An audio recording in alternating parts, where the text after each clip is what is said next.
Lin Qiu lay comfortably on his dormitory bed, his eyes fixed on the phone screen. The image showed Kamen Rider Saber wielding the Flame Sword Rekka, unleashing a dazzling finishing move. The thrilling scene made him clench his fists involuntarily, as if he were standing side by side with Saber fighting together. If only I could become a Kamen Rider, how cool would that be? Lin Qiu murmured to himself, his eyes filled with longing. As soon as he finished speaking, a blindingly bright light, almost enough to make one lose sight, burst out from the phone screen without warning, instantly enveloping Lin Qiu entirely. He instinctively raised his hand to block it, but the light seemed to have a tangible force easily penetrating through his palm. Then an indescribable powerful force pulled at his body, as if dragging him into an endless abyss. Lin Qiu felt his head spin, wind whistled past his ears mixed with strange buzzing sounds. Everything before him twisted and distorted, the familiar dormitory blurred in the light and gradually disappeared completely. After an unknown time, Lin Qiu fell heavily onto a dusty ground, crying out in pain. He struggled to push himself up, looked around, and found himself in a vast boundless wilderness. The sky was a strange deep purple. Two huge moons hung high, casting a cold clear light completely different from the night sky he knew. In the distance, rolling mountains like a sleeping dragon, their outlines faint in the dim light. Nearby strange plants grew wildly, their leaves shimmering with a metallic luster glowing faintly. This. Where is this? Lin Qiu's voice was filled with shock and fear, his body trembling uncontrollably.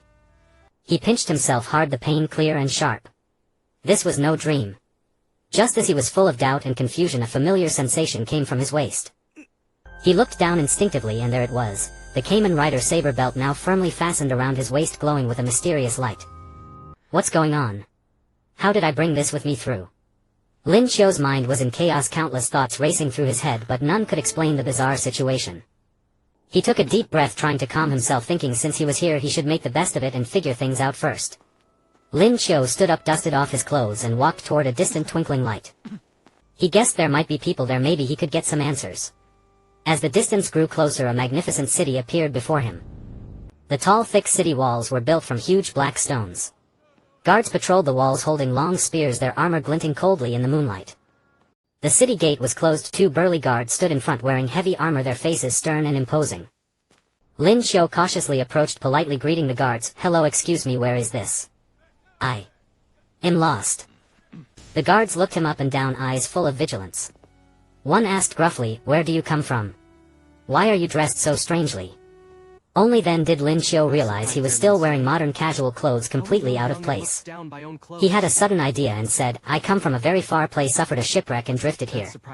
The clothes I found on an island, I couldn't find anything else to wear. The guards exchanged glances, seeming half convinced by this explanation.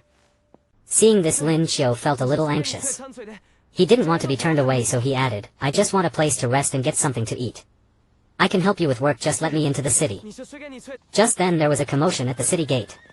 A richly dressed nobleman on a tall horse, surrounded by a group of attendants, was about to ride out of the city. The nobleman saw Lin Qiu, frowned, and said, let him in. A destitute vagabond can't cause any trouble. Hearing this, the guards opened the city gate and let Lin Qiu in. Stepping into the city, Lin Qiu was stunned by the sight before him. The streets were lined with buildings of various styles, wooden houses, quaint and elegant, stone castles, majestic and grand.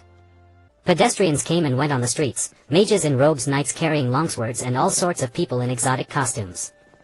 The air was filled with the aroma of food, the smell of magic potions, and the scent of horses, all mingling into a unique atmosphere. Lin Qiu looked at all this, his heart a mix of emotions. He had truly traveled to another world. What the future held, he had no idea. Lin Qiu walked into this unfamiliar city, his inner shock still not fully dissipated. He wandered aimlessly along the streets, his eyes constantly taking in the novel surroundings, occasionally letting out gasps of amazement. At the street stalls, magical artifacts emitting strange glows were displayed. Robed mages muttered incantations, waving their wands to produce dazzling magical light. Knights riding tall warhorses passed by, their armor gleaming under the lights, majestic and imposing. Is this really not a dream? Unbelievable. Lin Qiu couldn't help but pinch himself again. The pain reminded him once more that this was all real. He touched the sacred blade belt at his waist, a strange sense of security rising within him. At least I have you with me. I wonder how powerful you can be in this world. He muttered to himself. As he walked, Lin Qiu's stomach began to growl. He realized he hadn't eaten anything since crossing over. He looked around and spotted a small tavern not far away with a worn sign hanging by the door painted with a wine glass. Lin Qiu entered the tavern. Inside was lively people sitting around tables, drinking and chatting, laughter and joy filling the air. He sat in a corner. A burly bartender with a thick beard approached, speaking in a rough common tongue. "Young man, what'll it be?" Lin Qiu looked at the tables around, saw most people drinking a brown liquid and said, "Give me a cup of that and some food, whatever." The bartender nodded and left. Soon he returned with a mug of ale, a plate of dark bread and some pickled meat. Lin Qiu was starving. Ignoring the roughness of the food, he wolfed it down. While eating and drinking, he pricked up his ears, listening to the conversations around him, trying to learn more about this world. It turned out that this world operated under a feudal lord system. Each territory was ruled by a lord who had their own army and castle, often fighting over land and resources. Mages and knights were highly respected. Mages were divided into ranks from apprentice to grand mage, controlling elemental magic and casting powerful spells. Knights also had strict ranks from squire to knight, elite knight, and the highest paladin, who not only possessed martial prowess but also holy power. Lin Qiu listened while thinking to himself, "This world is full of danger and opportunity. I need to survive and become stronger." He thought of his sacred blade belt. In this world of magic and swords, how powerful can it be? I need to find a chance to test it. After eating, Lin Qiu paid and left the tavern. He decided to find a place to stay, study his sacred blade belt, and get familiar with the city. He walked along the street for a long time, finally finding a shabby inn in a remote corner. The innkeeper, a thin old man, took a few copper coins from Lin Qiu, handed him a key, and led him to a small room. The room had only a worn bed, a table, and a chair. Sparse, but at least a place to stay. Lin Qiu sat on the bed, took a deep breath, and unbuckled his sacred blade belt, placing it on the table. He studied the belt closely. The patterns and symbols glowed mysteriously in the dim light. He picked up the Flame Sword Rekka, gently gripping the handle, a familiar sensation surging through him. "I wonder if I can transform," Lin Qiu thought. He recalled the motion and inserted the Flame Sword Rekka into the belt slot, then shouted, "Henshin." In an instant, a dazzling light burst from the belt, enveloping Lin Qiu. When the light faded, Lin Qiu had transformed into Kamen Rider Saber. The armor radiated intense heat, and the Flame Sword Rekka in his hand burned with roaring flame. He felt the immense power surging through his body, his face flushed with excitement. "So cool. I can't believe I can transform in this world too." He swung the flame sword, flames dancing with each movement. The room temperature rapidly rose. Lin Qiu was excited for a while before remembering this might attract attention. He quickly cancelled the transformation and put the belt and sword away. "I need to find a secluded place to practice and get used to this power," he muttered to himself.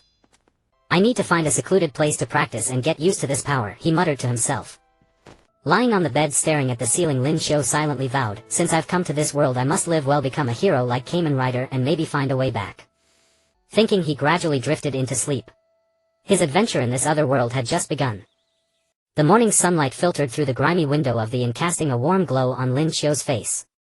He slowly awakened, still a bit dazed, and as his gaze swept across the unfamiliar and humble room, it suddenly struck him that he had traversed into another world. Lin Qiu sprang up from the bed, eagerly gazing at the holy blade belt lying quietly on the table, recalling the scene from last night when he successfully transformed, a surge of excitement swelling in his heart. "This is my greatest reliance in this world. I must quickly master its power," Lin Qiu murmured to himself, instinctively clenching his fists as if grasping the flame sword tightly. After a brief wash, Lin Qiu stepped out of the inn. The streets were already bustling with activity, the shouts of vendors ringing out as people of various skin tones and attire moved about. As Lin Qiu walked, he surveyed his surroundings, trying to find a suitable place to practice the power of the holy blade. While wandering, he was drawn in by a commotion nearby. Not far away, a young magician was engaged in a heated argument with a burly warrior. The magician, clad in a blue robe and holding a gem-studded wand, exclaimed in exasperation, "Those tomes of fantasy are the secrets of this world, one of the sources of our magical power, not something a brute like you who only knows how to wield a sword can comprehend." The warrior, dressed in heavy armor with a long sword at his waist, retorted disdainfully, "What magical source? I see just a pile of useless old books. In battle, magic doesn't compare to my sword." Hearing the words tomes of fantasy, a thought struck Lin Qiu. Could they be the same as the fantasy books used by the Holy Blade in the Tokusatsu series he had watched? He quickly approached and politely interrupted their quarrel, saying, "Excuse me, sorry to bother you, but I just arrived in this city. May I ask what you mean by tomes of fantasy?" The magician and the warrior turned to Lin Qiu simultaneously, both showing signs of impatience.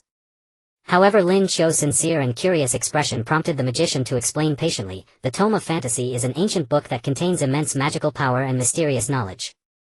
It is said that each tome possesses unique powers. Some can manipulate elements, some grant extraordinary abilities to the user, and others record the secrets of ancient times. They are scattered throughout the world and are treasures sought after by countless magicians and adventurers." Lin Qiu's excitement grew as he listened, realizing that these were the key items to upgrade the Holy Blade. Suppressing his excitement, he continued to ask, where are these tomes of fantasy usually hidden? The warrior snorted, if they were so easy to find would they still be called treasures? Most are hidden in dangerous ruins, cursed forests, or lairs guarded by powerful monsters. Only brave adventurers have the chance to obtain them. The magician shot the warrior a glare and added, however, some tomes of fantasy occasionally appear in the world. For instance, some are lost in ancient libraries while others are sold by mysterious merchants. But wherever they are worth a fortune, and those who obtain them often attract trouble. Lin Qiu nodded, already formulating a plan in his mind. It seems that to enhance the power of the Holy Blade he must embark on a quest for these tomes of fantasy. But in this vast world, where should he begin his search? Just as he was pondering this, a thought struck him and he asked, are there any maps or clues regarding the tomes of fantasy? The magician frowned in thought and replied, there are indeed some ancient texts that record potential locations of certain tomes, but those texts are kept in the Lord's library, which is not accessible to the general public. Unless you can complete the tasks issued by the Lord and earn enough merits to gain the right to enter the library and consult them. Lin Qiu felt a surge of joy. This was a good plan. He thanked the magician and the warrior, then turned towards the direction of the Lord's mansion. Along the way his mind was racing with thoughts of the upcoming tasks. No matter what the task is, I will give it my all. To enhance the power of the Holy Blade to survive in this world, I can do it. Lin Qiu silently encouraged himself. Arriving in front of the Lord's mansion, he saw many task notices posted at the entrance. He squeezed to the front of the crowd and began to read carefully. These tasks varied widely, from escorting merchant caravans to slaying monsters and even searching for lost treasures. After a long time of consideration, Lin Qiu ultimately chose a relatively simple task, gathering a herb known as moonlight grass from the forest outside the city, which was said to be an important ingredient for healing magic. Let's start with this task.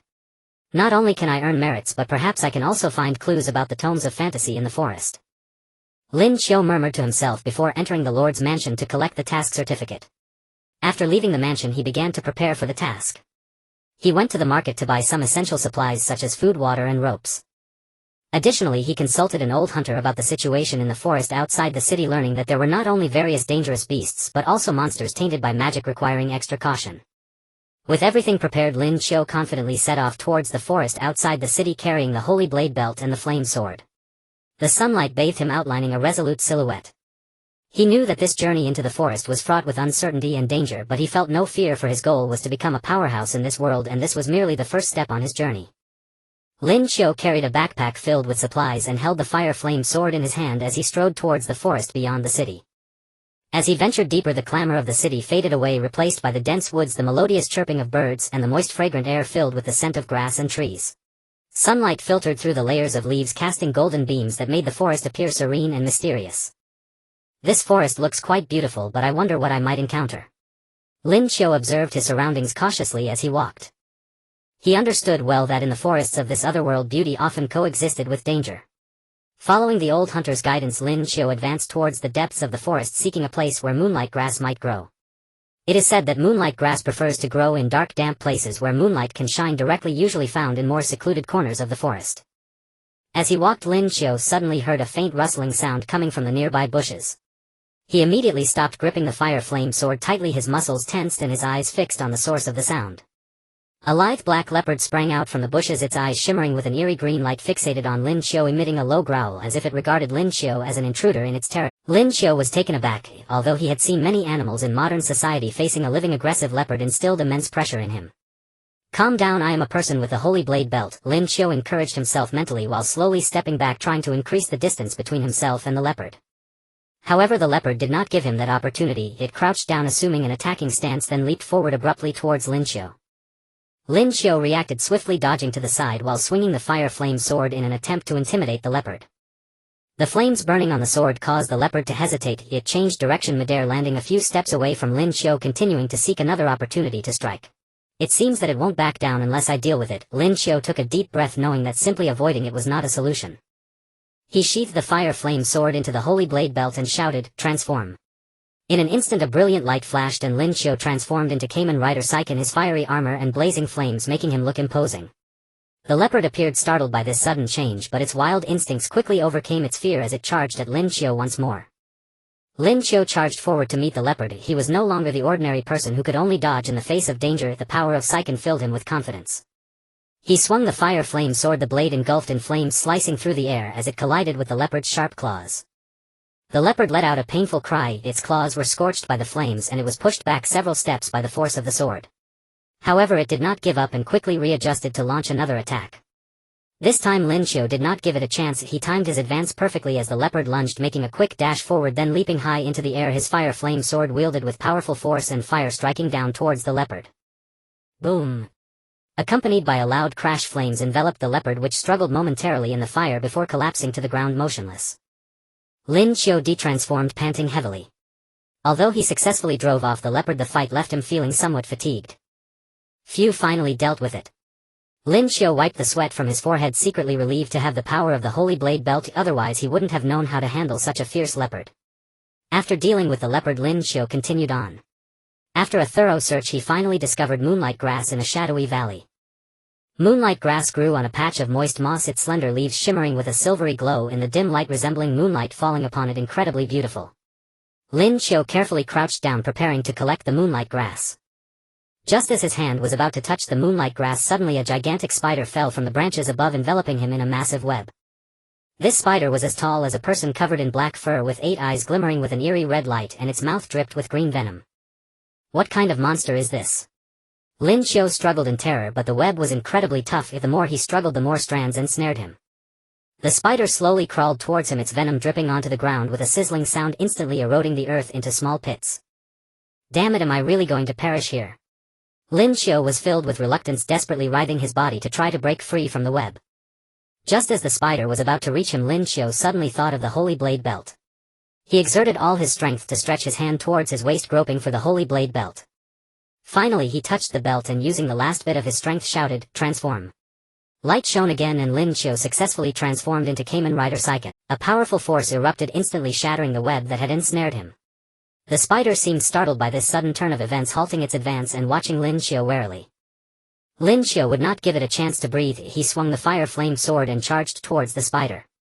The spider was equally unyielding, its 8 legs moving swiftly on the ground to meet Lin Qiu. A fierce battle ensued between man and spider in the valley. Lin Qiu utilized the agility of Saiken and the power of flames to continuously assault the spider.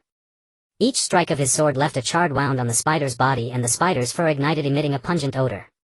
The spider, relying on its nimble form and powerful attacks, continually evaded Lin Qiu's assaults while attempting to counter with its venom and web. As the battle intensified, Lin Qiu gradually felt it becoming strenuous. This spider was far stronger than he had imagined, and it seemed to possess some resistance to flames. Lin Qiu realized that continuing like this was not a solution. He needed to think of a way to resolve the fight quickly. At that moment, Lin Qiu suddenly noticed a relatively weak spot on the spider's abdomen where the fur was sparse and there was no hard shell for protection. He felt a surge of determination and decided to take a risk. Focusing all his strength, he charged towards the spider, leaping high as he approached and thrusting the fire flame sword engulfed in flames fiercely into the spider's abdomen. The spider let out a chilling scream, its body shaking violently, its 8 legs flailing wildly. Lin Qiu seized this opportunity, forcing the fire flame sword deep into the spider's body. Flames instantly spread, engulfing the entire spider. With a tremendous explosion, the spider shattered into fragments, and the flames, green venom and black fur splattering everywhere. Lin Qiu detransformed, exhausted, lying on the ground gasping for breath. This battle had drained all his strength, but he knew he had succeeded. Phew, finally over. Lin Qiu gazed at the smoke lingering in the valley, filled with mixed emotions. The experiences of this day made him deeply aware that this other world was fraught with danger, but it was precisely these dangers that allowed him to grow continuously. After resting for a while, Lin Qiu stood up, gathered enough moonlight grass, and then walked towards the direction of the city. He knew that this task was just the beginning and many more challenges awaited him in the future, but he was no longer afraid. For he possessed the power of Saiken and, more importantly, a brave heart. As the afterglow of the setting sun bathed Lin Qiu, he finally returned to the city. Looking at the familiar city walls and bustling streets, Lin Qiu felt a sense of accomplishment. He hurried towards the Lord's mansion to deliver his task, also anticipating the next adventure, for he knew that in this fantastical world countless secrets awaited him to uncover. Lin Qiu strode into the city Lord's mansion, clutching the collected moonlight grass. After completing the task and acquiring a significant amount of merit points, he was about to inquire about the possibility of accessing the library to consult ancient texts when a heated argument erupted from a nearby room. "I told you I can do it. I have to be part of this relic exploration mission." A clear yet somewhat stubborn female voice emerged. "Alice, this is not a joke. The dangers within the ruins are immense. Even seasoned adventurers cannot guarantee their safe return. You have only just become a junior magician. It's too dangerous for you." A calm male voice attempted to dissuade her. Lin Qiu's curiosity piqued. He followed the sound and saw a girl in a white magic robe arguing fervently with a middle-aged knight. The girl's long golden hair was casually tied back and her emerald green eyes sparkled with determination, her delicate face slightly flushed with excitement. Oh, isn't this the adventurer who completed the Moonlight Grass collection task? The middle-aged knight, spotting Lin Qiu, seemed to have found a savior. You help me settle this. This girl insists on participating in the relic exploration mission. You just returned from the forest outside the city, you should know the dangers out there, right? Before Lin Qiu could speak, Alice interjected, Humph. If he can come back alive from the forest, then I can definitely return safely from the ruins. Furthermore, I've heard that there might be clues about ancient magical formations in this relic and perhaps even the legendary books of fantasy. How can I miss that? Hearing the words books of fantasy, Lin Qiu's heart jolted and he quickly asked, are you talking about the books of fantasy? How much do you know about them? Alice scrutinized Lin Qiu for a moment, a glimmer of doubt in her eyes. What does an adventurer like you want with the books of fantasy? Lin Qiu scratched his head, feeling a bit embarrassed as he replied, to be honest, I have a special interest in the books of fantasy and have been searching for them. I always feel that these books have a special connection to me. Alice stared at Lin Qiu for a long while, seemingly trying to determine whether he was lying. After a long silence, she finally spoke, all right, you don't look like a bad person. I've been fascinated by magic and the books of fantasy since childhood and have been studying related knowledge. It is said that each book of fantasy possesses unique powers, and gathering a specific number of them can even summon legendary powers. Lin Qiu listened, his blood boiling with excitement. Wasn't this exactly what he had been dreaming of? He exclaimed excitedly, can I join you?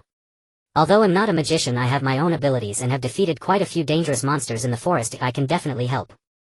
Alice's eyes flashed with surprise, but she hesitated. Do you really want to come with me? But let me make it clear, the ruins are fraught with dangers and you must follow my commands. Lin Qiu nodded eagerly, no problem. As long as we can search for the books of fantasy, I'll do whatever it takes. Thus Lin Qiu and Alice reached an agreement. In the following days they prepared the supplies needed for the relic exploration together.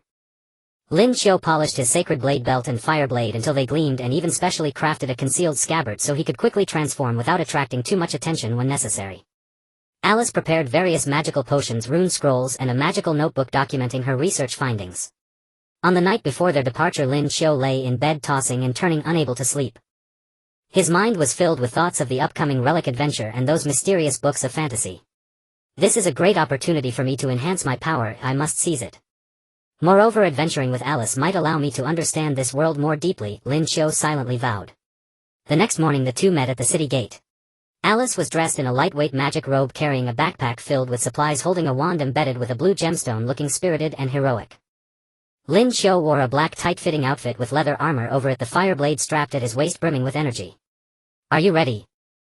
Alice looked at Lin Qiu, her eyes sparkling with anticipation. Ready. Lin Qiu firmly nodded. The two set off on their journey to the ruins.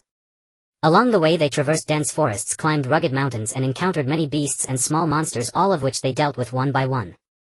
Lin Qiu gradually became familiar with Alice's magical attack patterns during battles, and Alice grew increasingly curious about Lin Qiu's mysterious and powerful combat abilities.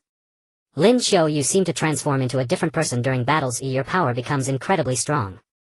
How do you do it? During one of their breaks, Alice couldn't help but ask. Lin Qiu hesitated. He knew he would eventually have to confess his secret to Alice, but feared she might not accept it. After pondering for a moment, he decided to come clean. Alice, I actually come from another world. The belt I carry, called the Sacred Blade Belt, allows me to transform into a Kamen Rider and gain powerful abilities. As he spoke, Lin Qiu took out the Sacred Blade Belt and briefly demonstrated the transformation process to Alice. Her eyes widened in shock as she watched Lin Qiu suddenly transform into a formidable Kamen Rider. This is too incredible. I've never seen such powerful and unique abilities. Alice exclaimed, so this world has so many secrets I didn't know about. Lin Qiu reverted to his normal form and said earnestly, Alice, I share this secret with you because I trust you. I hope you can keep this secret, and also that we can become stronger together in this world and uncover more secrets about the books of fantasy. Alice nodded solemnly. Rest assured, Lin Qiu, I won't tell anyone your secret. Moreover, I believe we will definitely gain something from this relic exploration. The two shared a smile and continued on their journey. As they drew closer to their destination, the air seemed to be filled with a mysterious aura, and both Lin Qiu and Alice could sense that an adventure filled with challenges and surprises was about to unfold. At the end of a winding and rugged mountain path, an ancient stone gate weathered by time abruptly appeared before Lin Qiu and Alice. The gate was carved with intricate and mysterious patterns, yet despite the ravages of wind and rain it still exuded a time-worn aura as if whispering tales of the past. On either side of the stone gate lay collapsed pillars surrounded by overgrown weeds, subtly revealing an atmosphere of both mystery and danger. This is the place, the legendary ancient ruins. Alice's voice trembled with excitement as she clutched her wand tightly, her eyes gleaming as she stared at the stone gate. Lin Qiu drew a deep breath, striving to steady himself. He instinctively touched the holy blade belt at his waist, feeling its familiar texture, and a surge of courage welled up within him. Whatever lies inside, we must proceed with caution. He turned to Alice, his expression resolute. The two slowly approached the stone gate. Alice murmured incantations and the blue gem atop her wand began to glow with a soft radiance, attempting to detect any perilous magical traps in the vicinity. Just as they reached the gate, the previously silent stone portal suddenly emitted a low rumble, and then mysterious runes lit up one after another, the brilliance growing ever more dazzling. Trouble. This is an ancient magical defense mechanism activating. Alice shouted. Lin Qiu, watch out. As her words fell, sharp icicles shot out from both sides of the gate, hurtling toward them at lightning speed. Lin Qiu reacted swiftly. He pulled Alice behind him, drew the flaming sword pyre and roared, transform. Instantly a blazing armor enveloped his body. He swung the flaming sword, shattering the incoming icicles one by one. The collision of flame and ice produced a continuous sizzling sound and white mist rose into the air. Alice quickly regained her composure. She waved her wand, chanting a spell, and a translucent magical shield expanded before them, blocking the remaining icicles. The icicles struck the shield with crisp sounds but could advance no further. The defensive mechanism of this stone gate is too powerful. We need to find a way to deactivate these runes. Alice said, anxiously maintaining the magical shield while carefully studying the flickering runes on the gate. Lin Qiu gazed at the runes, feeling a strange sense of familiarity. He searched his memory for scenes from the tokusatsu drama, and suddenly a flash of insight struck him. He recalled a clue about breaking magical runes from the story of Saber. Alice, these runes seem to follow a certain pattern. Let's try approaching from this angle. Lin Qiu pointed to a set of runes on the gate. Alice followed his gaze, and a glint of surprise lit up her eyes. You're right. These runes bear some resemblance to the ancient magic arrays I've studied. Perhaps we can disrupt them with a specific magical energy. Saying this, Alice adjusted the mana output of her wand, concentrating the blue magical light onto that set of runes. Lin Qiu coordinated with her, adjusting the flame on his flaming sword to a gentle state and brought it close to the runes, attempting to harmonize the power of fire with the magical energy. Through their joint efforts, the glow of the runes began to change, gradually dimming. Suddenly a loud crash echoed as the stone gate slowly swung open, releasing a stale and mysterious breath. We did it. Alice leaped up in excitement, stowing her wand and eager to enter the ruins. Lin Qiu, however, held her back. Hold on. There might be more dangers inside. Better to be cautious. Alice nodded, and the two stepped carefully into the ruins. The interior was dark and damp, with walls covered in strange patterns and inscriptions. They proceeded along a narrow passage, their footsteps echoing in the silence. As they walked, a vast circular hall opened up before them. At the center of the hall stood a stone platform upon which rested a book emitting a faint glow. Alice's eyes lit up at the sight. Lin Qiu, could that be the fantasy book we're looking for? Lin Qiu also fixed his gaze on the book, his heart filled with anticipation. However, as they drew near the platform, a horde of skeletal warriors suddenly emerged from all around. Brandishing weapons, the skeletons charged at them ferociously. Damn, these monsters are really troublesome. Lin Qiu frowned, transforming back into Kamen Rider Saber. He swung the flaming sword, charging at the skeletons. Flames flickered in the darkness, repelling them one after another. Alice quickly cast spells, lightning bolts shooting from her wand, striking the skeletons and shattering their bones. Yet the skeletons kept pouring out endlessly. This won't work. We need to find the source and cut off the magic that summons them. Lin Qiu shouted while fighting. Alice scanned the hall and spotted a magical array emitting an eerie glow in a corner. Lin Qiu, look over there. That magic array might be the culprit. Lin Qiu followed her gaze, his heart tightening. Go and destroy that array. It'll hold off these skeletons here. Alice nodded, gathered her mana, and dashed toward the magic array. Lin Qiu fought with all his might, his flaming sword forming an impenetrable barrier, annihilating every skeleton that approached. But the skeletons grew more numerous, and he began to feel the strain. Alice, how's it going? He shouted. Almost there. Just a little more. Sweat beaded on Alice's forehead as her wand blazed with intense light, striking the magic array with full force. Finally, just as Lin Qiu was about to collapse from exhaustion, Alice succeeded in destroying the array. As the magic array shattered, the skeletons crumbled to the ground, reduced to a pile of bones. Lin Qiu cancelled his transformation, panting wearily. He exchanged a glance with Alice, and in each other's eyes they saw the relief of having narrowly escaped death. Let's go see that book quickly. Alice ran excitedly toward the stone platform. Lin Qiu followed closely behind. Their hearts raced, for they knew that the faintly glowing book might be the long-sought fantasy book, one that could bring a new turn to their adventure. Lin Qiu and Ai Lizzie hurried to the stone platform where a faintly glowing book lay quietly as if awaiting their arrival. Ai Lizzie cautiously extended her hand and lifted the book, her fingers trembling with excitement. This is it. I can feel the immense magic within it. It must be a precious tome of wonders. Her voice brimmed with exhilaration and joy. Lin Qiu stepped closer, scrutinizing the volume. The cover was made of ancient leather inscribed with strange symbols reminiscent of the runes in the ruins, yet more intricate. Lin Qiu gently turned the pages and a musty scent wafted up. The script on the pages shimmered with golden light as if alive. These characters don't seem like any ordinary language.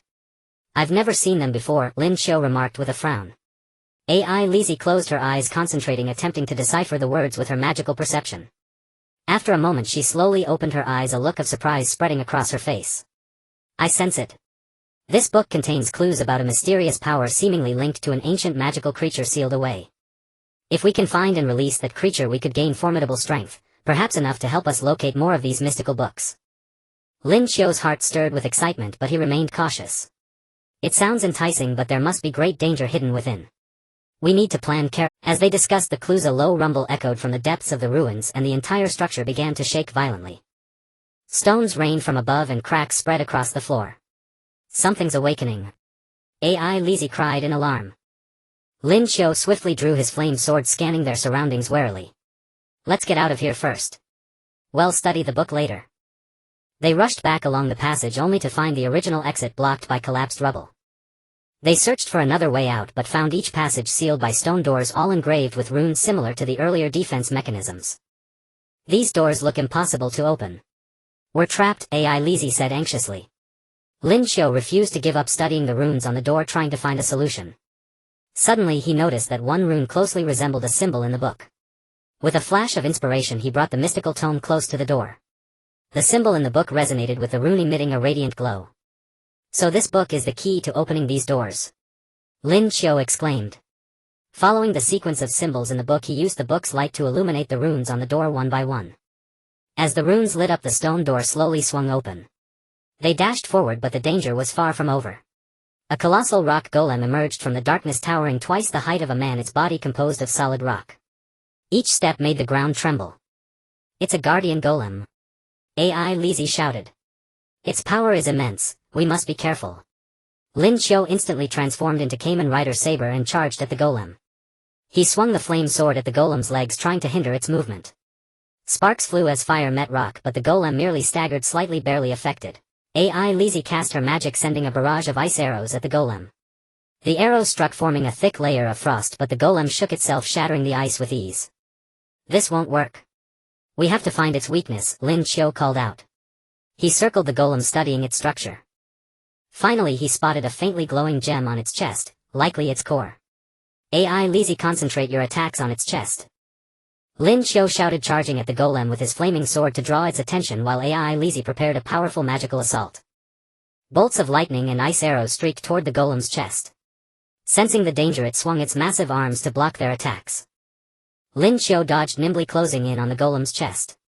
Seizing an opportunity, he leaped high, his flame sword blazing with fire, and plunged it deep into the gem. With a thunderous boom, the gem shattered. The golem's body instantly lost its power and collapsed into a heap of rubble. Lin Qiu and Ai Lizzie breathed a sigh of relief. They pressed on and finally found another exit. As they emerged from the ruins, the golden glow of the setting sun bathed them. They turned to gaze at the ancient structure, their hearts filled with awe. Though the expedition had been fraught with peril, they had gained a precious mystical book and new clues. Ahead lay even mightier foes and more mysterious adventures. Lin Qiu and Ai Lizzie, dragging their weary bodies, stepped into the small town nearest to the ruins. The afterglow of the setting sun bathed the town in a warm orange hue. The streets were sparsely populated, with only a few donkeys laden with goods occasionally clattering their hooves on the cobblestone path. Let's find a place to rest first, Lin Qiu suggested. Ai Lizzie nodded in agreement, her face somewhat pale as the days of adventure had taken a toll on her. The two arrived at a small inn whose sign swayed gently in the breeze, emitting a creaking sound. Entering the inn, they were greeted by a plump middle-aged man, the owner, who warmly welcomed them and arranged for their rooms. Lin Qiu returned to his room, placed the holy blade belt and the flame sword by the bedside, and collapsed onto the bed, staring blankly at the ceiling. Although the expedition to the ruins had yielded the fantasy book, it had also brought countless dangers. He began to realize that adventuring in this world was far more arduous than he had ever imagined. "Lin Qiu, are you there?" AI Lizi's voice came from outside the door. Lin Qiu got up and opened the door. AI Lizi entered the room holding the fantasy book in her hands. "I want to study this book more carefully, perhaps we can find more clues," AI Lizi said. The two sat at the table, carefully turning the pages. AI Lizi concentrated, using her magical perception to decipher the text within the book, while Lin Qiu listened intently, not missing a single detail. However, they failed to notice that a pair of eyes in the corner of the inn was fixed on them. A figure draped in a black cloak, pulling down the brim of their hat, silently left the inn. "Strange, I feel there is still some hidden information in this book that we haven't fully decoded yet," AI Lizi said, frowning. Lin Qiu shared the same feeling. He sensed a deeper connection between this book and the Holy Blade system, but he couldn't quite articulate it at the moment. Just then a series of urgent knocks sounded at the door. Lin Qiu rose cautiously and opened it to find the innkeeper, his face full of panic. "Guest, something terrible has happened. A group of mysterious people are inquiring about you. They look hostile, you'd better leave immediately," the innkeeper said anxiously. Lin Qiu and AI Lizi exchanged glances, a sense of foreboding rising in their hearts. "It seems that our discovery of the fantasy book in the ruins has caught someone's attention," Lin Qiu murmured. AI Lizi gripped her wand tightly. "Whoever they are, if they want to take this book, they'll have to get past us first." The two quickly packed their belongings, preparing to leave the inn. As they reached the door, a group of black-clad figures surrounded the inn. Leading them was a tall man wearing a hideous mask. "Hand over that fantasy book or none of you will leave here alive," the man snarled. Lin Qiu shielded AI Lizi behind him, drawing the flame sword. "You want the book? Do you even deserve it?" The black-clad figures surged forward. Lin Qiu immediately transformed into Kamen Rider Saber and charged into the crowd. He swung the flame sword, sending sparks of fire flying, causing the assailants to retreat. AI Lizi also cast spells, launching magical projectiles at the enemies. In an instant the street was ablaze with magical flashes and filled with the clamor of... However, more and more black-clad figures appeared, and Lin Qiu and AI Lizi gradually found themselves in a tight spot. Lin Qiu noticed that although these enemies were not individually powerful, they fought with remarkable coordination, suggesting they had received professional training. "We can't keep this up, we need to find a way to break through," Lin Qiu shouted. AI Lizi nodded, concentrating her magical energy to create a massive ice wall in front of them, temporarily blocking the attackers. The two seized the opportunity to flee toward the outskirts of the town, with the black-clad figures in hot pursuit. Just as they were about to escape the town, a powerful magical barrier suddenly appeared before them, blocking their path. "Trying to run? Not so easy," a cold voice echoed. A mage clad in a purple robe stepped out from the shadows, his wand gleaming with eerie light. The mage in purple robes appeared, his wand tracing a gentle arc as the magical barrier flickered with an eerie purple glow, completely cutting off the retreat of Lin Qiu and Alisai. The men in black surged from behind, encircling them. "Humph, you reckless fools. Hand over the book of fantasy and we might spare your lives." The mage's voice was icy, his gaze covetously fixed on the book in Alisai's hands. Lin Qiu gripped the flame sword tightly, standing before Alisai. Flames roared along the blade, illuminating his resolute face. "If you want the book, you'll have to defeat me first." With that, his figure blurred as he shot toward the mage like an arrow from a bow. A cold sneer curled on the mage's lips as he traced an arc in the air with his wand, chanting incantations under his breath. In an instant, several thick vines burst from the ground, coiling toward Lin Qiu like agile pythons. Lin Qiu showed no fear. He swung the flame sword, severing the approaching vines one by one. The scorching flames charred the vines black, and the air filled with the smell of burnt vegetation. Alisai was not idle either. She brandished her wand, and blue magical light coalesced into ice spikes that shot toward the surrounding men in black. Wherever the ice spikes struck, the men fell, letting out agonized screams. However, the sheer number of men in black was overwhelming. Wave after wave surged forward, and Alisai gradually began to falter. The battle between Lin Qiu and the mage became a stalemate. The mage unleashed an endless array of spells, and though Lin Qiu managed to hold his ground with the power of the sacred blade, he too was growing weary. Seizing the moment, the mage shot a bolt of lightning from the tip of his wand, striking straight at Lin Qiu. Unable to dodge in time, Lin Qiu was hit. His body shuddered violently, and several charred marks appeared on his armor. "Lin Qiu!" Alisai cried out in alarm. In her panic, her magic surged out of control, and a powerful ice spell gathered in her hands. Just as the spell was about to be unleashed, a dark figure plummeted from the sky, crashing heavily between the mage and the men in black. Dust flew and everyone staggered back. When the dust settled, a towering figure emerged. He was clad in heavy black armor with only a pair of cold eyes visible. In his hands was a massive battle axe, its blade gleaming with a frigid light. Who is this? Alisai stared in astonishment at the sudden mysterious figure, her heart filled with confusion. Lin Qiu also watched warily, uncertain whether the newcomer was friend or foe. Without a word, the mysterious figure swung his battle axe and charged at the men in black. His movements were swift and decisive, each strike carrying immense power. The men in black could not withstand him and were cut down one after another. Seeing this, the mage's face paled. He quickly cast a spell summoning a massive magical shield. The mysterious figure snorted coldly, leaped high into the air and brought the battle axe down upon the shield with devastating force. With a thunderous crash, the magical shield shattered instantly. The mage was sent staggering backward, a trickle of blood seeping from the corner of his mouth. Seizing the opportunity, Lin Qiu and Alisai launched their attacks once more. Lin Qiu unleashed a full-powered flame attack while Alisai cast an ice spell. Fire and ice interwove, annihilating all the remaining men in black. Realizing the tide had turned, the mage turned to flee. But the mysterious figure would not let him go. With a swift stride, he closed the distance and pressed his battle axe against the mage's neck. Speak. Who sent you? The mage, pale with terror and trembling all over, clamped his mouth shut, refusing to utter a single word. The mysterious figure applied slight pressure with his battle axe, the sharp blade drawing a thin line of blood on the sorcerer's neck, and asked coldly, Speak. Who sent you? The sorcerer trembled with fear, his voice quavering as he replied, It was the Dark Church. They've been searching for the mighty fantasy books. When they learned you had found one, they dispatched us to seize it. The Dark Church? What organization is that? Lin Qiu sheathed his flame sword, deactivating his transformation, his face full of confusion. The mysterious figure put away his battle axe and removed his helmet, revealing a head of neat short hair. His eyes held weariness and world weariness. The Dark Church is an evil organization bent on conquering the world. They stop at nothing to obtain immense magical power, and they have long coveted the fantasy books. Alisai clutched the fantasy book tightly in her arms, asking warily, And who are you? Why are you helping us? The mysterious figure let out a soft sigh. My name is Luo La. I was once a member of the Dark Church, but I fled when I discovered their cruel deeds went against my belief. When I learned they had set their sights on you, I came to help. Lin Qiu stepped forward. Luo La, since you understand the Dark Church, do you know how to stop? What does this fantasy book have to do with their plans? Luo La pondered for a moment before saying, From what I know, the Dark Church is seeking to gather 7 powerful fantasy books. It is said that when assembled they can unlock an ancient seal, unleashing a force capable of destroying the world, thus achieving their goal of global domination. The book in your hands must be one of them, which is why they're so eager to snatch it. Alice's face turned pale. Then what should we do? Luo La's gaze was resolute. We must find the other fantasy books before the Dark Church does. Perhaps we can still stop them. I have some clues. Lin Qiu and Alisai exchanged glances, both seeing the determination in each other's eyes. Lin Qiu said, All right, well, act together, for this world and for ourselves. Luo La nodded and pulled out a tattered map marked with several mysterious locations. These places might hold fantasy books, but they are all fraught with danger. Alisai took the map and examined it. Some are deep in the desert, others in a cursed swamp, and still others in mountains guarded by dragons. It won't be easy to find them. Luo La patted her shoulder. Together the three of us can overcome any obstacle. Lin Qiu clenched his fist. That's right, the Dark Church's conspiracy must not succeed. After a brief rest, the three of them set off toward the cursed swamp. Along the way, Luo La recounted the Dark Church's deeds, giving Lin Qiu and Alisai a deeper understanding of the evil organization and strengthening their resolve to stop them.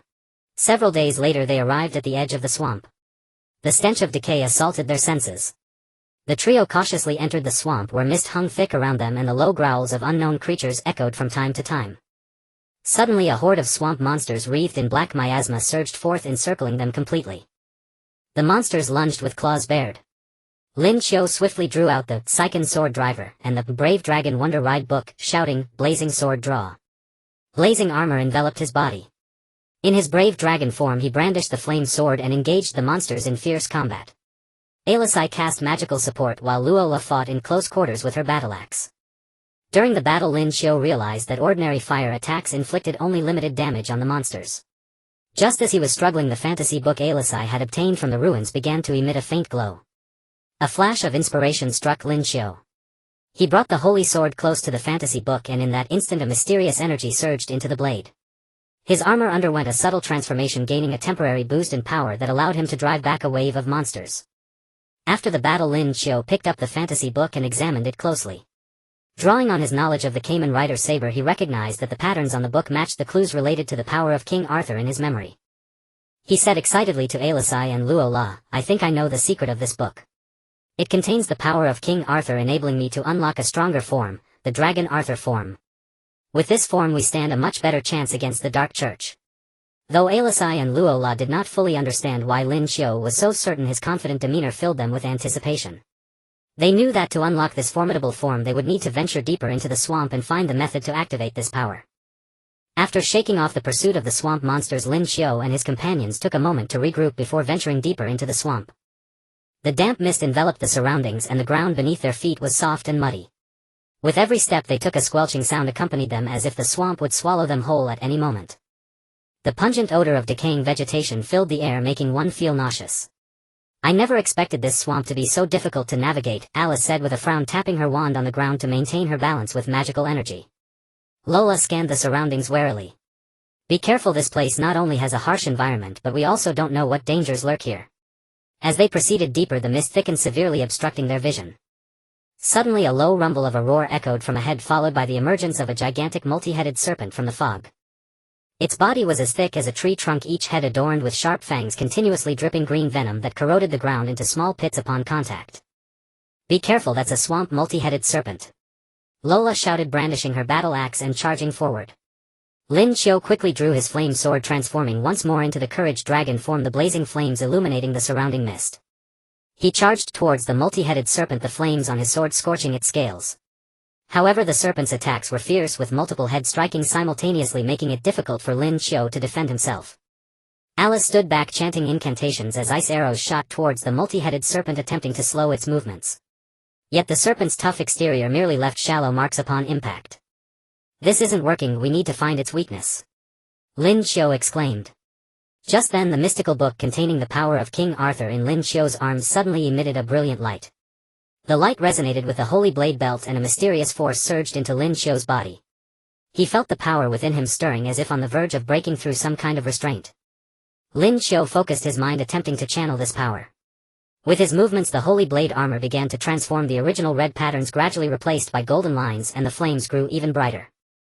The courage dragon form gradually evolved into the flying dragon King Arthur form, significantly enhancing his power. So that's how it works. If this mystical book needs to be activated during battle to unleash its power, Lin Qiu realized with sudden clarity. Empowered after the transformation, he wielded the flame sword, each strike infused with immense force and dazzling brilliance. Under his relentless assault, the multi-headed serpent began to retreat. One of its heads was severed by Lin Qiu's sword, splattering green blood everywhere. "Now's our chance." Alice seized the opportunity to cast a powerful spell, a massive ice pillar rising from the ground to firmly trap the body of the multi-headed serpent. Lin Qiu took advantage of the moment, leaping high into the air, his flame sword ablaze with golden flames, and fiercely thrust it towards the serpent's core. With a loud cry, the multi-headed serpent collapsed, its body gradually dissolving into a pool of green liquid. After defeating the multi-headed serpent, Lin Qiu reverted to his original form, sitting exhausted on the ground. Though they succeeded in defeating the enemy, this battle had drained a considerable amount of his stamina. "Is this the power of the flying dragon King Arthur form? It's so powerful," Alice exclaimed in awe. Lola also smiled with relief, saying, "It seems we are one step closer to stopping the Dark Church." Lin Qiu stood up, gazing at the mystical book in his hands, filled with contemplation. He understood that this mystical book held many secrets yet to be unveiled, and their upcoming journey would be fraught with more challenges and uncertainties. Yet he firmly believed that as long as they worked together, they could surely overcome the Dark Church and protect the peace of this world. After resting for a moment, they continued onward. Deep within the swamp, an ancient ruin emerged faintly. This ruin was surrounded by thick mist, exuding an air of mystery. Lin Qiu and the others knew that the key to activating the power of the mystical book they sought might very well lie within this ruin. After defeating the multi-headed serpent of the swamp, Lin Qiu, Alice and Laura did not rush to the ruins, but decided to set up a temporary camp at the edge of the swamp to rest for a while. Lin Qiu utilized his wilderness survival experience to gather some dry branches and broad leaves, constructing a simple tent. Alice cast a spell to purify the nearby water source and set up some basic defensive barriers around to prevent any dangerous swamp creatures from approaching. Laura took the initiative to hunt, and before long she returned with several uniquely shaped but delicious swamp birds. As night fell, the campfire blazed brightly, dispelling the chill and dampness of the swamp night. Alice skillfully prepared the game, roasting the meat over the fire, and soon the aroma of grilled meat filled the air. Lin Qiu gazed at the dancing flames lost in thought, reminiscing about their adventures along the way, and he sighed. I never imagined that as an ordinary college student I would come to this world and experience so many incredible things. Alice handed the grilled meat to Lin Qiu with a smile, saying, but you have adapted very well, Lin Qiu. Without you it would have been difficult for us to reach this point. Under the glow of the fire, Alice's hair shimmered with golden light and her smile made Lin Qiu's heart race a little faster. He took the grilled meat, feeling somewhat shy as he scratched his head. Thanks to you all I am gradually getting familiar with this world, and thank you for your trust in me.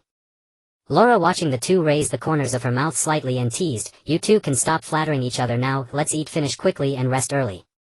Tomorrow we have an even tougher journey ahead. As the three enjoyed the grilled meat they shared each other's stories. Alice spoke of her childhood love for magic and amusing tales from the Magic Academy, while Lin Qiu recounted his obsession with Kamen Riders from his original world, with laughter and joy echoing throughout the camp. The next morning sunlight poured over the swamp as the mist gradually dissipated. The three packed their belongings and set off once again towards the ruins. Along the way they carefully avoided various swamp traps and occasionally fended off small swamp monsters attracted by the smell of blood. Lin Qiu always took the lead, protecting Alice.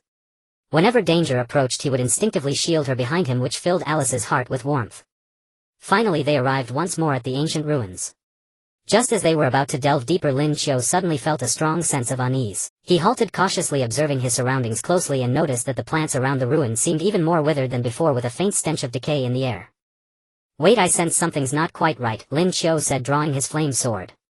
Alice and Laura immediately entered combat mode, Alice gripping her wand tightly while Laura raised her battle axe. At that moment a group of twisted shadow demons rushed out from the ruins, their bodies seemingly formed from darkness, emanating a chilling aura. Be careful, these shadow demons possess strange powers. Laura shouted. Lin Qiu immediately transformed into the Dragon Knight Arthur form and charged at the shadow demons. He swung the flame sword, the golden flames illuminating the dark swamp, but the shadow demons seemed to have some resistance to the fire, weaving through the flames while continuously attacking Lin Qiu. Alice cast spells, sending bolts of lightning crashing down upon the shadow demons, but the lightning only temporarily repelled them, unable to inflict any substantial harm. Laura, relying on her agility, engaged the shadow demons in close combat, each swing of her battle axe knocking back one demon, but the sheer number of them gradually pushed the three into a dire situation. In the heat of battle, Lin Qiu noticed that the shadow demons seemed to be retreating deeper into the ruins, as if attempting to lure them into a trap. A thought sparked in his mind and he decided to turn the tables. Alice, Laura, let's pretend we're losing and follow them into the ruins to see what they are up to. Lin Qiu and the others pretended to be outmatched, stepping deeper into the relic's interior under the herding of the shadow demons. The dim light added an eerie quality to the already mysterious relic, with strange runes flickering on the walls emitting a faint glow as if warning in silence. The air grew increasingly humid, filled with the scent of decay and age, making each breath feel oppressive. Alice followed closely behind Lin Qiu, her wand trembling slightly as she whispered, the magical fluctuations in this relic are strange, it seems that some powerful force is sealed here. Lin Qiu nodded, scanning the surroundings warily while gripping the flame sword, ever ready for any sudden situations. Laura brought up the rear, keeping an eye on any movements behind them to prevent being flanked by the shadow demons. As they went deeper, the interior of the relic gradually opened up, revealing a vast circular hall. In the center of the hall stood a stone platform upon which rested a crystal ball emitting a faint blue light, barely illuminating the entire hall. However, as they approached the platform, the ground suddenly shook and black vines erupted from the earth, swiftly wrapping around their legs. Not good, this is a trap. Lin Qiu shouted, swinging the flame sword with all his might in an attempt to sever the vines. Yet these vines were extraordinarily resilient, if the flames burned upon them, only producing a plume of black smoke without cutting through. Alice quickly cast a spell enveloping the vines in an icy chill that briefly froze their movements, allowing the three to momentarily break free. At the same time, more shadow demons surged from all around the hall, clawing and leaping towards them, emitting sharp, piercing shrieks. Lin Qiu transformed once again into the Dragon Knight Arthur form, charging towards the shadow demons, trying to buy time for Alice and Laura to cast their spells. His flame sword traced golden arcs in the darkness, and with each strike came the wails of the shadow demons. Laura would not be outdone. Wielding her battle axe, she engaged in close combat with the approaching shadow demons. Her battle axe flew up and down with tremendous force, pushing the shadow demons back. Alice stood at the back, concentrating on unleashing a powerful magical attack. She chanted incantations, gathering immense magical energy at the tip of her wand. A massive bolt of lightning descended from the sky, striking a large group of shadow demons and instantly obliterating them. However, the number of shadow demons seemed endless, coming in waves. Lin Qiu felt his strength waning and the glow of his holy blade armor began to dim. He realized that this was not sustainable. They had to quickly find a way to break the shadow demons, or they would all fall into danger. At that moment Alice suddenly noticed that the crystal ball on the platform was emitting an unusual glow resonating with the dark aura of the shadow demons. She was struck with inspiration and exclaimed, "Lin Qiu, it seems that the power of these shadow demons is related to this crystal ball. Perhaps if we destroy it we can eliminate the shadow demons." Upon hearing this, Lin Qiu immediately charged towards the platform, fending off countless shadow demons along the way. Finally he reached the platform, raising the flame sword high and bringing its fiery blade down hard upon the crystal ball. Boom! A loud crash echoed as the crystal ball shattered and powerful energy waves instantly radiated outward. The previously surging shadow demons seemed to have suffered a heavy blow, letting out cries of anguish as their bodies began to grow ethereal, gradually dissipating into the air. With the last shadow demon vanquished, the hall finally returned to peace and the three let out a sigh of relief, collapsing to the ground. Finally resolved. Lin Qiu released his transformation, saying wearily. Alice and Laura were too exhausted to speak, merely nodding silently. After resting for a moment they began searching the hall, hoping to find some useful clues. On the walls of the hall they discovered some ancient murals and inscriptions. Using her knowledge of ancient magical scripts, Alice began to decipher the information. It turned out that this relic had once been the domain of a powerful wizard who studied and sealed many evil forces here. And that crystal ball was the key to sealing the shadow demons' power, which had been destroyed by the Dark Church for some unknown reason, allowing the shadow demons to escape. It seems the Dark Church will stop at nothing to prevent us from uncovering the secrets within the relic, Laura said, frowning. Lin Qiu nodded in agreement. We must pick up the pace and not let them succeed. As they continued their exploration, Lin Qiu noticed that Alice's complexion was somewhat pale and her steps unsteady. His heart tightened and he hurriedly went to support her. Alice, what's wrong? Are you injured? Alice managed to force a smile. It's nothing, I might just be a bit tired from casting that spell earlier. You should rest for a bit, Laura, and I will continue searching for clues, Lin Qiu said with concern. However, Alice shook her head. No, I don't want to hold you back. Moreover, the magical knowledge here is too important to me. I want to explore with you. Seeing the determination in Alice's eyes, Lin Qiu reluctantly nodded. All right, but if you feel unwell you must tell me. The three continued on through the relic, encountering several minor magical traps and guardian beasts, all of which they skillfully navigated. As they delved deeper they arrived at a large secret chamber. The door to the chamber was tightly shut, covered in intricate magical runes. After carefully studying the runes, Alice exclaimed with excitement, I think I know how to open this door. These runes are similar to a method I saw in ancient magical texts for unsealing. Under Alice's guidance, Lin Qiu and Laura activated the runes in sequence using their magic. As the last rune lit up, the door to the chamber slowly opened, releasing a powerful magical aura. The three exchanged glances filled with anticipation and tension and slowly walked into the chamber. Inside there were many ancient bookshelves and magical artifacts, and on the central table lay a book emitting a soft glow. Lin Qiu recognized it at once. If this was the fantasy book they had been searching for. Excitedly he stepped forward to pick up the book. Just then a cold voice echoed from the corner of the chamber, put down the book, that belongs to the Dark Church. Upon hearing this, Lin Qiu swiftly turned around. From the shadows of the secret chamber several figures slowly emerged, the very Dark Church cultists they had encountered before. At the forefront was a tall man with a stern countenance, clad in a black robe embroidered with eerie red patterns. In his hand he held a staff topped with a jet black gem exuding a chilling aura. You think you can take this book? Lin Qiu shielded the book of fantasy behind him, his other hand gripping the flame sword tightly, ready to transform and fight. Alice and Luo La also assumed combat stances. Alice clutched her wand, magical energy gathering at her fingertips, while Luo La held her battleaxe with both hands, her gaze unwavering and devoid of fear. Reckless fools. This is not something you can meddle with. Hand it over obediently and we might grant you a whole corpse, sneered the Dark Church leader, his tone dripping with arrogance and contempt. Dream on. Lin Qiu shouted, thrusting the flame sword into the sacred sword blade driver, and with the brave dragon Wonder Ride book instantly transformed into the dragon Arthur form. Golden flames blazed around him, illuminating the entire chamber. He swung the flame sword and charged toward the enemy.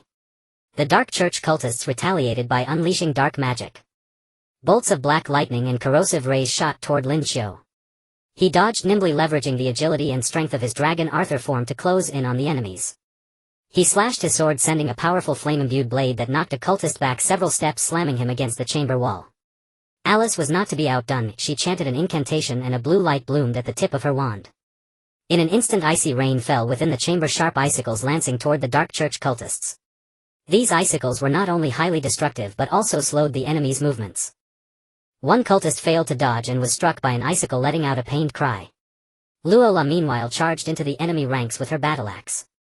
Each swing of her axe stirred up a gale, engaging the foes in fierce close-quarters combat. Her strength and skill left the enemies struggling to parry. For a moment the three of them overwhelmed the Dark Church cultists, catching them off guard. However, the cultists were no ordinary adversaries. They quickly adjusted their tactics and began to coordinate. The leader waved his staff, conjuring a dark barrier in front of him to block Lin Qiu's fiery attacks, while directing the other cultists to strike at Alice and Luo La from the flanks. Under the enemy's assault, Alice grew increasingly strained. The depletion of her magic left her struggling. A cultist seized the opportunity to fire a dark beam. Alice couldn't evade in time and was struck on the shoulder. She cried out in pain and fell to one knee. Alice! Lin Qiu's heart raced with anxiety. He rushed toward her, recklessly determined to protect her. But the Dark Church leader seized this moment to unleash a powerful dark magic. A massive black pillar of light shot toward Lin Qiu. Unable to dodge, he was struck and the glow of his armor dimmed significantly. Just as the situation seemed hopeless, the book of fantasy in Lin Qiu's hand blazed with intense light. It resonated powerfully with the holy sword belt, and the book transformed into a mysterious potent force surging into Lin Qiu's body. Feeling this power, hope surged within Lin Qiu. He concentrated his mind, channeling the energy, and the holy sword armor began to change. The original golden patterns were infused with an even more dazzling radiance, the flames deepened in hue, and a new form was awakening. Light surged around Lin Qiu as the holy blade armor was reforged. Its silver-white metallic luster dazzled with red lines winding like burning veins, outlining mysterious patterns interwoven into ancient dragon motifs. Flames blazed around him and a faint dragon silhouette emerged. Lin Qiu successfully transformed into the Dragon Knight form, power surging within him. He achieved an unprecedented synergy with the armor and the flame sword, turning the tide of battle and repelling the Dark Church. The battle ended.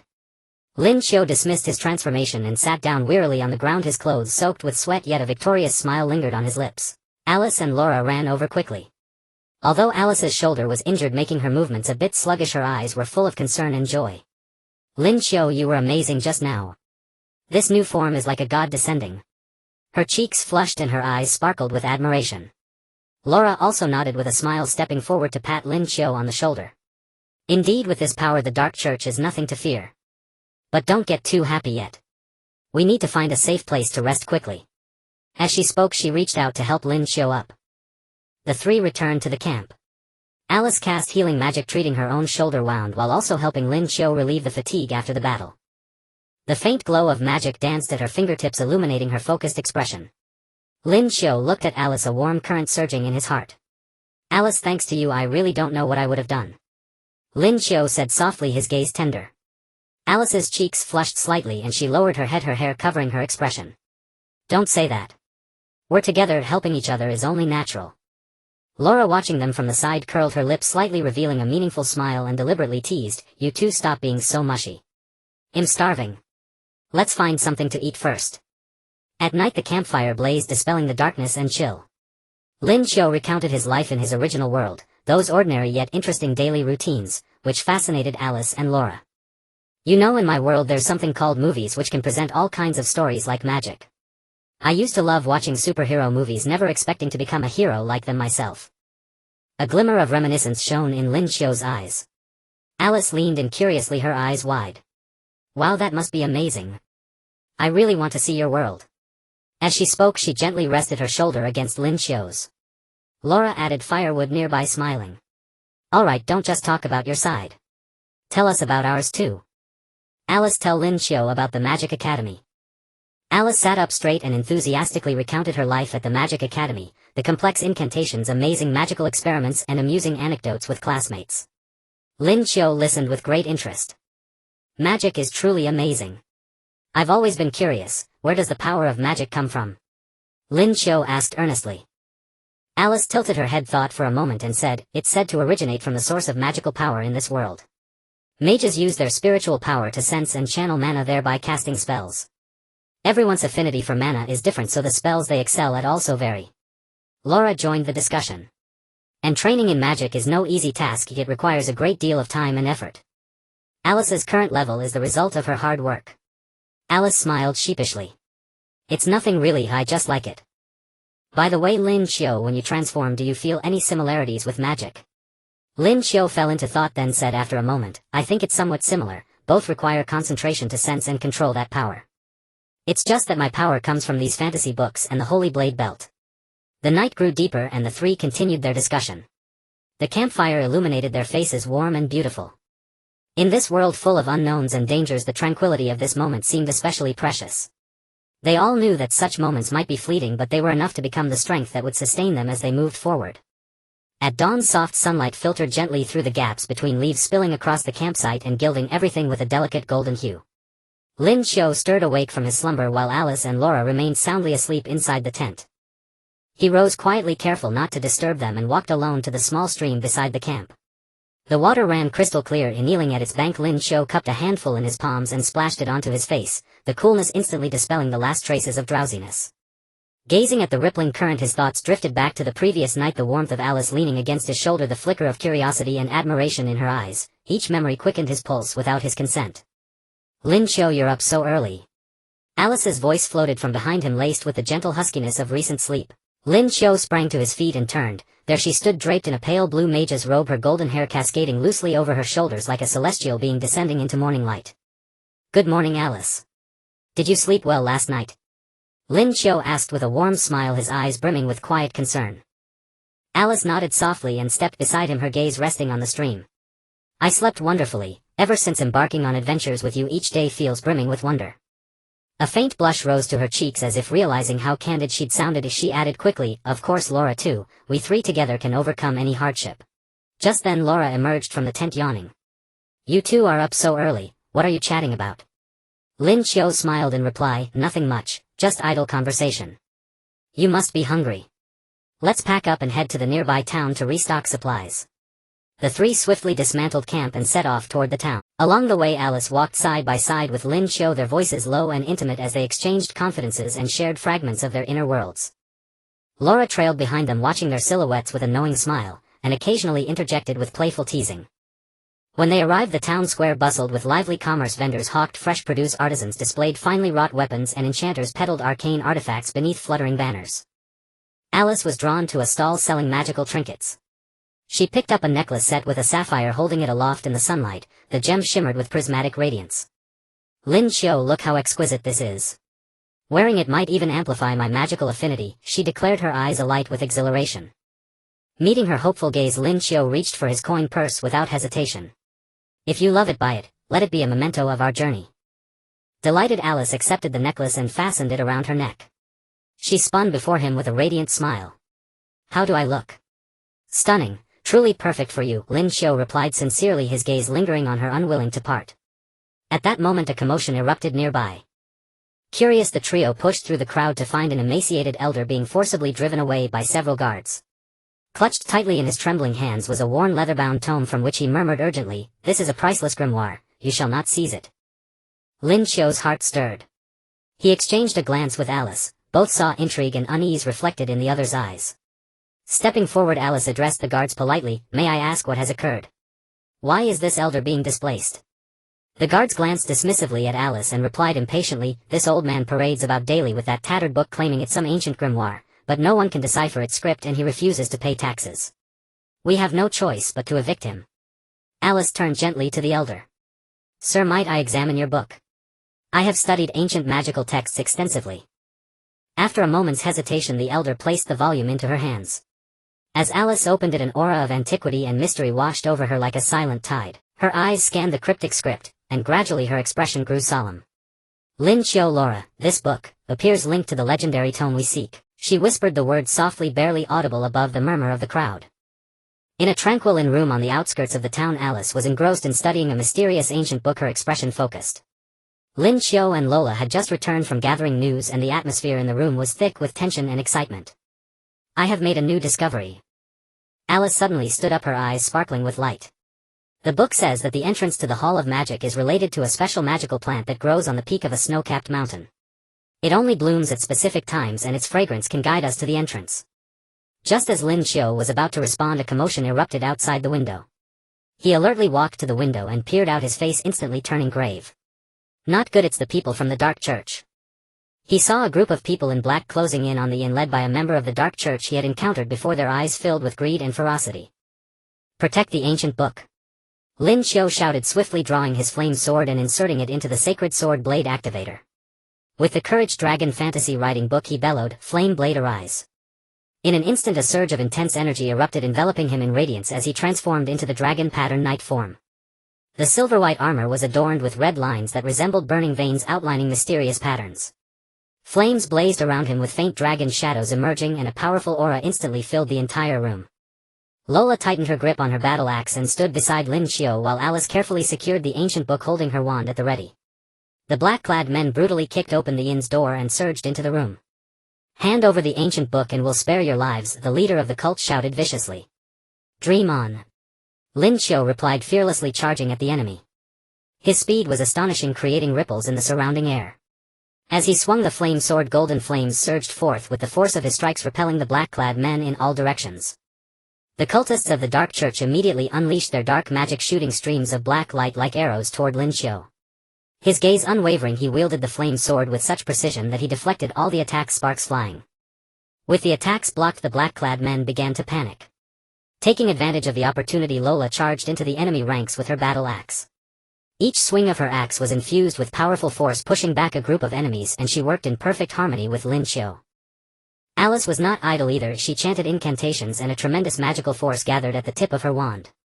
Ice arrows and lightning shot toward the black-clad men, causing magical lights to flicker and intertwine in the room. Despite their vigorous resistance, the Dark Church cultists kept pouring in, their numbers overwhelming. Lin Qiu felt the pressure mounting. He knew they had to end this quickly. He focused his spirit and drew upon the power of the sacred blade within him, the radiance of his armor growing ever brighter. Just then, an elderly man who had been hiding in the corner suddenly stood up, chanting softly and gesturing rapidly with his hands in the air. A mysterious beam of light shot from his hand, striking the leader of the Dark Church with pinpoint accuracy. When the leader was hit by the light, his body jolted, a look of agony crossing his face, and the power of the dark magic instantly weakened. Seizing this golden opportunity, Lin Qiu shouted loudly, his flames surging fiercely as he executed a powerful slash. The sword energy formed from the golden flames rushed toward the enemies with a devastating force, sending all the black-clad men before him flying, leaving charred traces on the ground. Upon seeing their leader injured and shaken by Lin Qiu's overwhelming strike, the other cultists were thrown into disarray. Lola and Alice seized the moment to intensify their attacks. The three of them worked together and finally drove all the Dark Church cultists out of the inn. Once the battle was over, the three of them collapsed onto the ground, gasping for breath. Lin Qiu reverted from his transformation, his clothes soaked in sweat, yet his eyes shone with determination and pride. He looked at the old man with gratitude and confusion in his eyes. "Elder, just now you." The old man smiled slightly and said slowly, "I was once a powerful mage, but for certain reasons I have concealed my identity here. Seeing you all fighting to protect the ancient book, I simply could not refrain from lending a hand." Alice stepped forward, expressing her gratitude. "Thank you, Elder. If it weren't for you, we would have been in trouble today." The old man waved his hand, saying, "No need to thank me. This ancient book is crucial to the safety of the world. It must not fall into the hands of the Dark Church. I know you are searching for the Hall of Magic. I can help you interpret the ancient book and find it together." Upon hearing this, hope surged within Lin Qiu and the others. With the old man's assistance, they were one step closer to finding the Hall of Magic. But they also knew that the Dark Church would not give up easily, and future adventures would be filled with uncertainties and challenges. However, at this moment their hearts were filled with courage and determination. To thwart the schemes of the Dark Church and protect this world, they would resolutely embark on a challenging adventure. After a thrilling confrontation with the Dark Church, Lin Qiu, Alice and Lola successfully protected the mysterious ancient tome and obtained crucial clues about the magical temple from an old man, the magical plant that grows atop the snow-capped mountains. This discovery filled them with both excitement and anxiety. They were thrilled to be one step closer to their goal, yet nervous about the imminent, unknown and perilous journey to the snow-capped mountain. Thus the trio decided to make a brief stop in the town to gather supplies for their arduous adventure. In the early morning, the town's market was bustling with activity, sunlight gently illuminating the cobblestone streets as stalls lined with a dazzling array of goods filled the marketplace. Lin Qiu wove through the throngs of people. Although the biting cold wind blew fiercely, it could not extinguish the fervor in his eyes. He paused in front of a stall selling cold weather gear where thick fur coats, fluffy gloves and sturdy climbing axes were neatly displayed. Lin Qiu picked up a fur coat, gently stroking the soft fur to gauge its warmth. The vendor was a burly middle-aged man who beamed as he introduced, "Sir, this is made from premium snow bear fur, providing exceptional warmth, perfect for wearing on the snow-capped mountains." Lin Qiu examined the coat's craftsmanship and material carefully, and after some haggling with the vendor, he paid with satisfaction. He also selected a scarf, imagining how Alice would look wearing it, a gentle smile rising at the corners of his mouth, filling his heart with warmth. Not far away, Alice was diligently selecting items in the magical equipment store. The shop was filled with magical artifacts radiating mysterious glows, and her attention was drawn to a petite crystal ball. Inside the crystal ball, clouds swirled and strange lights flickered intermittently. The shopkeeper was a thin old man wearing reading glasses who leisurely remarked, "Young lady, this is a treasure, it can sense the fluctuations of magical energy around you. In the mysterious lands of the Snow Mountains it might prove incredibly useful." Alice picked up the crystal ball, examining it closely, feeling the faint magical waves it emitted, her heart brimming with curiosity. She also selected several magical rune scrolls which could unleash different spells and might become a lifesaver at critical moments. Meanwhile, Lola carefully inspected her battle axe in the weapon shop. The blade was sharp, glinting coldly. She also selected spare arrows and durable ropes, essential equipment for the expedition in the Snow Mountains. Lola specifically purchased herbs and ointments for treating wounds just in case of injuries during battle. Back at the inn, the three gathered in their room to organize their supplies. Lin Qiu handed the scarf to Alice, their fingers brushed, inadvertently causing a slight blush to rise on Alice's cheeks as she softly thanked him. "Thank you, Lin Qiu." "What for?" Lin Qiu scratched his head and laughed. "I was just worried you wouldn't like it." Alice gently stroked the scarf, a tender smile gracing her lips. "How could I not? I really like it." After organizing their supplies, they sat around the table listening intently as the old man detailed the accounts of the Snow Mountains found in the ancient tome. The old man pointed to a crude map in the tome, his expression grave. "This snow mountain is covered in ice and snow all year round, with treacherous terrain and wondrous creatures inhabiting it. The magical plant you seek grows in a hidden valley at the mountain's peak. However, to reach there one must traverse a perilous ice field guarded by powerful ice beasts posing great danger. Moreover, ancient magical traps may exist within the snow mountain. Once triggered, the consequences could be dire." Alice furrowed her brow, worry evident in her eyes. "That sounds incredibly dangerous. How should we deal with the ice beasts and magical traps?" Lin Qiu clenched his fists, his gaze determined and confident. "Don't worry, I have the Holy Blade Belt which will surely protect everyone. Besides, we also have Alice's magic and Lola's combat experience. We can overcome these challenges. I will always be by your side and won't let anything happen to you." As he spoke, he gently patted Alice's shoulder, conveying strength. Lola nodded in agreement. "That's right, we've been through so much together and we will succeed this time too. Everyone needs to be careful and look out for each other." That night Lin Qiu lay in bed, his mind racing with thoughts. He contemplated the impending journey to the Snow Mountains, feeling both anticipation for the unknown and concern for Alice and Lola. He silently vowed to protect them and find the magical temple. Moonlight streamed through the window, bathing his face as he took a deep breath, slowly closing his eyes, eagerly awaiting the arrival of tomorrow. In the early morning, the gentle sunlight bathed the streets of the small town, gilding the ancient buildings with a golden edge. Lin Qiu and the others bid farewell to the old man and embarked on their journey to the snow-capped mountains. They carried heavy packs, their steps firm, filled with anticipation of the unknown and the courage to face challenges. As they drew closer to the snow-capped mountains, the temperature plummeted sharply and the cold wind whipped across their cheeks like sharp blades. The sky was as blue as a gem, complementing the pure white snow-capped mountains, creating a breathtaking scenery, yet they had no time to appreciate it. Alice couldn't help but shiver. Seeing this, Lin Qiu quickly took out a soft scarf from his pack and gently wrapped it around her neck, his movements tender and careful, his eyes filled with concern. "Be careful not to catch a chill. If you feel cold, just tell me." Alice's cheeks flushed slightly, a warm current surged within her and she softly thanked him. "Thank you, Lin Qiu, you're really kind." Lin Qiu smiled and ruffled her hair, saying, "No need to be polite with me." In the distance, the snow-capped mountains towered into the clouds, the peaks shrouded in thick layers of clouds resembling a mysterious staircase leading to the sky. At the foot of the mountain lay a vast ice field, the ice glimmering under the sunlight resembling a silver ocean.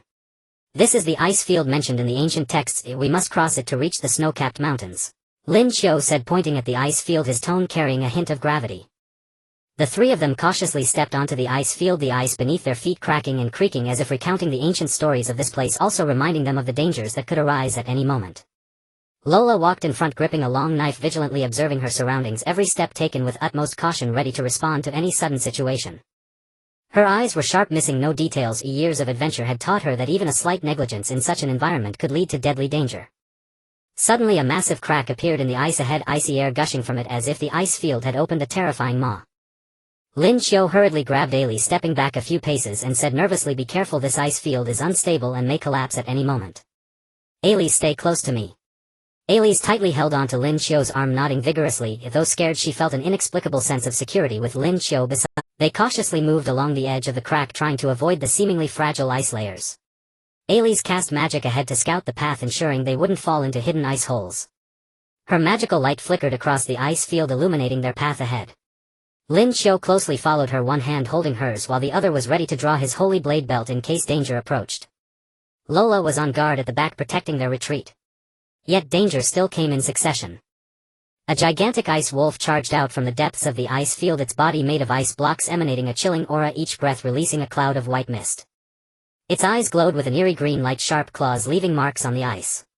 It's an ice wolf. Lin Qiu swiftly drew the fire blade, inserted it into the holy sword drive, and shouted, "Flame draw." In an instant he transformed into the dragon pattern knight form, flames engulfing him, contrasting sharply with the icy aura exuded by the ice wolf. The blazing flames illuminated the surrounding ice field, dispersing some of the cold. The ice wolf roared and lunged at Lin Qiu, its speed astonishing, bringing with it a gust of cold wind. Lin Qiu wielded the fire blade, the flames clashing against the ice wolf's icy body, producing sizzling sounds and scattering ice shards.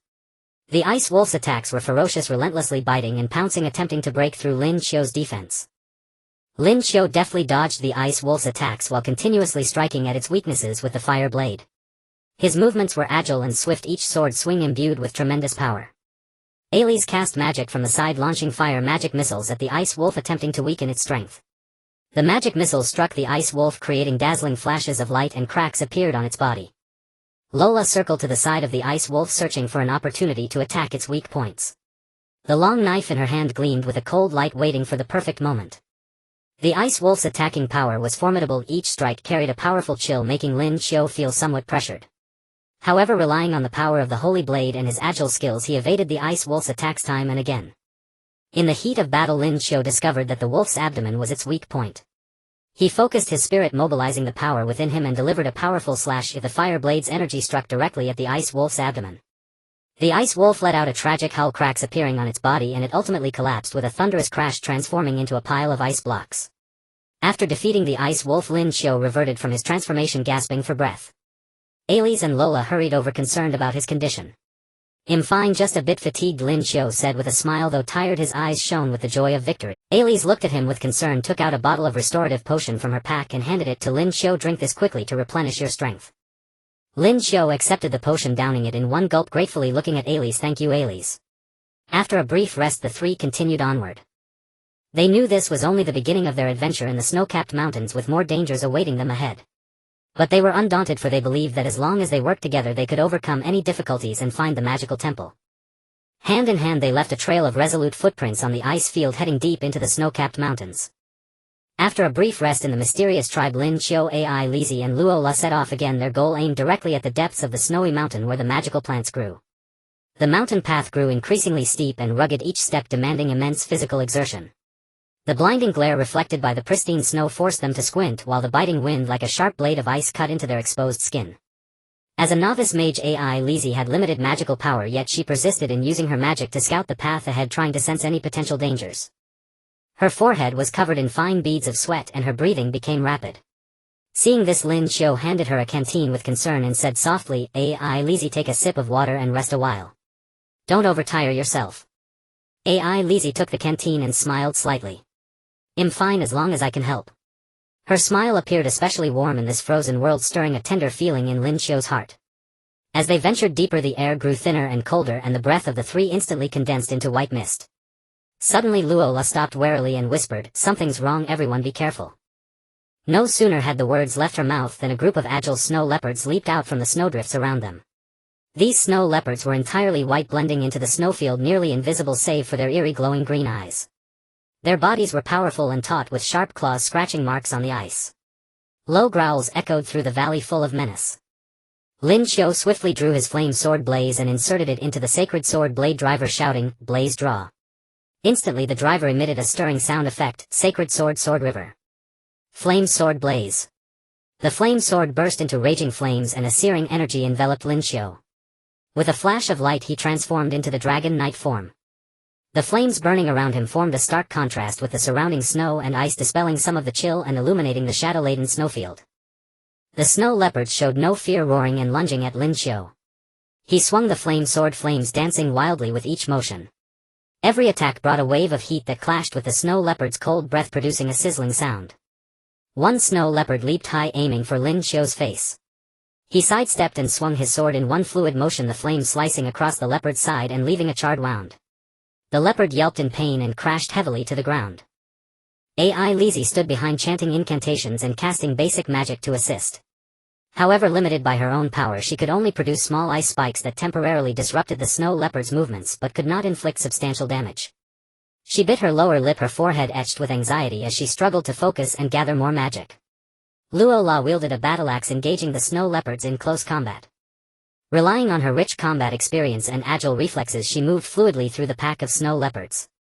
Her axe swung with a whistling wind, tearing through the leopard's fur, blood dripping onto the snow in crimson patches.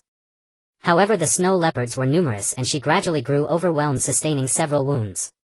Lin Qiu fought the leopards while keeping an eye on his companion. Seeing Luo La injured, he was frantic with worry.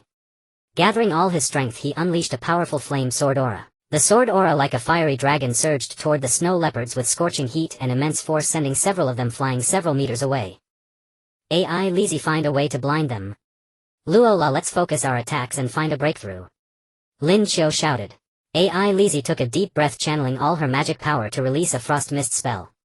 The mist instantly spread, blanketing the area in white, severely impairing the snow leopard's vision. They howled in confusion within the mist, their movements becoming sluggish. Lin Qiu and Luo La seized the opportunity, coordinating their attacks to launch a fierce assault on one flank of the snow leopard pack. Lin Qiu cleared the way with his flame sword while Luo La followed closely, delivering lethal strikes with her axe. Through their combined efforts, they finally tore a gap in the snow leopard's defense. Seeing this, several leopards grew fearful and fled. After defeating the snow leopards, Lin Qiu deactivated his transformation and collapsed onto the snow, with AI Lizzie and Luo La panting heavily. AI Lizzie took out medicinal herbs from her pack to treat Luo La's wounds, asking with concern, Luo La, are you alright? Does it hurt? Luo La shook her head with a smile. It's nothing, just a scratch. Thanks to you we won. After a brief rest to recover some strength, the three continued on. They knew this was merely a minor trial among the many dangers in the depths of the snowy mountain. Countless unknown challenges lay ahead, yet they showed no sign of backing down. In this vast snowy mountain, they supported each other step by step, advancing resolutely toward the place where the mysterious magical plants grew. Their hearts held only one conviction: find the magical plants, enter the Hall of Magic, thwart the Dark Chich's conspiracy, and protect this world. After repelling the snow leopard pack, Lin Qiu and his companions took a brief moment to regroup before continuing deeper into the snow-capped mountains. The howling wind mixed with blinding snow surged towards them like a raging tide, making each step feel as if it drained every ounce of their strength. As a novice mage, Alice had limited magical reserves, and in such harsh conditions her spells struggled to sustain themselves. Her physical stamina quickly waned and her steps grew unsteady. Seeing this, Lin Qiu immediately stepped forward to support her. His hand was broad and warm, firmly gripping Alice's arm, bringing a sense of warmth to her heart. Alice looked up slightly at Lin Qiu. Amidst the swirling snowflakes, she caught a glimpse of the deep concern in his eyes, causing her cheeks to flush and her heart to race. As the altitude continued to rise, the air grew thinner and colder, making each breath a struggle. The three of them trudged on, unaware of how long they had been walking, until a mysterious valley hidden deep within the mountains came into view. The valley was surrounded by thick clouds filled with a strange purple mist that flowed slowly within, seeming to conceal countless unknown secrets, exuding an ancient and mysterious aura. This is the valley mentioned in the ancient texts. If the magical plants are likely inside, Lin Qiu said, tightly gripping the blade of his holy sword's drive mechanism, vigilantly scanning the surroundings, his expression serious and guarded. The three of them cautiously stepped into the valley, where the ground was covered with thick snow, each step crunching with a crunch-crunch sound. The surrounding peaks towered into the clouds, blocking most of the sunlight, making the valley seem particularly dark. Suddenly a melodious yet eerie song resonated from the depths of the valley, echoing without a discernible source. The song seemed to possess a certain magic, penetrating their minds and attempting to disturb their thoughts. What is that sound? Alice tightened her grip on Lin Qiu's arm, her eyes filled with fear as her body trembled slightly. Lola furrowed her brow, gripping her battle axe with a vigilant expression. Be careful, this song seems off, don't let it confuse you. Lin Qiu focused his mind, trying to resist the song's interference, but it clung to him like a shadow, causing his consciousness to blur. Just as he was about to lose consciousness, the holy sword's drive mechanism at his waist suddenly emitted a strong light that dispelled the eerie song, instantly awakening him. Everyone, don't listen to this song. Resist with your will. Lin Qiu shouted, his voice echoing throughout the valley. The three of them supported each other, relying on their strong wills to push forward into the depths of the valley. As they delved deeper, they discovered a variety of strange plants growing in the valley, their leaves shimmering with a crystalline glow, some even emanating faint magical fluctuations. These plants are extraordinary, perhaps the magical plants are among them. Alice crouched down, carefully examining a plant radiating blue light, her eyes filled with curiosity and anticipation. At that moment, a gigantic ice spider descended from the rocky walls of the valley. This ice spider was enormous, roughly the size of a table, composed entirely of ice, with its 8 sharp claws leaving deep marks on the ground. Its eyes glimmered with a ghostly blue light, continuously exhaling a freezing chill that sent shivers down their spines. "Be careful, it's an ice spider." Lola reacted first, swinging her battle axe towards the ice spider, the axe tracing an arc through the air, creating a whoosh. Lin Qiu swiftly drew the flame sword of blaze, inserting it into the holy sword's drive mechanism, shouting, "Flame sword draw." In an instant the mechanism activated, producing the sound effect of "Holy Sword Sword River." Then the voice of "Flame Sword of Blaze" echoed. Accompanied by exhilarating sound effects, flames erupted from the flame sword of blaze, enveloping Lin Qiu in searing power. As the light faded, he transformed into the dragon pattern knight form, his silver armor shining brightly in the icy landscape with red lines winding like burning veins outlining mysterious dragon patterns, flames roaring around him subtly revealing the shadow of a dragon contrasting starkly with the chill emitted by the ice spider. He swung the flame sword, charging towards the ice spider. The collision of fire and the ice spider's icy body produced a sizzling sound, sending icy shards flying. The ice spider's attacks were ferocious, its claws swung relentlessly, attempting to drive Lola and Lin Qiu back. Lola agilely dodged the ice spider's strikes while continuously hacking at its legs with her axe. Alice meanwhile cast spells from the back, trying to weaken the ice spider's strength. However, due to her limited magical energy, she could only cast some elementary ice spells which did not inflict significant damage. Her brow furrowed, beads of sweat forming on her forehead as she concentrated hard, trying to gather more magical energy, but the effects were minimal. Lin Qiu noticed that the ice spider's back was its weak point. He focused his mind, channeling the flame energy of the holy blade, unleashing a powerful flame sword. The sword chi surged like a flame dragon towards the ice spider, carving a deep gash across its back. The ice spider let out a pained cry as cracks began to appear on its body. Taking advantage of the ice spider's injury, Lola and Lin Qiu launched another assault. Lola leaped mightily, bringing her axe down hard on the ice spider's head, while Lin Qiu stabbed the flame sword into the spider's abdomen. Under their combined attack, the ice spider finally could not withstand the blows, crashing to the ground and shattering into a pile of ice blocks. After defeating the ice spider, Lin Qiu reverted from his transformation, collapsing to the ground alongside Alice and Lola, panting heavily. After this fierce battle they had expended a great deal of energy, but they knew they were one step closer to the magical plants. After resting for a moment, they continued their search for magical plants in the valley. At the end of the valley they discovered a cave covered in ice and snow, emanating strong magical fluctuations. The magical plants are likely in that cave. Lin Qiu stood up, walking towards the cave with determination and anticipation in his eyes. As they entered, a warm aura washed over them. Inside the cave they found a plant radiating golden light, its leaves shimmering with mysterious runes, exactly the magical plant they had been desperately searching for. "We finally found it!" Alice exclaimed excitedly as she rushed towards the magical plant, eager to touch it. Just as her hand was about to make contact with the magical plant, a powerful surge of magical energy erupted from within the cave, sending all three of them flying. "What is happening?" Lin Qiu got up, watching the magical plant warily, confusion filling his heart. At that moment a mysterious voice echoed in the cave, "To obtain the magical plant you must pass my test." A mysterious voice echoed through the cave, its powerful magical energy surging like a turbulent undercurrent, recklessly altering the environment within the cave, where one moment it was unbearably hot and the next it turned icy cold. Lin Qiu, Ai Li Si and Luo La huddled closely together, vigilantly surveying their surroundings. However, aside from the magical plants emitting a golden glow, the cave was utterly devoid of anything else. "Who exactly are you? Why have you set these trials?" Lin Qiu shouted, his resolute voice reverberating through the cave. "I am the guardian of this valley, having protected these magical plants for hundreds of years. Only by proving your worth to wield their power are you deemed worthy to take them away. If this power falls into the hands of evil, the world will descend into endless darkness." The mysterious voice spoke slowly, its tone calm yet undeniably authoritative. Lin Qiu exchanged glances with Ai Li Si and Luo La, and the three nodded in unison. No matter how arduous the trials may be, they would never back down, for the heavy responsibility of stopping the Dark Church and saving the world rested upon their shoulders. "We accept the trial," Lin Qiu replied firmly. As soon as he finished speaking, the scene in the cave changed dramatically. Ancient and mysterious images emerged on the rough stone walls, depicting powerful magical rituals and complex arcane runes. On the ground, strange runes gradually appeared, shimmering with a ghostly blue light, intertwining to form a complex magical array that radiated powerful and mysterious energy fluctuation. "You must use the changes in these runes to cast the corresponding magic and unravel the secrets of the magical array," the mysterious voice explained patiently. Ai Li Si focused on the runes, her brows furrowed, her eyes filled with concentration and tension. As a novice mage, this intricate magical array posed a formidable challenge for her.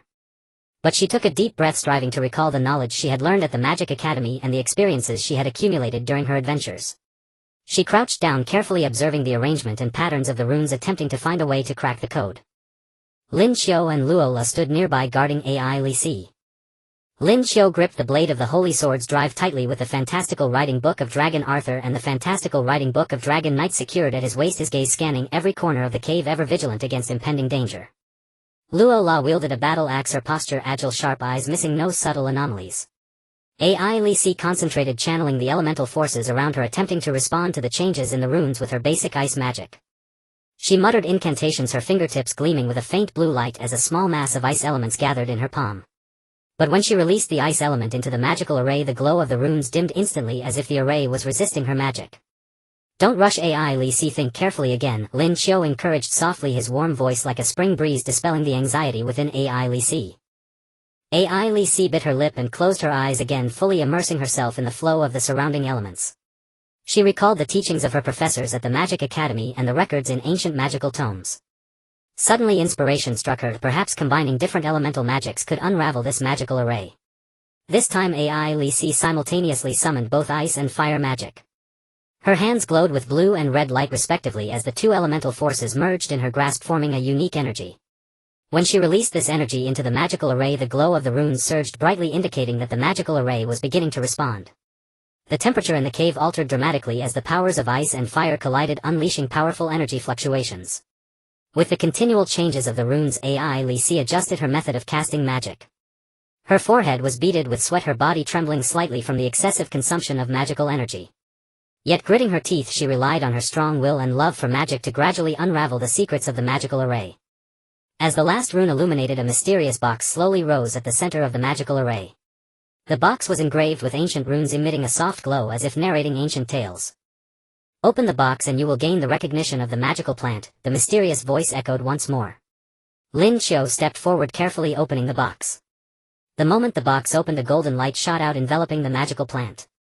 The plant's glow intensified, its leaves gently swaying as if welcoming them. "Congratulations, you have passed the trial. This magical plant now belongs to you, but remember, its power is meant to protect the world, not to be exploited by dark forces." The mysterious voice faded away gradually within the cave. Lin Qiu and the others stepped forward, gently plucking the magical plant and carefully placing it into a specially designed container. At that moment the images in the cave changed again, revealing more information about the magical hall and the dark church. They learned that the magical hall housed artifacts capable of sealing dark powers, and the dark church would stop at nothing to obtain these artifacts, seeking magical plants and other crucial items. Once the dark church gathered all the items, opened the magical hall and released the dark powers, the entire world would plunge into a deep abyss of darkness. "We must find the magical hall quickly and thwart the dark church's schemes," Lin Qiu said gravely as he gazed at the images. His hand hovered between the fantastical writing book of Dragon Arthur and the fantastical writing book of Dragon Knight, contemplating whether to invoke the form of Dragon Arthur, which embodied royal grandeur and could unleash powerful divine power, or to activate the Dragon Knight form surrounded by mysterious dragon might, which featured fierce attacks and formidable defenses. AI Li Si and Luo La nodded in agreement, fully aware of the heavy responsibility they bore. With the magical plant in hand, the three of them left the cave, continuing their journey to seek the magical hall. They understood that the road ahead was fraught with the unknown and danger, yet they were prepared to do whatever it took to protect the world. Lin Qiu and the others carefully left the mysterious valley with the magical plants, beginning their descent down the mountain. The sunlight spilled onto the snow, reflecting a blinding brightness that forced them to wear goggles to shield their eyes from the intense light. Alice tightly held the container containing the magical plants as if cradling the world's most precious treasure, her eyes shimmering with joy from completing the task, yet tinged with concern for the journey ahead. The descent was not easy, the snow was deep and each step required significant effort. Lin Qiu led the way, clearing the path, glancing back occasionally at Alice and Lola to ensure their safety. Lola took the rear, vigilantly watching the surroundings for any sudden danger. "Everyone be careful, this snow slope is quite steep, don't slip," Lin Qiu called out loudly. Just then Alice slipped, rolling down the slope. She screamed in terror, nearly dropping the magical plants in her hands. "Alice!" Both Lin Qiu and Lola shouted simultaneously, rushing toward the direction Alice had fallen. Lin Qiu's heart raced as he disregarded the dangers of the slope and sped down. As he was about to catch up to Alice, he leaped forward, tightly embracing her. The two tumbled down the slope for a few rolls before finally coming to a stop. "Are you okay? Did you get hurt?" Lin Qiu quickly checked Alice's body, concern etched in his gaze. Alice shook her head, tears glistening in her eyes. "I'm fine, thank you, Lin Qiu. Thankfully the magical plants are still safe." "It's good that you're okay." Lola arrived as well, breathing a sigh of relief upon seeing them unharmed. "You really scared me back there." After a brief rest, the three continued their descent. As they walked, Lin Qiu suddenly felt that something was off about the atmosphere around them. A faint dark aura permeated the air, and he cautiously stopped, drawing his flame sword ready for battle while gripping the Courage Dragon Fantasy Control Book and the King Arthur Fantasy Control Book tightly. "Everyone be cautious, it seems danger is approaching," Lin Qiu whispered. No sooner had he spoken than a group of shadows emerged from the surrounding snowdrifts. These shadows flickered, their forms indistinct, emanating a chilling dark aura as they slowly advanced toward the three. Upon closer inspection, the shadows were surrounded by a strange purple mist within which faint black runes flickered, seemingly drawing in the dark energy around them. "What are those things?" Alice asked in panic. "They must be the shadow demons sent by the Dark Church, likely sensing we have obtained the magical plants and are here to seize them." Lola tightened her grip on her battle axe, preparing for combat. Lin Qiu swiftly inserted the Courage Dragon Fantasy Control Book and the King Arthur Fantasy Control Book into the Holy Sword Blade Driver, shouting, "Flame, draw sword." As the second book overlapped, a powerful force imbued the Holy Sword Dragon. The dual attributes sharpened the blade. In an instant the driver emitted a thrilling sound and golden light enveloped Lin Qiu. When the light faded, he had transformed into the Dragon King Arthur form. At that moment Lin Qiu stood 217.0 centimeters tall and weighed 120.4 kilograms, radiating a sacred and majestic aura. The left half of his body housed the power of the story King Arthur, his armor shining with golden brilliance, the dragon horns on his helmet imposing and his cape billowing in the wind. He wielded the flame sword in one hand, its blade ablaze with searing flames. In the other hand he held the king's holy sword, its blade emanating a mysterious blue glow. Lin Qiu swung the flame sword and the king's holy sword, charging at the shadow demons. The red and blue sword energies clashed, with the demons emitting sizzling sounds as the demons' bodies were scorched by the sword energies, letting out cries of pain.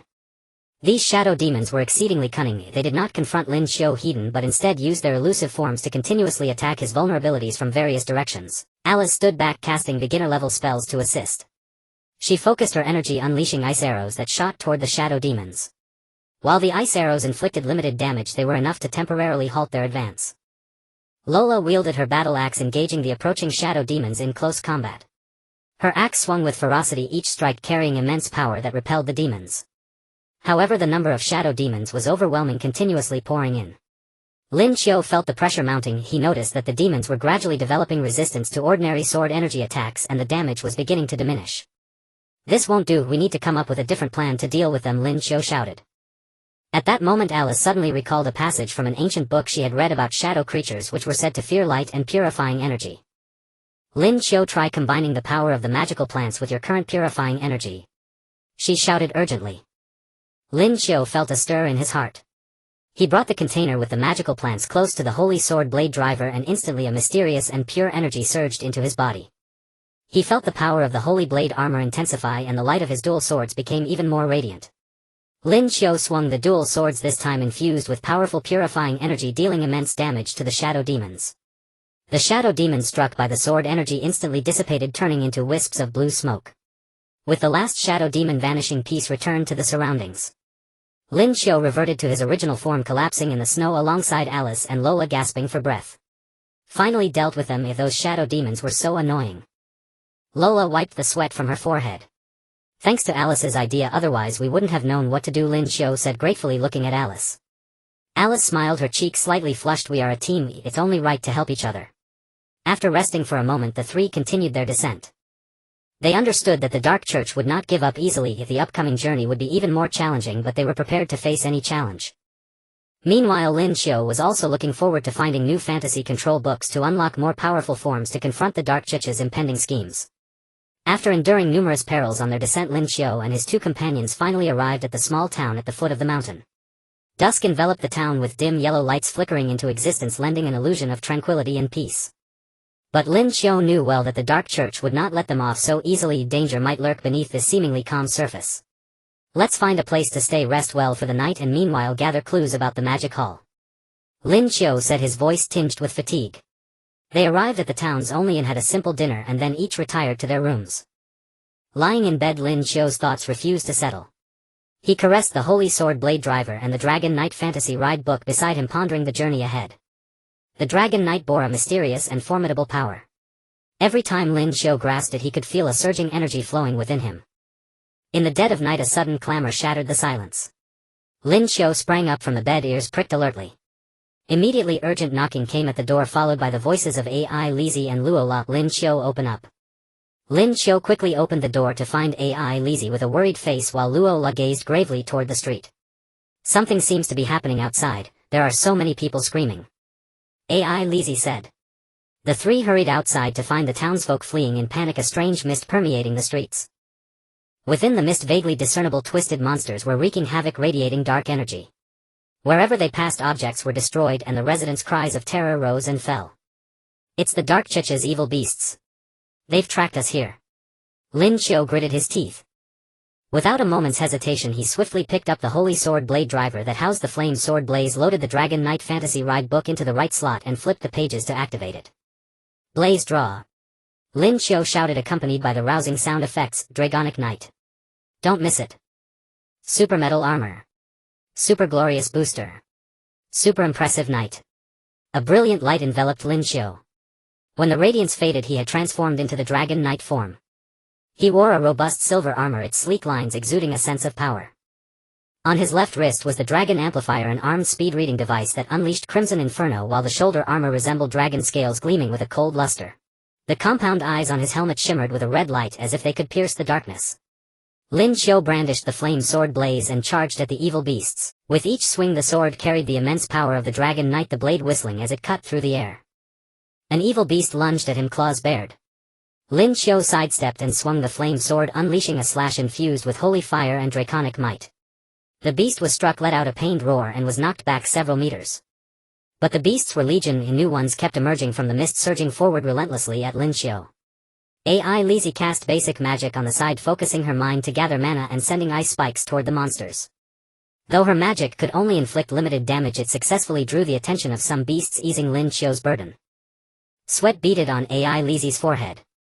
As she cast spells, she inwardly fretted, regretting that her magical prowess was not strong enough to be of more help. Luo La meanwhile wielded her battle axe, engaging in close combat with the approaching beasts. With her agile movements and rich combat experience, she repelled them time and again. She spotted an opening in one beast, swiftly bringing her axe down, cutting a deep gash in its body. But in dodging another attack, her arm was scratched by a beast's claw, blood seeping out. Lin Qiu's heart tightened with anxiety. He kept swinging his sword, trying to cut a path to protect the townsfolk. He pulled the trigger of the Holy Sword Blade driver and yelled, "Dragonic Finishing Reed." Then he drew the blade, wrapping the Flame Sword Blaze in sacred flames, and slashed toward the dense horde of evil beasts. The powerful sword energy instantly repelled a large group of them. But the beasts seemed inexhaustible. Lin Qiu gradually felt his stamina waning, and the power of the Dragon Knight form began to falter after the prolonged battle. Lin Qiu's entire body radiated the unique glow of the dragon pattern Knight form, the red lines on his armor dancing like lively flames, becoming even more dazzling against the backdrop of silver armor. With every swing of the flame sword, scorching sword energy swept in a fan shape towards the evil beasts. His movements flowed like water, exuding a sense of power, yet the sheer number of evil beasts was overwhelming, surging in from all directions like a tide of darkness gradually surrounding him. Sweat trickled down his cheeks, falling onto the scorched ground. The blurred vision made his judgment increasingly difficult, but the conviction in his heart stood firm like a towering mountain to protect the townsfolk and completely repel these evil beasts created by the Dark Church. Ellis was anxiously by the side, constantly waving her wand and chanting incantations, attempting to relieve Lin Qiu's burden with basic magic. Ice arrows and wind blades were continuously shot towards the evil beasts, but they merely paused briefly before resuming their frenzied assault. Suddenly a flash of inspiration struck her mind, recalling the ancient magic scroll gifted to her by a mysterious sorcerer in the enigmatic. It was said that this scroll was crafted by ancient sorcerers, containing powerful magical forces feared even by the gods, capable of turning the tide in critical moments. Lin Qiu, I have a solution. Ellis shouted at the top of her lungs amidst the deafening sounds of battle, her voice strained. That magic scroll might save everyone. Hearing this, a glimmer of hope flashed in Lin Qiu's weary eyes. While fending off the attacks of the evil beasts, he struggled to move closer to Ellis. Ellis quickly rummaged through her backpack to retrieve the yellowing magic scroll. Its edges worn, the runes on it emanating a profound and mysterious glow, as if narrating an ancient story unknown to others. Her hands trembled slightly as she unfolded the scroll, silently praying that this ancient power would prove effective. As Ellis chanted, ancient and obscure incantations flowed from her lips. The runes seemed to awaken like ancient spirits, shining brighter, their intense radiance making even the surrounding evil beasts shrink back in fear. A vast and mysterious power surged forth from the scroll, coalescing in the air into a gigantic shield that enveloped the townsfolk and Lin Qiu. The shield manifested in a deep purple-gold hue, its surface flowing with intricate and exquisite runes that flickered and transformed as if depicting a magical legend that transcended time and space. The evil beasts crashed violently against the shield, emitting piercing screams repelled by the powerful rebound. Some even turned to dust upon impact. This shield won't last long, we must take this opportunity to completely drive back these evil beasts. Ellis said nervously, her forehead glistening with sweat, her eyes revealing anxiety as she intently watched the evil beasts relentlessly assaulting the shield as if engaging in an invisible battle with them. Lin Qiu nodded in agreement, forcing himself to endure the fatigue as he surveyed the battlefield once more. After careful observation, he keenly sensed that the evil beasts seemed to be controlled by some dark power, and the source of that power was likely in the ruins outside the town shrouded in dark energy. The ruins were once an ancient temple of the town dedicated to the gods that protected this land, but now they were corrupted by the evil forces of the Dark Church, exuding an ominous aura. Laura Ellis, I will go outside the town to find the source of the evil beast's control. You stay here to protect the residents and use the shield to buy time. Lin Qiu said decisively, his eyes filled with determination and resolution, scanning his companions beside him, his heart brimming with trust and reliance. You must be careful. Ellis looked at him with worry, her eyes full of concern as her hands instinctively tightened as if that could lend Lin Qiu more strength. Lin Qiu took a deep breath, tightened his grip on the flame sword, adjusted the position of the holy sword's blade drive, feeling the power within, and charged towards the ruins outside the town. All the while the evil beasts lunged at him, but he deftly evaded their attacks, time and again utilizing the agility and strength of the dragon-patterned knight form, striking back with fatal blow. With each clash the flames on the flame sword blazed even brighter, as if absorbing the energy of battle, growing more intense and powerful. Upon arriving at the ruins, a thick aura of darkness enveloped him, nearly suffocating. In the center of the ruins stood a gigantic magic circle, its runes flickering with eerie black light as if countless evil eyes were watching everything. In the circle stood a figure in a black cloak, an important member of the Dark Church. Surrounded by dark energy, the figure appeared particularly ominous. Wearing a ghastly mask that revealed only a pair of cold, malevolent eyes, it emitted a chilling light as if it came from an endless abyss of dark. Finally arrived, you foolish fool, the figure in the black cloak said coldly, its voice seeming to emanate from the depths of hell, carrying a bone-chilling coldness. Hand over the magical plant and I will spare your life. In your dreams. Lin Qiu replied fearlessly, his voice firm and powerful, echoing in the dark ruins. Today marks the end for your Dark Church. The figure in the black cloak sneered, waving its hands, causing more evil beasts to surge from the magic circle. These beasts were fiercer than the ones before, surrounded by black flames as they lunged at Lin Qiu. Lin Qiu stood his ground, unleashing the latent power of the dragon-patterned knight form. In an instant the red lines on his armor gleamed brightly and a powerful energy erupted from within him, colliding with the black flames of the evil beasts, producing a deafening roar with sparks flying and heat waves surging. Do you think this can stop me? The figure in the black cloak cast another spell, chanting incantations as its hands quickly formed strange seals. With its movements the strength of the evil beasts surged, instantly becoming even more frenzied, their attack speed and power elevated to a new level, their claws and teeth glinting coldly as if they could tear apart anything that obstructed them. Lin Qiu gritted his teeth, constantly changing his posture to evade the attacks while searching for a flaw in the figure in the black cloak. Just then he noticed one corner of the magic circle where the runes flickered erratically, dimming, clearly a weak point. Lin Qiu concentrated his strength and launched a fierce attack towards the weak point of the magic circle. He leaped high, channeling all his energy and the mysterious power of the dragon-patterned knight form into the flame sword, slashing towards the magic circle with roaring flames and powerful sword energy. With a thunderous crash, cracks appeared in the magic circle, rapidly spreading and emitting blinding light as if illuminating the dark ruins. The figure in the black cloak's expression changed drastically, clearly not expecting Lin Qiu to find the weak point of the magic circle and launch such a powerful attack. A surge of unease and fear welled up within. You dare to destroy my magic circle?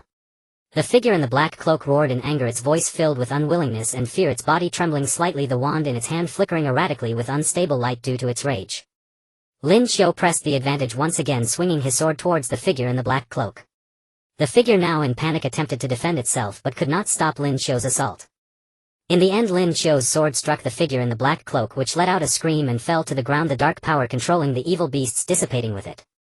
Meanwhile the evil beasts in the town lost their ability to move, turning into wisps of black smoke that vanished. The shield was lifted and tranquility returned to the town. The townsfolk cheered with joy, expressing their gratitude to Lin Qiu and his companions.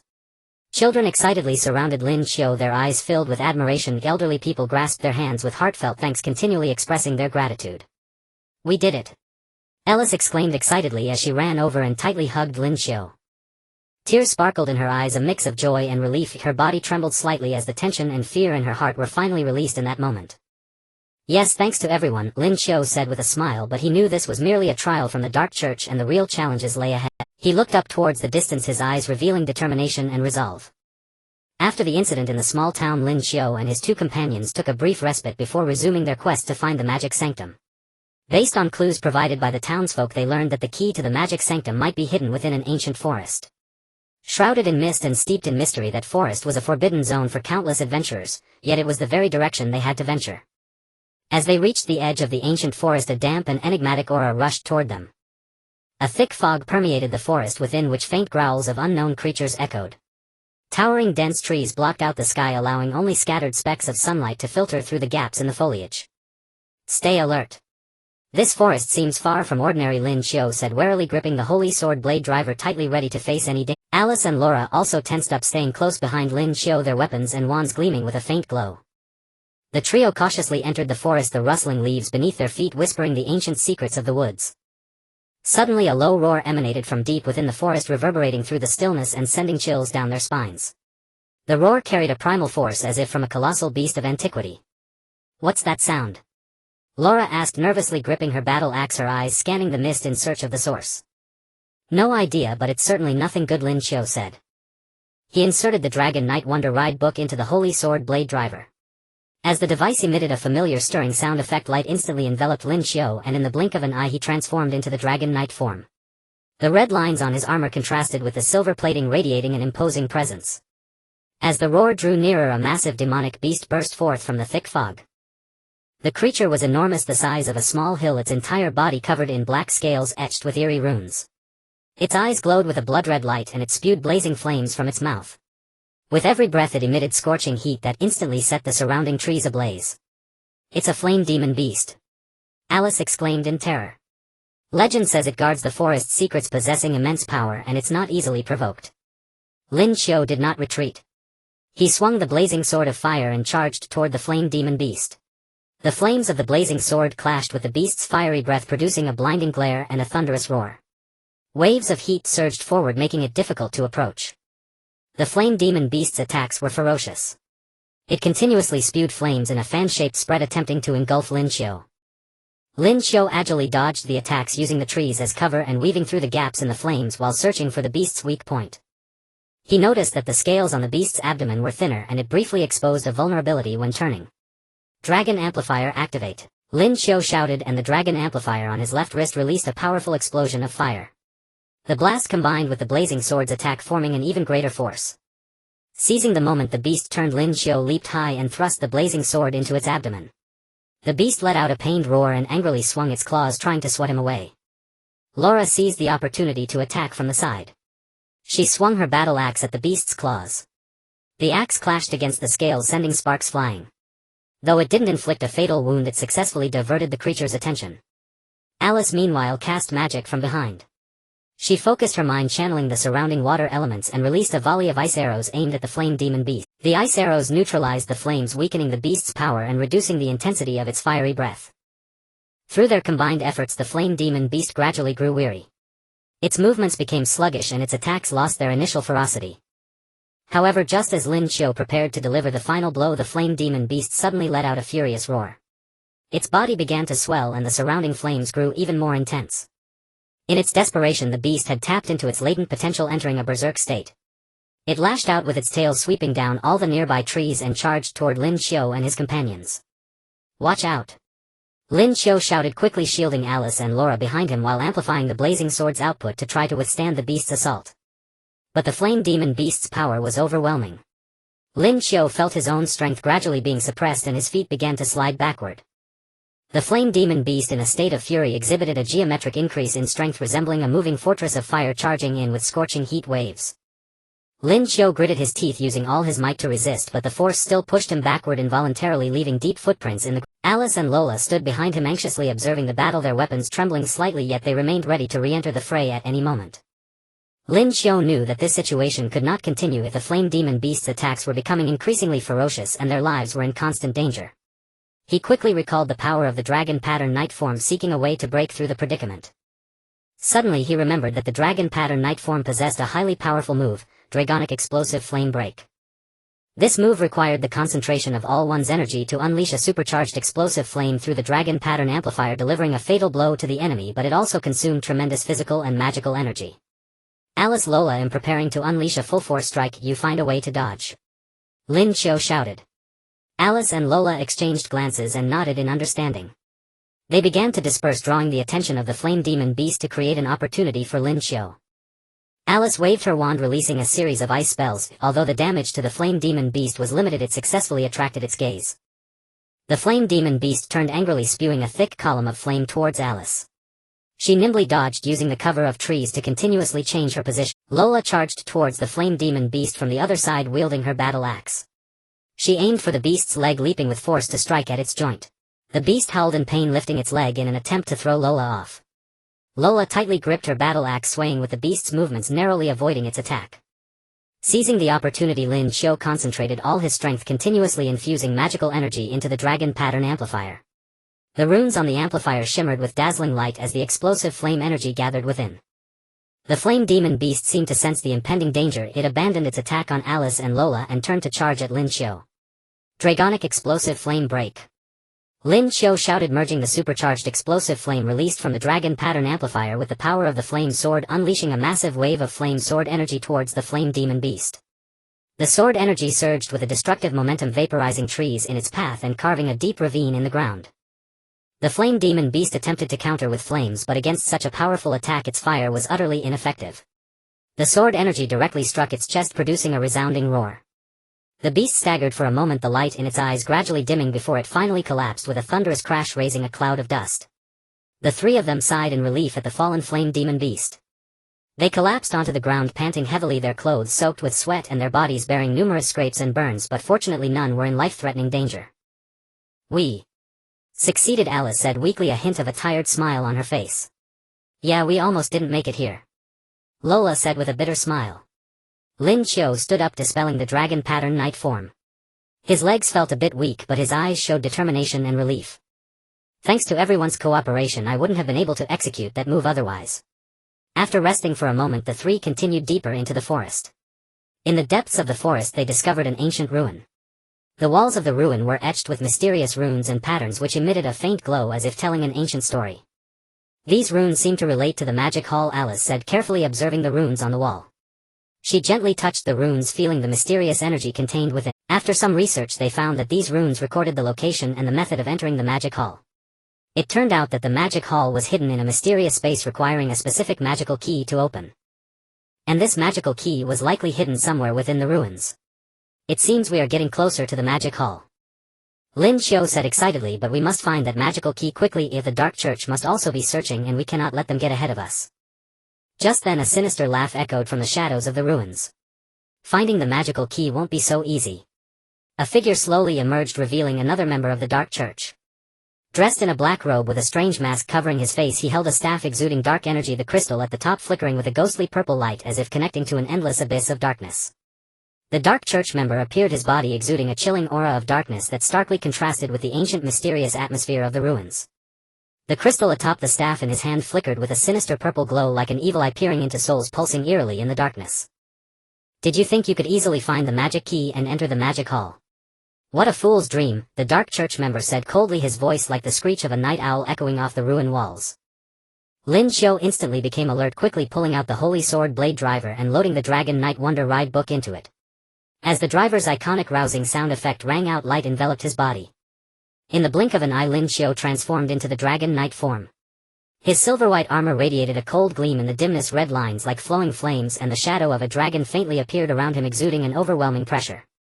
"No matter who you are, if you want to stop us, then bring it on," Lin Qiu said unyieldingly, his tone firm. The flame sword in his hand blazed with fierce fire, illuminating the surrounding darkness. The Dark Church member sneered and swung his staff.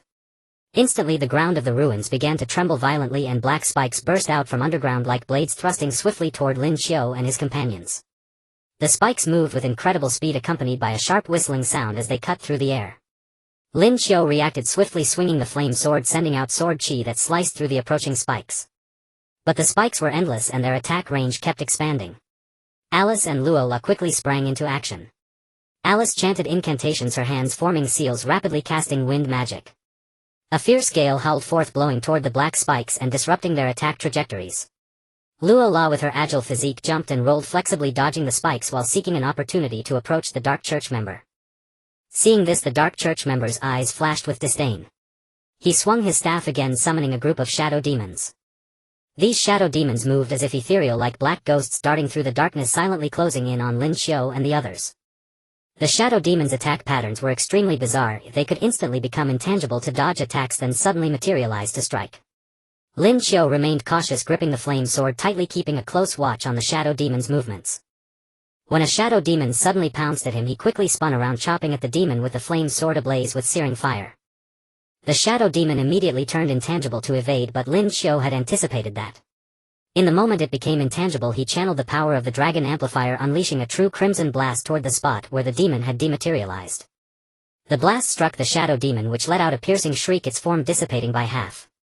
Behind them, Alice was also engaged in a fierce battle with the shadow demons. She cast ice magic, rapidly cooling the surrounding air and forming ice spikes that shot toward the shadow demons.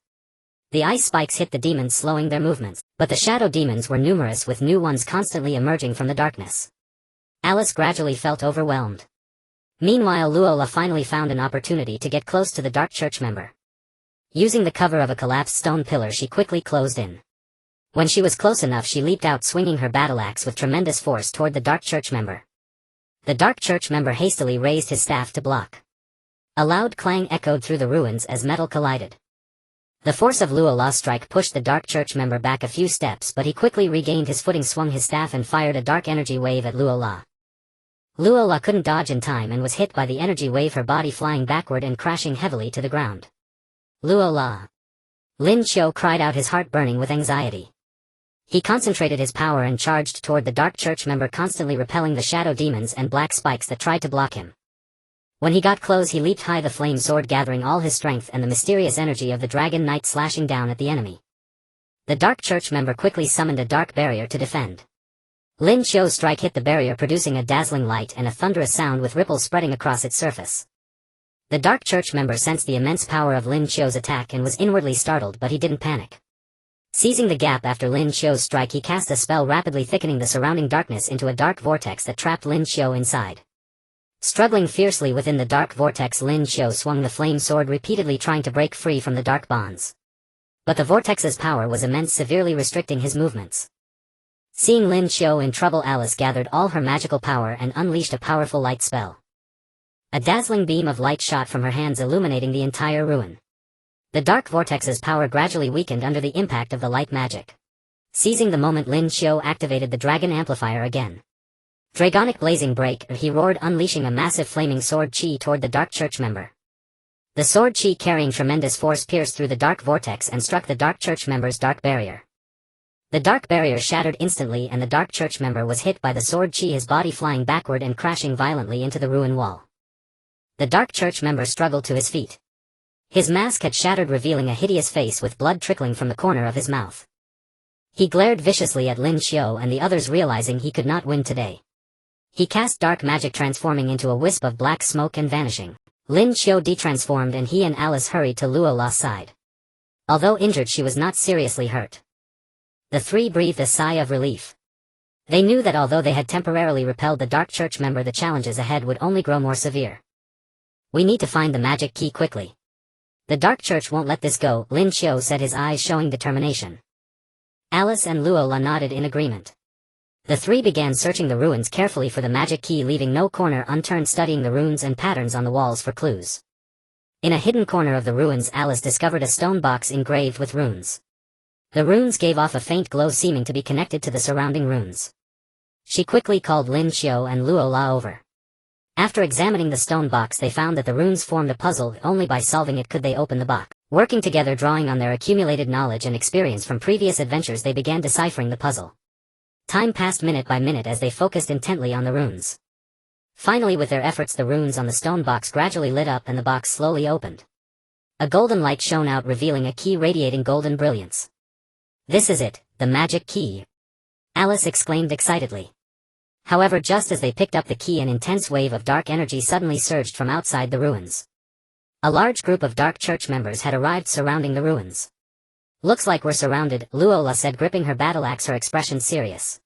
"It's all right. We have the magic key. As long as we break through their encirclement, we can find the magic hall," Lin Qiu said firmly. He carefully stowed the key and prepared for the coming battle. Outside the ruins, a large number of members from the Dark Church surged like a tide, surrounding the ancient site tightly. Dressed in black robes, their faces hidden beneath hoods, various weapons in their hands radiated a cold gleam contrasting sharply with the mysterious aura emanating from the ruins.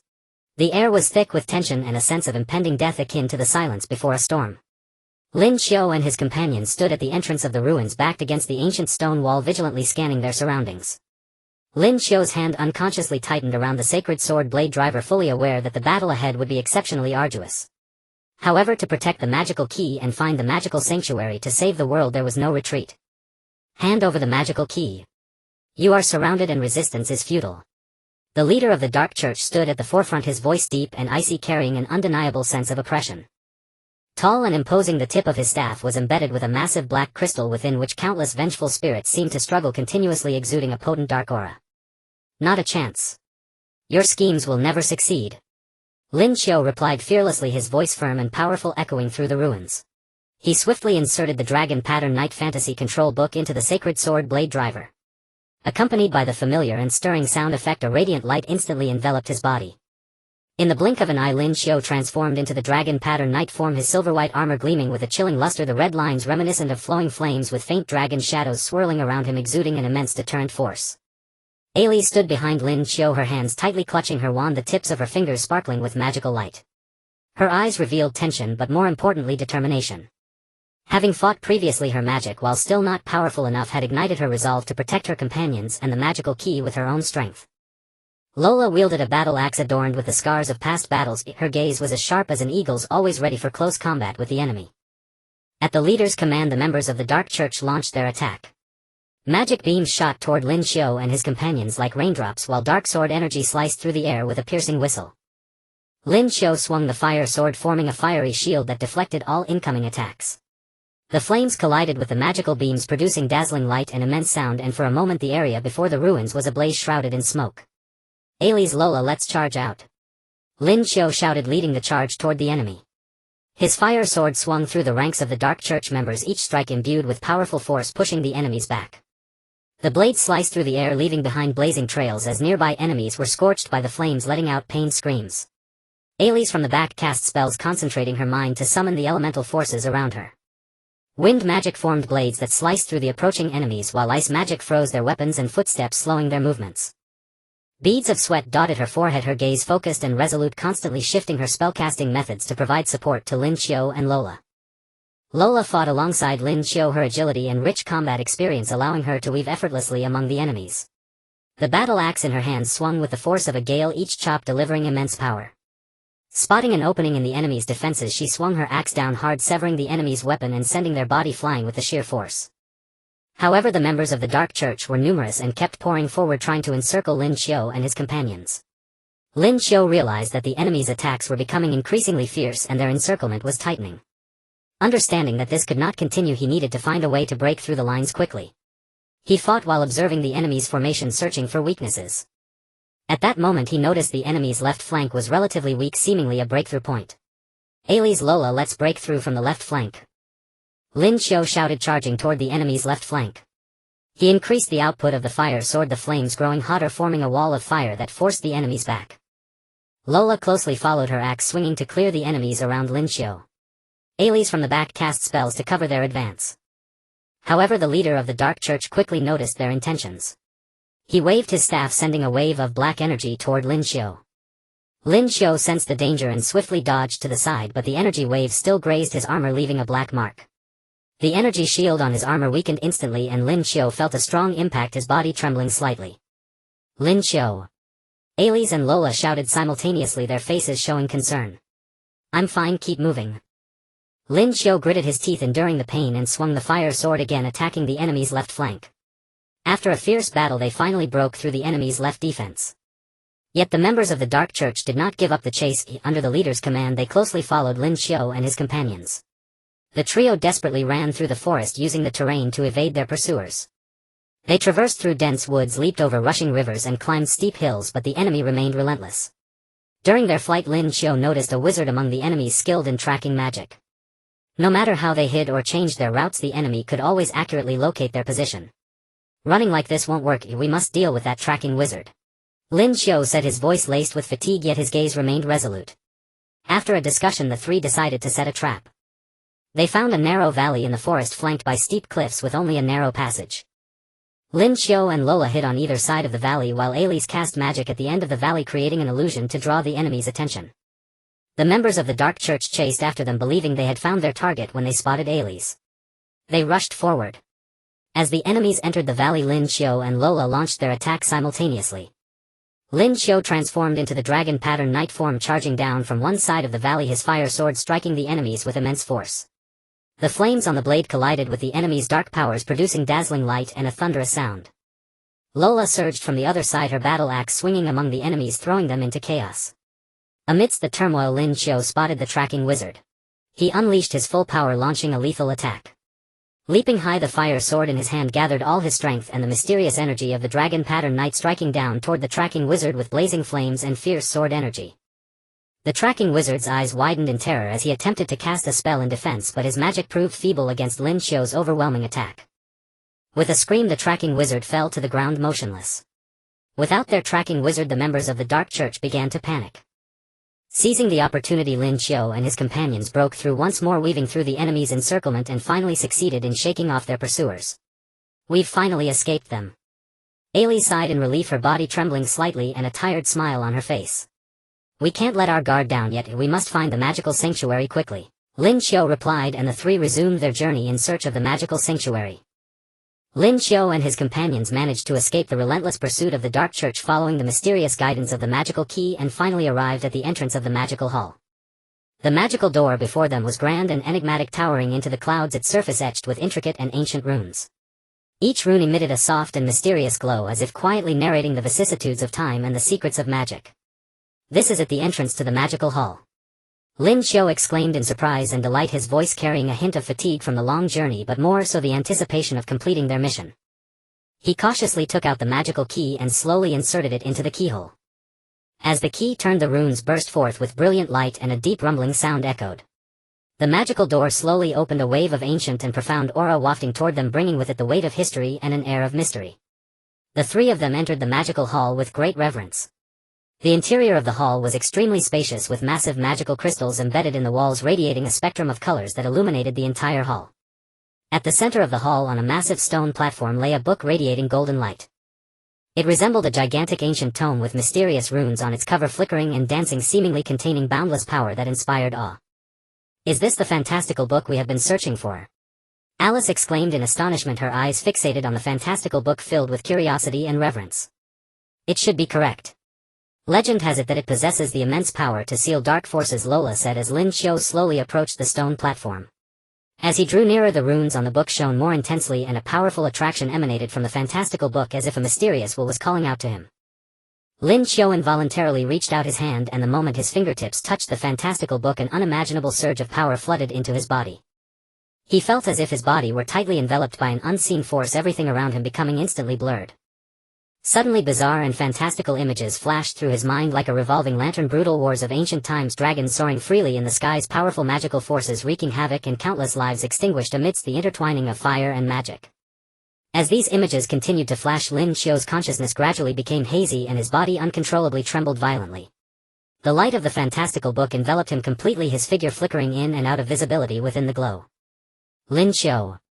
Alice and Lola shouted in terror, trying to rush forward to help him, but they were mercilessly blocked by the formidable power emanating from the fantastical book. Within that dazzling light, Lin Qiu's body underwent an astonishing transformation. For some unknown reason, Lin Qiu transformed into the Dragon Knight form of Kamen Rider Saber, while the original Dragon Knight armor was gradually replaced by a more ancient and heavy set of armor. The new armor was covered in mysterious runes with sharp spike-like decorations sprouting from the shoulders and a long tail extending from the back, its scales shimmering with a profound luster. His arms morphed into colossal dragon claws, and the flame sword in his hand also transformed, becoming thicker and adorned with ancient runes exuding a chilling magical power. This was the ancient dragon form. Lin Qiu successfully acquired this world-destroying power, yet akin to a curse of fate. He gradually lost control over his body. His eyes became vacant and lifeless, letting out a beast-like roar as he lunged violently toward Alice and Lola. "Lin Qiu, wake up!" Alice screamed in terror, hastily casting spells in an attempt to awaken him, but her magic was as feeble as a flickering candlelight against the overwhelming power of the ancient dragon form, instantly engulfed by the mighty force. Lola gripped her battle axe tightly, vigilantly eyeing Lin Qiu. She knew clearly that Lin Qiu had lost his sanity at this moment, and if they couldn't restore him to normal quickly, the consequences would be unimaginable. Lin Qiu swung his massive dragon claws, launching frenzied attacks against Alice and Lola. His attack speed was exceedingly rapid and his strength was immensely powerful. Each swing generated a violent gust, shattering the surrounding magical crystals into pieces with a crisp sound. Alice and Lola could only dodge left and right, desperately searching for opportunities to counterattack amidst the flying shards of crystals. Just then the leader of the Dark Church burst through the grand doors of the magical hall with a throng of subordinates. They wore greedy and triumphant smiles as if victory was already in their grasp. "Hand over the fantastical book, you have nowhere left to run," the leader of the Dark Church shouted arrogantly. However, Lin Qiu, who was in a state of uncontrollable rage, completely ignored the members of the Dark Church continuing to attack Alice and Lola with abandon. Seeing this, the members of the Dark Church thought they saw an opportunity and swarmed towards Lin Qiu and his companions, ready to seize the fantastical book. Alice, while evading Lin Qiu's attacks, desperately brainstormed for a solution. Suddenly an idea struck her and she shouted to Lola, "Lola, let's attack Lin Qiu together. We're not trying to hurt him but to stimulate his consciousness." Lola understood immediately and the two acted simultaneously. Alice cast spells shooting beams of light at Lin Qiu while Lola wielded her battle axe, cleverly colliding with Lin Qiu's attacks. Under their stimulus, Lin Qiu's movement seemed to slow down for a moment, a flicker of confusion passing through his eyes. At that moment the leader of the Dark Church seized the opportunity to unleash a powerful dark magic, shooting a black energy beam toward Lin Qiu. Lin Qiu instinctively swung his dragon claws to defend, but due to the loss of control over his power he could not fully resist and was hit by the energy beam, causing his body to sway. "Lin Qiu, do you remember the adventures we experienced together? Those days we fought side by side, those people we once protected?" Alice seized this chance and shouted loudly, her voice somewhat hoarse with urgency. Perhaps Alice's call touched a deep memory within Lin Qiu as his movements halted once more, a glimmer of clarity appearing in his gaze. Seeing this, the members of the Dark Church launched another attack, magical beams and dark sword energies raining down on Lin Qiu. Although Lin Qiu remained on the brink of losing control under the continuous calls and attacks from Alice and Lola, his consciousness began to slowly return. He fought against the raging power within him, his body trembling increasingly violently, beads of sweat dripping from his forehead onto the ground. I can't hurt you." Lin Qiu managed to squeeze out a few words, his voice full of pain and struggle. "Lin Qiu, you can do it. We believe in you," Lola shouted loudly, wielding her battle axe with greater strength, blocking the attacks from the Dark Church time and again. With their efforts, Lin Qiu finally managed to suppress the raging power within him, his eyes gradually regaining their former clarity. He looked at Alice and Lola, his eyes filled with gratitude and apology. "I'm sorry." Lin Qiu began to speak, but due to the excessive exhaustion of his physical and magical strength he staggered. Alice and Lola rushed over to support him. Lin Qiu concentrated the last of his strength to release the ancient dragon form. Collapsing into their arms without the power to support him, the attacks from the Dark Church were once again closing in. Lin Qiu, supported by Alice and Lola, barely held up his body, wearily gazing at the surging members of the Dark Church. His body still trembled slightly from the earlier confrontation with the ancient dragon form, and the excessive consumption of magic power made it nearly impossible for him to steady himself, yet his gaze radiated unwavering determination. "We cannot let them take the Book of Fantasia," Lin Qiu gritted his teeth, his voice weak yet resolute. Alice and Lola exchanged worried glances, but they nodded firmly, gripping their wands and battle axes tightly, positioning themselves at Lin Qiu's sides, ready to engage in a desperate battle against the Dark Church. The leader of the Dark Church, seeing that Lin Qiu had dispelled the terrifying ancient dragon form, revealed a sinister smile. Let's see how you can resist now." With that he waved his staff and led his subordinates in launching a more ferocious attack. Dark magic surged forth like a black tide, intertwining with beams of magic and dark sword energy enveloping Lin Qiu and his companions. Lin Qiu took a deep breath, forcing his weary body to retrieve the Holy Sword Blade Driver and the Book of Ancient Dragon Fantasia once more. Though he was aware that this power was difficult to control, he had no choice but to protect the Book of Fantasia and his companions. "Lola, Alice, I'm transforming again, you must be careful," Lin Qiu shouted, inserting the Book of Ancient Dragon Fantasia into the driver. As the familiar and shocking sound effect resonated, dazzling light enveloped Lin Qiu once more. A tremendous power surged into his body, awakening the ancient dragon form once again. The sharp spiked decorations on his shoulders shimmered with cold light, and his long tail swung wildly, shattering nearby magical crystals with each movement. His arms transformed into sharp dragon claws, slicing through the air with a whooshing sound. However, just as before, the influx of power caused Lin Qiu's consciousness to begin to blur, and the feeling of losing control washed over him once more.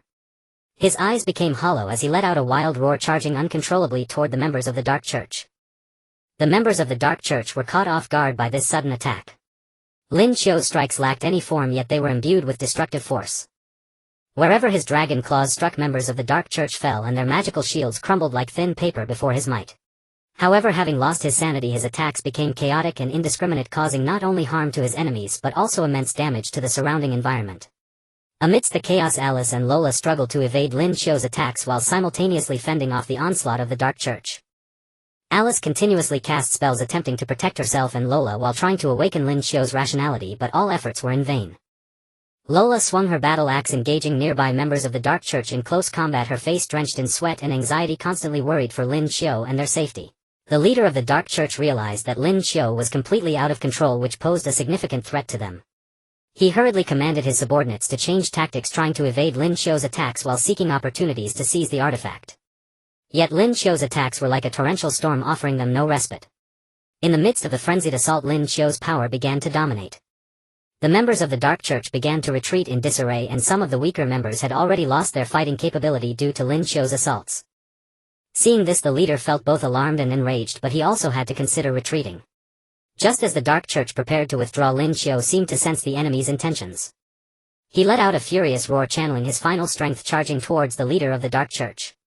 The leader's eyes widened in terror as he hurriedly conjured a dark shield to defend. Lin Qiu's dragon claws smashed down upon the shield, producing a resounding crash.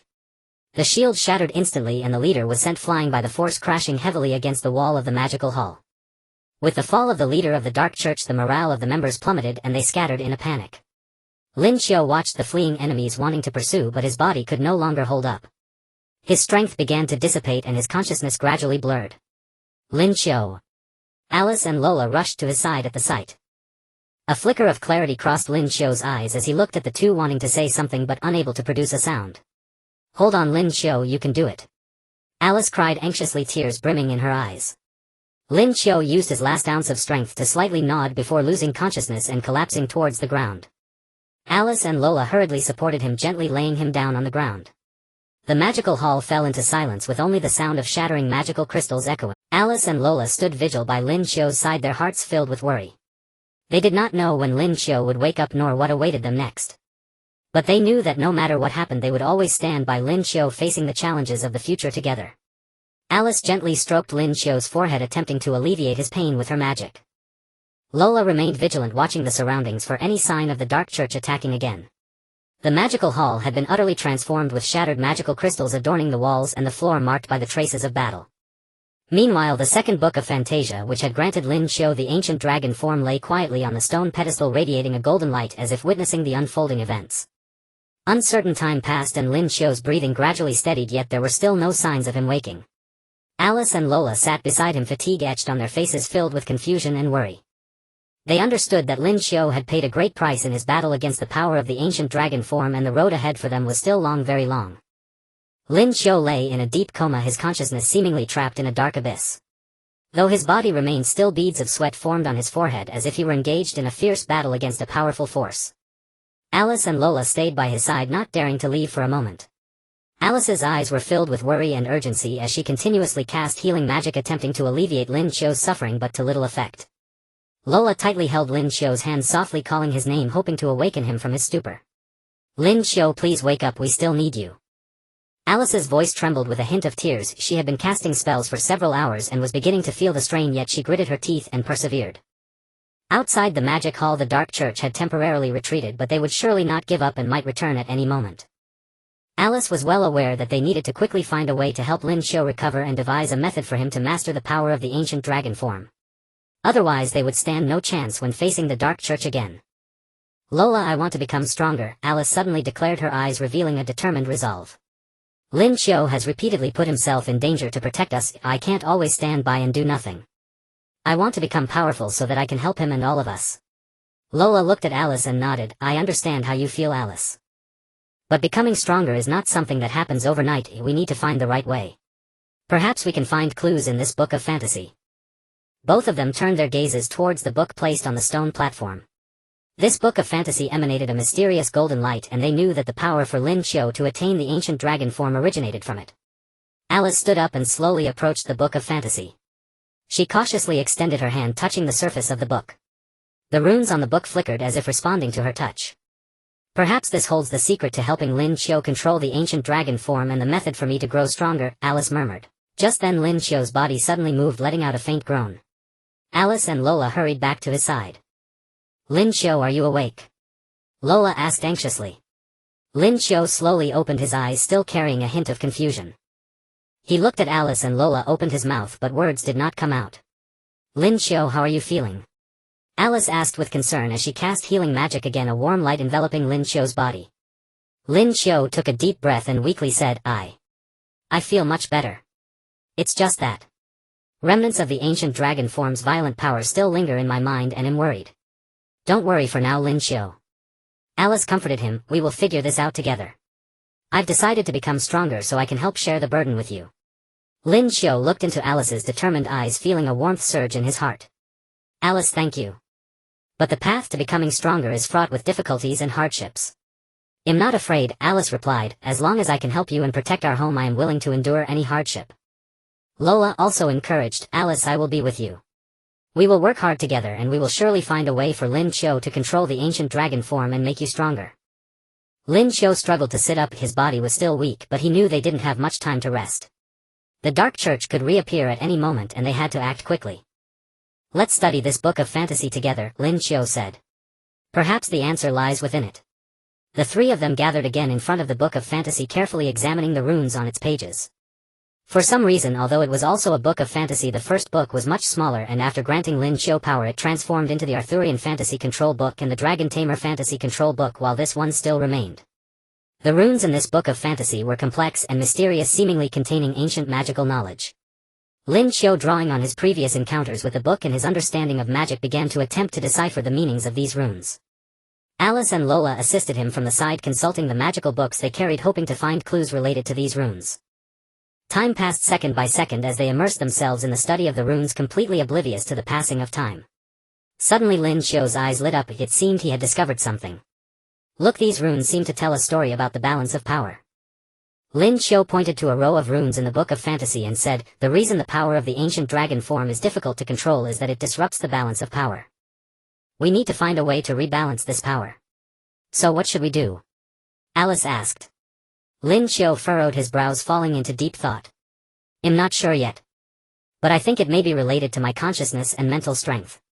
When I transform into the ancient dragon form, my consciousness is overwhelmed by that powerful force, making it impossible to control myself. If I can enhance my mental strength, perhaps I will be able to control this power. Then let's start with enhancing your mental strength, Alice said. I know some meditation and mental strengthening methods, and we can try them together. Thus the three began their arduous training. Under Alice's guidance, Lin Qiu practiced meditation, trying to enhance his mental strength. Meanwhile, Alice trained her magic while also studying the runes in the book of fantasy, hoping to find more clues. Although Lola was not skilled in magic, she also kept herself busy patrolling around the magic hall to guard against ambushes from the Dark Church. During the training, Lin Qiu encountered many difficulties. The violent power of the ancient dragon always tried to break through his mental defenses, threatening to plunge him back into chaos. Yet with his steadfast will he resisted the onslaught of this power time and again. Alice too continuously broke through her limits in training, and her magical power gradually became stronger. However, unbeknownst to them, the leader of the Dark Church had not given up on his plan to seize the Book of Fantasy. He was gathering more subordinates, preparing to attack the magic hall again.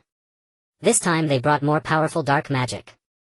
Lin Qiu sat alone in the ancient heavy stone bricks of the magic hall, his eyes closed, a faint halo shrouding his body. He was deeply immersed in meditation, his forehead covered with dense beads of sweat, his brows tightly knitted into a frown, his face slightly twisted in pain as if enduring immense agony. In the depths of his consciousness, the vast and violent power of the ancient dragon, like a furious primordial beast, charged and rammed, relentlessly smashing against his mental defenses time and again. Each impact was like a heavy hammer striking his soul, causing his sea of consciousness to churn violently. I must not let it control me. Lin Qiu shouted in his heart, his voice filled with determination and resolve. He summoned all his willpower, gathering it into an invisible force, trying to tame this savage beast. He cautiously approached that power, attempting to communicate and merge with it, but every time he was about to succeed, about to touch the dawn of control, the ancient dragon's power would suddenly become even more ferocious, like a surging black tide, mercilessly swallowing all his previous efforts, dragging him back into the abyss of despair. Alice watched Lin Qiu intently from a distance, her eyes filled with worry and concern, like an angel guarding a wounded companion. She knew very well that Lin Qiu was undergoing an extremely difficult battle, one concerning life and death and the future. She longed to share his pain but understood that this deep confrontation with power could only be fought by Lin Qiu himself. Yet Alice did not remain idle. She gripped her exquisite wand tightly and began to focus on practicing magic. I must become stronger. Alice vowed silently in her heart, her voice soft but unwavering. She poured all her energy and focus into magic cultivation. Alice attempted to merge magics of different attributes, trying to create more powerful and formidable magic skills. Her eyes sparkled with wisdom, her lips murmured incantations, and her hands swiftly changed magic gestures. But merging magic was no easy task. It was a path fraught with thorns and dangers. A slight misstep could trigger magical backlash, causing immeasurable harm to both body and spirit. Alice had already experienced several magical backlash incidents, each leaving her in agony, her body limp on the ground, her spirit depleted. Yet she never once entertained the thought of giving up. Each time she struggled to her feet, her eyes only grew more determined, her fighting spirit more resolute. Laura bore the responsibility of guarding the magic hall's safety. Holding her battle axe, she patrolled vigilantly outside the hall. Her eyes sharp as a falcon's constantly scanned the surroundings, missing no hint of abnormality. Suddenly she keenly sensed an extremely subtle ripple in the air, like a single ring spreading across a calm lake, instantly putting her on high alert. Laura immediately stopped, her body tensed, her hands tightly gripping the battle axe, her knuckles white from the strain, her eyes warily fixed on the direction of the disturbance. Could it be the Dark Church again? Laura pondered, a foreboding feeling rising within her. She cautiously approached the source of the ripple, her steps light and steady like a lurking leopard. Her heartbeat quickened, but her eyes grew even more resolute, each step brimming with strength and determination. Inside the magic hall, Lin Qiu's meditation entered its most critical moment. He felt his mental power gradually strengthen amidst pain and struggle, like a butterfly emerging from its cocoon undergoing a transformation. The barrier that had hindered his control over the ancient dragon's power now seemed less insurmountable. Suddenly a flash of inspiration, like a shooting star streaking across the night sky, flickered through his mind, and a method to control the ancient dragon's power became clear in his thoughts. Perhaps I can establish a deep connection between my mental power and the ancient dragon's power, guiding it to act according to my will.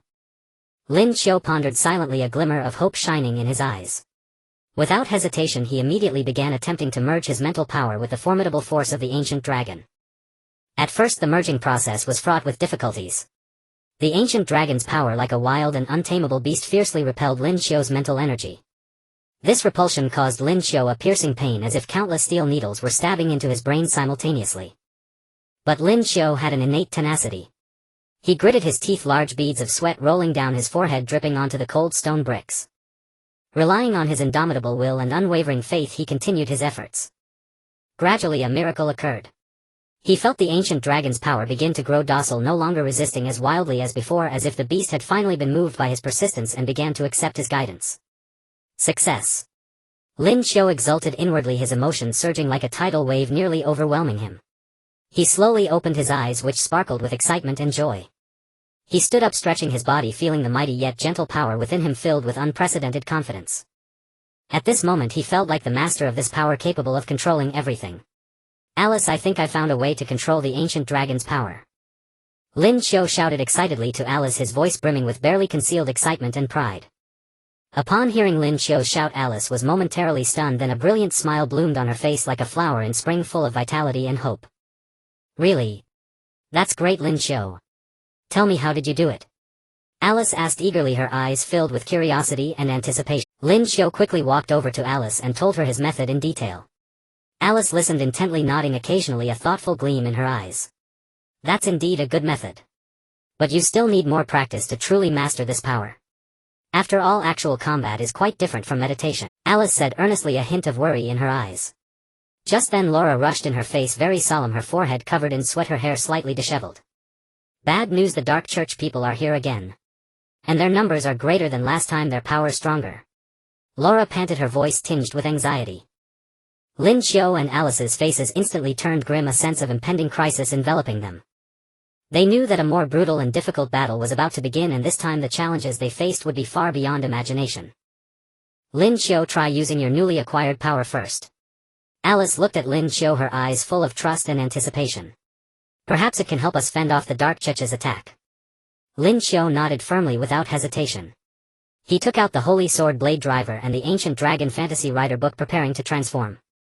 This time, when he slowly inserted the Ancient Dragon Fantasy Rider book into the driver, he felt a distinct difference from before. That powerful force that had once terrified him and made him lose control now obeyed his command like a docile lamb. With a dazzling flash of light, Lin Qiu successfully transformed into the ancient dragon form. His gaze was firm and sharp, as if able to see through everything. The armor on his body shimmered with a mysterious and powerful light, the spikes on his shoulders gleamed coldly, and his long tail swayed freely behind him, stirring up gusts of wind. He swung his dragon claws, and the air howled as if declaring their determination to resist the Dark Church. At this moment Lin Qiu resembled a war god descending from the heavens, exuding an intimidating aura. This time I will definitely control this power. Lin Qiu vowed silently in his heart, his voice soft but full of strength. Together with Alice and Laura, he took firm steps toward the outside of the magic hall, ready to face the Dark Church's frenzied challenge. A breathtaking battle was about to unfold. Lin Qiu exuded the powerful aura unique to the ancient flying dragon, with the sharp spike decorations on his shoulders glinting with a chilling light under the dim rays outside the magic hall. His long tail swayed wildly, each movement stirring the air with a whistling sound as if to demonstrate power to the Dark Church members. Alice tightly gripped her wand, her palms slick with sweat, yet her gaze remained steadfast. The magical power within her surged under the dual stimulation of tension and fighting spirit, ready to erupt like a volcano at any moment. Lola firmly hoisted her battle axe on her shoulder, her eyes sharp like those of a hawk, not missing any subtle movements of the Dark Church, always alert to the enemy's every action, slightly adjusting her stance, ready to charge into battle. The leader of the Dark Church stood at the forefront, wearing a smug, cold smile, the black crystal embedded at the tip of his staff shimmering with a sinister light as if connected to an endless abyss of darkness. With a single command from him, the members of the Dark Church surged forward like a raging tide of darkness. The dark magic beams struck like bolts of black lightning, while the black sword energy resembled sharp black blades. The two intertwined, rushing madly towards Lin Qiu and his companions, filling the air with a pungent aura of dark magic. Lin Qiu was the first to charge forward like an arrow released from a bow. He wielded his dragon claws, each swing carrying immense power, shattering the approaching dark magic one after another. The dragon claws sliced through the air, leaving behind blazing trails and emitting sharp whistling sounds. Alice focused from the rear, chanted incantations, while her hands swiftly changed magical gestures, launching arrows of ice and fireballs towards the enemy with the sound of howling wind. When the ice arrows struck the enemy, they instantly froze the surface of their bodies with a crisp, shattering sound. The fireballs exploded among the foes, igniting fierce flames, and the enemy's cries echoed as they suffered significant harm. Lola moved agilely among the enemies like a swift leopard. Her battle axe swung with ferocious energy, each strike possessing tremendous force, breaking the enemy's weapons under the heavy blows, sending their bodies flying and crashing to the ground. As the battle intensified, Lin Qiu keenly noticed that although he could initially control the power of the ancient flying dragon, there was a dangerous tendency for that power to spiral out of control in such a high-intensity fight. Whenever he launched a full-force attack, pushing his power to the extreme, the ancient dragon's instincts would begin to stir restlessly, attempting to break free from his control. It felt like a wild, untamed stallion trying to shake off its rider while galloping. No, I must fully master this power, or we will all perish here today. Lin Qiu thought anxiously to himself. He knew that if he could not completely tame this power, they would be unable to withstand the Dark Church's fierce onslaught. Thus, during a brief pause in the enemy's attack, he quickly concentrated his spirit, guiding the power within him according to the methods he had previously comprehended. He closed his eyes briefly, entering a meditative state, attempting to communicate more deeply with the power of the ancient flying dragon. In the depths of his consciousness, he seemed to see a gigantic dragon, its eyes glimmering with wild light, radiating a powerful yet dangerous aura. Gathering his courage, Lin Qiu slowly approached it, attempting to soothe its emotions and make it heed his commands. Suddenly, he sensed a strong dark magic approaching Alice with a bone-chilling coldness. He abruptly opened his eyes and dashed over without hesitation, using his dragon claws to block the attack aimed at Alice. The tremendous impact knocked Lin Qiu back several steps, leaving deep grooves in the ground beneath his feet, while the armor on his arm cracked under the force of the dark magic, emitting faint cracking sounds. Lin Qiu! Alice exclaimed, her eyes filled with anxiety and guilt. She felt deeply moved and remorseful upon seeing Lin Qiu get injured protecting her. I can no longer be this weak, I must protect everyone. A fierce fighting spirit surged within Alice like never before as she maximized her magical power, harnessing all the elemental forces she could sense around her, preparing to cast a powerful spell. Alice's wand shone brilliantly, and the surrounding elemental powers gathered frantically as if summoned. She fused various spells together, blending the chill of water elements, the heat of fire elements, the agility of wind elements, and the weight of earth elements under her magical guidance. As the elemental forces merged, a massive magical vortex slowly formed before her, glowing with multicolored light and emitting a humming sound. This magical vortex resembled a gigantic black hole, sucking in all the members of the Dark Church surrounding it. The Dark Church members cried out in terror, struggling desperately within the magical vortex, yet unable to escape their fate of being consumed. Lin Qiu felt a deep sense of relief witnessing Alice's growth. He knew she had been striving to become stronger, and this time her efforts were paying off. But he was also aware that although Alice's magic was powerful, it came at a great cost and could not last long. They needed to conclude this battle quickly, otherwise once Alice's magical energy was depleted they would fall into a more perilous situation.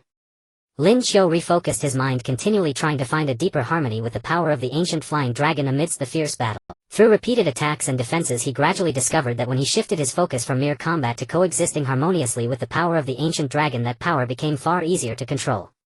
He no longer viewed the ancient dragon's power as an enemy to be forcibly suppressed, but rather as a partner fighting alongside him. He attempted to feel the rhythm of this power, understand its needs, and then coordinate with it seamlessly. So the key to controlling this power lies in trust and fusion. Lin Qiu realized a sense of enlightenment washing over him. He no longer forcibly suppressed the power of the ancient flying dragon, but instead guided it in a gentle yet firm manner, fighting alongside it. At this moment he felt as though he had truly merged with the power of the ancient flying dragon, becoming its embodiment, able to wield this immense power at will.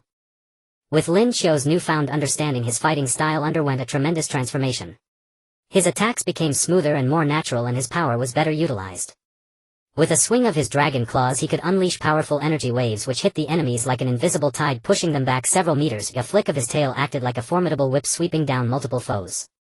Those struck were sent flying like kites, with severed strings crashing heavily into surrounding objects.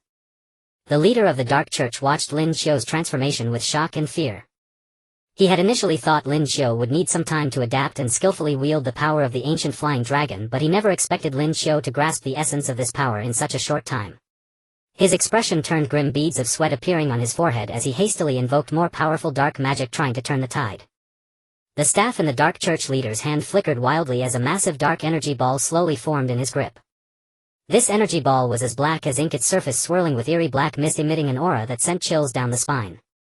He hurled the dark energy ball towards Lin Qiu, tearing the ground apart in its wake, leaving deep cracks that seemed unfathomable, while nearby trees were uprooted by the tremendous force and shredded in midair.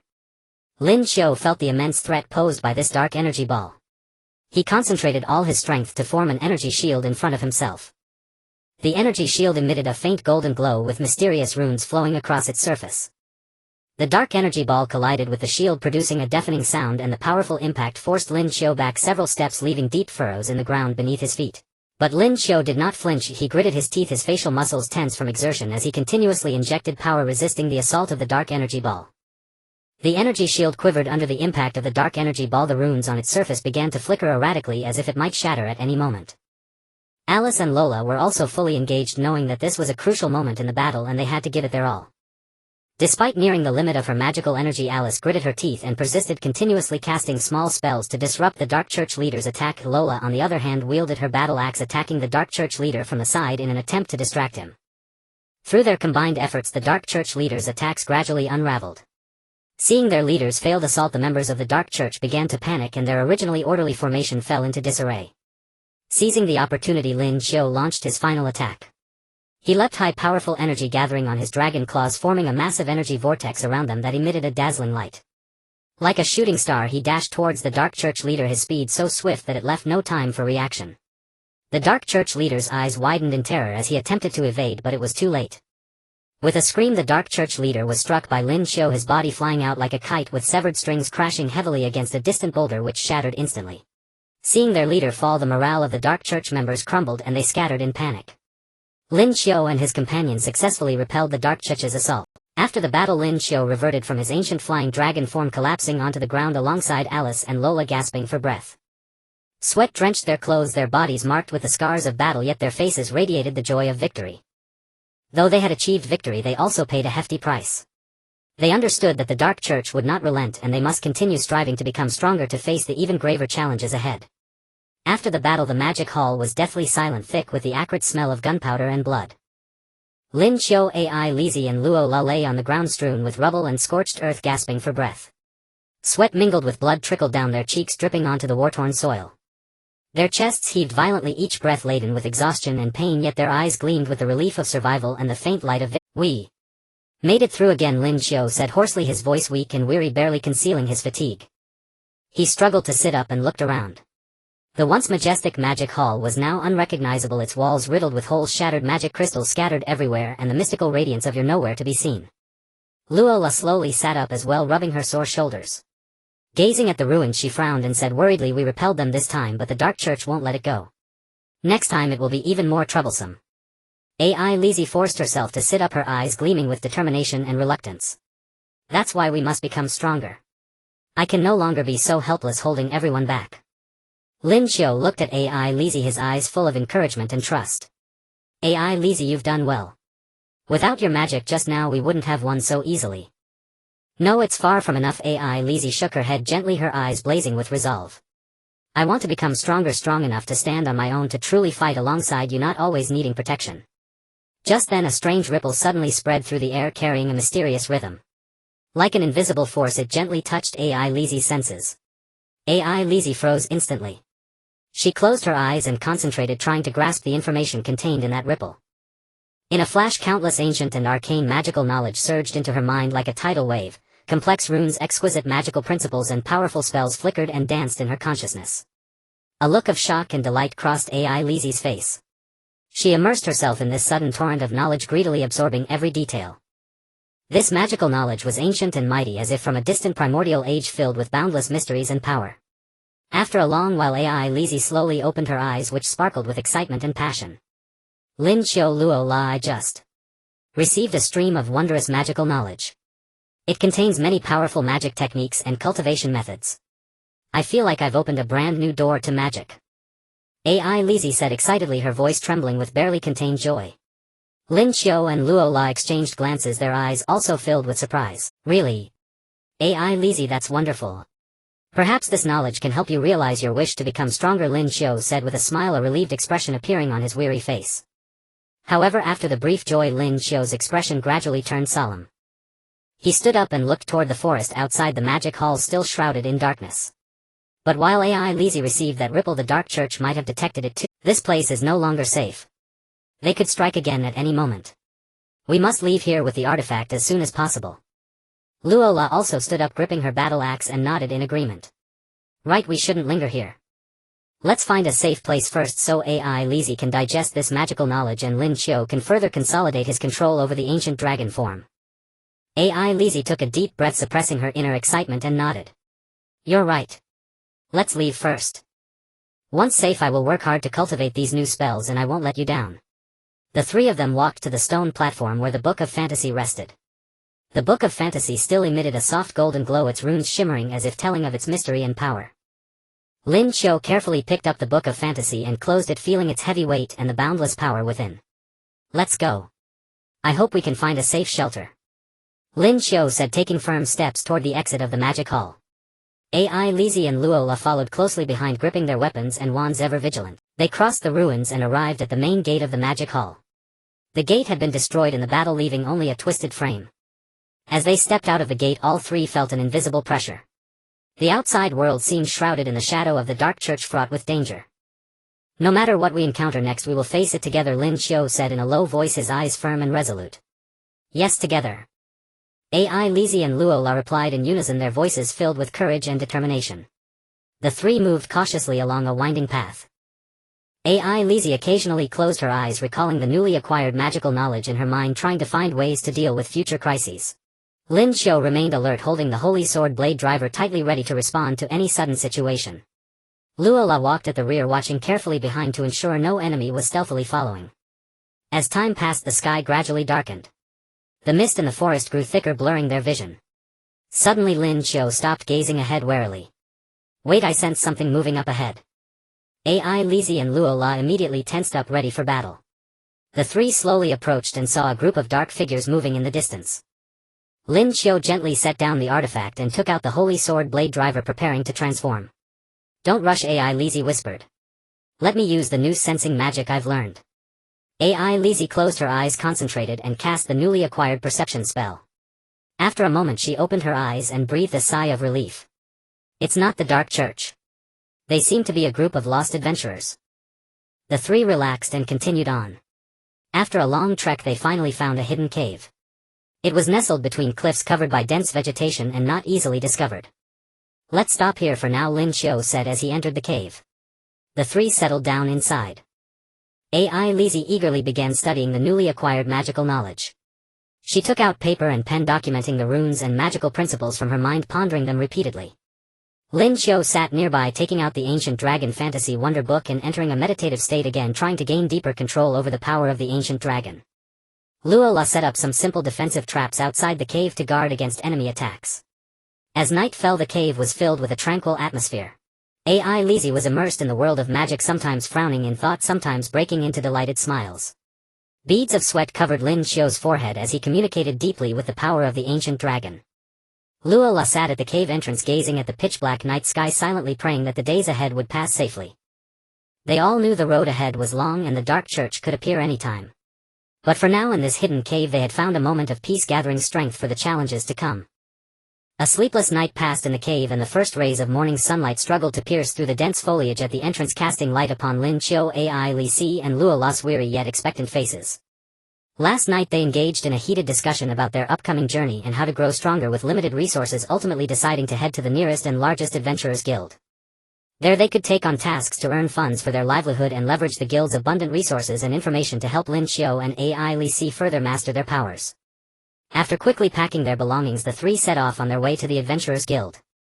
Along the way, Lin Qiu continuously tried to communicate with the power of the ancient flying dragon, even as he walked, keeping his eyes tightly shut, concentrating to control this immense power in the midst of everyday life.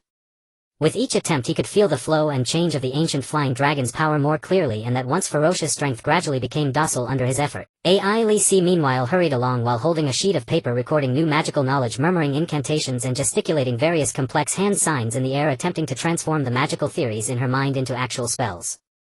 Her forehead glistened with fine beads of sweat, yet her gaze remained intensely focused, occasionally breaking into a delighted smile at the successful casting of a spell and at other times frowning in frustration at encountering difficulties.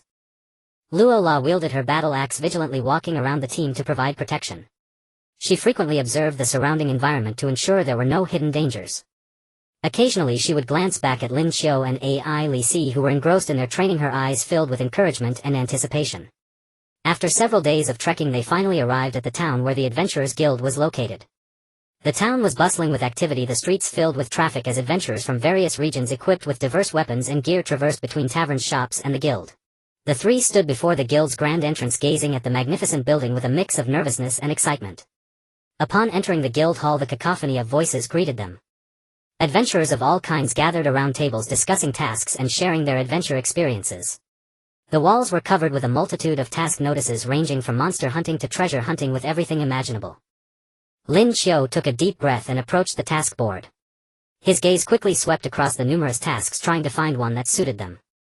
AI Lizzie and Luo La followed closely behind, also searching for opportunities. Look at this, escorting a merchant caravan to the neighboring town. The reward is quite generous. Lin Qiu pointed at a task.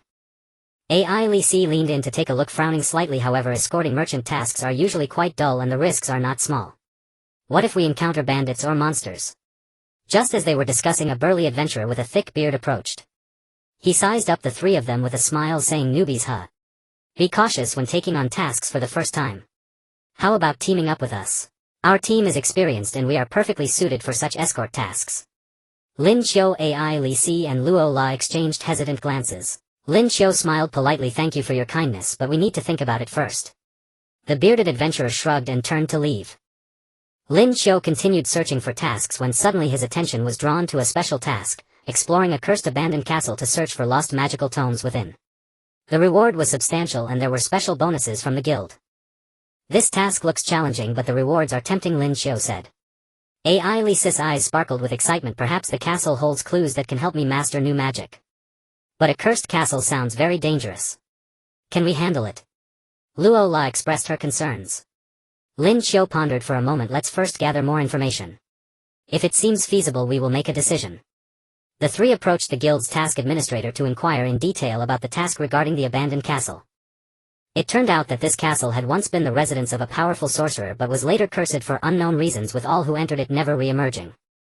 Recently, rumors circulated that magical tomes hiding secrets to unraveling certain plots of the Dark Church were concealed within the castle, which is why the guild issued this task.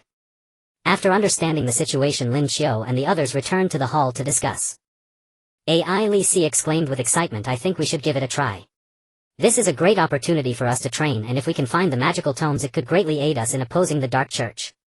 But we cannot foresee the dangers inside. What if?" Luo La bit her lip. Lin Qiu patted her shoulder. "I understand your concerns, but we cannot keep shrinking back. We need to grow stronger, and this challenge might be just what we need. Moreover, we have been continuously improving our strengths these past few days. I believe we are capable of handling it. After a heated discussion, the three ultimately decided to accept the task. They purchased necessary equipment and potions from the guild, preparing to face the upcoming challenges. Back at the inn, Lin Qiu began meditating to further solidify his control over the power of the ancient flying dragon. He closed his eyes and entered a deep meditative state. In the depths of his consciousness, the power of the ancient flying dragon burned like a blazing flame, and he attempted to tame this flame with his mental strength, directing it to burn according to his will. With each deeper exploration, he felt his connection with the ancient flying dragon grow closer, and his mastery of its power became increasingly adept.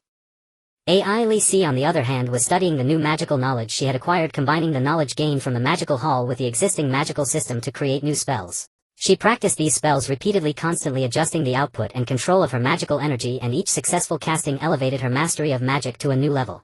Although Luola was not skilled in magic, she was not idle. She meticulously checked her battle axe, polishing and maintaining it while reflecting on her past combat experiences, contemplating how to better utilize her strength in the upcoming adventure. As night fell, the inn gradually quieted down. Lin Qiu, AI Li Si, and Luola lay in their bed, staring at the ceiling, filled with both anticipation for the unknown adventure and worry about the dangers ahead. Yet they all understood that this was the necessary path to their growth, and regardless of what awaited them ahead, they would face it together. The night was as dark as ink, dotted with countless stars. Moonlight streamed through the slightly worn window of the inn, bathing Lin Qiu's room in its glow. Lin Qiu remained immersed in a deep meditation on the ancient power of the flying dragons, his brows knitting and then relaxing, beads of sweat rolling down his forehead, soaking the sheets beneath him. Deep within his consciousness, he was engaged in a silent struggle with that powerful and mysterious force. At that moment, a gentle knock came from outside the door. Lin Qiu slowly opened his eyes, coming back from his meditative state, and said with a hint of fatigue, "Come in." The door was gently pushed open and AI Li Si walked in. She was dressed in a simple white nightgown, her long hair cascading over her shoulders like a waterfall, the moonlight casting a soft halo around her. Her eyes held a hint of hesitation and nervousness, and she was holding a steaming cup of tea. "Lin Qiu, I saw that your room was still lit, so I thought I would bring you a cup of tea." AI Li's gentle voice broke the silence of the room. Lin Qiu was momentarily taken aback, then revealed a grateful smile. "Thank you, AI Li Si. You are very thoughtful." AI Li Si walked to the bedside, placed the tea on the table, and sat on the chair beside the bed. She looked at Lin Qiu, hesitating to speak, her hands unconsciously fidgeting with the hem of her dress. Lin Qiu noticed her unusual demeanor and asked with concern, "AI Li Si, do you have something on your mind?" AI Li Si took a deep breath, as if making a significant decision, lifted her gaze to meet Lin Qiu's eyes. "Lin Qiu, throughout this journey we have faced so many dangers and challenges. Sometimes I think if it weren't for you, I might have given up long ago." Lin Qiu felt a slight stirring in his heart and said earnestly, "Don't say that, AI Li Si. Your magic and courage are equally important to us. We are a team and we cannot do without each other." AI Li Si gently shook her head, her eyes sparkling. "No, you don't understand. I am not just grateful for your help in the adventures. I have found myself increasingly reliant on you. Every time I see you fighting fiercely to protect us, I feel both worried and pained." Lin Qiu's heartbeat quickened slightly as he looked at AI Li Si, a warm yet complex emotion surging within him. He opened his mouth, but for a moment didn't know what to say. AI Li Si continued, "I know our primary task now is to combat the Dark Church and gain more powerful strength, but these feelings have been hidden in my heart for a long time and I can no longer restrain them. Lin Qiu, I like you. I have liked you for a long time." The room instantly fell silent, with only the occasional chirping of insects outside the window. Lin Qiu gazed into AI Li's sincere yet slightly shy eyes, his feelings surging like a tide. He slowly reached out his hand and gently held AI Li's hand. "AI Li Si, actually I like you too. From the moment we first met, when you bravely stood up to help me, you have entered my heart. However, I have always dared not confirm this feeling, fearing that such romantic entanglements might affect our mission against the Dark Church."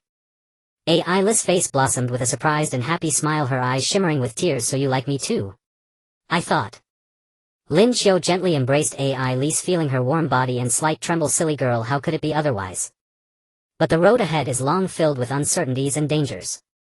I don't know if I can bring you happiness or if I can protect." AI Li Si leaned in Lin Qiu's embrace and softly said, "I don't care how dangerous the future is, as long as I can be with you I have the courage to face everything. Moreover, we will become stronger together, won't we?" Lin Qiu nodded, his heart brimming with determination and courage. "Yes, we will grow stronger together, defeat the Dark Church and create a future that belongs to us." Moonlight bathed the two in an embrace, and time seemed to stand still in that moment. They poured out the love hidden deep within their hearts, and the feelings accumulated during their adventures finally found a home on this tranquil night.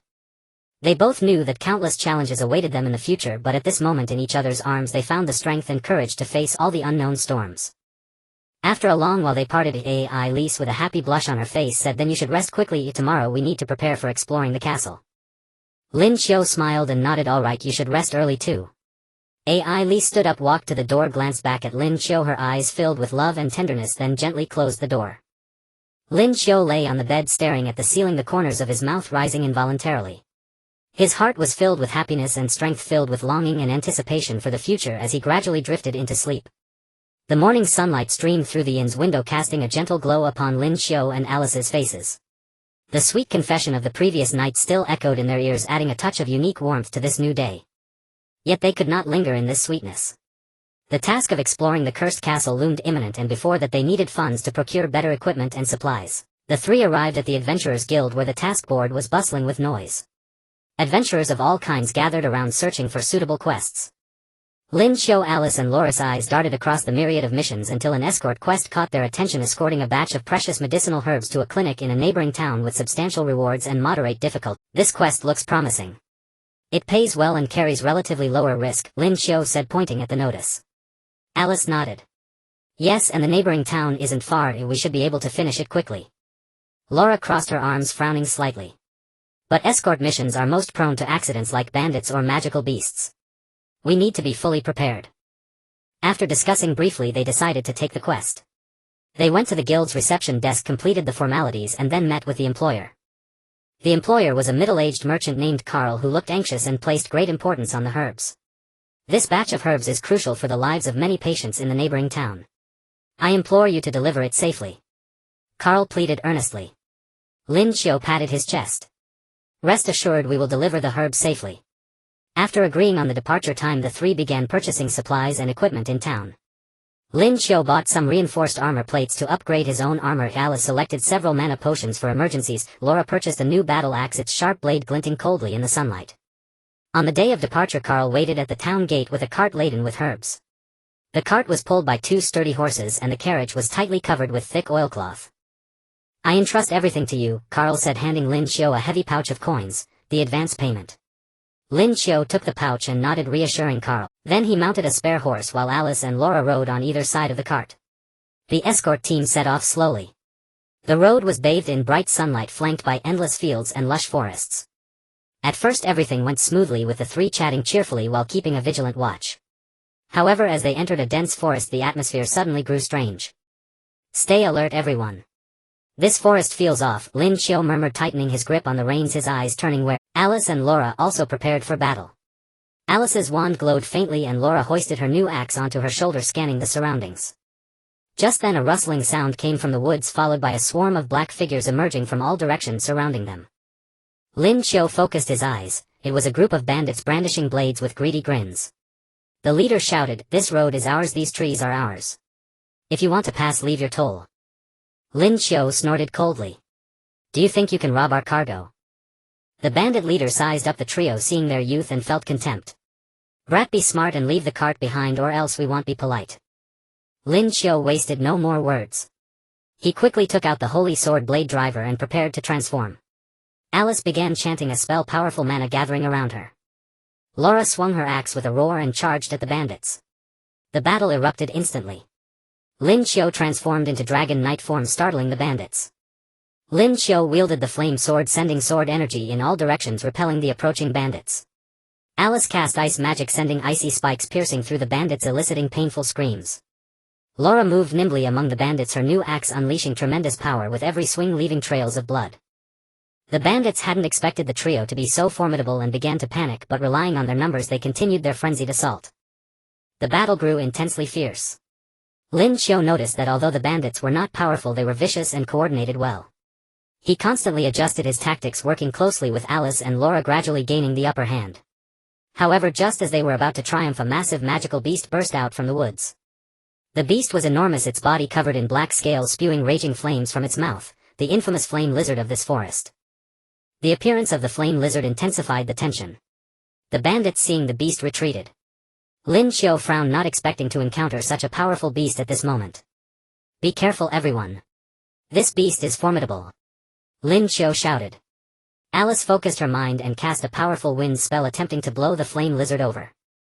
A gale roared, causing the flame lizard to stagger, but it quickly regained its footing and charged at them. Laura swung her axe and dashed toward the beast, but her attacks dealt negligible damage. The flame lizard spewed a jet of fire. Laura dodged just in time, the flames grazing her clothes and scorching a patch.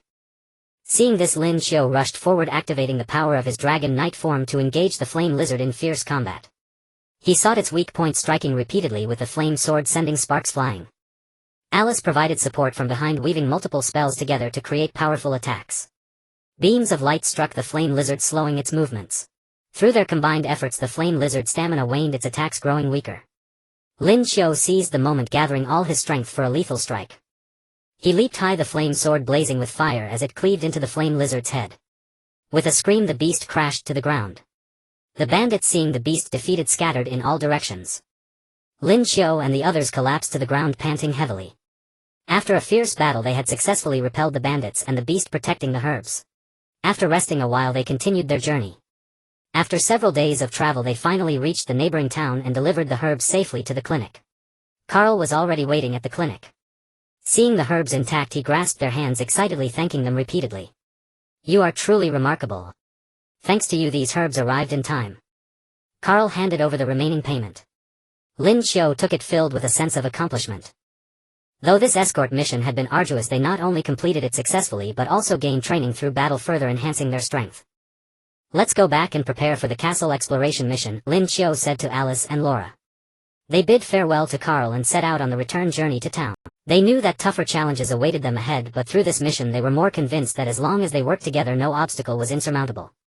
Having successfully completed their escort mission, the three of them reaped substantial rewards, but this fleeting joy did not lessen their vigilance towards the future. Upon returning to the town where the Adventurers Guild was located, Lin Qiu, Alice, and Lola immediately began preparing for the task of exploring the cursed castle.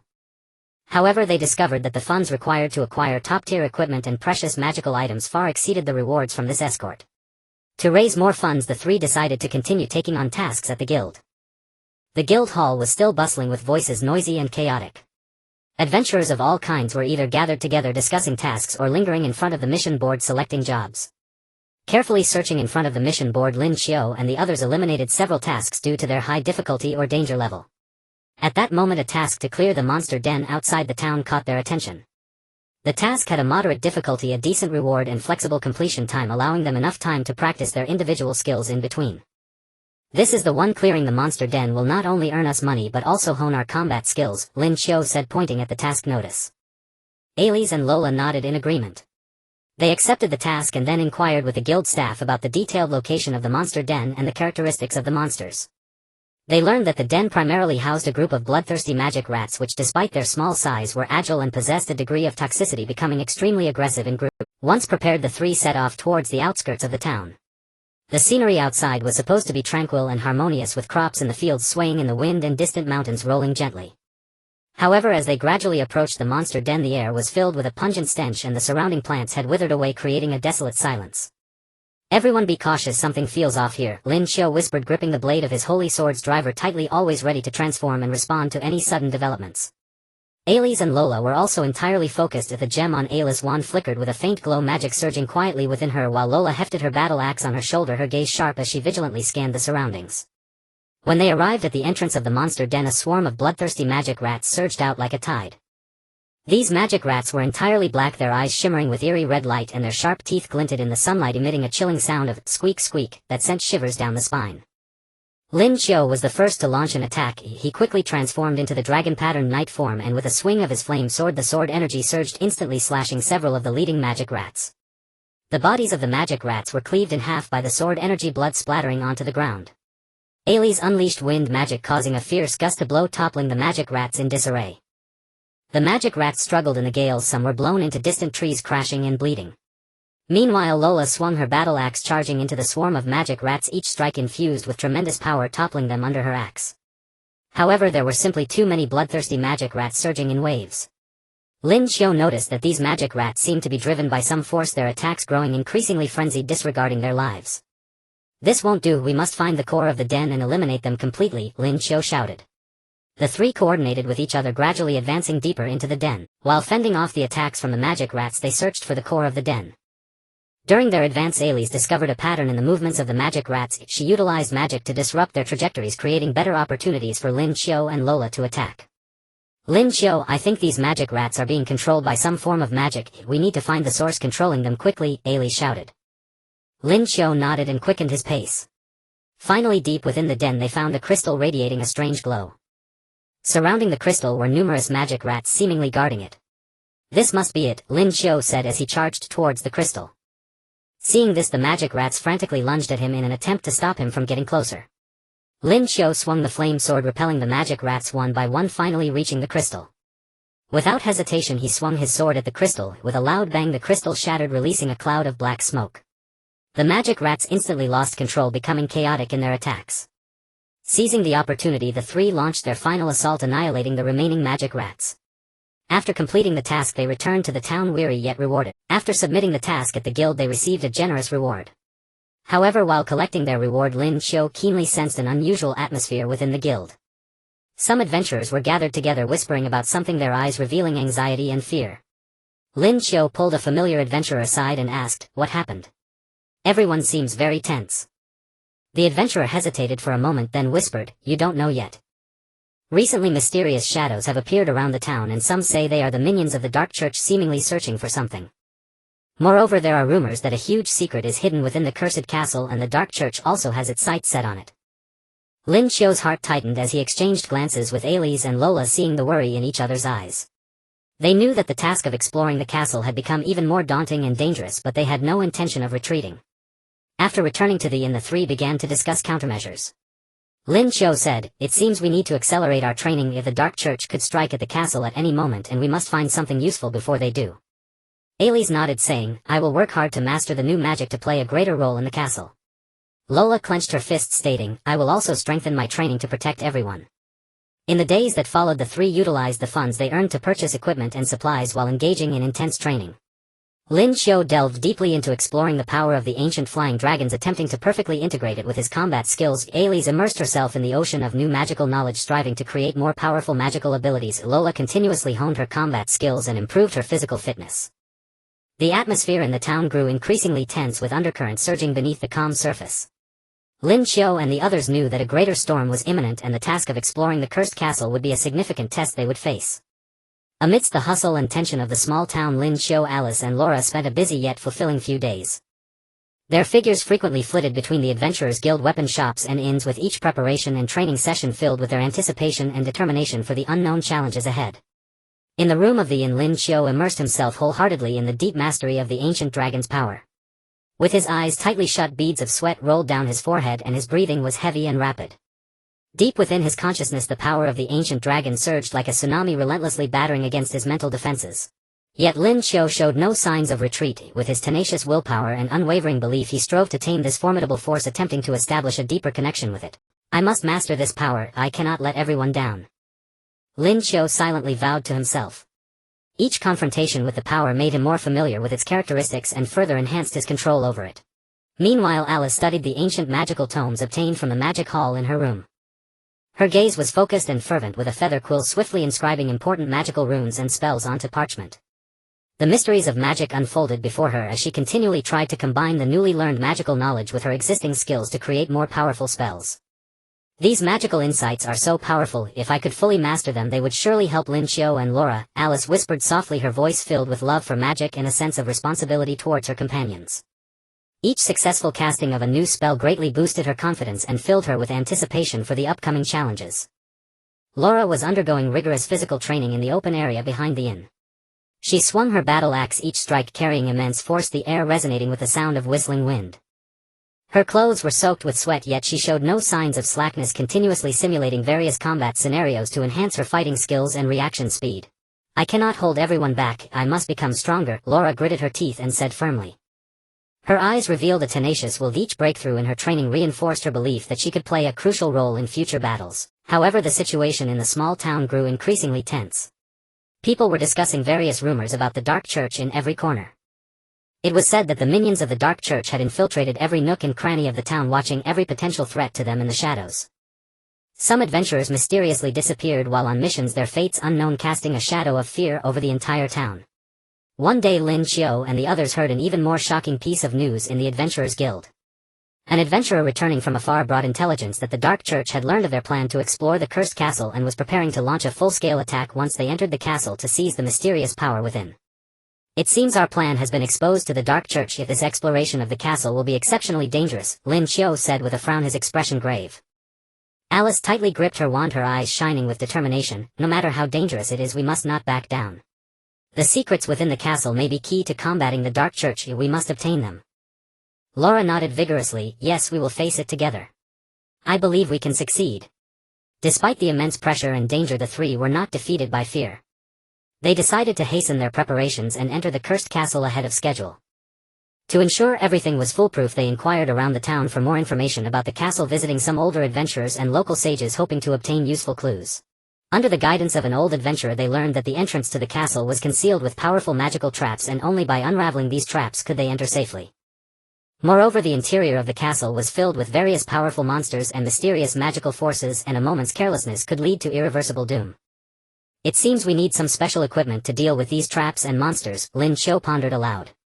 The three of them went to the most renowned magic shop in the town, where the owner was an old magician named Moriarty. His shop was filled with a variety of magical items, from magical potions to enchanted weapons, everything one could imagine. Welcome, young adventurers. I have heard of your plan. Exploring the cursed castle is no easy task, Moriarty said with a smile. Lin Qiu politely nodded to the old magician. Yes, Mr. Moriarty. We need some equipment to help us disarm traps and combat monsters. Do you have any recommendations? Moriarty stroked his long beard and after a moment of thought said, I have some magical detection crystals that can help you detect traps in advance, and these magical shield rings can provide you with protection at critical moments. As for dealing with monsters, these magical daggers might come in handy, as they are highly effective against dark creatures. The three of them carefully selected the necessary equipment. Although the prices were steep, they did not hesitate to pay in gold coins to complete their mission. After leaving the shop, they returned to the inn and began to carefully study how to use the equipment, preparing thoroughly for the upcoming adventure. On the night before their departure, the three sat together in the inn's room, checking their gear and supplies once more. The atmosphere in the room was tense yet filled with anticipation, each face marked with determination. Tomorrow we will enter the castle. Everyone must be careful and protect themselves, Lin Qiu said seriously, looking at Alice and Laura. Alice nodded slightly, her eyes revealing a hint of nervousness and excitement. I will, Lin Qiu. We will definitely succeed. Laura patted Lin Qiu's shoulder. Don't worry, with me around nothing will happen to everyone. As night deepened, the town fell into slumber, with only Lin Qiu and the others' rooms still lit. They knew that waiting for them tomorrow would be a trial of life and death, but they were undaunted. In this land filled with magic and adventure, they would stand together, ready to protect justice and confront darkness at any cost. The next morning, sunlight streamed onto the streets of the small town as Lin Qiu, Alice and Laura, with their packs and weapons in hand, strode out of the inn with determined steps. They crossed the bustling streets toward the cursed castle outside the town. Along the way, people cast admiring and worried glances at them, impressed by their courage and adventurous spirit. When they arrived before the castle, a sinister and terrifying structure came into view. The castle walls were covered in black vines, eerie lights flickered in the windows, the main door was tightly shut, exuding a chilling aura. This is it, Lin Qiu took a deep breath and said. The three exchanged glances filled with trust and encouragement. They took out the magical detection crystals and cautiously approached the castle's main door, preparing to face the upcoming challenges. Lin Qiu, Ai Lizzie and Luola stood before the gates of the cursed castle, a tense atmosphere wrapping around them like an invisible net. The magic detection crystal in hand flickered with a faint light, foretelling unknown perils ahead. Lin Qiu drew a steadying breath, composed himself and took the lead toward the shut gate. The moment his hand contacted the gate, a violent surge of magic slammed into them, as if some colossal force resisted their intrusion. Lin Qiu stepped back hastily, watching the gate with wary eyes. Ai Lizzie and Luola braced for combat. Ai Lizzie's wand shimmered with arcane radiance, while Luola gripped her battle axe, her expression resolute and fearless. It seems this gate's trap is far stronger than we imagined, Lin Qiu said, brow furrowed as he scrutinized the runes around the door, searching for a way to dismantle the snare. The runes emitted an uncanny glow, intertwining to form a complex magic array. Ai Lizzie stepped closer, her gaze intent on the inscriptions as she murmured incantations. These runes resemble an ancient defensive spell. We must find its weakness to break it. She closed her eyes, concentrated her mind, and summoned her inner magic to commune with the runes. Seconds stretched into an agonizing measure of time, sweat beaded on her forehead and her complexion paled. Suddenly she opened her eyes, a spark of elation lighting them. I found it. The core rune of this formation is here. If we disrupt its energy flow, the trap will collapse. Lin Qiu and Luola exchanged a look and nodded. Lin Qiu produced the Holy Sword Blade Driver and shifted into his dragon pattern knight form if the flame blade erupted in roaring fire to shield AI Lizzie. Luola stood guard nearby vigilantly observing the surroundings to prevent any monsters from striking. AI Lizzie inhaled deeply, aimed her wand at the core rune on the gate and began chanting a spell.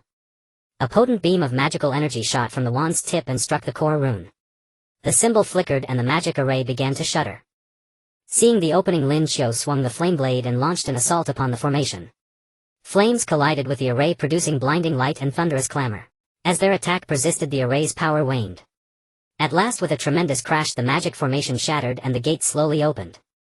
A putrid stench rolled from the castle's interior, making them wince. The three advanced cautiously into a dark, damp hall where cobwebs draped the walls and tattered relics lay scattered upon the floor. In the dim light, shadowy shapes flickered in the corners. "Be careful, there may be danger here," Lin Qiu whispered. He tightened his grip on the flame blade and scanned the surroundings with unblinking vigilance. AI Lizzie and Luola followed close behind, ready for any sudden onslaught. They crept down the corridor, their footsteps echoing through the silent castle. Suddenly a horde of skeleton warriors surged forth from all directions. These skeleton warriors wielded weapons and moved with uncanny agility. Green flames flickered within their eye sockets, exuding an aura of death. "Skeleton warriors!" Luola cried out, charging into the melee with her battle axe. Her swings were fierce and decisive, each strike splintering bone into fragments, yet the skeletons came in relentless waves. Lin Qiu joined the fray, his flame blade carving across the ranks as torrents of sword energy repelled the encroaching foes. The flame blade's fire was their scourge. Any skeleton engulfed by its blaze turned to ash in an instant. AI Lizzie supported them from the rear with a mighty ice spell, freezing the surrounding skeletons solid. Glittering ice shards held the undead captive, leaving them motionless. Just as they thought the battle would soon end, a colossal skeletal knight burst forth from the castle's depths. The knight towered over them astride a warhorse of bone and wielding a massive bone axe. Its very presence made the castle tremble. "Be careful, that skeletal knight is formidable," Lin Qiu shouted, instantly invoking the power of his dragon pattern knight form and charging at the foe. The skeletal knight swung its bone axe and Lin Qiu met it in brutal combat. Bone and flame clashed with a screeching din as sparks flew. AI Lizzie and Luola joined the engagement, AI Lizzie casting to unsettle the knight's movements while Luola maneuvered to its rear, seeking a vulnerable spot to strike. Their coordinated efforts gradually eroded the knight's assaults. Seizing the opportune moment, Lin Qiu concentrated every fiber of his strength for a decisive strike. He leapt high and brought the flame blade down in a torrent of fire upon the knight's skull. With a thunderous crack, the skull split and the body crashed to the ground. With the skeletal knight defeated, the trio exhaled in relief and delved deeper into the castle. In its heart they discovered a vast chamber. At the chamber's center sat a magic array radiating an enigmatic light, its rim inscribed with runes resembling those from the gate. "This formation seems pivotal, perhaps the castle's secret lies here," AI Lizzie said excitedly as she approached to examine the inscriptions more closely. Suddenly the array flared with intense light and a powerful force enveloped her. "AI Lizzie!" Lin Qiu and Luola cried, dashing toward her. Before they could reach her, the array's force hurled them back. Inside the formation, AI Lizzie's awareness blurred and frayed. She was assailed by strange visions, ancient sorceries, overwhelming power, and the machinations of the Dark Church, images flashing unrelentingly through her mind. "What is happening?" AI Lizzie screamed inwardly. She struggled to break the formation's hold but found her body unresponsive. Outside the array, Lin Qiu and Luola watched in mounting anxiety, trying every means to approach but to no avail. Just as despair threatened, Lin Qiu conceived a plan. "Perhaps I can use the power of an ancient drake to shatter this binding," Lin Qiu said. He drew forth the ancient draconic taming tome and prepared to transform. Luola nodded. "Very well, I'll cover you." She brandished her battle axe and kept a vigilant eye on the surroundings for any lurking creatures.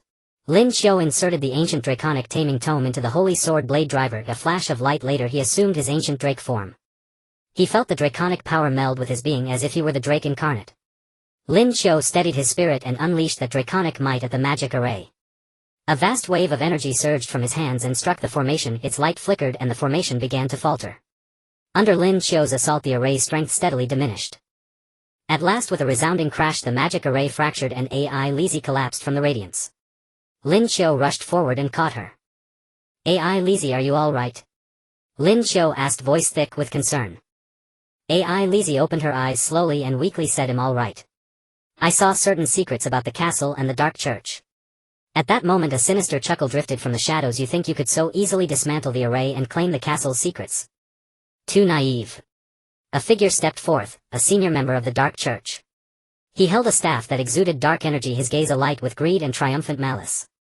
Members of the Dark Church emerged exuding an icy and chilling aura that blended seamlessly with the eerie atmosphere of the castle. The black crystal atop the staff in his hand flickered with a strange ghostly light as if connecting to an endless abyss of darkness, each flicker accompanied by a chilling aura. "I didn't expect you to make it this far, but all of this will come to an end now." The member of the Dark Church spoke coldly, his voice sharp and icy like a shard of ice in the cold night, echoing against the walls of the castle, sending a shiver down one's spine. Lin Qiu tightly protected Alice behind him while Laura quickly stood beside him, the three of them taking a combat stance confronting the member of the Dark Church. Lin Qiu's gaze was steadfast and sharp, staring directly into the enemy's eyes without an ounce of fear. "To stop us you are not enough." As he spoke, his ancient dragon-shaped armor shone with dazzling light, the sharp spikes on his shoulders radiating a chilling glow, and the long tail swayed slightly behind him, ready to launch an attack at any moment. Alice stood behind Lin Qiu. Though still weak, she firmly gripped her wand, channeling the remaining magical power within her. The experience in the magic array had granted her some crucial information, and she understood the importance of the battle ahead, resolute not to give in easily. The member of the Dark Church sneered, waving his staff, and instantly the temperature in the castle plummeted, a thick layer of frost beginning to form on the ground. Black magical beams shot out from the tip of the staff like sharp blades, rapidly piercing towards Lin Qiu and the others. The beams sliced through the air with a sharp whistling sound, causing stones to shatter upon impact. Lin Qiu reacted swiftly, wielding the flame sword, and with a series of intersecting sword energies he severed the incoming black magical beams one by one. The collision of fire and dark magic produced a dazzling light and a tremendous sound, creating shockwaves that resonated through the surrounding air. Alice also strained her body, casting wind magic, causing a strong gust to rise and disrupt the trajectory of the dark magical beams, alleviating some pressure from Lin Qiu. Taking advantage of this opportunity, Laura with her agile movements quickly charged towards the member of the Dark Church. She raised her battle axe high, striking down with tremendous force towards the enemy. The member of the Dark Church quickly used his staff to block, and with a loud clang the sound of metal clashing echoed within the castle, causing one's eardrums to ache. Laura's strength forced the member of the Dark Church back a few steps, but he quickly steadied himself and swung his staff, sending a wave of dark energy towards Laura. Laura was struck by the energy wave, unable to avoid it, and was thrown backwards, crashing heavily to the ground. "Laura!" Lin Qiu and Alice shouted simultaneously, their faces showing anxious expressions. Seeing this, Lin Qiu's heart raced with urgency as he concentrated his strength and charged towards the member of the Dark Church. Along the way he continuously repelled the dark magic that attempted to hinder him. As he approached the enemy, he jumped high, gathering all his strength and the mysterious energy of the ancient dragon within the flame sword, slashing down towards the enemy. The member of the Dark Church hastily cast a dark shield to defend, and Lin Qiu's attack struck the shield, emitting dazzling light and a loud sound, causing ripples to spread across the shield. Alice, seeing Lin Qiu caught in a tough battle from behind, gritted her teeth and gathered all her magical power to cast a powerful light magic. A brilliant light shot from her hands, illuminating the entire castle. Under the impact of the light magic, the power of the dark shield gradually weakened. Lin Qiu seized the opportunity to once again unleash the power of the ancient dragon, shouting, "Dragonic explosive flame slash." A massive wave of fiery sword energy slashed towards the member of the Dark Church. The sword energy, carrying immense force, broke through the dark shield and struck the body of the member of the Dark Church. He let out a scream, his body flying back and crashing heavily against the wall of the castle. However, the member of the Dark Church did not fall just yet. He struggled to stand up, a sinister smile appearing on his face. "Did you think this would defeat me? So naive." As he spoke, he chanted incantations, the light from his staff growing ever brighter, a stronger dark power surging within him. Suddenly the ground inside the castle began to shake violently, and black cracks spread from the ground as if trying to swallow the entire castle. From the cracks emerged groups of dark creatures, each with varying forms. Some were massive, others agile, but all exuded a nauseating aura of darkness. "These will be your burial companions," the member of the Dark Church laughed maniacally. Lin Qiu, Alice and Laura looked at the incoming dark creatures, their expressions turning grave. They understood that the upcoming battle would be even more challenging, yet they showed no signs of retreat. Lin Qiu took a deep breath and said to Alice and Laura, "We fight together, we can definitely defeat them." Alice and Laura nodded, their eyes revealing a steadfast faith. The three once again fought side by side, Lin Qiu wielding the flame sword as he engaged fiercely with the dark creatures, Alice casting various spells to support Lin Qiu and Laura, while Laura with her fierce fighting spirit and rich combat experience weaved through the dark creatures, delivering lethal blows. In the heat of battle, Lin Qiu gradually realized that although the dark creatures were numerous, their movements seemed to be controlled by the member of the Dark Church. As long as they could defeat the member of the Dark Church, they could dismantle the creatures' attacks. "Alice, Laura, let's focus our power to attack that member of the Dark Church. Once we defeat him, these creatures will be no threat," Lin Qiu shouted. Hearing his words, Alice and Laura immediately adjusted their tactics, and the three began to close in on the member of the Dark Church. While fending off the attacks of the dark creatures, they searched for an opportunity to deliver a fatal strike to the member of the Dark Church. Seeing Lin Qiu and the others approaching, the member of the Dark Church felt a bit flustered. He continuously waved his staff commanding the dark creatures to obstruct, but the determination and strength of Lin Qiu and the others gradually undermined his plans. Finally Lin Qiu found an opportunity. Taking advantage of the member of the Dark Church's distraction while commanding the creatures, he concentrated all his strength and launched a full-scale attack. He leapt high, the flames on the flame sword burning at their peak, striking down with a cataclysmic force towards the member of the Dark Church. The member of the Dark Church stared wide-eyed in terror, trying to evade, but it was too late. With a desperate scream, he was struck by Lin Qiu's attack, his body instantly engulfed in flames. Losing the control of the member of the Dark Church, the dark creatures fell into chaos, their movements slowing and their attack power greatly diminished. Seizing this opportunity, Lin Qiu and the others quickly dealt with the remaining dark creatures. The castle once again returned to stillness, allowing them to shift their gaze to the magical tome that had been knocked aside during the earlier battle. Lin Qiu gently picked it up, discovering that the cover of the tome was made of an ancient black leather inscribed with mysterious runes, faintly emitting a touch of dark energy. This is the one. It contains the Dark Church's conspiracies. We must take it back to the Adventurers Guild, Lin Qiu said. Alice and Laura nodded in agreement, fully aware of the tome's importance. Although the details of the conspiracies inside remained unknown, it was undoubtedly a crucial clue in their fight against the Dark Church. The three carefully stored the magical tome, leaving the cursed castle with the fatigue of victory and the satisfaction of completing their task. When they returned to the Adventurers Guild and handed the magical tome to the guild leader, a serious expression appeared on his face. You all performed exceptionally well on this mission. This tome is vital for us to understand the Dark Church's conspiracies, the guild leader said. Lin Qiu and the others looked at each other, filled with a sense of accomplishment. They knew that although this was merely a small step on the long road to combating the Dark Church, each victory brought them closer to their ultimate goal. The future may still be fraught with the unknown and danger, but they were confident and determined to continue fighting side by side to protect the peace and tranquility of this continent. In the Adventurers Guild, news of Lin Qiu and his companions' completed missions spread swiftly, making them the center of attention. Many adventurers gathered around, casting admiring glances and eagerly inquiring about their harrowing experiences in the cursed castle. Lin Qiu, Alice and Laura briefly recounted the battle, deliberately omitting key details about the ancient dragon form and the information Alice obtained from the magic circle, aware that such revelations could invite unforeseen trouble.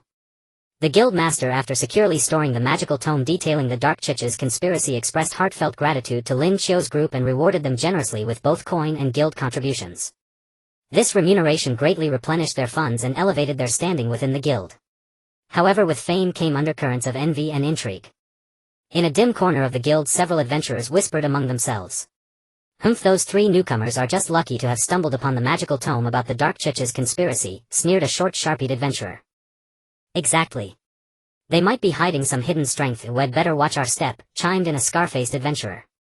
Lin Qiu overheard their conversation as he passed by. Frowning slightly, unease stirred within him. He knew that in the fiercely competitive world of adventurers, jealousy and suspicion were inevitable, but he wished to avoid unnecessary conflicts. Back at the inn, Lin Qiu recounted the incident to Alice and Laura. "It seems fame isn't all good. We must be more cautious and not let these people disrupt our quest for the Book of Wonders," he said. Alice nodded. "You're right. Our goal is to oppose the Dark Church. We can't let these trivial matters distract us. Still, we shouldn't let our guard down, if they might do something rash." Laura clenched her fists. "Whatever they try, we're not afraid. If anyone dares to stand in our way, they'll regret it." Despite the looming threat, the trio pressed on. They began searching the guild for clues about the next Book of Wonders. The guild's library housed countless books and documents, but after hours of fruitless searching they found nothing. Could the clues about the Book of Wonders not be in the guild? Lin Qiu said, somewhat disheartened. Alice pondered. Maybe we're on the wrong track. The clues might not be so easily found. We could try other avenues, like asking veteran adventurers. So they began making inquiries around the guild. They asked many adventurers, but all replied with ignorance. Just as despair set in, a veteran adventurer named Old Tom approached them. Old Tom was a gray-haired, wrinkled elder who had spent decades in the Adventurers Guild and possessed vast knowledge. "I heard you're looking for clues about the Book of Wonders?" Old Tom asked. Lin Qiu and his companions nodded eagerly. "Yes, mister." "Tom, do you know anything?" Old Tom chuckled. "When I was young, I heard legends about the Book of Wonders. It said that the clues are hidden in ancient ruins scattered across the continent, extremely hard to find. Moreover, each ruin is guarded by powerful guardians, making entry difficult." Ancient ruins. Lin Qiu frowned in thought. "But we have no idea where these ruins are." Old Tom pulled out a tattered map marked with vague locations. This is information I gathered in my youth. If the marked spots might be the locations of ancient ruins. However, the map is old and some places may have changed. Be careful. Lin Qiu took the map filled with gratitude. Thank you, Mr. Tom. Your help means a lot to us. Old Tom waved his hand. No need to thank me. I know you're fighting against the Dark Church. Though I'm old, I still want to contribute to this continent. Stay vigilant, the Dark Church's influence is everywhere and they are surely seeking the Book of Wonders too. After bidding Old Tom farewell, the trio began studying the map. It marked several locations, one in a distant desert, another deep in a mysterious forest, and a third atop a towering snowy peak. These places were fraught with unknowns and dangers, but they showed no signs of retreat. Which one should we visit first? Laura asked. Lin Qiu studied the map and thought for a moment. The desert ruins might yield more clues and the open terrain would be easier for us to navigate. Let's start there. Alice and Laura agreed. They began preparing supplies and equipment for the desert journey, purchasing ample water and food, suitable clothing and footwear, as well as magical items to counter desert hazards. During the preparations, Lin Qiu continued to cultivate the power of the ancient dragon form. He discovered that as he mastered the power, his connection with the ancient dragon grew stronger, even allowing him to sense its emotions and will. Alice delved deeper into the magical knowledge acquired from the magic hall, attempting to adapt new spells for the desert environment to create more effective offensive and defensive magic. Laura intensified her physical training to enhance her combat capabilities in harsh conditions. The day of departure soon arrived. Bearing packs and weapons, the trio left the Adventurers Guild. They knew that even greater challenges awaited them ahead, but they firmly believed that as long as they worked together they would find the clues to the Book of Wonders and take a crucial step in opposing the Dark Church. As they stepped out of the town and onto the road to the desert, sunlight bathed them, casting long shadows. Their silhouettes appeared resolute and unwavering, as if declaring their determination to the world. Along the way they passed fields and villages, witnessing scenes of peaceful life which only strengthened their resolve to protect this land. Unbeknownst to them, the undercurrents in the Adventurers Guild continued to churn after their departure. Those envious adventurers had not given up. They were secretly plotting a scheme to hinder Lin Qiu's group from finding the Book of Wonders. The scorching sunlight poured relentlessly over the boundless desert, where golden waves of sand rolled with heat haze and the blinding glare threatened to overwhelm the senses. Lin Qiu, Alice and Laura trudged across the blistering sand, each step feeling like treading on red-hot iron, the soles of their shoes scraping against the grit with faint sizzling sounds. A howling gale swept through, carrying a swirling veil of sand that blurred their vision, filling their mouths and noses with the acrid taste of dust. This damn desert is even tougher than I imagined, Laura muttered, wiping her face with a forceful hand only to have sweat and sand form a gritty mask on her skin, twisting her brows into a... Alice waved her wand, chanting softly, and a gentle wind magic swirled around them, forming an invisible barrier that pushed back some of the encroaching sand. Hang in there, everyone. According to the map, the ruins should be nearby, she said, her voice thin against the roaring wind, yet her determination was unmistakable. Lin Qiu stared at the map in his hand, its edges curled and its script blurred by the abrasive sand, silently estimating the distance. I hope we find the ruins soon. This place drains our supplies too fast. If this keeps up, we won't last long. A flicker of anxiety crossed his eyes. The frequent sandstorms made the already unclear map even harder to decipher, and locating the ruins proved far more difficult than anticipated. The trio pressed on with blistering heat and exhaustion clinging to them like shadows. Suddenly the landscape ahead turned eerily unnatural. A colossal sandstorm rose before them, a towering pillar of sand reaching dozens of meters into the sky like an enraged desert beast, roaring and rampaging, devouring everything in its path. Within the storm, faint strange sounds echoed, some like the roar of a beast, others like a low curse carried by the wind and adding a layer of horror. What is this? Alice gasped, her eyes wide with terror, her voice trembling uncontrollably, the light on her wand flickering in her panic. Lin Qiu's face darkened as he stared at the storm, his expression growing grim. This sandstorm is too abnormal. There might be danger lurking inside. Let's try to go around it. With that he led the way, attempting to skirt the terrifying wall of sand. However, they soon realized the sandstorm stretched far and wide, an endless barrier blocking their path with no way around. Worse still, as time passed, the storm seemed to move with intent, slowly closing in on them. Not good, we're surrounded. Laura cried out, swiftly drawing her battle axe, gripping it tightly until her knuckles turned white, scanning their surroundings warily, ready for any unseen threat. Without hesitation, Lin Qiu pulled out the holy sword blade driver, and with the familiar activation sound, a blinding light enveloped him, transforming him into the Dragon Knight form in an instant. The flame sword burst into roaring fire, carving a patch of light in the dim storm, yet the overwhelming pressure still suffocated them. The sandstorm intensified, with fist-sized gravel hurled by the gale like cannonballs whistling toward them. Lin Qiu swung the flame sword, its blade tracing searing arcs through the air, shattering the incoming gravel, but the onslaught seemed endless, wave after wave, leaving them in a precarious position. Just then a massive shadow burst from the depths of the storm, an enormous sandworm, its body several meters long, dark yellow, its rough hide covered in hard scales that glinted coldly in the dim light. It opened a gaping maw, revealing rows of razor-sharp fangs, and let out a dull roar before lunging at Lin Qiu and the others, sending a wave of sand surging forward. A sandworm. Watch out!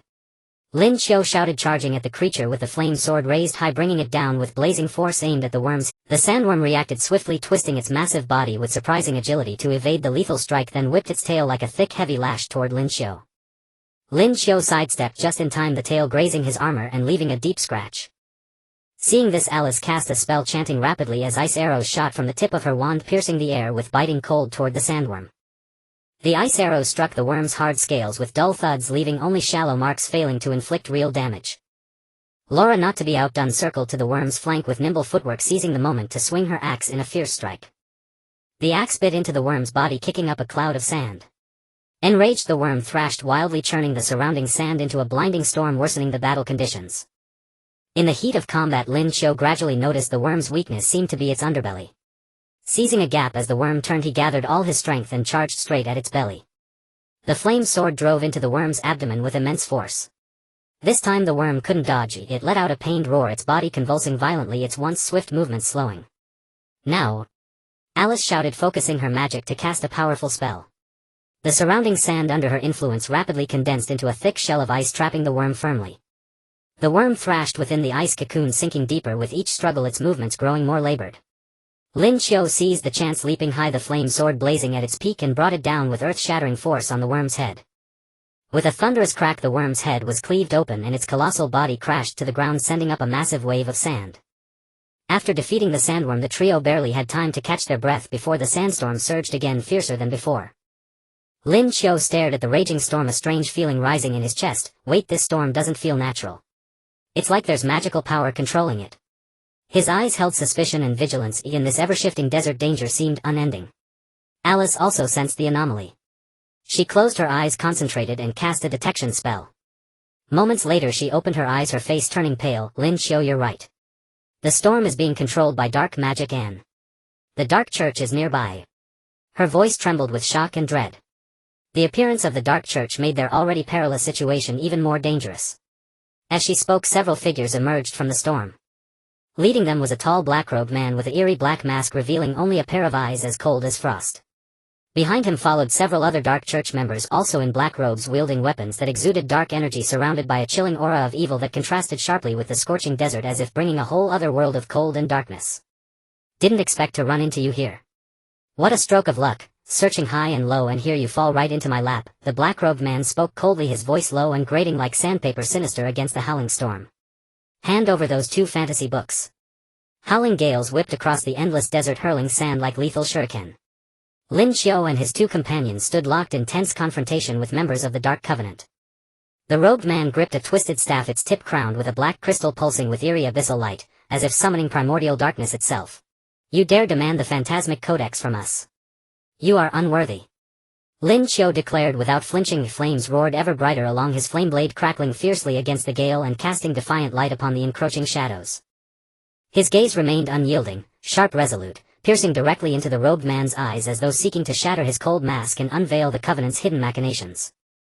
The robed man sneered, then slashed his staff downward. Instantly the sandstorm erupted anew, more violent, more savage, plunging the already dim sky into suffocating blackness as if the world itself were collapsing.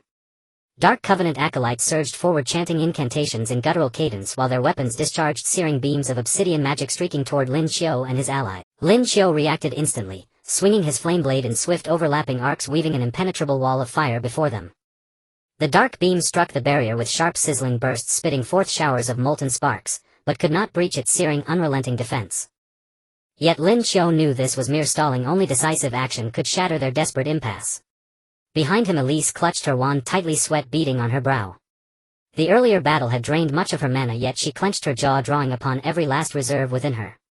Whispering an ancient incantation, she ignited her wand's tip, summoning a colossal vortex of wind before her. The vortex spiraled violently, gathering desert sands into a whirling razor-edged tempest that hurtled toward the Dark Covenant ranks. Their defenders hastily erected deep purple shields, oozing malevolent energy. The vortex slammed into them with a thunderous muffled boom, shaking the barriers to their very foundations.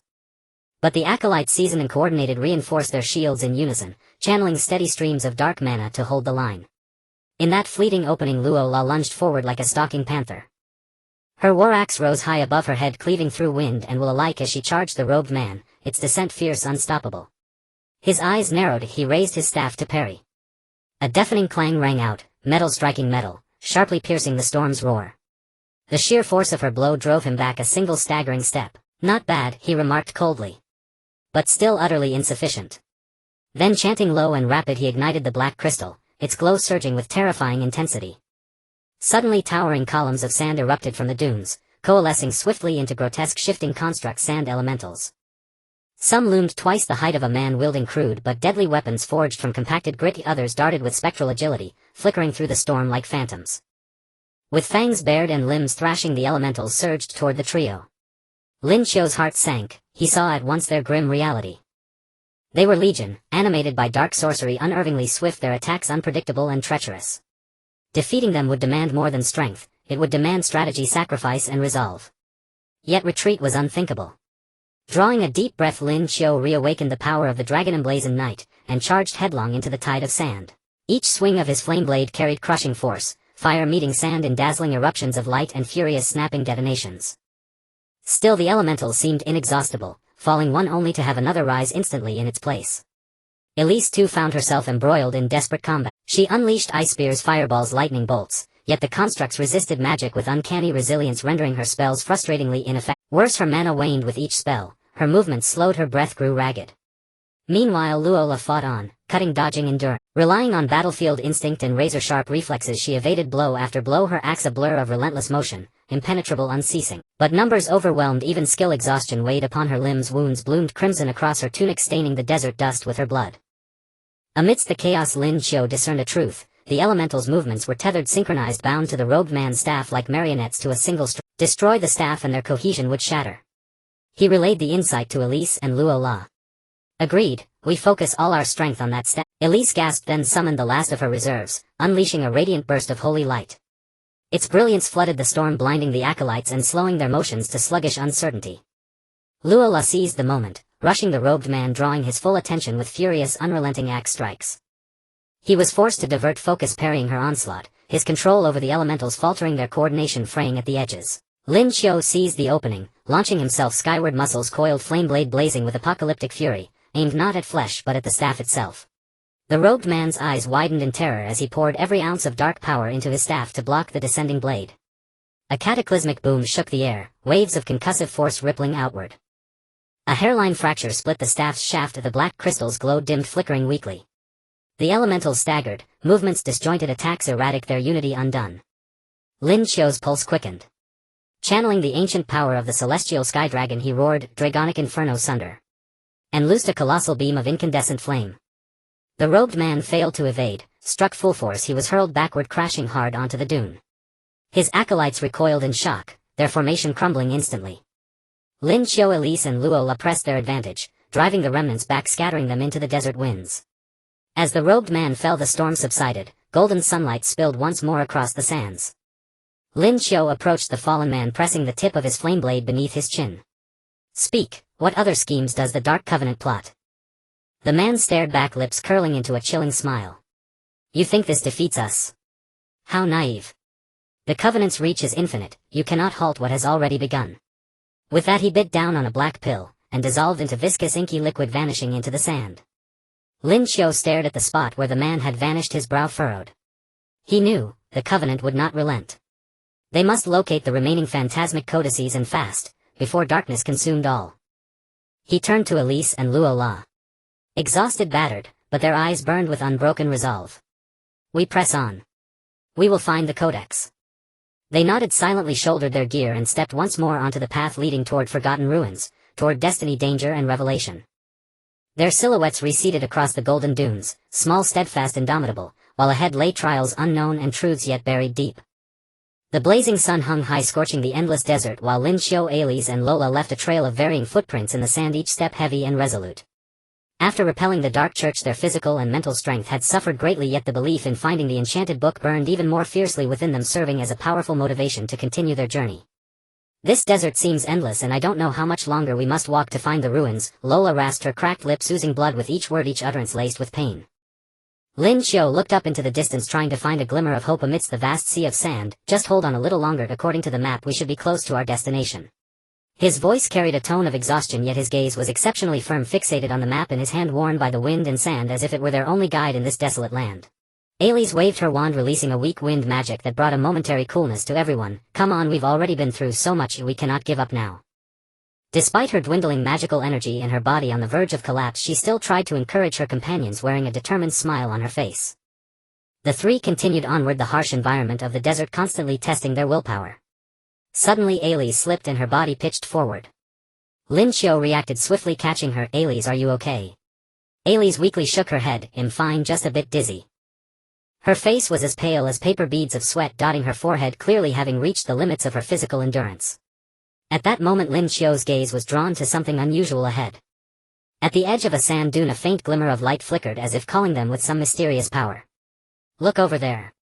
Lin Qiu exclaimed excitedly, his eyes shining with hope. Lola and Ailey followed his gesture and also saw the strange light. The three quickened their pace, racing towards the source of the glow. As they drew closer, the outline of an ancient and mysterious structure gradually emerged. The building was constructed from massive black stone blocks covered in intricate mysterious runes, exuding an aura of antiquity and solemnity under the glaring sun. This is it, we've finally found it. Ailey said excitedly, tears glistening in her eyes, a satisfied smile breaking through her weary expression. As they approached the ruins, they noticed the entrance was enveloped in a faint golden light, like an invisible barrier preventing their entry. Lin Qiu reached out to touch the layer of light. A powerful magical force surged through his body, making him shiver. This is a strong magical barrier, getting in won't be easy. Lin Qiu said with a frown. Ailey carefully observed the runes on the barrier, murmuring, these runes seem to contain some ancient magical rules. I need some time to research a way to break through. Saying this, she sat cross-legged on the ground, closed her eyes and focused her mind on sensing the secrets of the runes. Meanwhile, Lin Qiu and Lola stood guard around her, ready to prevent any potential danger. The desert winds howled, sweeping past the ruins' walls, emitting a mournful sound as if recounting ancient tales. After an unknown period, Ailey slowly opened her eyes, her face revealing a confident smile. I found a way to break the barrier. This barrier requires a specific magical energy to activate. We can inject our magic in a certain order to open it.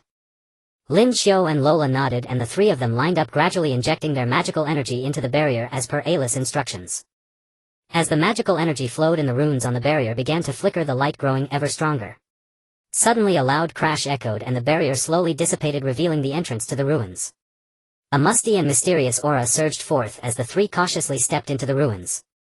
Inside it was dark and damp, with crystals embedded in the walls emitting faint light, barely illuminating their path. The ground was covered in thick dust and strange patterns, seemingly telling the stories of what had transpired here. Everyone be careful, there may be various dangers lurking here. Lin Qiu reminded in a low voice, tightly gripping the fire sword, vigilantly scanning their surroundings. They proceeded along the corridor and arrived at a vast circular hall. In the center of the hall stood a massive stone platform intricately carved with complex runes, exuding an air of mystery. Surrounding the stone platform were several gigantic statues, each uniquely shaped, some human, some beast, each lifelike, as if they might come to life at any moment. Ailey approached the stone platform, closely examining the runes on it. These runes seem to be related to the clues of the enchanted book. I need some time to decipher them.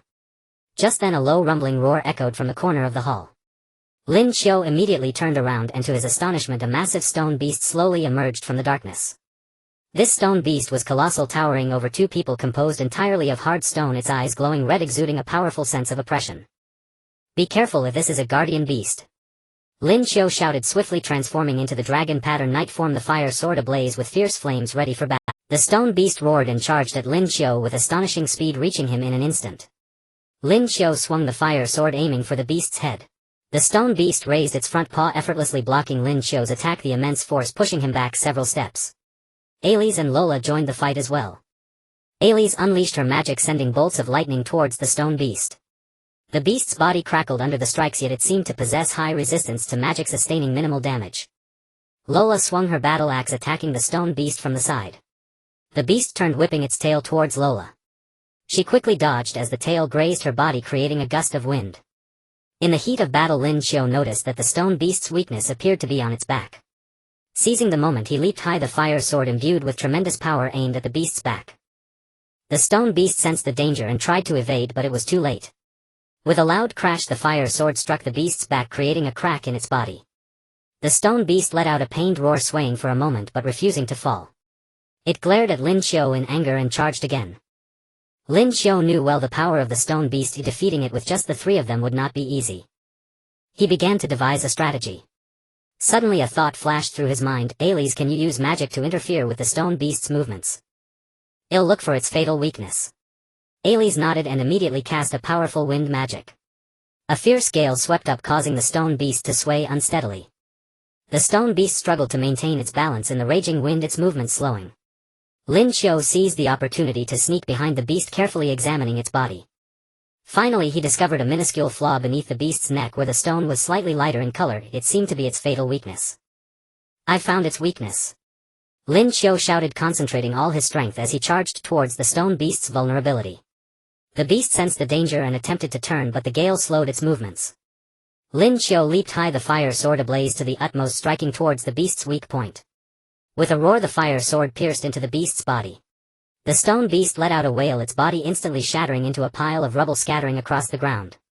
After defeating the beast, the three exhaled a sigh of relief. They approached the stone platform and Alice continued to decipher the runes on it.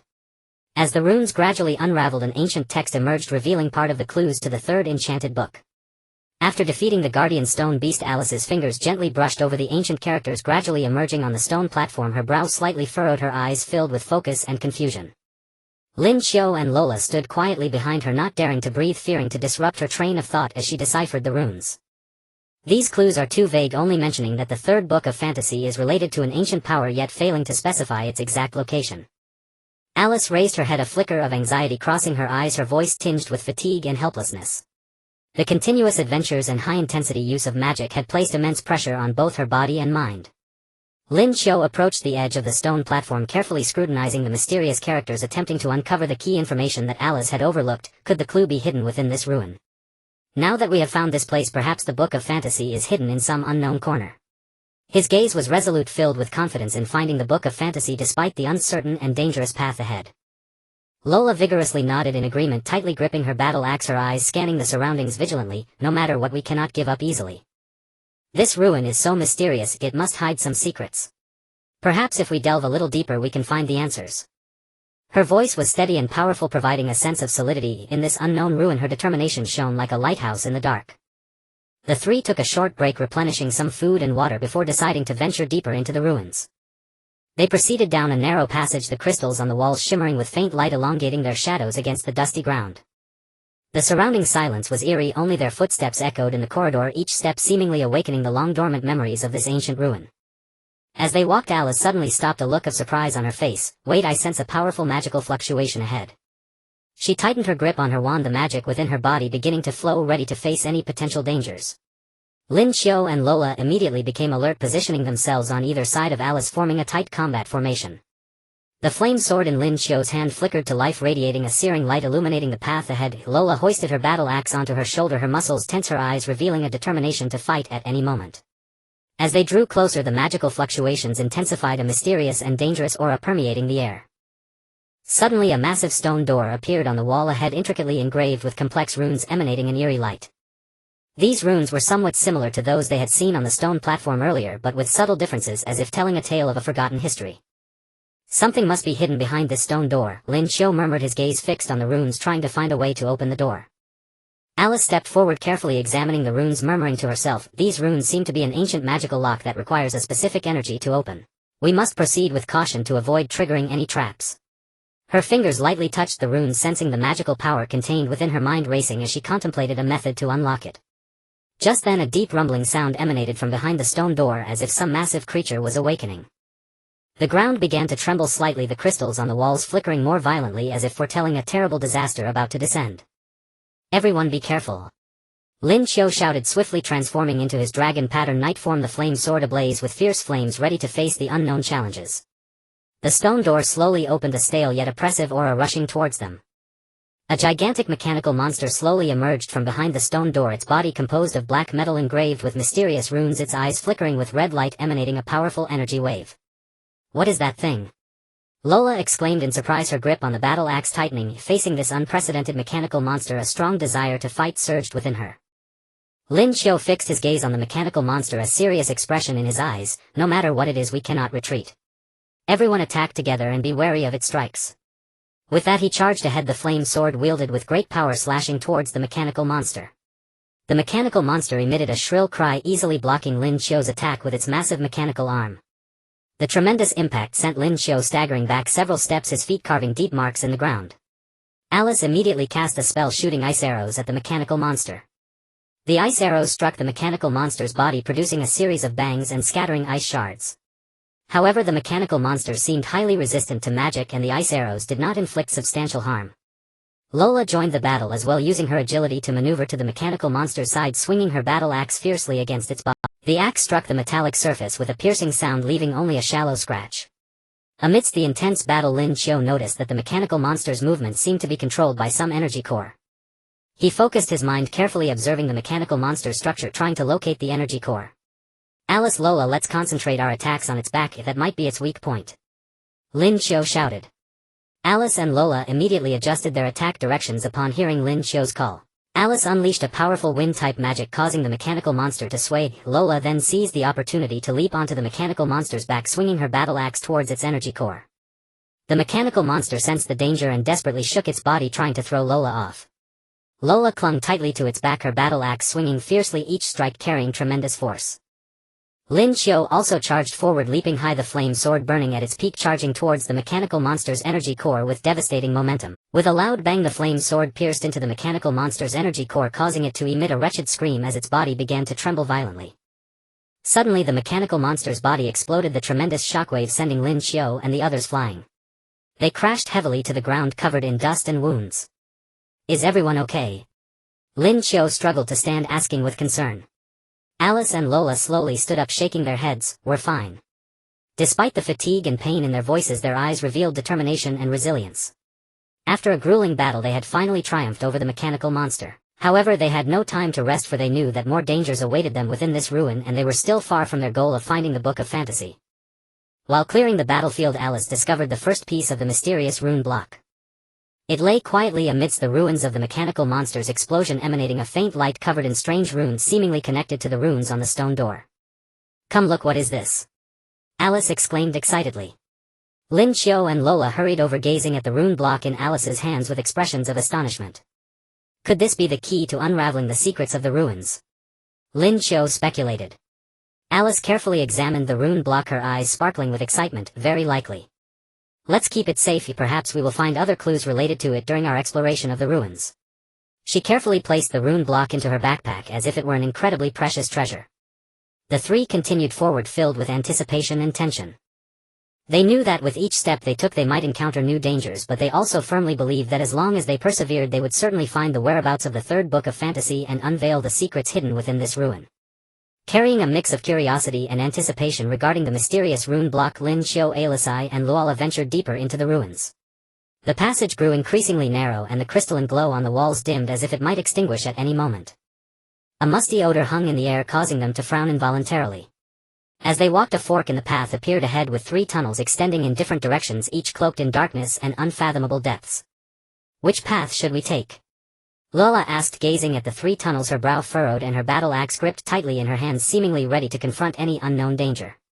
Lin Qiu took out the map of the ruins that he had found earlier, attempting to find some clues, but the map did not indicate this fork in the path. It seems we can only try our luck. He pondered for a moment before speaking, his gaze shifting back and forth between the 3 tunnels. I think we should start with the middle tunnel. It appears relatively wider and might lead to something significant. Lin Qiu's voice was steady, instilling a sense of trust.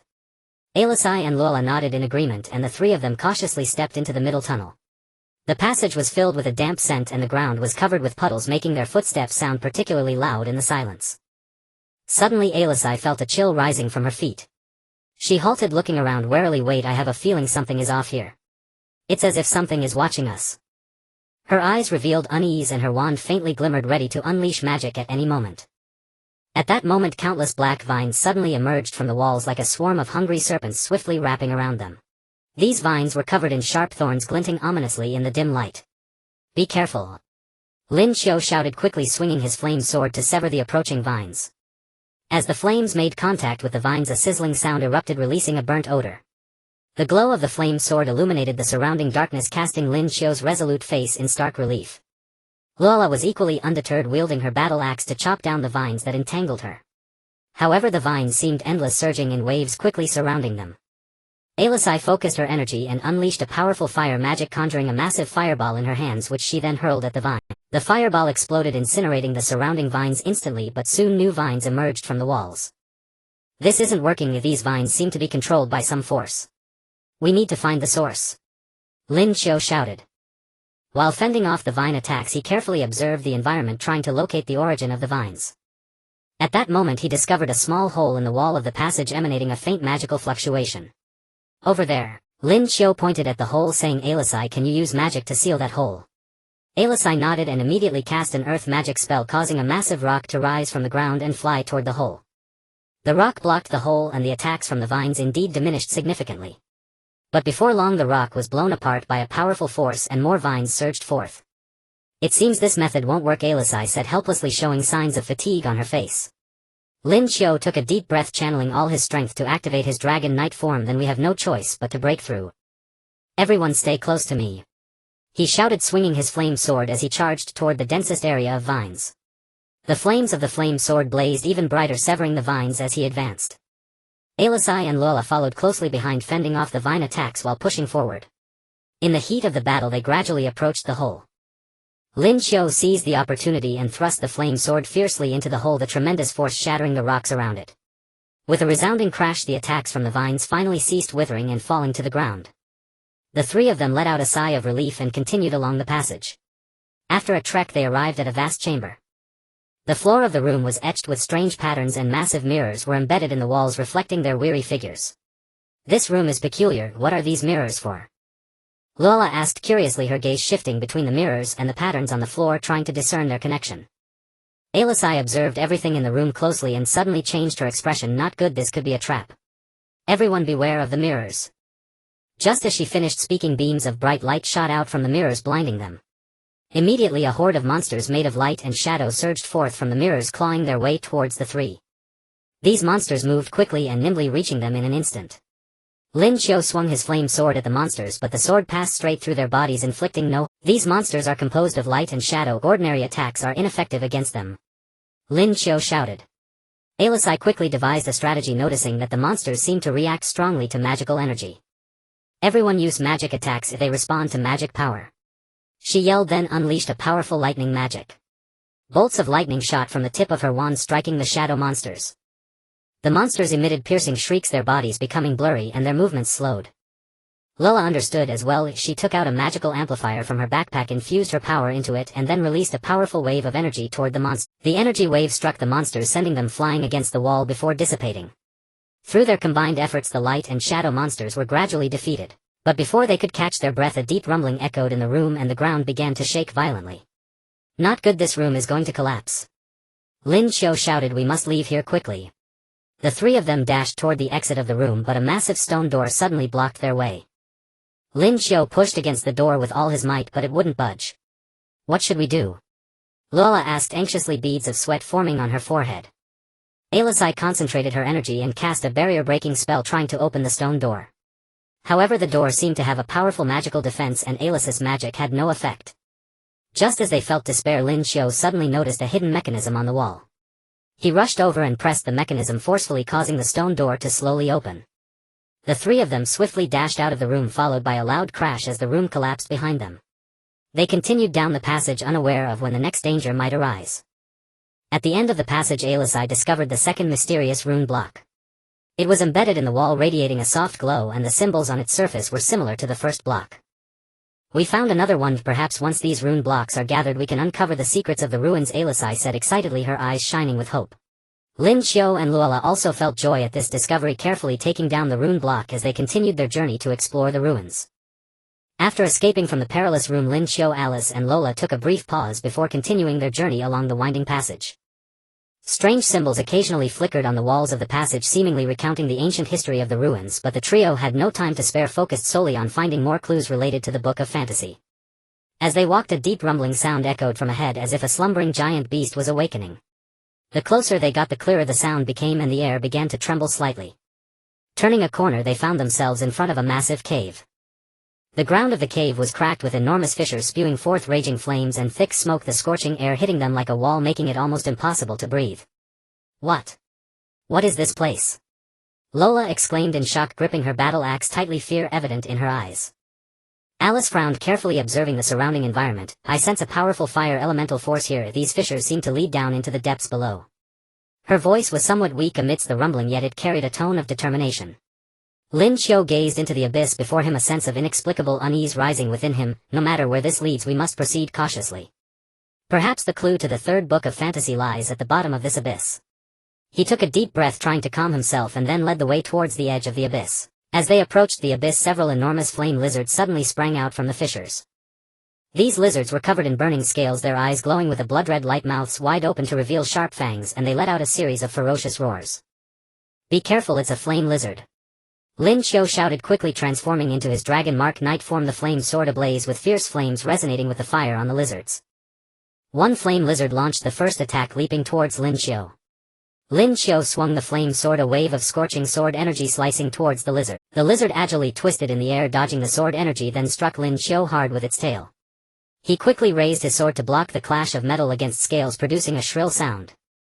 Alice and Lola joined the fray as well. Alice cast water magic, directing streams of water towards the flame lizards, attempting to weaken their fiery power.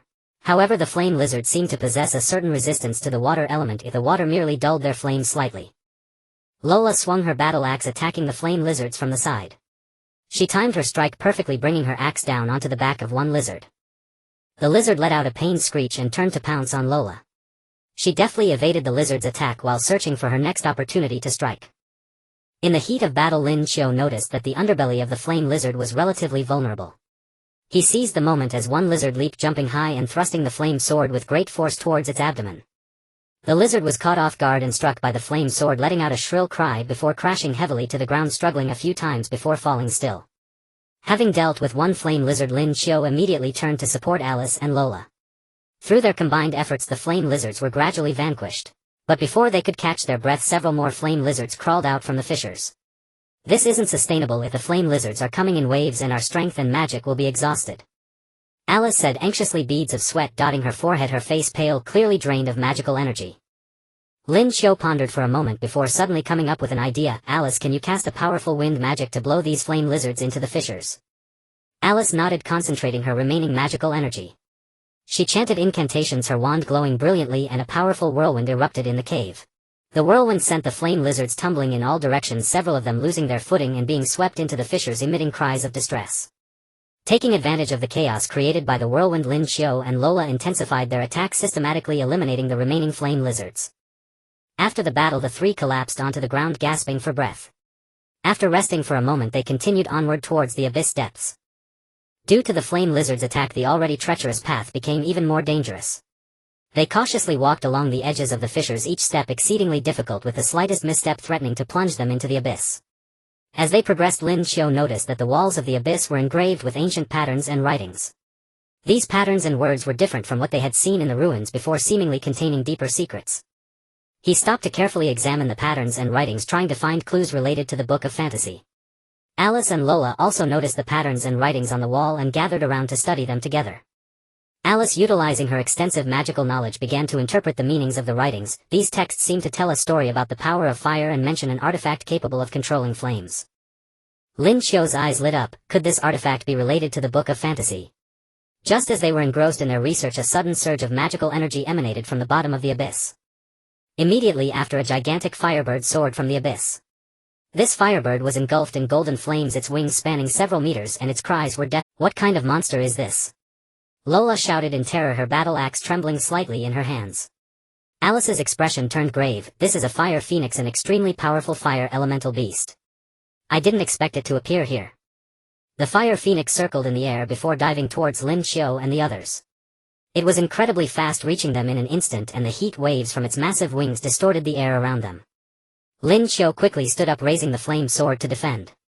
The flames of the fire phoenix collided with those of the flame sword, creating a dazzling light and tremendous sound. Lin Qiu felt a powerful force pressing down on him. He struggled to hold the flame sword steady against the fire phoenix's attack. Alice and Lola quickly reacted as well. Alice cast an ice magic spell attempting to lower the temperature of the Fire Phoenix's flames. A massive block of ice flew towards the Fire Phoenix, but it easily dodged, continuing its assault. Lola swung her battle axe trying to strike at the Fire Phoenix's wings. However, the Phoenix's speed was too great and her attacks always missed. Under the relentless assault of the Fire Phoenix, the trio gradually found themselves in a difficult situation. Lin Qiu realized that in their current state it would be difficult to defeat the Phoenix. As he defended against the Phoenix's attacks, he contemplated a strategy. Suddenly he recalled the patterns and writings about the power of fire he had seen on the walls, and a bold idea formed in his mind. Alice, Lola, let's focus our attacks on the Fire Phoenix's head. I have a plan. Lin Qiu shouted. The three gathered their strength and launched an assault on the Fire Phoenix's head. Lin Qiu swung the flame sword, unleashing a powerful wave of sword energy. Alice cast lightning magic bolts of lightning shooting towards the Fire Phoenix. Lola threw her battle axe with tremendous force towards it. Under the combined assault, the Fire Phoenix's movements faltered slightly. Seizing the opportunity, Lin Qiu activated the ultimate power of his Dragonic Knight form, shouting, Dragonic Flame Burst. A massive wave of fiery sword energy surged towards the Fire Phoenix's head with earth-shattering force. The Phoenix seemed to sense the danger, struggling desperately to evade this deadly strike. However, the speed of the sword energy was too fast and the Fire Phoenix could not dodge in time, getting hit on the head. It let out a wretched scream, swaying in the air a few times before plummeting towards the depths of the abyss. Watching the Fire Phoenix fall, the three finally let out a sigh of relief. They collapsed to the ground, filled with the joy of having survived a near disaster. Through this intense battle, they understood that the dangers within these ruins far exceeded their imagination, yet their determination to seek the Book of Fantasy was even stronger. At the site where the Fire Phoenix fell, Lin Qiu discovered the third mysterious rune fragment. The fragment radiated a scorching light, and the runes on its surface seemed to resonate with the surrounding fire element. Another piece found. It seems we are one step closer to unraveling the secrets of the ruins, Lin Qiu said wearily, yet his eyes sparkled with hope. Alice and Lola also felt excited about this discovery, knowing that as long as they persevered they would uncover all the hidden secrets of these ruins. After a brief rest, the three continued their descent towards the depths of the abyss. Escaping from the fierce battle with the Fire Phoenix, Lin Qiu, Alice and Lola continued to delve deeper into the ruins, weary yet with newfound rune fragments in hand. The further they descended, the colder and more humid the air became, starkly contrasting the scorching heat of the abyss above as a chilling aura enveloped the passage. As they walked, a massive stone door appeared ahead, intricately carved with shadowy creatures of various forms, their claws bared as if guarding the secrets beyond. Lin Qiu stepped forward and reached out to touch the stone door. A wave of coldness surged from his fingertips, causing him to shiver involuntarily. This door feels strange, everyone be cautious. Lin Qiu turned to Alice and Lola, his expression grave as he spoke. Alice closed her eyes, concentrating to sense the magical fluctuations on the stone door. There is a powerful dark magic seal here. Opening it rashly could trigger danger. Just as they were discussing how to open the door, the ground suddenly shook violently and countless black tentacles burst forth from the walls and ground, surging crazily toward them.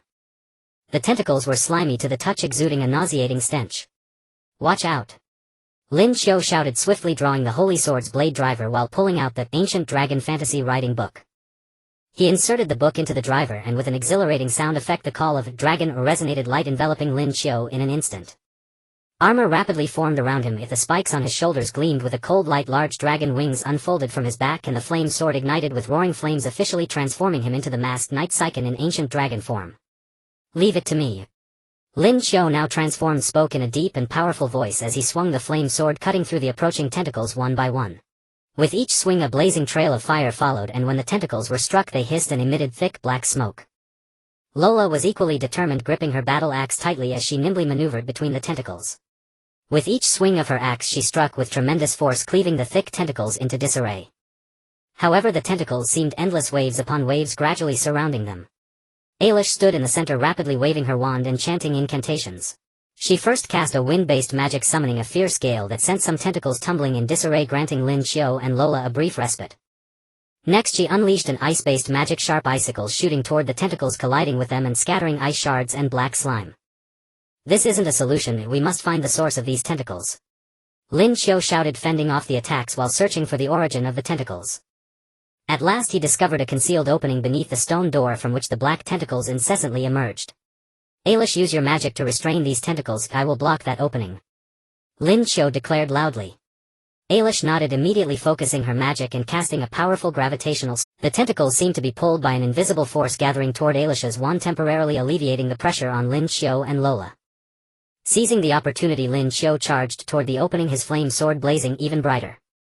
He reached the entrance, forcefully thrusting the flame sword into the ground, the immense fiery power instantly melting the surrounding rocks, forming a hard magma barrier to temporarily block the tentacle's path. The three of them finally breathed a sigh of relief, but before they could catch their breath, the stone door slowly creaked open and a strong aura of darkness rushed forth. A gigantic shadow monster emerged from behind the door, towering at least 4 or 5 meters tall, shrouded in black mist, its form indistinct except for a pair of blood-red glowing eyes. What kind of monster is this? Lola gasped in shock at the sight of the shadow creature, a wave of intense unease surging within her. Ailish's expression turned serious. This might be the shadow demon sealed here. It seems our opening of the stone door triggered the seal's power.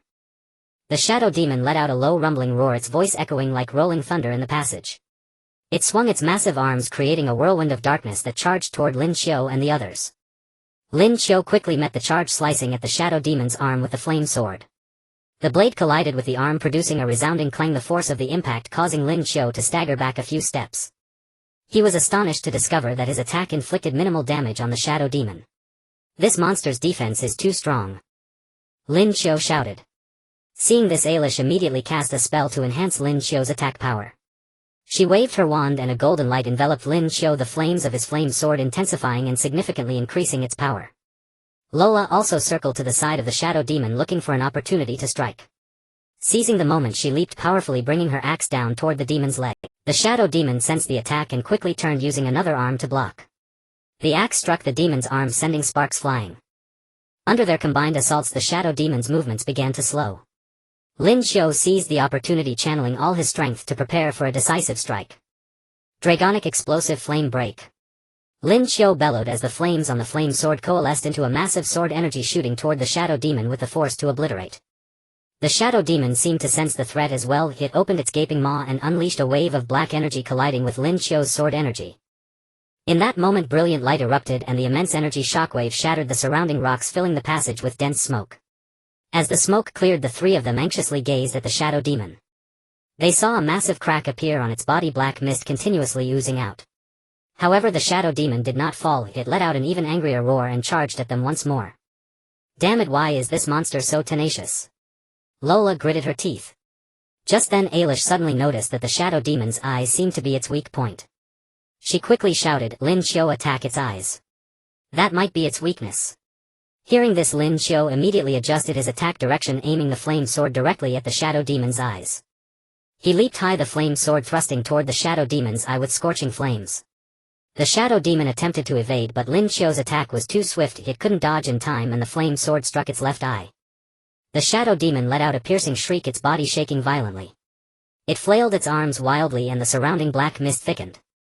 Lin Qiu seized the chance to launch another offensive, landing several strikes around the demon's eye, causing its body to sway dangerously. Lola charged in as well, using all her strength to bring her axe down hard on the shadow demon's neck. Finally, the shadow demon could no longer withstand the attack, crashing to the ground and dissipating into a cloud of black mist. The three of them watched as the shadow demon faded away, collectively breathing a sigh of relief.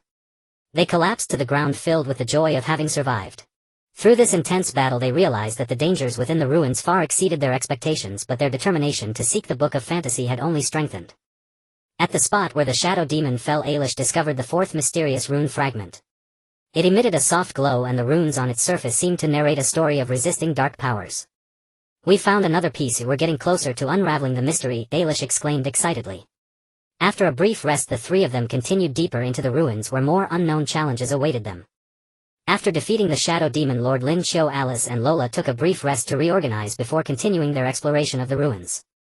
They descended a moss-covered stone staircase where strange fluorescent substances on the surrounding walls emitted a faint glow, stretching their shadows across the uneven ground. The air grew increasingly damp, filled with a musty odor, signaling that the path ahead was fraught with the unknown. As they ventured deeper, the temperature plummeted and a chilling wind swept over them. Rounding a bend, they were confronted by a vast poisonous swamp. Bubbles rose from the surface of the dark green swamp water, bursting with a gurgling sound, releasing a pungent stench. Skeletal remains faintly glimpsed within the murky depths sent shivers down their spines. How are we supposed to cross this? Lola gazed at the swamp, her brow furrowed, her hand instinctively tightening around her battle axe, her eyes betraying a hint of anxiety. The presence of the poisonous swamp posed a formidable obstacle to their progress. Alice stepped forward, carefully studying the swamp. She closed her eyes, concentrating her mind to sense the magical fluctuations around her. This swamp contains a powerful toxic magic. Stepping into it recklessly would certainly be dangerous. Her voice, crystal clear in the silence, carried a tone of caution and concern. Lin Qiu paced along the edge of the swamp, trying to find a safe passage. Maybe there's a bridge or some other way to cross it. His eyes searched the surroundings, leaving no possible clue untouched. Just as they were discussing their strategy, the calm surface of the swamp suddenly rippled and an enormous toxic swamp frog leaped out from the swamp water. The frog was more than twice the height of a person, its body covered in green pustules, each emitting an eerie glow. Green venom dripped from its mouth, hissing as it corroded the ground. "Watch out, a monster!" Lin Qiu shouted, quickly drawing his sacred sword blade driver and inserting the ancient flying dragon Wonder Ride book. With a rousing sound effect, light enveloped his body. Dragon! With that roar, Lin Qiu's armor rapidly formed, sharp spikes on the shoulders, massive dragon wings on the back, and a blazing flame sword in his hand, as Kamen Rider Saber's ancient flying dragon form made a majestic appearance. The frog let out a deep roar, opened its massive maw, and spewed a stream of dark green venom toward Lin Qiu. Lin Qiu swung his flame sword, unleashing a scorching blade of energy that met the venom. The collision produced a crackling sound as the venom was vaporized into a cloud of green mist. Lola was not to be outdone. With her agile movements, she circled to the frog's side, seized the moment, leaped high, and brought her battle axe down with tremendous force toward the frog's leg. Sensing the attack, the frog spun around and swept its thick hind leg, forcing Lola back. Meanwhile, Alice stood behind, casting spells to support Lin Qiu and Lola. She first waved her wand and cast a wind magic spell. A fierce gale howled toward the frog, attempting to disrupt its movements. The frog staggered in the wind but quickly regained its footing. Then Alice cast a lightning magic spell, sending bolts of lightning arcing toward the frog. The lightning struck the frog, producing a sizzling sound. The frog's body trembled slightly, but it seemed to have some resistance to magic and was not severely harmed. This frog has strong defenses and resistance. Alice called out, beads of sweat forming on her forehead as the continuous casting drained her magical energy. Lin Qiu nodded, focused his mind, and channeled the power of the ancient flying dragon, causing the flames on his sword to burn even brighter. "Let me try this." With that, he leaped high, arcing through the air, and brought the flame sword down with tremendous force onto the frog's back. The frog sensed the danger and tried to dodge, but Lin Qiu's attack was too fast. The flame sword struck the frog's back, sending sparks flying. The frog let out a pained screech, glared at Lin Qiu with fury, and opened its mouth again to spew a more powerful stream of venom. Lin Qiu quickly swung his flame sword to block. The venom splashed onto the blade, hissing with a corrosive sound, and the flame's glow flickered slightly. Taking advantage of the moment when the frog attacked Lin Qiu, Lola charged again. She hurled her battle axe with all her might. The axe spun through the air and struck the frog's head with a heavy thud. The frog staggered, a flicker of fear in its eyes. Under the combined assault of Lin Qiu and Lola, the frog's strength began to wane. Lin Qiu seized the opportunity, gathering all his power for a decisive strike. Dragonic Burst Break. With a roar, a massive blade of flame energy shot toward the frog. The blade struck the frog with devastating force, and the creature let out a piercing scream before being engulfed in flames, reduced to a pile of ashes. The three breathed a sigh of relief as the frog dissipated. But before they could recover, several smaller toxic swamp frogs emerged from the swamp, swarming and surrounding them in great numbers.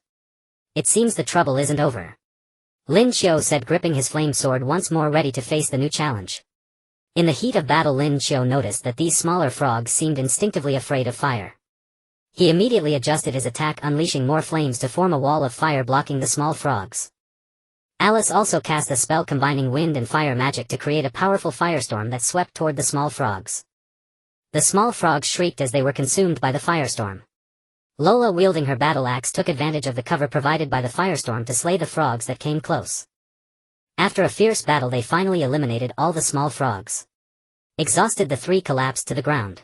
After resting for a while, Alice discovered a fifth mysterious rune block at the edge of the swamp.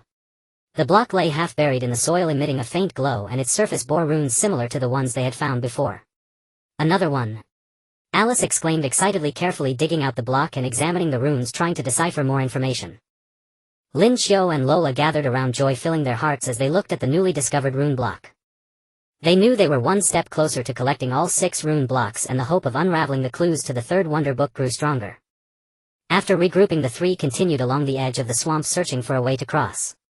They walked for a long time before finally discovering a stone bridge hidden deep within the swamp.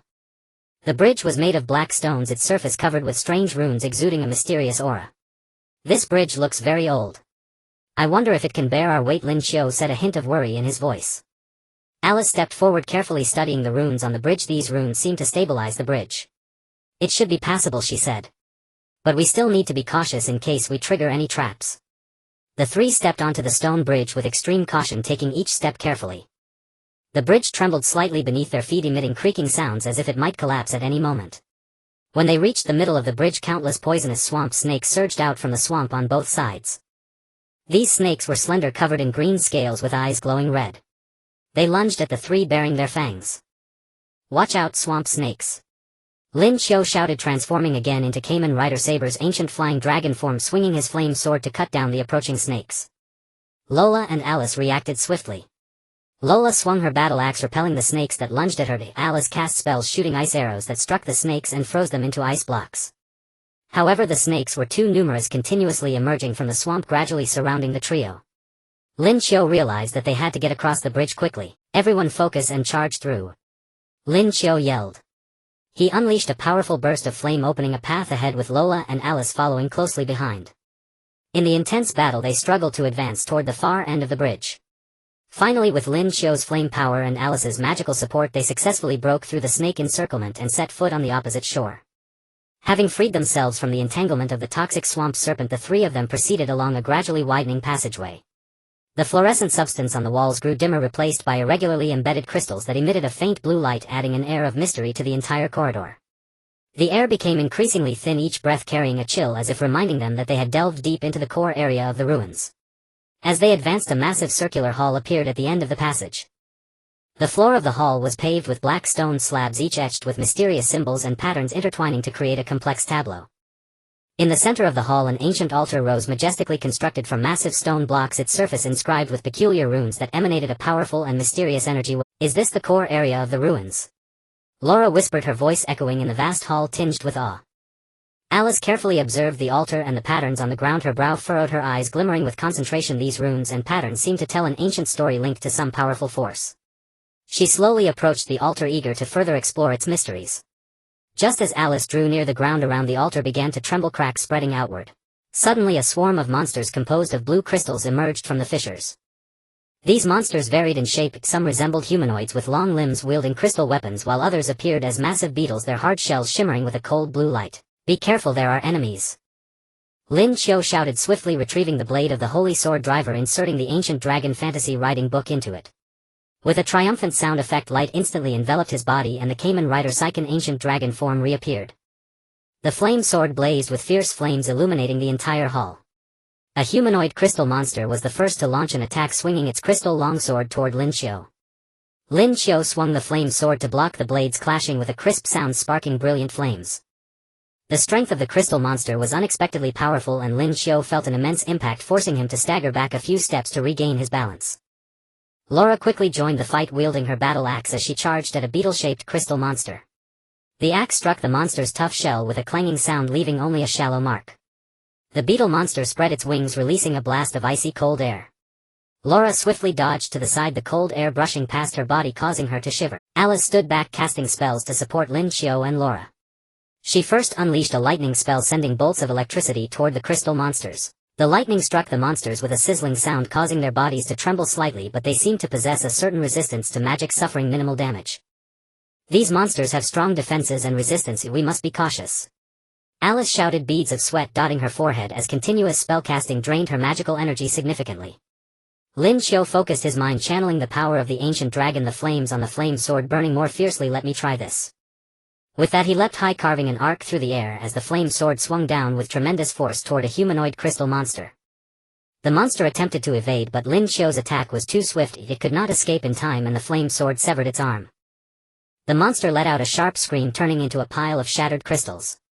Under the combined assault of Lin Qiu and Laura, the crystal monsters were gradually eliminated. However, just as they thought the battle was nearing its end, a powerful blue light suddenly shot from the altar, and a gigantic crystal giant slowly ascended from it. The giant stood at least 7 to 8 meters tall, composed entirely of transparent blue crystals with mysterious energy flowing inside. Its eyes sparkled with dazzling light, emanating an overwhelming sense of oppression. What kind of monster is this?" Laura gazed in shock at the crystal giant, a wave of intense unease swelling within her. Alice's expression turned grave. "This might be the ultimate guardian of the ruins core, we must respond carefully."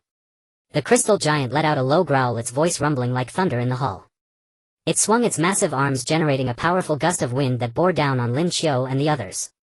Lin Qiu swiftly charged forward, aiming the flame sword at the giant's arm. The blade clashed with the giant's arm, producing a resounding clang. The force of the impact sent Lin Qiu flying, crashing heavily to the ground.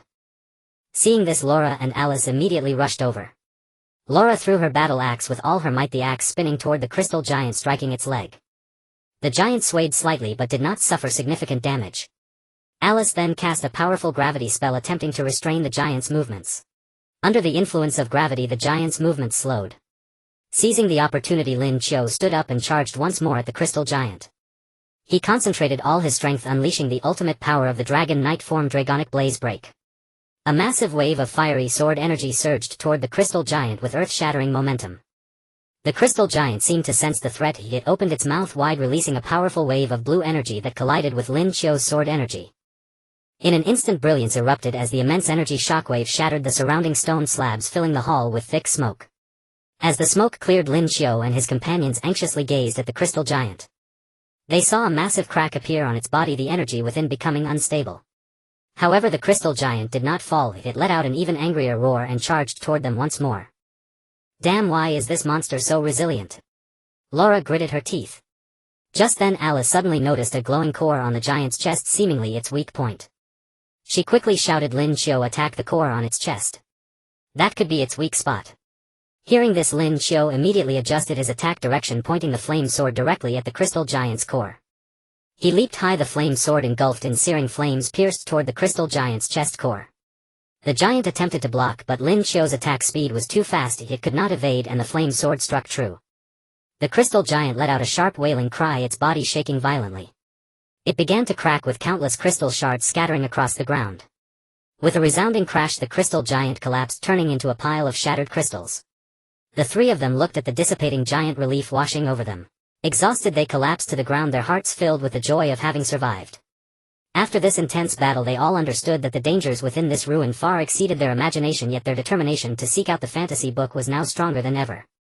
In the place where the crystal giant had fallen, Lin Qiu discovered a rune fragment emitting a gentle glow. He picked up the rune fragment, carefully examining the runes etched upon it, and was pleasantly surprised to find similarities with the 5 fragments they had previously found. Another rune fragment found! Lin Qiu exclaimed with excitement. Alice and Laura also gathered around, looking at the newly discovered rune fragment, their hearts brimming with joy. They meticulously searched the hall, confirming there were no other rune fragments before beginning to explore the other areas of the ruins. However, after a thorough search, they found no new rune fragments. Could this be the last one? Laura wondered. Alice pondered for a moment. Perhaps we have already explored the ruins thoroughly and there are no more discoveries. Maybe the secret of these rune fragments can only be unraveled by returning to the place where the clues were first discovered. The three of them, filled with curiosity and anticipation, retraced their steps. Along the way, they reminisced about the myriad experiences within the ruins. Each battle, each discovery heightened their anticipation for the final answer. When they finally returned to the massive circular hall where they had first found the clues, the 6 rune fragments suddenly emitted a brilliant light, soaring from their hands, slowly rotating in the air before merging together to form a colossal rune disc, clearly revealing the location of the 3rd fantasy book. Rune blocks rotated slowly in the air, finally assembling into a vast rune disc. Lin Qiu, Ai Lizzie and Lola pushed forward, hearts brimming with anticipation. However, when the characters and images on the disc resolved into clarity, the 3 smiles froze instantly. How could this be? The location shown here is not within this ruin at all. Lin Qiu's brow knitted into 3 deep vertical creases, his eyes full of doubt and bewilderment. He examined the rune disc over and over, trying to find some error, but the verdict remained cruel. Ai Lizzie leaned closer to the disc, carefully confirming the message conveyed by the ancient runes, her voice tinged with disappointment. Indeed, according to these clues, the Qihuanji Shu lies in the far north, inside an ancient castle perpetually shrouded in ice and snow. What? After all the effort, it's located so far away. Lola could not help but cry out, planting her battle axe heavily on the ground and sending up a cloud of dust. Were all those dangers and battles for nothing? Lin Qiu patted Lola's shoulder to comfort her. Don't think like that. At least now we know the exact location. And the battles we fought have made us stronger. Those experiences and the growth they brought are priceless. He spoke as much to steady himself as to reassure her, trying to dispel the sting of disappointment. Ai Lizzie nodded in agreement. Lin Qiu is right. The Jibei region is harsh. We still need to make many preparations. Let's return to town first and purchase the necessary equipment and supplies. With complicated feelings, the 3 slowly left the ruin. Along the way the desert winds still lashed and the scorching sun baked the earth, but their thoughts had already flown to the distant Jibei region. They recalled the countless life and death trials inside the ruin, every time believing the book was within reach only to find the trail pointing to an even more distant place. After days and nights of travel they finally returned to the familiar town. The town was as lively as ever. Adventurers flowed in and out of the guild exchanging the stories of their exploits. The three went straight to the Adventurers Guild and reported their discovery in the ruin to the guildmaster. The guildmaster listened and grew grave. An ancient castle in the Jibei region, that is an exceedingly dangerous place. I've heard the environment there is brutal and it hosts powerful guardian beasts and mysterious magical traps. Are you truly determined to go? Lin Qiu nodded without hesitation. We have decided. No matter the danger we must find the Qihuan Jishu and thwart the conspiracy of Heian Jiaohui. Ai Lizi and Luola stood firmly behind Lin Qiu, sharing the same resolve. The guildmaster looked at their determined faces and sighed. In that case I'll do my best to help you. We have some materials on the Jibei region in the guild, take them for reference. Saying so the guildmaster ordered his assistants to fetch several thick volumes and handed them to Lin Qiu. After thanking the guildmaster the three went to the town market to procure equipment and supplies for the journey to the Jibei region. Ai Lizi carefully selected magical potions and rune scrolls from the arcane shop that could resist the cold. The potions could raise body temperature in critical moments while the rune scrolls could unleash powerful magical shields. She also replaced her wand with a new one crafted from ancient oak, its tip set with a pure crystal that better gathered and released magical power. Luola changed into a heavy set of armor made from polar bear hide. It was both warm and highly protective, etched with runes that enhanced strength and agility. She also picked out a new war hammer with an enormous spiked head that struck with thunderous force when swung. Lin Qiu did not seek additional weapons, instead he focused on improving his compatibility with the Xingjian Jianren Kadonki and the Yuangu Filong Qihuan Jiayushu. He went to a quiet training ground, fitted the driver and inserted the Yuangu Filong Qihuan Jiayushu. As the familiar chime sounded, light engulfed him in an instant. Dragon!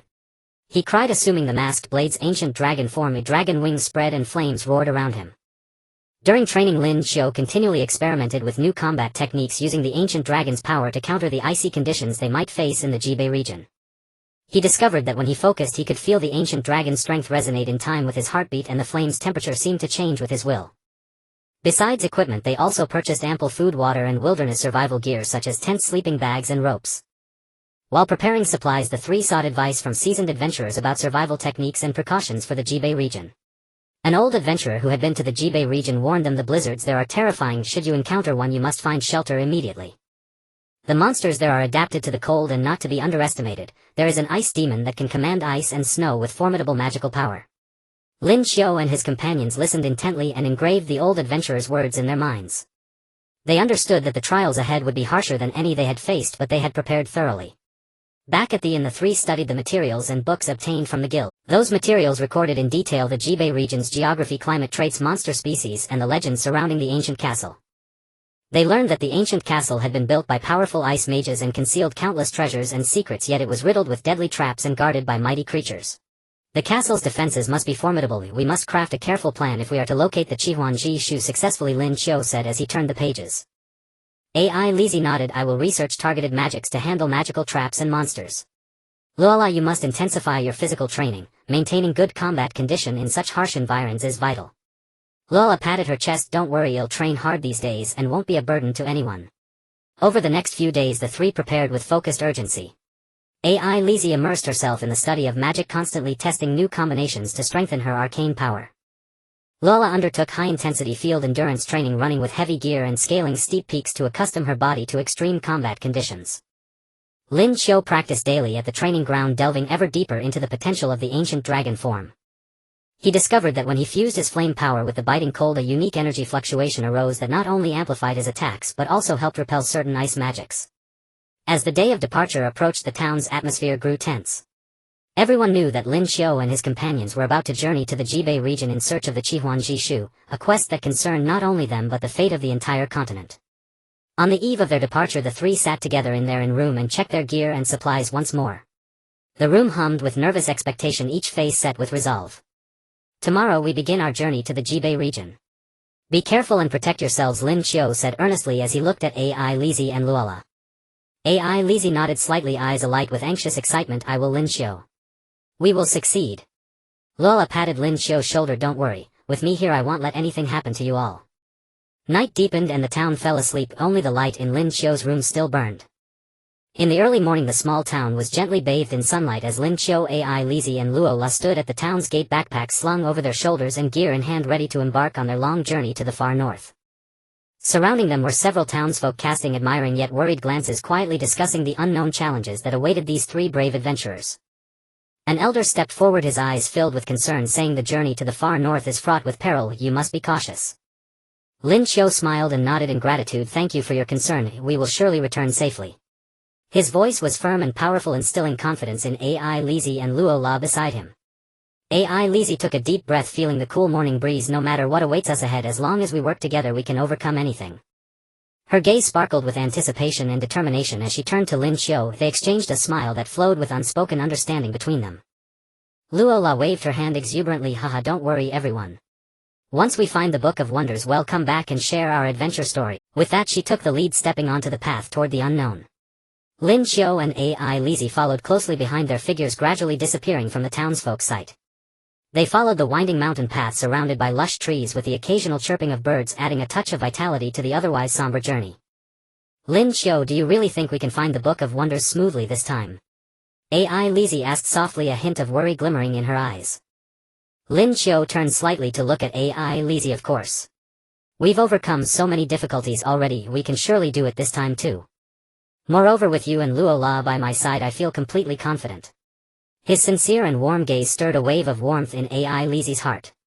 Just then Luo La suddenly halted, her senses alert as she surveyed the surroundings. "Wait, I sense something is off." She tightened her grip on her war hammer, muscles tense, ready for battle. Lin Qiu and Ai Lizi immediately entered combat mode. Lin Qiu swiftly took out the holy sword blade driver, inserting the ancient Dragon Rider's Book of Wonders as familiar sound effects enveloped him in light, transforming him into the Kamen Rider Saber ancient dragon form. Ai Lizi raised her magic staff, chanting incantations as magical energy gathered around her. Suddenly a horde of giant spiders burst forth from the forest. These spiders were massive, towering over a person covered in sharp bristles, their 8 red eyes gleaming with an eerie light. They lunged at the three, baring their fangs and spewing sticky webs. "Watch out for the webs, don't get entangled," Lin Qiu shouted, swinging the flame sword to sever the approaching webs. The flames of the flame sword blazed fiercely, illuminating the surrounding trees and revealing the spiders' hideous forms. Ai Lizi cast a wind-based spell, summoning a gale that sent several spiders tumbling. Seizing the opportunity, Luo La charged forward, swinging her war hammer and striking a spider hard. The hammer collided with the spider's tough exoskeleton, producing a dull thud as the spider was forced back several steps. However, there were too many spiders continuously pouring out from the woods, gradually surrounding the trio. Lin Qiu realized that this was not a sustainable situation. He concentrated, channeling the power of the ancient dragon, preparing to unleash a powerful attack. Dragonic Flame Break. Lin Qiu shouted, unleashing a massive wave of fiery sword energy toward the swarm of spiders. The sword energy struck with tremendous force, sending spiders flying as flames ignited the surrounding trees, lighting up the night sky. Taking advantage of the chaos among the spider horde, the three quickly adjusted their tactics. Ai Lizi cast a spell, creating a protective barrier around them to block the spiders' attacks. Lin Qiu continuously swung the flame sword, repelling the spiders that approached the barrier. Luo La remained within the barrier, searching for the spiders' weak points to deliver a fatal blow. In the heat of battle, Lin Qiu suddenly spotted a larger spider. It appeared to be the leader of the swarm. This spider had even sharper bristles, its eyes glowing green as it directed the others. Ai Lizi, Luo La, focus your attacks on that large spider, it is the leader," Lin Qiu shouted. The three immediately redirected their attacks toward the spider leader. Ai Lizi unleashed a powerful lightning spell, bolts of electricity striking the spider leader. The lightning struck the spider leader, emitting a sizzling sound as its body trembled slightly. Luo La hurled her war hammer with force, which spun through the air and struck the spider leader hard. The spider leader let out a piercing shriek as its bristles fell away. Seizing the opportunity, Lin Qiu leaped high, his flame sword wielded with the intent to destroy, striking down toward the spider leader's head. With a thunderous crash, the spider leader's head was cleaved apart, its body collapsing to the ground. Without their leader's command, the remaining spiders fell into chaos. Taking advantage of the confusion, the trio launched their attacks, eliminating the remaining spiders. After the battle, they collapsed to the ground, panting heavily. "Finally it's over," Ai Lizi said wearily, a hint of relief shining on her face. Lin Qiu approached her, extending his hand to help her up. "Are you all right?" His eyes were filled with concern. Ai Lizi shook her head. "I'm fine, thanks to you and Luo La." She looked at Lin Qiu, a wave of different emotions swelling within her. Amidst the hardships of this adventure, their bond was deepening. Luo La approached as well. "Haha, that was quite a thrilling encounter." But this is just the beginning, surely more dangers await us ahead. Her face was lit up with excitement, completely unfazed by the earlier battle. After a brief rest, the trio continued on their journey. They understood that this was only the first challenge they encountered on their way to the far north, and many more difficulties lay ahead, but they were undaunted, for they had each other to rely on and trust. As the sun began to set, the sky grew darker.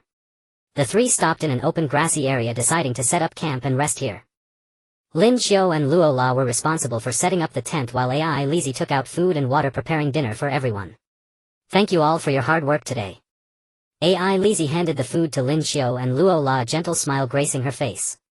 Lin Qiu accepted the food, looking at Ai Lizi. No, I should thank you. Without you both I wouldn't have made it this far. His voice was deep and sincere, causing Ai Lizi's heart to race. Luo La stuffed her mouth with food, mumbling, haha, we are a team, no need to be so polite. Once we find the Book of Wonders, we will surely become the most famous adventurers in the entire continent. As they shared dinner, they recounted the day's battles, laughter echoing under the night sky. Despite the uncertain road ahead, in this moment they felt warmth and reassurance. That night Lin Qiu lay in the tent, gazing at the tent ceiling, lost in thought. He reminisced about the moments since he had met Ai Lizi, his feelings for her deepening. He knew that in this perilous adventure Ai Lizi was not just his companion, but the most important person in his heart. Meanwhile, Ai Lizi also found it hard to fall asleep. She reflected on Lin Qiu's bravery in battle and his care for her, a blush creeping onto her cheeks. In this quiet night, two youthful hearts were tightly connected through their adventure. At dawn the next day, the warm sunlight pierced through the thin morning mist, gently falling upon the trio's tent. Lin Qiu stepped out of the tent, first straightening his back as he took a deep breath of fresh air. Then he turned his gaze toward the tents of Alisai and Luala, his eyes filled with tenderness and anticipation. Alisai parted the tent flap and stepped out. The breeze stirred her hair, and the morning light traced an exquisite silhouette on her face.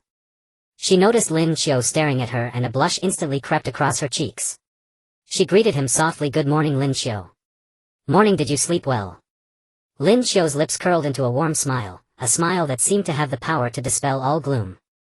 Just then a rustling came from the tent, and Luala strode out with agile grace. She wore a fitted leather armor that accentuated her curvaceous figure, her short hair dancing in the wind. Her sharp, confident eyes exuded the poise of a mature woman. She crossed her arms and said in a hearty voice, up so early. Looks like today is another day full of challenges. Her commanding presence and energy instantly lifted the atmosphere. After packing their gear, the three continued their journey. The mountain path grew increasingly rugged, and the scenery gradually shifted from dense forests to a valley strewn with grotesque rocks. A thin mist hung in the valley, adding an air of mystery. This fog feels strange. Everyone be careful, Lin Qiu said, his brows furrowed and his eyes filled with vigilance. He instinctively moved closer to Alisai, shielding her behind him. Alisai nodded gently, her hand gripping the magic wand tightly as mana surged at her fingertips. Luala meanwhile twirled her war hammer in her slender fingers, her gaze piercing as she scanned the surroundings. The three advanced cautiously through the valley, their footsteps echoing in the silence. Suddenly Alisai shivered and stopped, her face turning pale. Wait. I sense a powerful dark force approaching. Lin Qiu instantly drew the Seiken sword driver and swiftly inserted the ancient Dragon Wonder Ride book. Accompanied by the familiar electrifying sound effects, light enveloped his body, and in the blink of an eye he transformed into Kamen Rider Saber's ancient dragon form. The blaze of the flame sword cut through the mist, illuminating the surroundings. Luala also entered combat stance, planting her feet firmly, muscles tensed, her eyes radiating fearless battle intent. From the mist emerged a group of ghostly beings. Their forms were ethereal, half-transparent bodies radiating a cold blue light, and their eyes flickered with an eerie red glow. The ghosts let out piercing shrieks, clawing frantically as they lunged at the trio. Ghost monsters! Lin Qiu shouted, swinging the flame sword as he charged toward the swarm. The flames of the sword hissed as they made contact with the ghosts, who seemed to fear the fire and recoiled. Alisai waved her wand, chanting incantations. Bolts of lightning shot from the wand's tip, striking the ghosts with precision. Those hit by the lightning grew even more translucent and slowed down. Luala weaved through the ghostly ranks with agile grace, her war hammer whirling with formidable force, sending each approaching ghost flying back. However, the ghosts were numerous, pouring endlessly from the mist, and soon encircled the three. In the heat of battle, Lin Qiu realized that although the ghosts seemed intangible, their attacks carried powerful dark magic. If struck, a piercing chill would seep into his body. Alisai, these ghosts have high resistance to dark magic. We need to find their weakness. Lin Qiu shouted. Alisai concentrated, casting a detection spell to probe the ghost's weakness. After scanning, she discovered that the ghost's core seemed to be in their chest. Lin Qiu, their weakness is in the chest. Alisai called out urgently. Lin Qiu immediately adjusted his attack strategy, focusing his power and thrusting toward a ghost's chest. The flame sword pierced the ghost's chest precisely. The ghost let out a scream and vanished into thin air. Seeing this, Luola also changed her approach. She leaped high, her war hammer crashing down with devastating force onto another ghost's chest. Each strike made a ghost disappear. With the three working in unison, the ghosts were gradually eliminated. But just as they thought the battle was over, a massive ghost lord slowly rose from the mist. This ghost lord was enormous, 4 to 5 meters tall, its body radiating intense dark magic. Its eyes blazed with blood-red light, exuding murderous intent. Wow, what kind of monster is this? Luola frowned, yet her eyes held no fear but instead a spark of excited battle. For Alisai's expression turned grave. This is a ghost lord, a very powerful dark monster. We must be cautious. The ghost lord let out a deafening roar that echoed like rolling thunder through the valley. It swung its massive arm, conjuring a dark whirlwind as it charged at the three. Lin Qiu rushed forward, slashing the flame sword at the ghost lord's arm. The blade passed through the arm, but the ghost lord's immense force sent Lin Qiu stumbling back several steps. He realized with shock that his attacks had no effect on the ghost lord. Physical attacks are useless. Lin Qiu shouted. Alisai immediately cast a magic enchantment on Lin Qiu and Luola. She waved her wand and a golden light enveloped Lin Qiu, making the flames of the flame sword burn hotter and more powerful. Luola circled to the ghost lord's side, waiting for an opportunity to strike. Spotting the right moment, she lightly tapped the ground and leaped high, bringing her war hammer down with tremendous force toward the ghost lord's leg. The ghost lord sensed the attack and quickly turned, blocking with its other arm. The hammer crashed against its limb. With the combined assault, the ghost lord's movements gradually slowed. Lin Qiu seized the opportunity, focusing all his power for a decisive blow. Dragonic explosion. Lin Qiu roared, and the flames on the flame sword coalesced into a colossal sword aura, hurtling toward the ghost lord with earth-shattering force. The ghost lord, sensing the lethal threat, opened its massive mouth and spewed a powerful dark energy wave that collided with Lin Qiu's sword aura. In an instant, brilliant light exploded and the immense energy shockwave dispelled the surrounding mist, cracking the valley floor. As the smoke cleared, Lin Qiu and his companions stared tensely at the ghost lord. A huge crack had appeared on its body, dark magic seeping out. Yet the ghost lord did not fall. It let out an even angrier roar and lunged at them again. Damn, how can this monster be so tenacious? Luola gritted her teeth, her eyes blazing with determination. Just then Alisai had a flash of inspiration. She focused her mind and cast a powerful light magic spell. A dazzling beam shot from her hand, illuminating the entire valley. Under the light magic's radiance, the ghost lord's body began to tremble violently, its dark magic seemingly suppressed. Lin Qiu seized the moment and attacked again, thrusting the flame sword, now ablaze with searing fire, into the ghost lord's chest. With a piercing shriek, the ghost lord's body finally gave way and collapsed to the ground, dissolving into a cloud of black mist that dissipated into the air. The three watched the vanishing ghost lord, exhaling in relief. They collapsed to the ground, exhausted but filled with the joy of surviving the ordeal. After the fierce battle, their synergy had deepened. Lin Qiu detransformed and walked over to Alisai, asking with concern, "Are you all right?" His eyes were filled with worry. Alisai shook her head gently, a weary but warm smile on her face. "I'm fine. Thanks to you and Luola." She gazed at Lin Qiu, a warm surge flowing through her heart. In the midst of the arduous battle, they had relied on each other and faced the danger together. Luola stood up, dusted herself off and flashed a confident smile.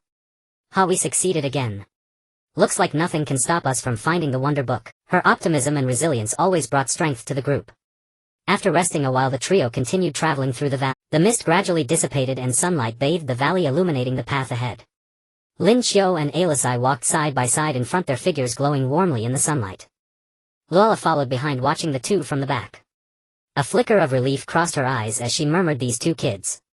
I hope they can keep walking like this forever." The three of them advanced along the winding, rugged mountain path as the surrounding scenery gradually shifted from a valley of jagged rocks to an endless vast grassland. A gentle breeze rustled the grass and occasional hares darted out from the thickets, only to vanish in an instant. Lin Qiu and Luola chatted cheerfully about the potential dangers ahead and their countermeasures, while AI Lizzie remained silent, studying the map in her hands with a slight frown as if lost in thought. "AI Lizzie, what's wrong? You've been staring at the map. Did you find something?" Lin Qiu noticed her unease and asked with concern. AI Lizzie looked up, her eyes sparkling with excitement. "Lin Qiu, Luola, look. The route to the extreme north will pass by my magic academy, the Xingshan Magic Academy." "Really? That's wonderful." Luola waved her arms excitedly. "We can visit your turf, maybe stock up on supplies and find some powerful mages to help." Lin Qiu also smiled. Yeah, visiting your academy would be fascinating. Besides, you can see your teachers and classmates again. AI Lizi's face beamed with anticipation. It's been so long since I left the academy. I really miss everyone. And the academy's library might have materials on the extreme north and the Book of Fantasy. We can look them up. The thought of returning to her familiar academy made AI Lizi's steps lighter. Along the way, she enthusiastically introduced the academy to Lin Qiu and Luo La. The Xingqian Magic Academy was founded over 100 years ago. It gathers the most outstanding mages on the continent. The academy is divided into different departments: elemental magic, healing magic, summoning magic, and so on. I majored in elemental magic, where I learned to wield various elemental spells. AI Lizi's eyes shone with pride. Wow, that sounds impressive. Does your academy have any special features? Luo La asked curiously. AI Lizi tilted her head, thinking. Yes.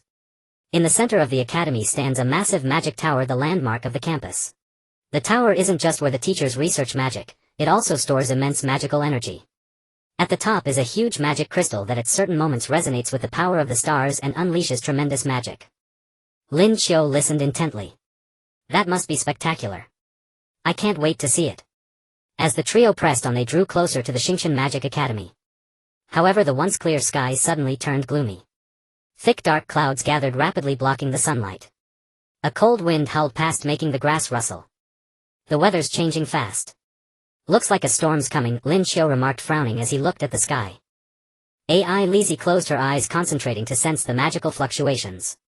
It's not just the weather. I detect a dark magic aura nearby. Everyone be careful. The three immediately entered combat mode. Lin Qiu swiftly drew the Holy Sword Blade Driver and inserted the Ancient Flying Dragon Wonder Ride book. As the familiar sound effects played, light enveloped his body, transforming him into Kamen Rider Saber, Ancient Flying Dragon form. Luo La gripped her warhammer, her eyes alertly scanning the surroundings. AI Lizi raised her wand, mana gathering at its tip. Suddenly a swarm of dark shapes burst from the grass and lunged at them. These shadows were agile and incredibly fast, reaching them in an instant. Lin Qiu focused and saw that they were wolf-like monsters formed from dark magic. They emanated black mist, their eyes blazing with bloody red light, bearing their fangs and charging ferociously. Dark magic wolves. Lin Qiu shouted, swinging his flame sword at the pack. The flames of the sword met the wolves with a sizzling sound. The wolves howled in pain as they were scorched, but instead of retreating, they attacked even more frenziedly. AI Lizi cast spells, sending ice arrows toward the wolves. The arrows struck, freezing them into blocks of ice, but the dark magic quickly melted the ice away. Luo La joined the fray, weaving through the pack with her nimble movements, swinging her warhammer to drive back the wolves that came too close. The wolves attacked with ferocity, coordinating to separate the three and pick them off one by one. In the heat of battle, Lin Qiu sensed that the wolves were being controlled by a dark mage. He scanned for the mage and finally spotted a figure in a black robe on a small hill not far away. AI Lizi, Luo La, will handle the dark mage. You hold off the wolves. Lin Qiu shouted. AI Lizi and Luo La nodded in understanding, concentrating their strength to intensify their attacks and block the wolves.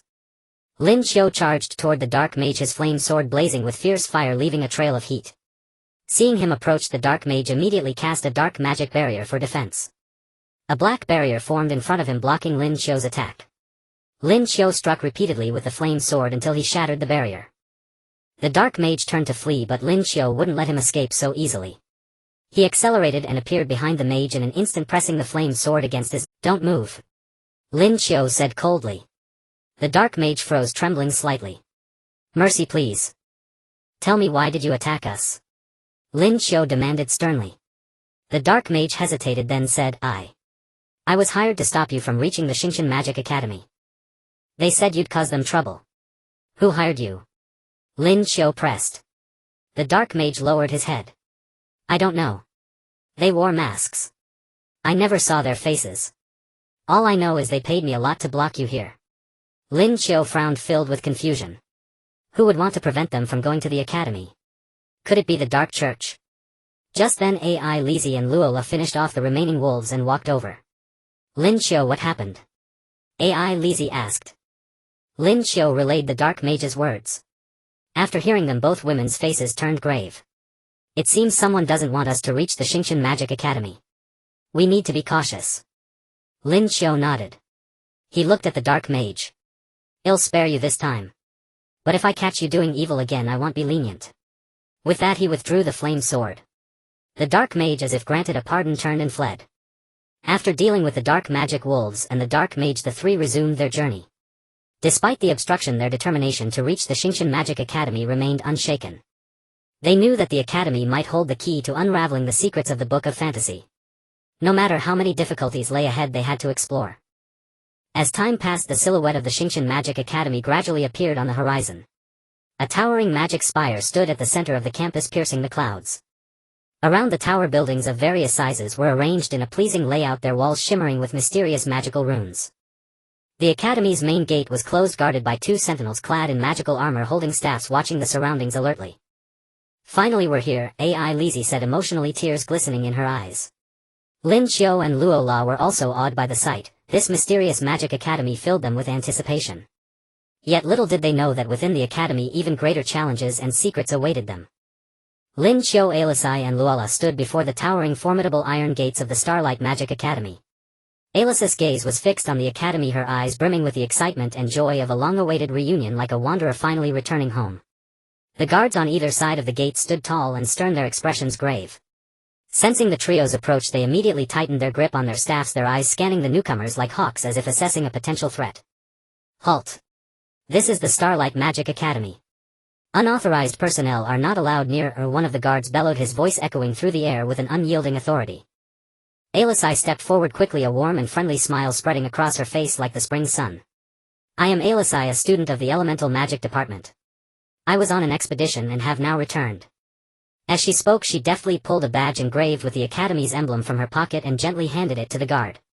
The badge gleamed with a metallic luster under the sunlight, its emblem clearly visible. The guard took the badge with both hands, his eyes fixed on it, scrutinizing every detail. After confirming its authenticity, the tension on his face melted away like snow in spring, replaced by a warm smile. So it's student Alisai. My apologies for the earlier rudeness. Alisai smiled and waved her hand lightly, her tone casual. It's fine. These are my companions Lin Qiu and Luola. We've come back to look up some materials in the academy. Would it be possible to grant us access? The guard nodded slightly, his eyes showing understanding. Since they are your companions, of course. However, according to academy regulations, visitors need to register. Without hesitation, Lin Qiu and Luola quickly completed the registration. Then the guard slowly opened the academy gates. The moment she stepped into the academy, Alisai couldn't help but take a deep breath. The familiar magical aura mixed with the unique fragrance of various magical plants surged toward her like a tide, filling her with a sense of belonging, as if she had returned to a warm home. The magical plants along the pathways swayed gently in the breeze, emitting strange and soft glows as if greeting the returning student. From the magical workshop not far away came the clinking sounds of students conducting magical experiments full of vitality and hope. Alisai. You're finally back, a cheerful, crisp voice rang out like a silver bell. The group turned to see a girl in a pink magic robe bounding over. Her golden curls undulated like waves, shimmering brilliantly in the sunlight. Her eyes were as bright and clear as gems, radiating liveliness and mischief. Lucy! Alisai exclaimed in surprise, her eyes filled with the joy of reunion. She hurried forward and embraced the girl tightly. Their embrace was filled with profound affection, as if time itself paused for this genuine emotion. Lucy released Alisai, her curious gaze immediately falling on Lin Qiu and Luola, her eyes sparkling with inquiry. And these two are? Alisai quickly introduced them warmly. This is Lin Qiu and Luola, companions I met on our adventures. Lin Qiu, Luola, this is Lucy, my best friend at the academy. She majors in healing magic. After exchanging greetings, Lucy excitedly took Alisai's hand, her eyes full of anticipation. Come on, let's go see the mentor first. He's been talking about you. Thus the four of them headed toward the mentor's office together. Along the way, Alisai enthusiastically recounted her adventures to Lucy, unfolding thrilling tales like a vivid scroll before Lucy's eyes. Lucy listened intently, her eyes wide open, occasionally gasping in amazement as if she were immersed in the adventures. Wow, you've been through so many dangers. That's incredible. Lucy looked at Lin Qiu and Luola with admiration, her gaze finally resting on Lin Qiu. Especially you, Lin Qiu, being able to transform into such a handsome knight, you're like a legendary hero. Lin Qiu was a bit embarrassed by the praise, his face slightly flushed. He scratched his head and said modestly, you flatter me. It was all due to our joint efforts. Soon they arrived at the mentor's office. Alisai knocked gently and politely on the door. A calm and warm voice came from inside. Come in. Pushing the door open, they saw an elderly man in a white magic robe sitting at his desk. His hair was white like silver threads left by time, but his eyes were exceptionally sharp like twinkling stars in the night sky, radiating wisdom and profundity. Seeing Alisai, the old man's face immediately broke into a gratified smile, warm and kind like the winter sun. Alisai, you've finally returned. Alisai stepped forward and bowed respectfully, her movements elegant and dignified. Mentor, I have returned. This time I wish to consult some materials in the Academy Library regarding the Far North and the Book of Fantasy. The mentor frowned slightly, a trace of worry appearing on his face. The Far North and the Book of Fantasy. That is no simple matter. Why have you suddenly taken an interest in these? Alisai then detailed their adventures, the search for the Book of Fantasy and their fight against the Dark Church, to the mentor. The mentor listened quietly, his expression gradually growing solemn as the story unfolded. The Dark Church's influence is becoming increasingly rampant. The Book of Fantasy possesses immense power and must never fall into their hands. Since that is the case, I will fully support you. You may consult any materials in the library. If you need anything, just ask. The mentor spoke firmly, his eyes showing unwavering determination. After thanking the mentor, the group immediately headed to the library. The Starlight Magic Academy's library was a magnificent building like a treasure trove of knowledge standing quietly within the academy. Inside, countless precious magic books and documents were housed, carrying innumerable secrets and wisdom. As they entered the library, an old mysterious aura enveloped them, the scent of time and knowledge intertwined. Alisai led Lin Qiu and Luola to the ancient text section with ease. The bookshelves here soared to the ceiling as if reaching toward the endless sky of knowledge. The three immediately split up, searching carefully among the shelves, their eyes fixed on the labels of each book, leaving no clue untouched. After a long while, Alisai suddenly exclaimed excitedly, I found it. Her voice was filled with surprise and elation. Lin Qiu and Luola hurried over upon hearing her call. They saw Alisai holding an ancient book, its cover engraved with mysterious runes. The runes glowed faintly as if whispering untold stories. The three found a quiet corner and sat down. Alisai carefully opened the book, her movements gentle as if afraid to disturb the secret sleeping within. The book detailed the geography, climate, and ancient legends of the Far North. Among them, a passage about an ancient castle in the Far North caught their intense attention. Deep within the Far North lies an ancient castle sealed by ice and snow, the relic of a powerful elemental mage. The castle holds boundless treasures and mysterious magical power, but it is also filled with deadly traps and powerful guardian monsters. It is said that only those with a pure heart and immense strength can overcome the countless obstacles to uncover the secrets within the castle. It seems the Book of Fantasy we seek is likely in this castle, Lin Qiu said, his eyes showing determination and anticipation. Alisai continued flipping through the book and discovered more clues about the Book of Fantasy. The book stated that there were 7 books of fantasy in total, each containing a unique magical power. Gathering all 7 would allow one to control the fate of the world. The third book they were searching for was closely related to the power of the elements. The power of the elements. That aligns perfectly with the castle in the Far North, Luola said thoughtfully, her brows slightly furrowed in contemplation. Just as they were engrossed in their research, the atmosphere in the library suddenly became strange. In the silence that had only been broken by the rustling of pages, a faint sound of footsteps grew closer, carrying an ominous undertone. Lin Qiu looked up alertly, his keen eyes immediately catching several figures approaching them. At the forefront was a tall young man clad in an ornate magic robe embroidered with intricate runes and patterns that marked his distinguished status. But his face bore an arrogant expression, his eyes filled with contempt and disdain. Behind him followed several students who looked equally scornful at Lin Qiu and his companions. Oh, if it isn't Alisai.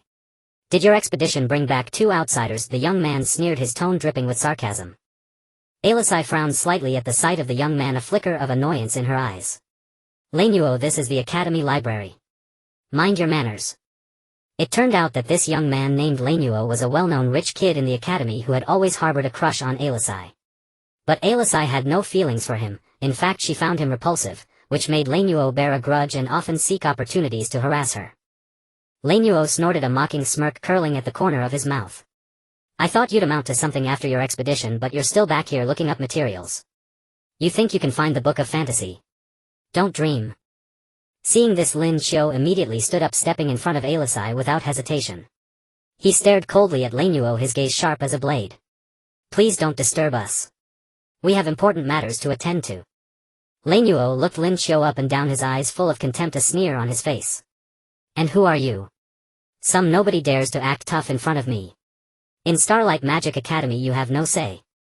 Luola couldn't help but step forward, crossing her arms, her gaze piercing as an eagle's, radiating a powerful aura. Watch your mouth or I won't be so polite.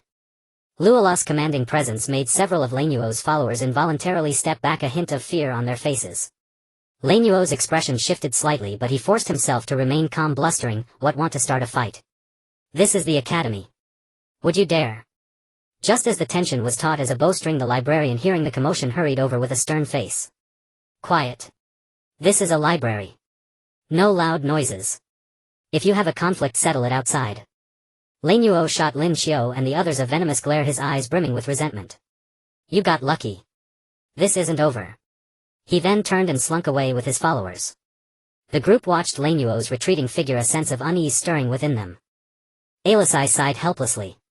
Lin Qiu is a troublemaker in the academy. His father is a powerful noble and he's always been arrogant here. We'll have to be careful of his underhanded tricks. Lin Qiu frowned, his expression resolute. No matter what schemes he pulls, we can't let him disrupt our plan to find the Book of Fantasy. Let's continue studying the materials. The three sat down again and resumed flipping through the books. However, unbeknownst to them, after Lin Qiu left the library, a sinister smile spread across his face, cold as a serpent's. He took a carrier pigeon from his pocket, wrote a few words on a piece of paper, the strokes laced with malice and conspiracy, then tied the message to the pigeon's leg, raised his arm and released the bird. "Humph, you think finding the Book of Fantasy is that easy? Let's see how far you can go," Lin Qiu muttered to himself, his voice filled with malicious anticipation. And that carrier pigeon was flying toward a mysterious direction as a new crisis quietly approached. Deep within the accursed dark forest, a sinister castle lurked silently, like a demon's lair rising from the depths of hell. The castle walls were built from massive black stones, their surfaces etched with the lines of pain and despair carved by time itself. Inside, heavy black curtains shut out all light, rendering the space an endless black void that devoured every sign of life. The air reeked of decay and malice, a pungent blend of rotting flesh, mold and dark magic, as if time itself had been twisted by this sinister force, becoming sluggish and oppressive. In the core hall of the castle, a massive stone table occupied the center. The rough surface of the table was inscribed with mysterious and eerie runes, writhing like black serpents, glinting with a ghastly light under the faint glow of magical lamps. The light flickered as if whispering ancient and evil incantations. Several figures sat around the table, clad in black robes, their wide hoods concealing their faces. Only occasional glints of eyes could be seen, like wolves in the dark, fierce and greedy. Their gazes revealed an insatiable craving for power and might, as if they could devour everything before them. At the head of the table sat the leader of the dark church, tall and imposing, radiating an oppressive aura from beneath his black robe like a heavy iceberg that chilled the bone. Now he slowly unfolded the letter in his hand, a message from Reno at the Star Magic Academy. His fingers were long and pale, with nails as sharp as a beast's claws tracing delicately across the paper as if to tear it apart. After reading the letter, the leader let out a low, icy laugh that echoed through the empty hall like a demon's roar, freezing the blood in one's veins. "It seems the Star Magic Academy has encountered new variables." The leader's hoarse voice broke the silence, sounding as if it came from the deepest abyss, carrying endless gloom and chill. "A few reckless youngsters are searching for the fantasy book and they've clashed with Reno." "Interesting. Leader, could this be an opportunity for us?" one of the black-robed figures asked respectfully, his voice trembling slightly, revealing both reverence and anticipation. He leaned forward slightly, his hands unconsciously clenching, waiting for the leader's response, as if every word would determine his fate. The leader set down the letter gently, his hands crossed on the stone table. His gaze swept slowly across everyone present, as if to probe their innermost thoughts. "Of course, it's an opportunity, and a perfect one at that." The leader spoke slowly. "For a long time we have been plotting to seize the fantasy book hidden within the Star Magic Academy, but the Academy's defenses are tight and our multiple attempts have failed. But now those youngsters have created a breach. Even better, they already possess 2 fantasy books." "2?" Another black-robed figure couldn't help but exclaim, his voice filled with surprise and disbelief. "I didn't expect them to be so lucky. But this is indeed good news for us." His eyes sparkled with excitement, as if already envisioning the Dark Church's glorious future of world domination. The leader nodded slightly, his eyes beneath the hood gleaming with greed, like a wolf spotting its prey, filled with a resolute determination. "They are merely lucky brats temporarily holding onto what is ours. The long-awaited plan can finally accelerate. Once we obtain these 3 fantasy books, we will be one step closer to controlling the world." The leader's voice was filled with fervor and confidence, as if the world was already within his grasp. "But leader, the mages of Star Magic Academy are not to be underestimated. How should we proceed?" A more cautious black-robed figure voiced his doubt. He frowned slightly, his face showing worry, clearly aware of the Academy's formidable power. The leader laughed coldly, his laughter filled with disdain, as if the mages of Star Magic Academy were nothing but insignificant ants. "Reno has been our planted agent in the Academy for years. After all this cultivation, it's time for him to play his part. He will create chaos and draw away the Academy's main forces. And we will infiltrate under the cover of confusion, seize the fantasy book in the Academy, and also take the 2 books from those youngsters. The leader's eyes revealed cunning and deceit, as if everything was under his calculation. When shall we act? The black-robed figures asked eagerly, their voices filled with urgency and excitement. Their bodies trembled slightly, as if they could not wait to plunge into this evil mission to realize their mad ambitions. The leader remained silent for a moment, seemingly pondering the best timing. He narrowed his eyes slightly, quickly calculating various possibilities in his mind. Not yet. Our preparations are not sufficient. Do not forget that our true goal is not only the fantasy book but also the mighty power that can change the world's order.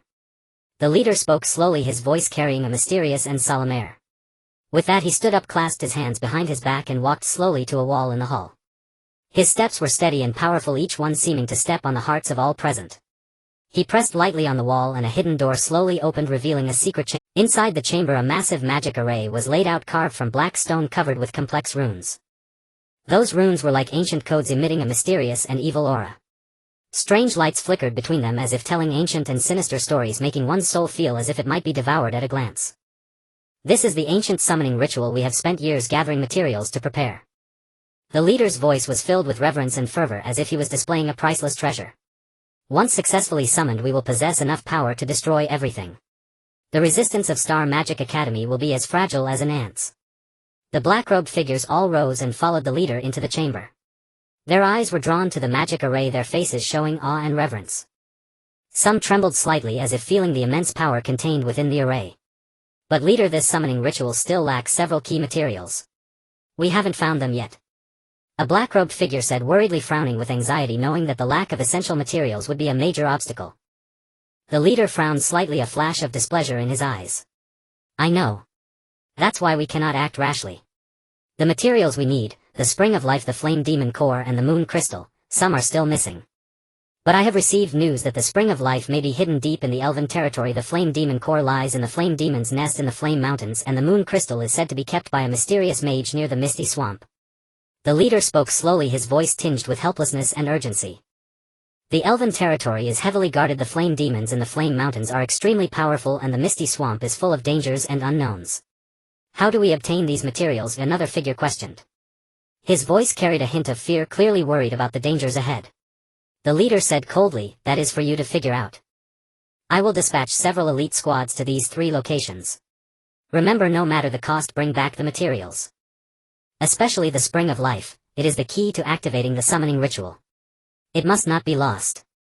The leader's eyes were determined and resolute, as if he would not stop until he succeeded. The black-robed figures nodded in acknowledgement and left to carry out their orders.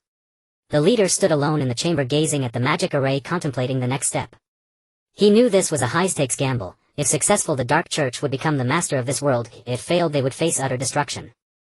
Reno, you'd better not disappoint me, the leader murmured to himself. And those youngsters searching for the fantasy book, your fate is already in my hands. In another room of the castle, a black-robed figure sat at a table, meticulously studying the map and defense layout of Star Magic Academy. Before him lay various intelligence and documents, all collected over the years about the Academy. The Magic Tower of Star Magic Academy is their core defensive force. Once the tower is destroyed, the Academy's defense system will collapse. The black-robed figure muttered to himself. And Rena's task is to lure away the guardian of the Magic Tower, creating an opportunity for our action. As he spoke, he traced his finger lightly across the map, as if engraving every corner of the Academy into his mind. He picked up a quill and marked several key locations on the map. Here is the Academy's library, where the fantasy book is said to be hidden. Here is the magic workshop, storing various powerful magical weapons and artifacts. We can use them to enhance our strength. And here is the Academy's teleportation array. Once we obtain the fantasy book, we can use it to evacuate quickly. His eyes gleamed with cunning, as if he could already see the moment the Dark Church successfully seized the fantasy book. The black-robed figure looked at the map with satisfaction, a sinister smile spreading across his face. Everything is going according to plan. Star Magic Academy, your end is near. At that moment at Star Magic Academy, Lin Qiu, Alice and Laura remained unaware of the Dark Church's conspiracy creeping close. They were still immersed in their research on the far north and the fantasy book, hoping to find more clues to unlock its secrets, oblivious to the danger that had already descended. They frowned in thought one moment, then excitedly discussed the next, completely unaware that a great crisis was about to envelop the entire Academy. Meanwhile, in every corner of the Dark Forest, the minions of the Dark Church were moving stealthily toward the locations of the Spring of Life, the Flame Demon Core, and the Moon Crystal. They moved like phantoms darting through the shadows, ready to stop at nothing for the Dark Chich's evil plan. A thrilling confrontation was about to unfold on this continent of magic and adventure, and the fate of the world would be irrevocably altered in this. In the Star Magic Academy, the morning sunlight like a golden veil softly cascaded onto the library windowsill. Alice was completely immersed in exploring an ancient tome, her fair fingers carefully tracing the yellowed fragile pages. Each turn seemed to unveil a corner of history's mysterious veil. Her eyes were full of focus and anticipation, as if she could excavate the key to unraveling the puzzle from the obscure, stale-smelling text, discovering more about the castle in the far north and its intricate connection to the mystical book. Lin Qiu sat nearby, methodically organizing the information he had gathered. He meticulously recorded key details on parchment, his handwriting neat and forceful. In between notes, he would occasionally glance up at Alice, his eyes unconsciously revealing concern and tenderness, as if she were the most cherished sight in his ocean of knowledge.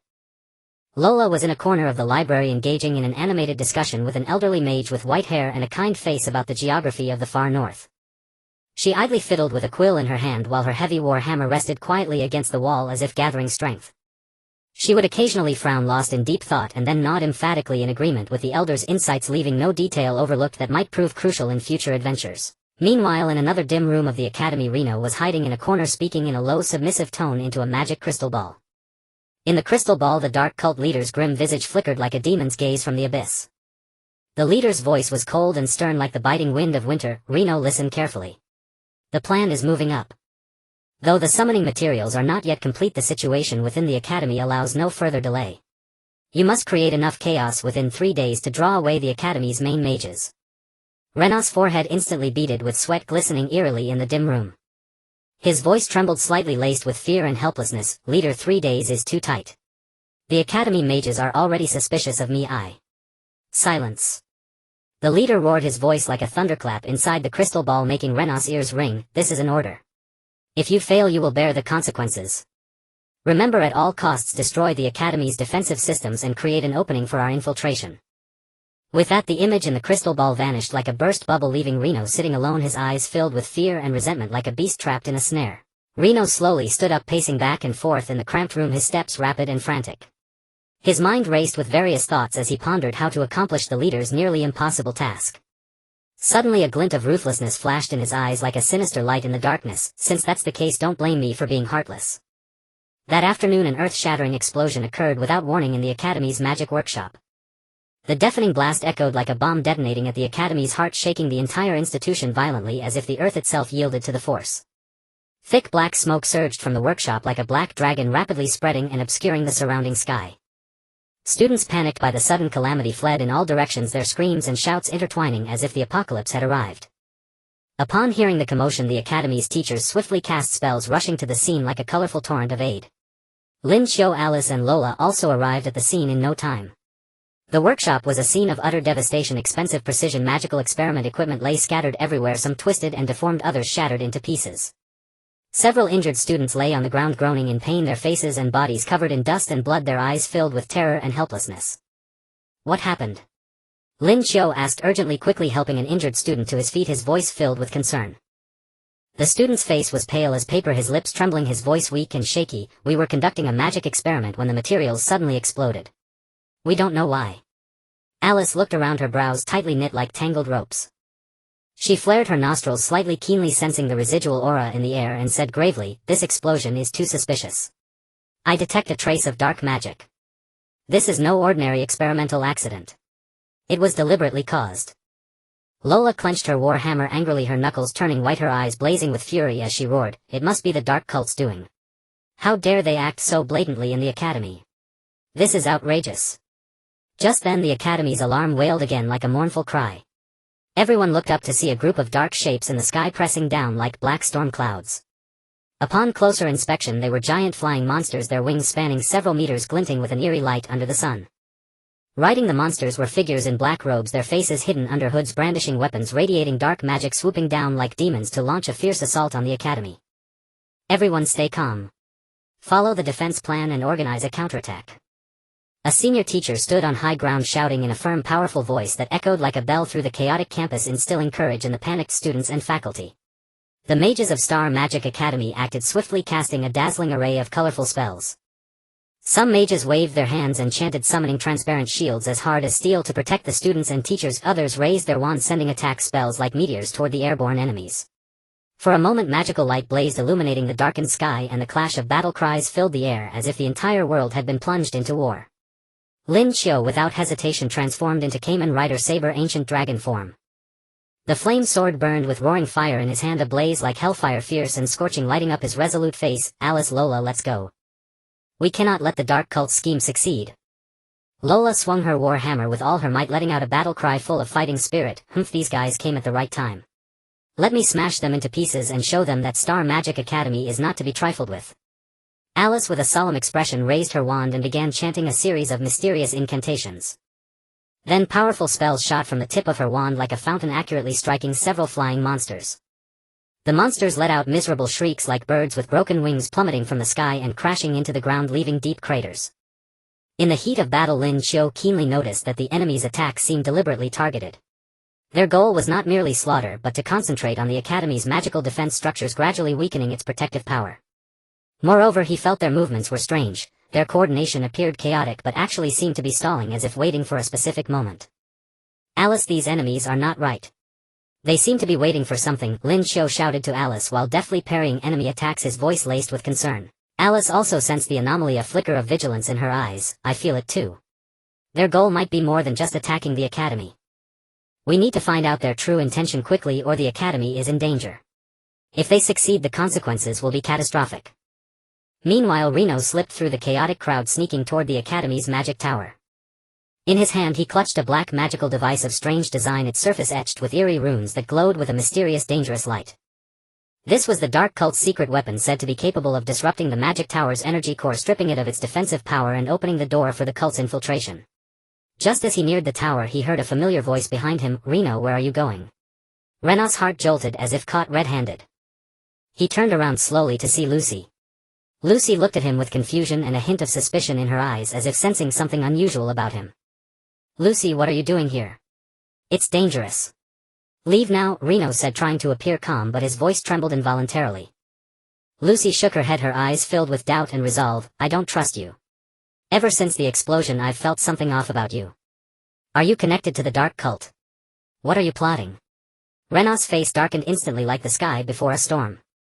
He snarled viciously, since you found out, don't blame me for being ruthless. With that he waved his hands, unleashing dark magic, a ball of black flame lunging at Lucy like a wolf. Lucy quickly cast a healing spell to defend herself, a soft white light enveloping her body. However, as a healer her offensive power was weak and she was soon overpowered by Rena's fierce dark magic. The white light flickered precariously under the black flames as if about to be extinguished. You traitor! Why betray the Academy? The Academy has treated you well. How could you do such a heinous thing? Lucy shouted angrily, tears welling in her eyes. Reno sneered, his face twisted with greed and madness. For power, for wealth.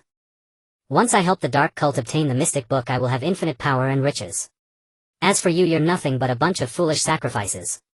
In this world of survival of the fittest, only the strong survive, and I will be the one standing at the peak. Just as Reno was about to deliver the fatal blow, a blade of flame shot in from the side like lightning. Reno reacted quickly, dodging sideways. He turned and saw Lin Qiu, Alice and Lola approaching with fierce determination. Reno, your scheme won't succeed. Lin Qiu said coldly, his eyes radiating resolve and fury as if determined to shatter Rena's evil plan. Rena's heart fluttered with panic at the sight of the three, but he forced himself to remain composed, putting on a menacing front. You think you can stop me? No one will leave here alive today. I have gained the dark cult's power and you are no match for me.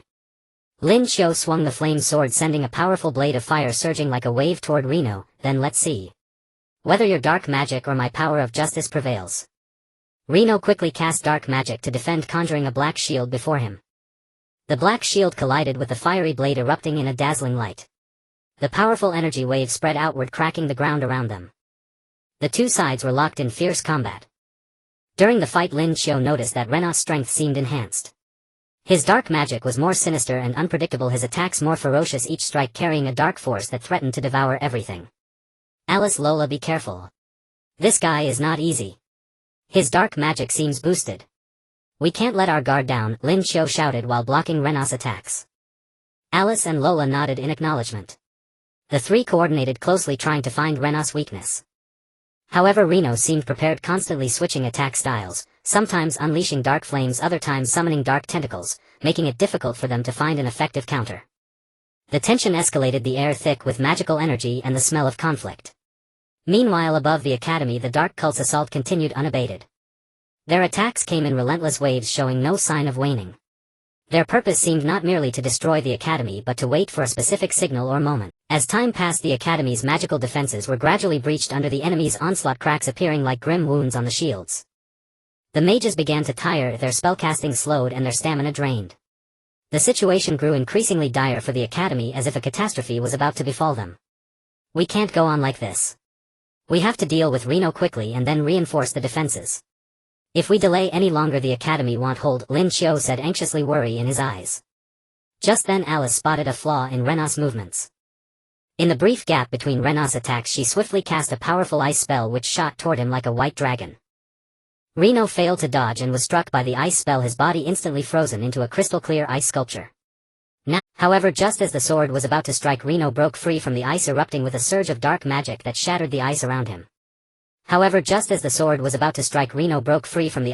with a surge of dark magic that shattered the ice around him. He cast a dark spell and vanished in a puff of black smoke. Damn it, he escaped.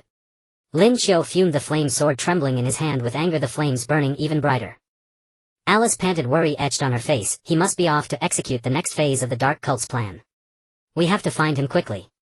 If he destroys the magic tower, the academy is finished. The three hurriedly chased toward the magic tower, knowing that Rena's target was likely that very tower.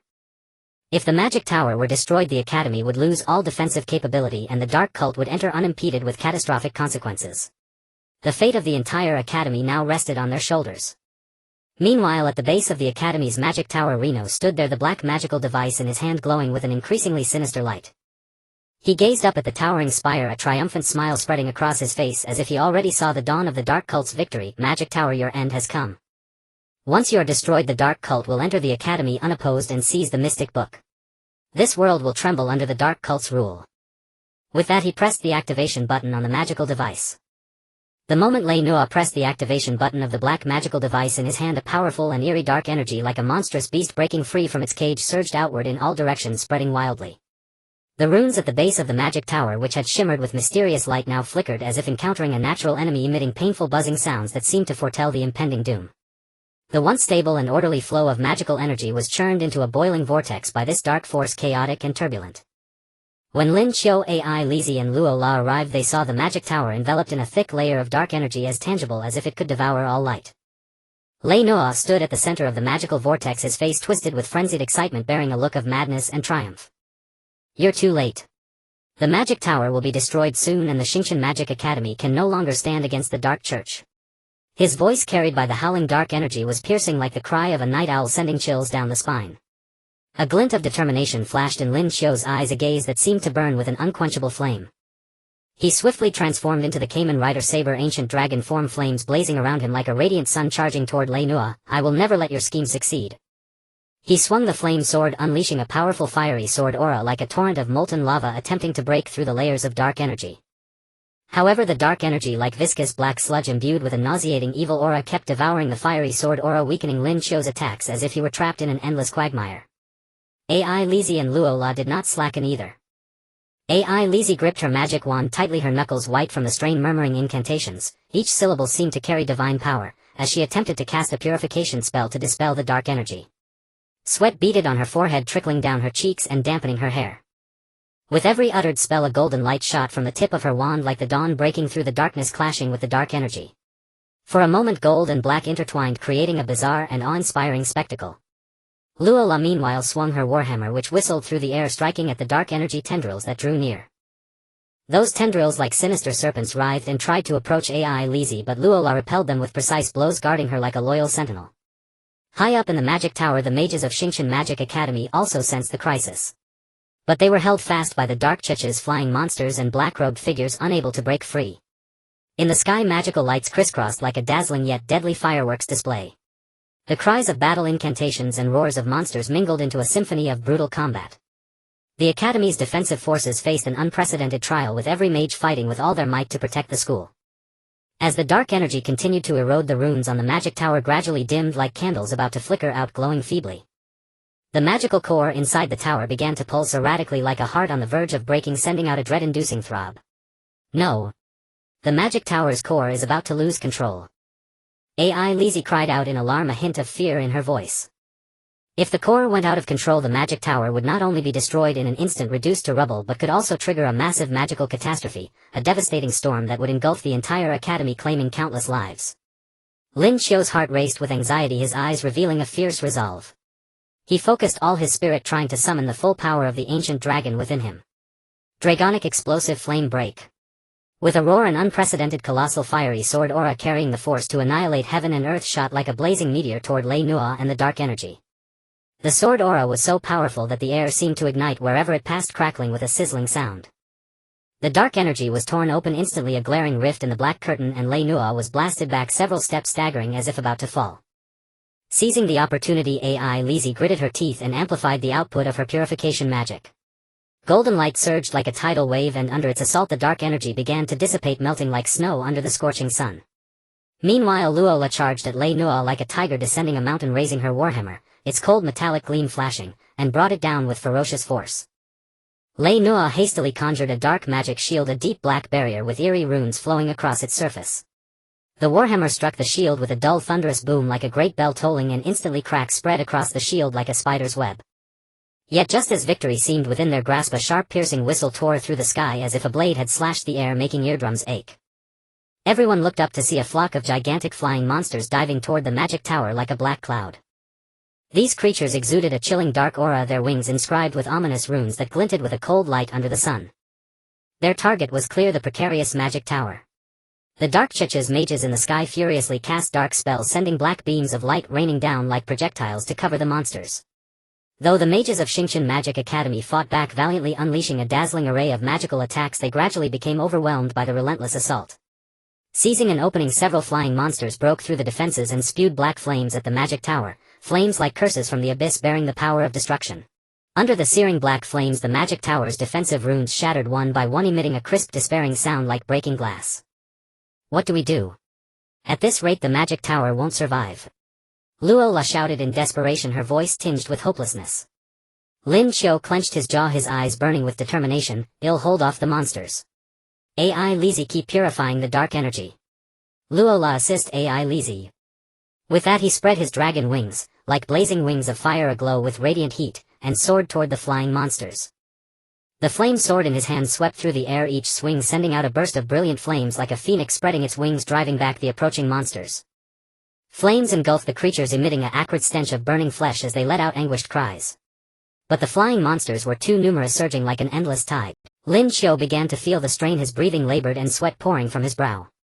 A massive flying monster seized the chance to attack from behind, its huge claws, like razor-sharp daggers gleaming with cold light, lunging at Lin Qiu. Lin Qiu sensed the danger and spun around, blocking with the flame sword. But the monster's strength was immense. Lin Qiu was sent flying like a broken kite, crashing heavily at the base of the magic tower. Lin Qiu. AI Lizzie and Luola cried out in alarm, their voices filled with fear and concern. AI Lizzie quickly cast a healing spell, a soft warm light, like a comforting embrace, enveloping Lin Qiu to mend his wounds. Where the light touched, the injuries on Lin Qiu's body began to heal slowly and some color returned to his face. Just then a violent tremor shook the magic tower as if the earth itself were quaking. The magical core emitted a blinding light laced with unstable magical fluctuations, on the verge of going berserk. Seeing this, Lei Nua grinned with mad glee. Ha! The magic tower is about to fall. Xingqian Magic Academy is finished. His laughter was filled with malice and triumph, as if already envisioning the academy's ruin. Suddenly a figure dashed from the depths of the academy at incredible speed, like a meteor streaking across the night sky. Everyone focused. It was the academy's vice dean. His face was grave, his eyes revealing a calm and resolute demeanor. He held an ancient staff, its tip embedded with a huge magical crystal that radiated a mysterious and powerful light. Everyone stand back, the vice dean shouted, his voice booming like a gong full of authority. He swiftly reached the base of the magic tower, plunged the staff into the ground and began chanting. As the incantation progressed, the magical crystal at the staff's tip emitted a brilliant light that rapidly spread to the magic tower, countering the dark energy and the unstable core. The light clashed with the dark energy, producing a dazzling radiance that bathed the entire area around the magic tower in brightness as if it were day. Under the Vice Dean's efforts, the dark energy was gradually suppressed and the magic tower's core slowly stabilized. Encouraged, Lin Qiu, Ai Lizi and Luo La rallied, their eyes reignited with fighting spirit. Lin Qiu rose gripping the flame sword, Ai Lizi raised her wand, Luo La hefted her warhammer. Together they charged again at Lei Nua and the Dark Chich's forces, continuing the fierce battle. After a fierce struggle, Lei Nua's dark magic shield finally shattered under repeated heavy blows from Luo La's warhammer. The moment it broke, a deafening crash echoed like a mountain splitting apart. Lin Qiu seized the opportunity to strike the flame sword, thrusting with immense force like a bolt of lightning aimed at Lei Nua. Lei Nua's eyes widened in terror, but it was too late to dodge. The flame sword pierced his shoulder, blood gushing from the wound. He let out a scream like a wounded beast and collapsed to the ground. You wait. The Dark Church won't let you off. Lei Nua snarled, his eyes burning with hatred and unwillingness.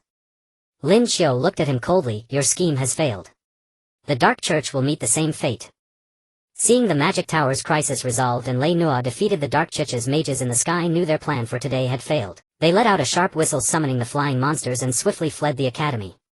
The monsters circled once in the sky before vanishing into the distance like a black whirl. The mages of Xingshan Magic Academy wanted to pursue, but after the fierce battle everyone was exhausted, as if all their strength had been drained. Moreover, there were many wounded to tend to and the academy's defenses had suffered severe damage. The Vice Dean sighed helplessly. Let them go. Tend to the wounded first and repair the academy's defenses. Everyone returned to the academy and began busying themselves. Lin Qiu deactivated his transformation and together with Ai Lizi and Luo La helped treat the injured. They moved among the wounded, casting healing spells and bandaging wounds. After their efforts, the injured students and teachers were properly cared for, their conditions stabilized. However, Xingshan Magic Academy had suffered immense losses. Though the magic tower was not destroyed, it had lost its original defensive and offensive capabilities, its structure riddled with cracks and runes dimmed, requiring extensive time and resources to repair. Many of the academy's buildings had been damaged by dark magic, walls collapsed, roofs broken, a scene of devastation. The once vibrant campus now lay battered and scarred. The Dark Chich's attack was too sudden. We never expected them to strike at this time, the Vice Dean said with a dark expression, his eyes revealing a hint of self-reproach and worry. Ai Lizi frowned, anger flickering in her eyes. They must have been well prepared and they seemed to know the academy's defensive weaknesses. That traitor Lei Nua must have provided them with crucial intelligence. Looking at the devastated academy, Lin Qiu felt a deep sense of guilt. He lowered his head, his voice filled with remorse. If only I had discovered Lei Nua's scheme earlier, the academy wouldn't have suffered such losses. The Vice Dean patted Lin Qiu's shoulder, comforting him. This is not your fault. The Dark Church has been plotting for a long time and their methods are insidious. But this incident serves as a wake-up call. We must strengthen the academy's defenses to prevent another attack. Everyone nodded in agreement. After this event, the teachers and students of Xingshan Magic Academy deeply realized that the threat of the Dark Church was imminent, like a sword of Damocles hanging over their heads. They had to unite to fight against the dark forces, protect the academy and safeguard the land they cherished. And Lin Qiu, Ai Lizi and Luo La understood that their quest for the Book of Fantasia would become even more arduous. But they showed no signs of backing down, instead their resolve was strengthened. For they knew that only by finding the Book of Fantasia could they completely thwart the Dark Chich's conspiracy, bring peace and tranquility to this continent and bring light and hope to all people. In the days that followed, Xingshan Magic Academy began intense repairs and defensive reinforcements. Workers bustled across every corner, mending collapsed walls and rebuilding broken roofs. Mages used their magic to restore the runes on the magic tower and reactivate the defensive facilities. Lin Qiu, Ai Lizi and Luo La also kept busy, continuing to search the academy's library and archives for clues about the far north and the Book of Fantasia. In the library they pored over ancient tomes, meticulously examining every possible lead. In the archives they studied maps and manuscripts discussing the geography of the far north and the potential location of the Book of Fantasia. They knew time was short, if the Dark Church could attack again at any moment. They had to find the third Book of Fantasia, quickly unlock its secrets and prepare fully to confront the Dark Church. Deep within the gloom-shrouded Blackwood, an oppressive silence hung over the ancient castle like a suffocating shroud, as if an invisible titan's hand gripped every stone and shadow. Black drapes stirred faintly in the frigid wind, whispering with a soft rustling sigh, like legions of tormented spirits mourning beneath the weight of an ancient curse. The High Pontiff of the Dark Covenant stood motionless before the colossal arcane array, his figure swallowed whole by the abyssal folds of his obsidian robes, akin to a predatory beast coiled in darkness, radiating an aura so chilling it seemed to freeze the very air around him. Glyphs upon the arcane circle pulsed erratically, light flaring and dimming in feverish anticipation of the cataclysmic power soon to descend. Their glow flickered like the baleful eyes of demons, casting eerie phosphorescent shadows across the chamber.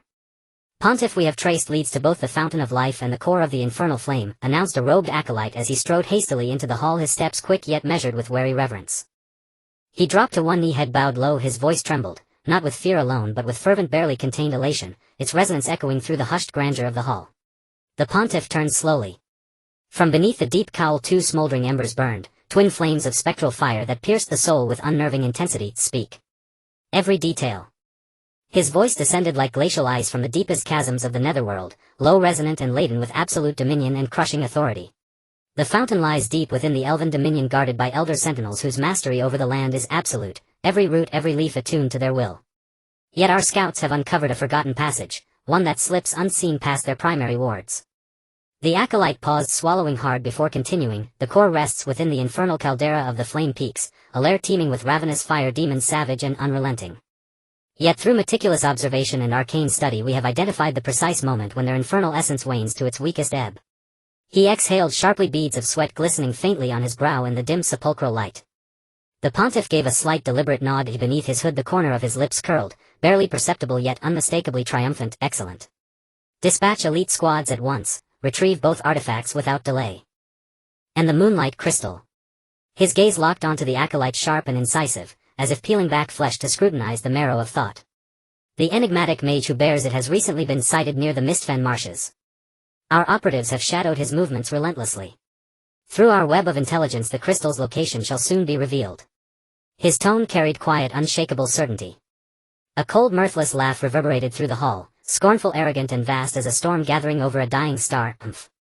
The failure at Starweave Academy was but a fleeting setback. Once these relics are united and the primordial rite invoked, the world itself shall quake beneath our feet. His eyes gleamed, not with ambition but with the terrible serene certainty of a god already enthroned. Soon thereafter 3 elite detachments of the Dark Covenant departed, each vanishing into the twilight toward its fated objective. The detachment bound for the Elven Dominion advanced cautiously along the hidden passage, its walls slick with damp rotting moss, exhaling a thick miasmic breath laced with decay and ancient dread. They wore cloaks woven from void thread, garments that drank light and bent shadow, rendering them near invisible to even the most acute elven senses. Yet the Elven Dominion was no mere territory, it was a living, breathing sanctum of nature magic where every leaf whispered, every root remembered and every breeze carried warnings to its guardians. As the squad neared the fountain the air congealed, thick, heavy, charged with silent pressure. Then like phantoms summoned from dappled sunlight a host of elves emerged from the forest, graceful, lethal and utterly sovereign. Longbows drawn, their arrowheads shimmered with verdant luminescence, pure, crystalline and lethally radiant, like morning dew forged into weapons. Their gazes held no mercy, only the unwavering vigilance of sacred wardens. "Intruders, what business brings you to this hallowed ground?" demanded a silver-haired archer, voice clear as mountain springwater, yet edged with the unyielding authority of ancient oaths. The squad's captain sneered, disdain flashing in his eyes. "Spare us your sermons. We claim the fountain. Yield, or be erased." His tone dripped with arrogance, utterly dismissive, as though elven grace were but fragile glass before his iron will. Arrows snapped taut, magical shafts hummed with gathering energy, the prelude to war. "The fountain is nature's gift, not your blasphemy's prize," rang their chorus, resounding like bronze bells across the sacred grove. No further words were exchanged. Battle erupted, swift, brutal and inevitable. Elven arrows flew like falling stars, each imbued with the wrath of ancient forests, cleaving air with shrieking force, leaving trails of raw, untamed vitality in their wake. The dark acolytes retaliated, not with brute strength but with incantations that birthed shields of writhing shadow, black as solidified nightfall. Those shields quivered under impact, yet held, while from behind them surged spheres of corrupted void energy, rolling forward like ink spilled across reality, leaving scorched, lightless scars in their path. The captain quickly realized their enemy fought not as individuals, but as one seamless entity, each movement choreographed by instinct and terrain alike. Victory would demand more than steel or spell. Slipping a palm into his robe, he withdrew a sphere etched with spiraling glyphs, dark, pulsing and humming with entropy, a chaos orb forged to unravel order itself. Its surface shimmered with cursed light, each rune a whispered blasphemy against creation's harmony. "Die!" he roared, and hurled the orb into the elven ranks. It arced blackly, then detonated. A wave of pure negation exploded outward, a tide of devouring darkness that engulfed all in its path, twisting light, silencing sound and shattering cohesion. Elves staggered, shields cracking like frost-glazed glass, their luminous wards dimming to desperate embers.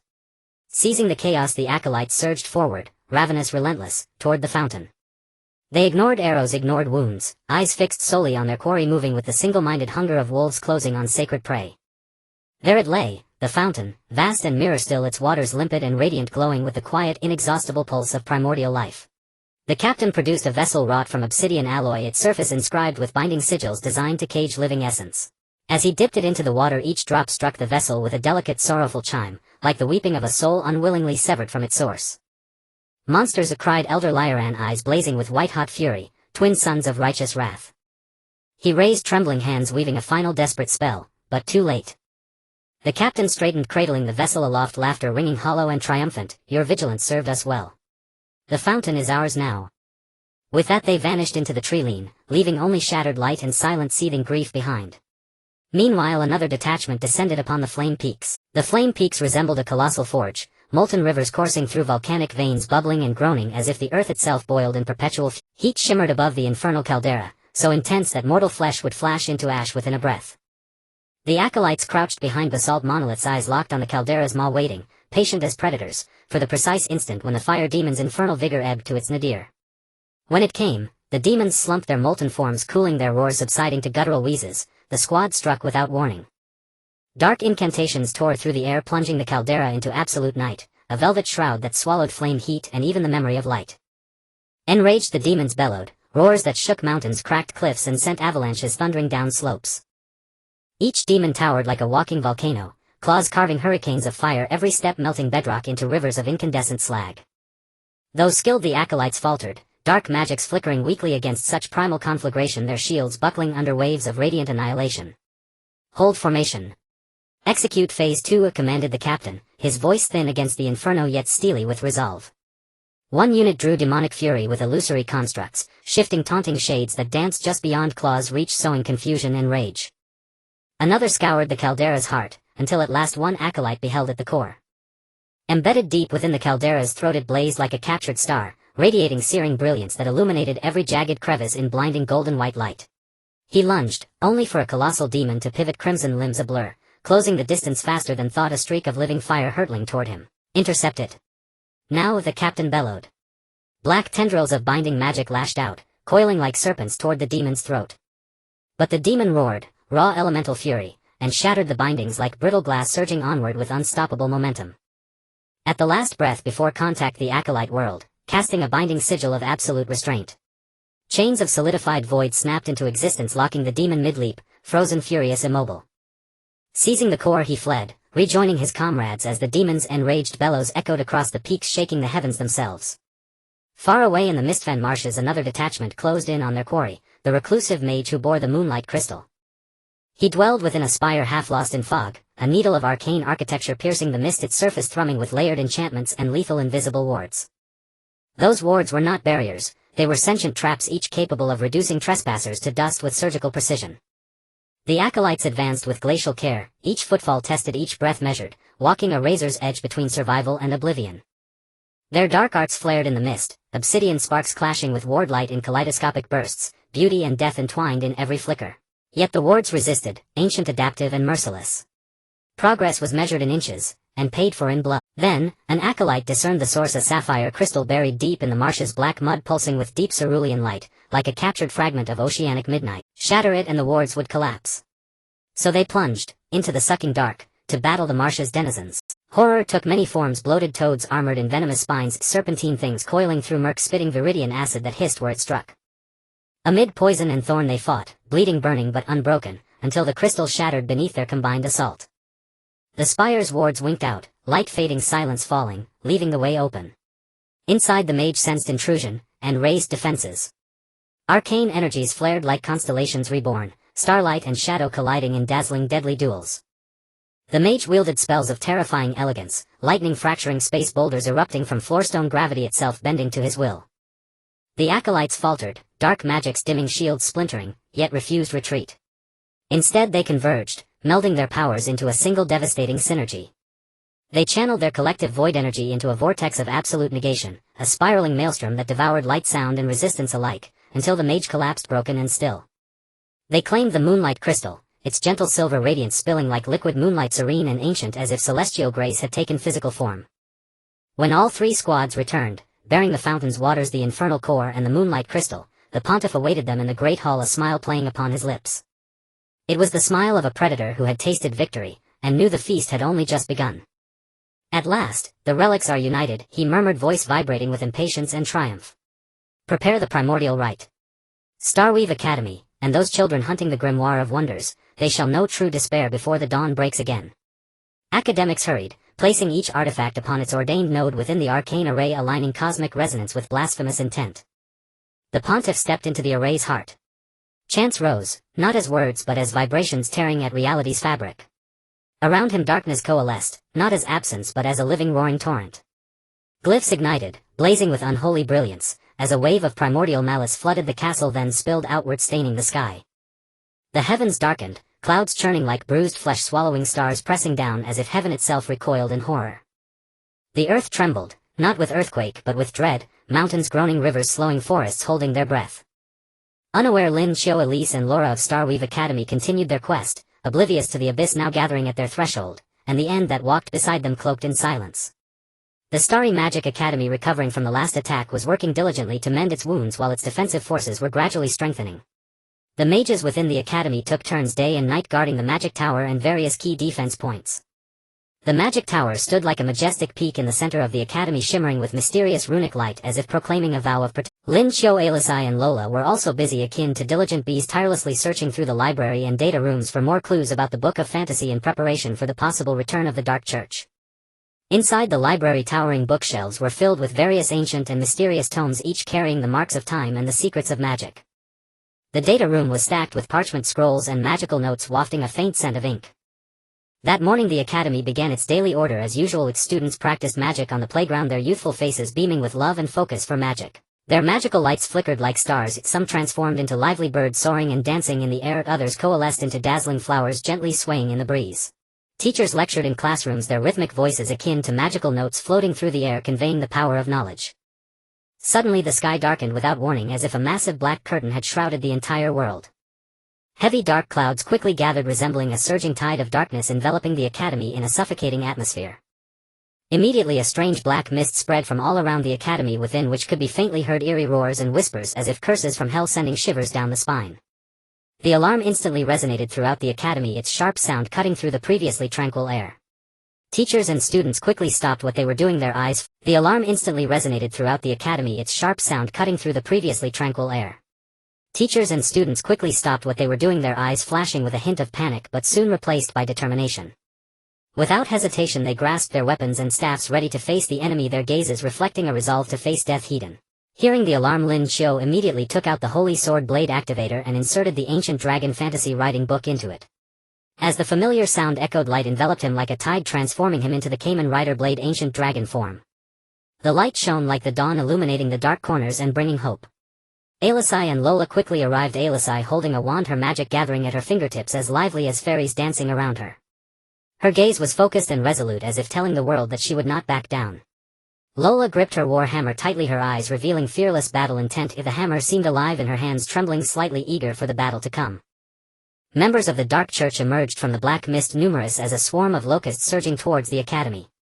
They rode various evil flying monsters, each with different forms. Some resembled bats, their wings spanning as wide as a person, others looked like ferocious dragons spewing black flames from their mouths. The members of the Dark Church wielded weapons emanating dark energy, shimmering with eerie light as if feeding on the surrounding light. They launched a fierce attack on the academy, the glow of dark magic flashing like black lightning, colliding with the defensive magic of the academy's mages, creating a chaotic scene of flashing lights and explosions. "Everyone stay calm and hold your defensive formation," the vice principal commanded loudly from beneath the magic tower. His voice resonated like a heavy bell, clear amidst the chaos. The staff in his hand glimmered with light as he continuously cast powerful defensive magic, forming solid shields to withstand the attacks from the Dark Church. The magical light clashed with the dark forces, creating dazzling and dangerous shadows. Lin Qiu charged ahead, first swinging his flame sword, unleashing waves of fiery sword energy towards the members of the Dark Church. The fiery sword energy carried a searing temperature, instantly igniting the surrounding air with a whooshing sound. His powerful attack repelled a group of enemies in an instant, who screamed in agony amidst the flames dissipating into a cloud of black smoke. Alice unleashed various elemental magic, sometimes summoning ice arrows to shoot at the enemy, which flew swiftly like sharp arrows carrying a bone-chilling cold. Other times she conjured a fierce wind sweeping through and disrupting the enemy's formation, sending them reeling. Lola, utilizing her agility, darted through the enemy ranks like a streak of black lightning. Each swing of her war hammer carried immense force, causing enemies to scream in agony, their bodies flying back like broken puppets. However, the attacks from the Dark Church grew increasingly fierce. They seemed to have a clear target, relentlessly assaulting the Academy's magical defense facilities. The defensive runes of the magic tower gradually dimmed under the onslaught of dark magic, flickering like a candle flame on the verge of extinguishing. The once bright runes now appeared weak and flickering, as if desperately clinging to their last hope. "We can't let this go on if they intend to completely destroy our defenses," Lin Qiu shouted anxiously to Alisai and Lola while fighting, his voice sounding a bit hoarse amidst the clamor of battle, yet filled with determination. At that moment, the leader of the Dark Church appeared above the battlefield. Dressed in a luxurious black robe adorned with golden runes, it shimmered with an eerie glow in the darkness. He held a staff embedded with a black gemstone emanating a powerful dark magic that swirled around him like black smoke. "Starry Magic Academy, today is your doomsday," the leader laughed maniacally, his laughter reminiscent of the call of a night owl, sending chills down one's spine. He waved his staff and a massive black beam shot toward the magic tower. That black beam resembled a ferocious beast carrying the power of annihilation. Seeing this, the vice principal hurriedly cast magic to block it, but the power of the black beam was too overwhelming, forcing him to stagger backward, almost losing his balance. The magic tower under the attack of the black beam developed cracks that spread like a spider web. The defensive runes completely extinguished, darkness instantly enveloped the magic tower. Upon witnessing this, the members of the Dark Church attacked even more frantically. The Academy's mages gradually found it difficult to hold their ground, with casualties continuously increasing. Some young mages under the assault of dark magic let out cries of pain and fell into pools of blood. "Are we really going to lose?" Alice's eyes brimmed with unwillingness, her eyelids reddening, tears welling up. She continually cast magic, trying to turn the tide, magic flowing from her fingertips like a spring, but it seemed so insignificant against the torrent of darkness. Just as the Academy fell into despair, a roar suddenly echoed from the sky. "Dark Church, do not be arrogant."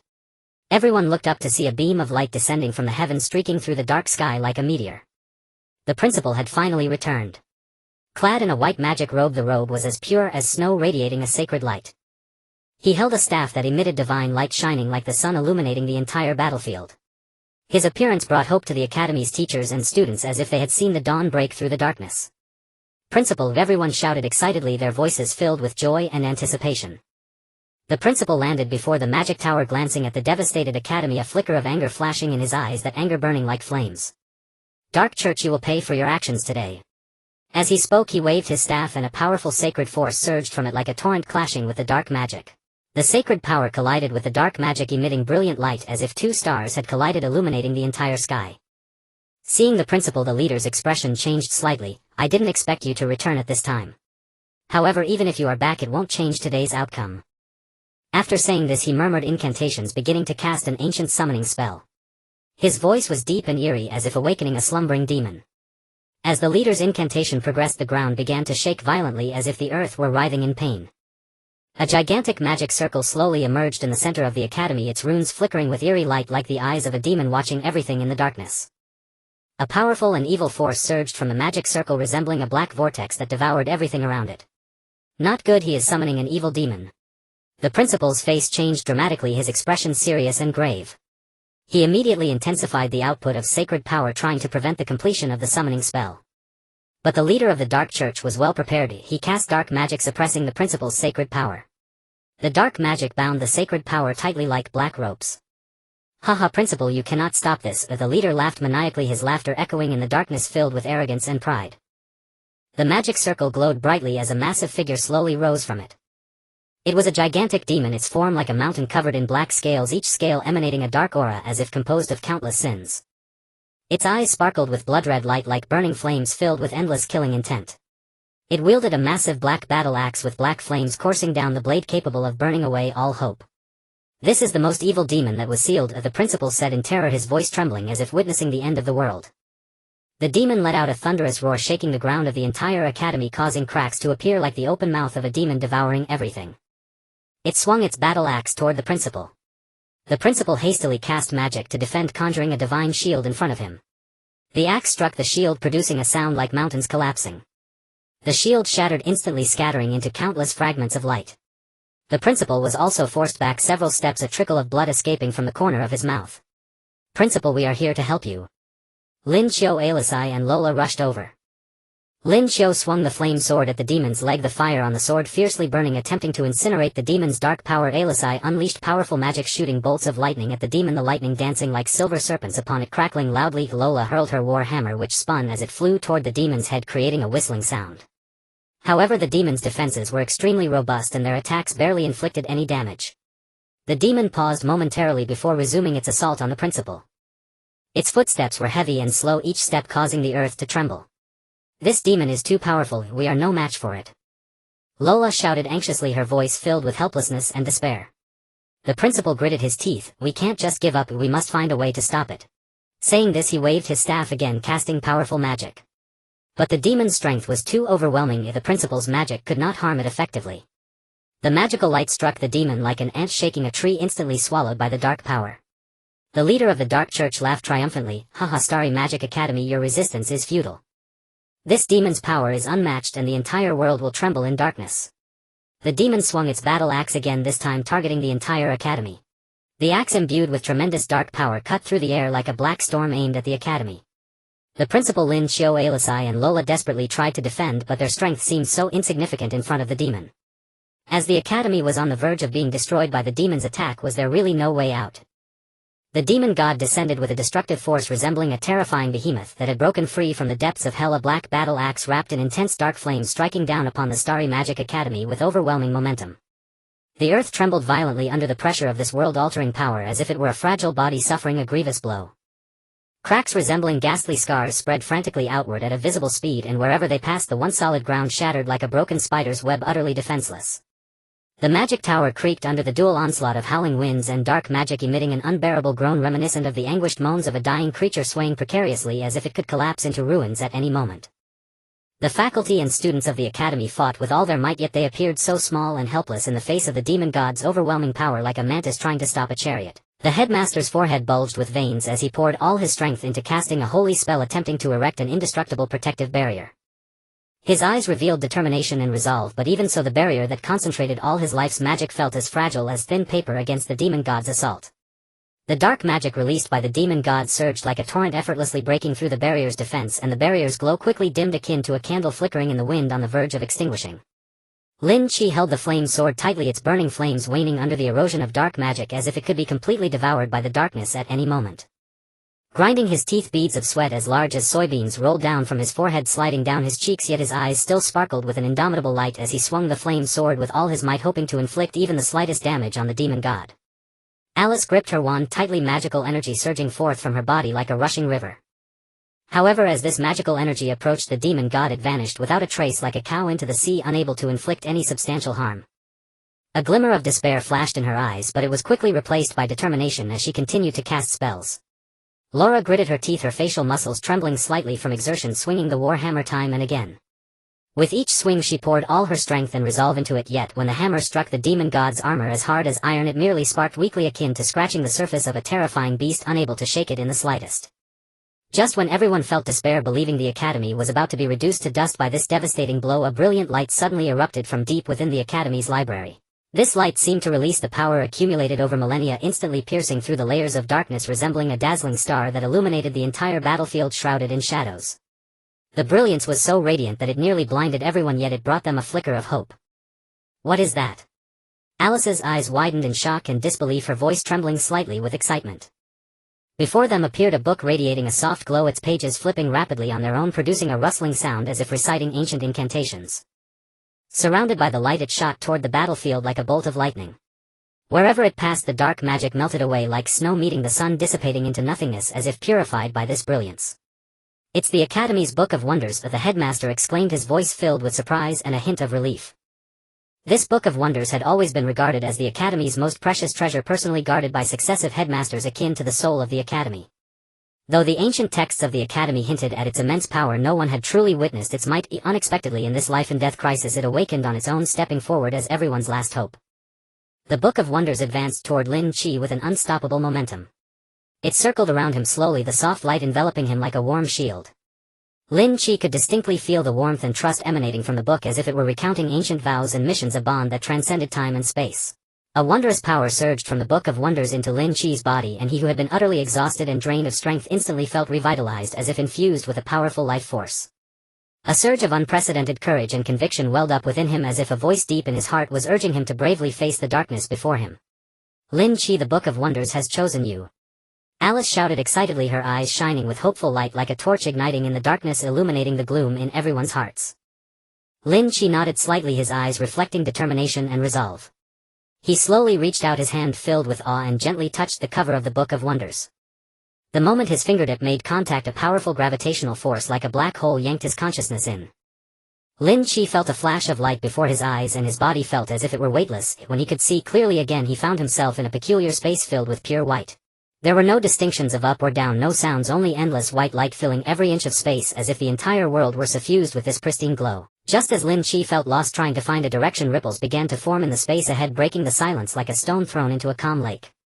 Then magical images began to materialize before his eyes.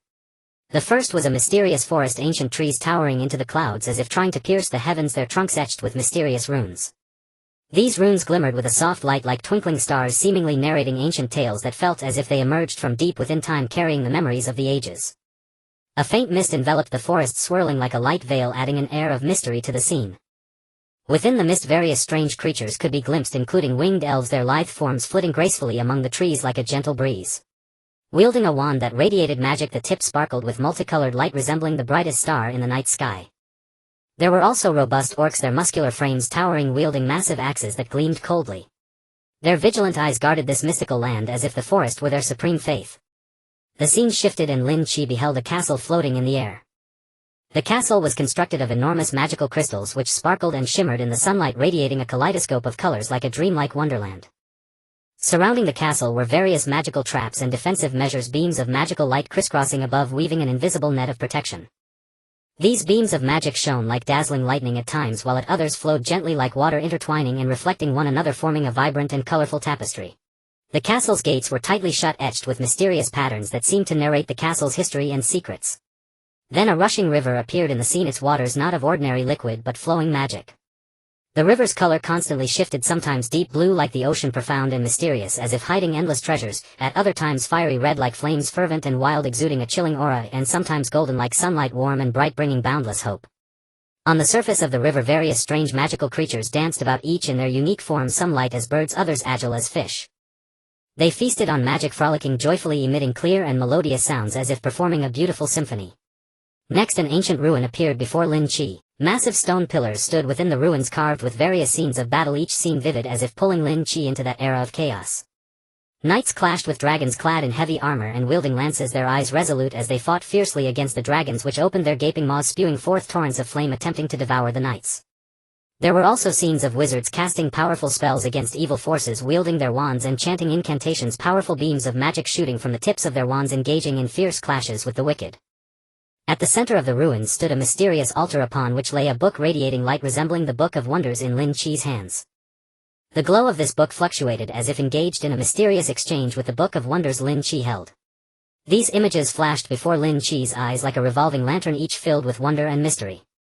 Lin Qiu was deeply captivated by these scenes, attempting to reach out and touch these marvelous sights, but each time his hand extended the images dissipated like smoke, only for new ones to appear. Lin Qiu felt a sense of familiarity with these images, though he couldn't understand why they appeared here or what connection they had to the Book of Wonders in his hands. Yet he sensed that a secret lay hidden behind these images, one that might be the key to unlocking the power of the Book of Wonders and combating the forces of darkness. Meanwhile, outside at the Starry Magic Academy, Alice, Laura, and the headmaster anxiously watched Lin Qiu enveloped in the glow of the Book of Wonders. They called out his name, their voices filled with worry and hope, yet received no response. Lin Qiu's body floated quietly in the air, tightly wrapped in the light of the Book of Wonders, as if he had temporarily lost contact with the world, while his consciousness remained immersed in that mysterious space filled with wondrous images. Lin Qiu found himself in an endless expanse of pure white space, the surroundings so serene that it felt as if time had come to a standstill, with only his slightly hurried breaths tinged with tension and confusion echoing in the silence. The fantastical images that had flashed before his eyes like a revolving lantern had abruptly vanished, leaving him with a heart full of bewilderment and confusion, as if he were lost in a fog, unsure of which direction to take. At that moment gentle ripples began to emanate from the depths of the space, as if a stone had been cast into a calm lake, the ripples slowly spreading outwards, revealing a familiar figure gradually emerging at the center. The newcomer was Fei Yuzhen, standing tall like a pine tree, his white robe fluttering lightly in the wind, resembling a cloud dancing in the breeze, exuding a mysterious yet gentle aura, as if he himself were a tranquil force within this silent realm. The Holy Sword's blade drive device at his waist shimmered with a faint light in this pure white world. Though not dazzling, it radiated a steadfast belief, as if recounting countless legendary battles fought in the name of justice. In his hand he tightly grasped the Courage Dragon Fantasia manual, its pages fluttering slightly as if whispering tales filled with passion and bravery from the past. Fei Yuzhen's black hair was slightly tousled, yet it could not hide his vibrant energy. His bright deep-set eyes sparkled like stars in the night sky, filled with determination and hope, as if he could see through all difficulties and guide the way forward. With a high nose and a slight upturn at the corners of his mouth, he wore a signature confident smile, one that seemed capable of dispelling Lin Qiu's confusion and empowering him. Fei Yuzhen silently gazed at Lin Qiu, uttering no words, merely raising his hand, a warm glow beginning to emanate from his palm. The light was like the gentle warmth of the spring sun, soft and not blinding, containing endless power and a mysterious aura, like a warm current slowly drifting towards Lin Qiu, merging into his body. In an instant Lin Qiu felt a wave of warmth spread throughout his body, as if the parched earth had welcomed the nourishing rain. Simultaneously images flashed through his mind like a film, showcasing Fei Yuzhen's battles as a Kamen Rider against evil, each figure unwavering in the face of darkness, fighting to protect the world, deeply imprinted in his heart. Every scene was filled with strength and courage, allowing Lin Qiu to feel the weight of responsibility and mission. As this power surged within him, the light before Lin Qiu flickered and his consciousness quickly reverted. When he regained his senses, he had already returned to the battlefield of the Star Magic Academy, shrouded in smoke. Chaos surrounded him, the acrid smell of gunpowder filling the air, making it hard to breathe. The colossal figure of the demon god loomed in the center of the academy, resembling a black tower exuding a chilling aura. Members of the Dark Church were still crazily attacking, darting like phantoms through every corner of the academy, wantonly destroying everything in their path. The teachers and students of the academy struggled desperately, their faces etched with fatigue and fear, yet their eyes still revealed a steadfast faith. However, in the face of the demon god's overwhelming power, they appeared precarious, as if they could be swallowed by darkness at any moment. At that moment Lin Qiu was filled with an unprecedented sense of determination and confidence. Without hesitation he drew out the Holy Sword's blade drive device, which was identical to the one he had used before, yet somehow resonated more strongly with the power he felt at that moment. He raised the Courage Dragon Fantasia manual high, the book radiating a dazzling light in his hands, resembling the dawning light that illuminated the dark battlefield. The phantom of the dragon flickered in and out, emitting bursts of dragon roars as if declaring the arrival of justice. Dragon. Accompanied by the rousing sound effects, the device on the drive began to operate rapidly, the sound reminiscent of an inspiring battle song, igniting Lin Qiu's fighting spirit. A beam of light enveloped Lin Qiu's body in an instant like a layer of divine radiance. Within the white light, golden lines spread along the contours of his body like agile serpents. First, a pair of white boots covered his feet, adorned with intricate golden patterns as if meticulously carved by the finest craftsman, the heels slightly raised, ready to propel him into the air to charge at the evil foe. Next, white greaves ascended along his calves, the outer side studded with blue gemstones that emitted a soft yet determined glow reminiscent of a deep ocean harboring boundless strength. The arm guards began to form from his wrists, perfectly fitting his arms, similarly covered in golden patterns, harmonizing with the greaves as if they were a seamless suit of battle armor. The chest plate covered his torso, shaped like a dragon poised to take flight, lifelike as if it would spread its wings and soar at any moment.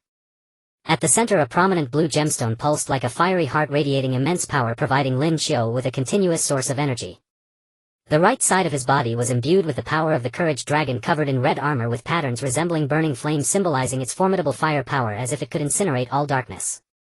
A helmet slowly descended onto his head, securely protecting it. The front of the helmet resembled a dragon's head, with its eye sections glowing blue, akin to a dragon's eyes, sharp and imposing as if capable of seeing through all evil schemes. The top of the helmet featured blade-like decorations resonating with the identity of the Holy Sword warrior, hinting at its formidable combat capabilities as if this sword could sever all darkness. Behind him, a white cape billowed in the wind, emblazoned with golden dragon patterns, embodying the majesty of a ruler rustling in the wind as if proclaiming the arrival of justice to the world. Transform. Lin Qiu shouted, his voice firm and powerful, echoing like a bell across the battlefield. The transformation into Kamen Rider Saber Courage Dragon form was complete. In that moment he radiated a powerful aura, as if he had become the embodiment of justice and strength. This aura acted like an invisible barrier, dispelling the dark energy around him, bringing a glimmer of hope to the teachers and students of the academy. The demon god seemed to sense the formidable threat emanating from Lin Qiu, roaring in anger, its roar deafening like thunder as if it wished to shatter the entire world. It swung its gigantic battle axe menacingly towards Lin Qiu. The axe kicked up a black storm, the storm resembling the claws of a demon, tearing the ground apart and creating deep chasms as if the earth itself groaned in agony under this power. Lin Qiu was unafraid. He gripped the holy sword tightly, flames igniting fiercely along the blade, with the phantom of a dragon weaving through the flames as if the Courage Dragon had bestowed upon him even greater power. In response to the demon god's attack, Lin Qiu swiftly dodged to the side, his movements agile as a leopard, narrowly evading the fatal strike. At the same time he swung the holy sword, unleashing a wave of sword energy imbued with formidable power towards the demon god. The sword energy shot forth like a bolt of lightning, piercing through the dark sky, fueled by righteous fury. The sword energy struck the demon god's arm with a resounding boom, as if the heavens and earth trembled in response. A deep crack appeared on the demon god's arm, black blood oozing from the fissure like a dark river, emitting a nauseating odor. The demon god howled in pain, a piercing cry filled with rage and suffering, swinging its axe more frantically at Lin Qiu as if it wished to completely annihilate this tiny adversary. Before Lin Qiu moved deftly, skillfully weaving in and out of the demon god's attacks. His figure was elusive like a phantom, continuously swinging the holy sword, unleashing streams of sword energy like rain upon the demon god. Each burst of sword energy contained immense power, akin to cannonballs, carving deep lacerations across the demon god's body. The demon god was battered, its body covered in wounds, black blood flowing incessantly, its movement slowing down, yet it still refused to surrender, its eyes flickering with a fierce light. While Lin Qiu battled fiercely with the demon god, Alice, Laura, and the principal also witnessed Lin Qiu's transformation. They were astonished by the immense power he displayed, a wave of hope swelling within them. That hope shone like a beacon in the darkness, illuminating their weary and fearful hearts. It's the power of Kamen Rider Saber. Lin Qiu did it. Alice exclaimed excitedly, her eyes shimmering with tears of joy and excitement, her voice quivering slightly with exhilaration. Laura tightened her grip on her hammer, her eyes sparkling with enthusiasm. Great. Let's see how long this monster can keep being arrogant. Her face radiated a confident smile, as if victory was already assured. The principal looked at Lin Qiu, a proud smile on his face. It seems fate has chosen him to protect the academy and this continent. The principal's eyes brimmed with anticipation and trust, as if he could see the hope for the academy's future. Under everyone's watchful gaze, the battle between Lin Qiu and the demon god entered a fever pitch. Though the demon god was powerful, it gradually began to show signs of defeat under Lin Qiu's relentless assault. Its movements became sluggish, more wounds appearing on its body, black blood pooling on the ground, marking its impending failure. Lin Qiu seized the opportunity, leaping high into the air, his cape billowing dramatically behind him, resembling a banner of victory. Dragon wings unfurled from his back, radiating dazzling light, lifting him towards the sky. In midair, Lin Qiu gathered all his strength, the flames on the holy sword burning even more fiercely, forming a gigantic fire dragon. The fire dragon was vividly alive, as if it possessed a life of its own, its eyes glowing with intense light, breathing forth torrents of flame. Dragonic finish. Lin Qiu shouted, diving down towards the demon god with the flaming dragon. The fire dragon descended with an earth-shattering force, streaking across the sky like a meteor, striking the demon god in an instant. The demon god let out a desperate roar filled with unwillingness and fear. Its body gradually turned to ashes under the flames' engulfment, dissipating into the air as if it had never existed. The leader of the Dark Church turned pale as he witnessed the demon god's defeat. He knew the tide had turned. Retreat. The leader shouted, his voice filled with resignation and fear. He led the members of the Dark Church to flee quickly like a pack of stray dogs. The teachers and students of the Star Magic Academy wanted to pursue, but after the fierce battle everyone was exhausted, only able to watch helplessly as their enemies escaped. With the retreat of the Dark Church, the crisis of the Academy was finally alleviated. The dark clouds in the sky gradually dispersed and sunlight once again bathed every corner of the Academy. The sunlight was warm and bright, as if celebrating the arrival of victory. Lin Qiu deactivated his transformation, feeling a wave of exhaustion wash over him, yet his heart brimmed with joy and pride. That joy and pride blossomed in his heart like a blooming flower. We did it! Lin Qiu exclaimed, looking at Alice and Laura beside him, his face glowing with a victorious smile. Yes, we did it! Alice replied, her eyes shimmering with tears as she stepped forward to embrace Lin Qiu tightly. The hug was warm and filled with gratitude, as if telling Lin Qiu that he was the hero of everyone. Laura also approached, patting their shoulders. Haha, that was really thrilling. Her laughter was full of vitality, as if dispelling the gloom left by the battle. The principal walked over to Lin Qiu, his eyes filled with appreciation. Lin Qiu, thank you. You saved the academy and all of us. The principal's voice was filled with gratitude and praise, his gaze towards Lin Qiu as if he could see the future of the academy. Lin Qiu quickly responded, Principal, this is not just my achievement, it is the result of everyone's hard work. Moreover, without the power inheritance from Senior Fei Yuzhen, I wouldn't have been able to defeat the demon god. Lin Qiu's words were sincere and humble, as he understood that this victory depended on everyone's contributions. Everyone's gaze fell upon the Holy Sword's blade drive device and the Courage Dragon Fantasia manual in Lin Qiu's hands, both of which emanated a gentle light as if recounting the gripping battle. That light was like a witness to history, recording their courage and victory. In the days that followed, the Star Magic Academy began comprehensive repairs and reconstruction work.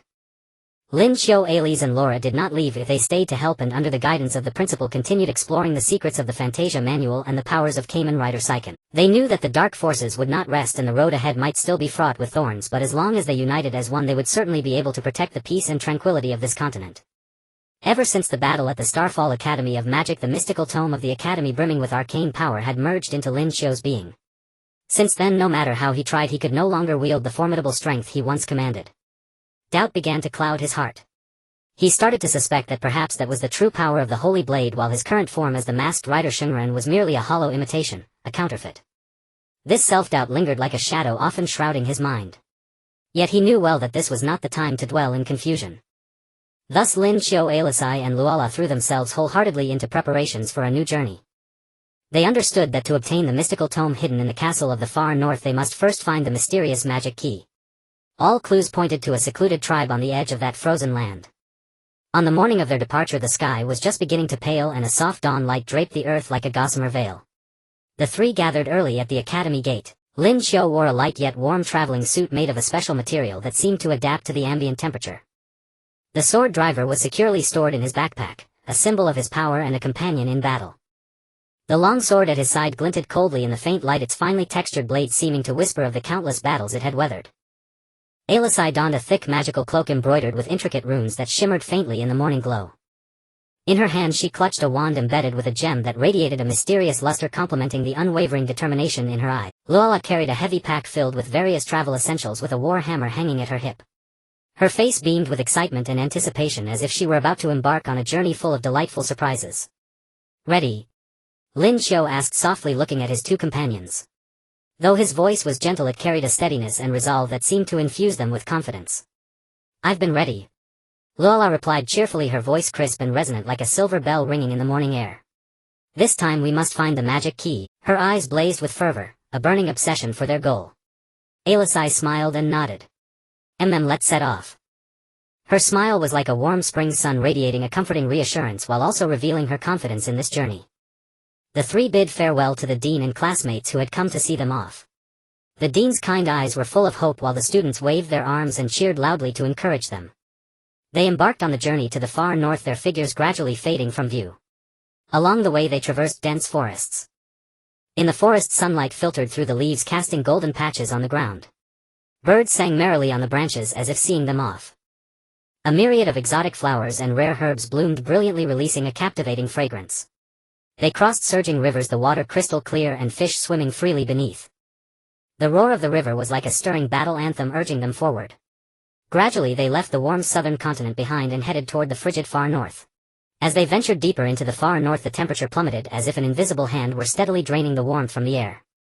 Snow began to fall, first like light butterflies dancing in the sky, then thickening into feathery flakes that drifted down in a flurry. The once lush forests became gradually blanketed in ice and snow, the trees donning a thick silver coat like a fairy tale world of ice. The three had to resort to magic to ward off the bitter cold. Alice's frost magic proved invaluable. She murmured incantations, her hands weaving swiftly in the air, and the gem atop her wand blazed with light. Instantly a magical shield formed around them, crystalline and translucent like a giant orb, not only warding off the cold but also deflecting the howling wind and snow. Snowflakes struck the shield with a soft rustle, then melted into droplets that slid down. "The weather's getting colder. We need to hurry." Lin Qiu frowned at the heavy snow. His face was slightly reddened by the biting wind, but his eyes remained resolute, constantly scanning the surroundings. "Don't worry. According to the map, we'll soon reach the edge of the far north," Alice said, examining a magical map in her hand. The map glowed with a faint blue light, its lines and markers seeming alive, flickering and shifting as her gaze moved. After several days of arduous trekking, the three finally arrived at the edge of the far north. Before them stretched a vast ice field, an endless expanse of white. The gale, laden with snow, howled sharply like the furious roar of the ice field, displaying the land's harshness. The wind cut like a blade across their cheeks, bringing stinging pain. "This is the edge of the far north.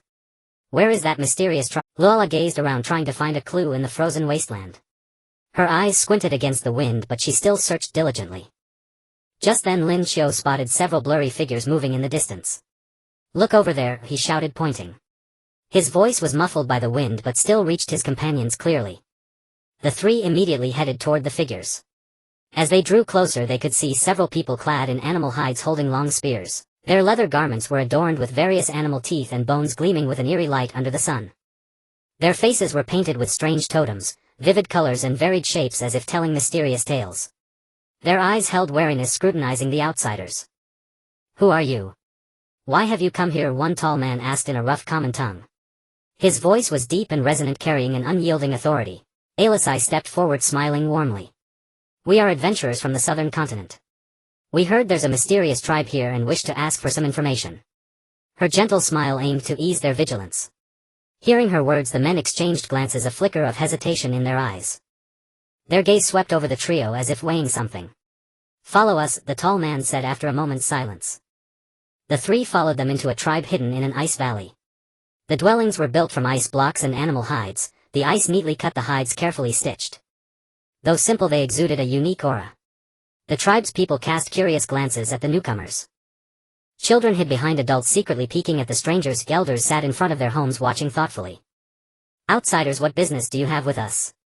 An old man with white hair emerged from a house holding a staff carved with mysterious runes. The runes on the staff faintly shimmered, radiating a mystical power. Clearly he held a high status in the tribe. Alisai repeated their purpose. The old man's face grew solemn. "The magic key. That is a secret our tribe has guarded for centuries. It is said to be inextricably linked to the castle deep in the far north. Elder, we truly need that magic key. It concerns the fate of the entire world," Lin Qiu said earnestly, his eyes filled with sincerity and determination. The old man looked at Lin Qiu, a flicker of hesitation in his eyes. He knew the key's importance and sensed that these young ones might indeed bear a great mission. The whereabouts of the magic key are only known to the tribe's guardian, and the current guardian is away. "You may stay in the tribe for now. When he returns, I will arrange a meeting." Left with no choice, the three settled temporarily in the tribe. During the days of waiting for the guardian's return, they interacted with the tribe members, learning about the tribe's history and culture. It turned out that the tribe had always safeguarded the secrets of the far north. They believed that deep within the frozen land lay a formidable power which, if exploited by evil forces, would bring disaster upon the world. Generation after generation, they had carried the duty of guarding, silently protecting this mysterious land.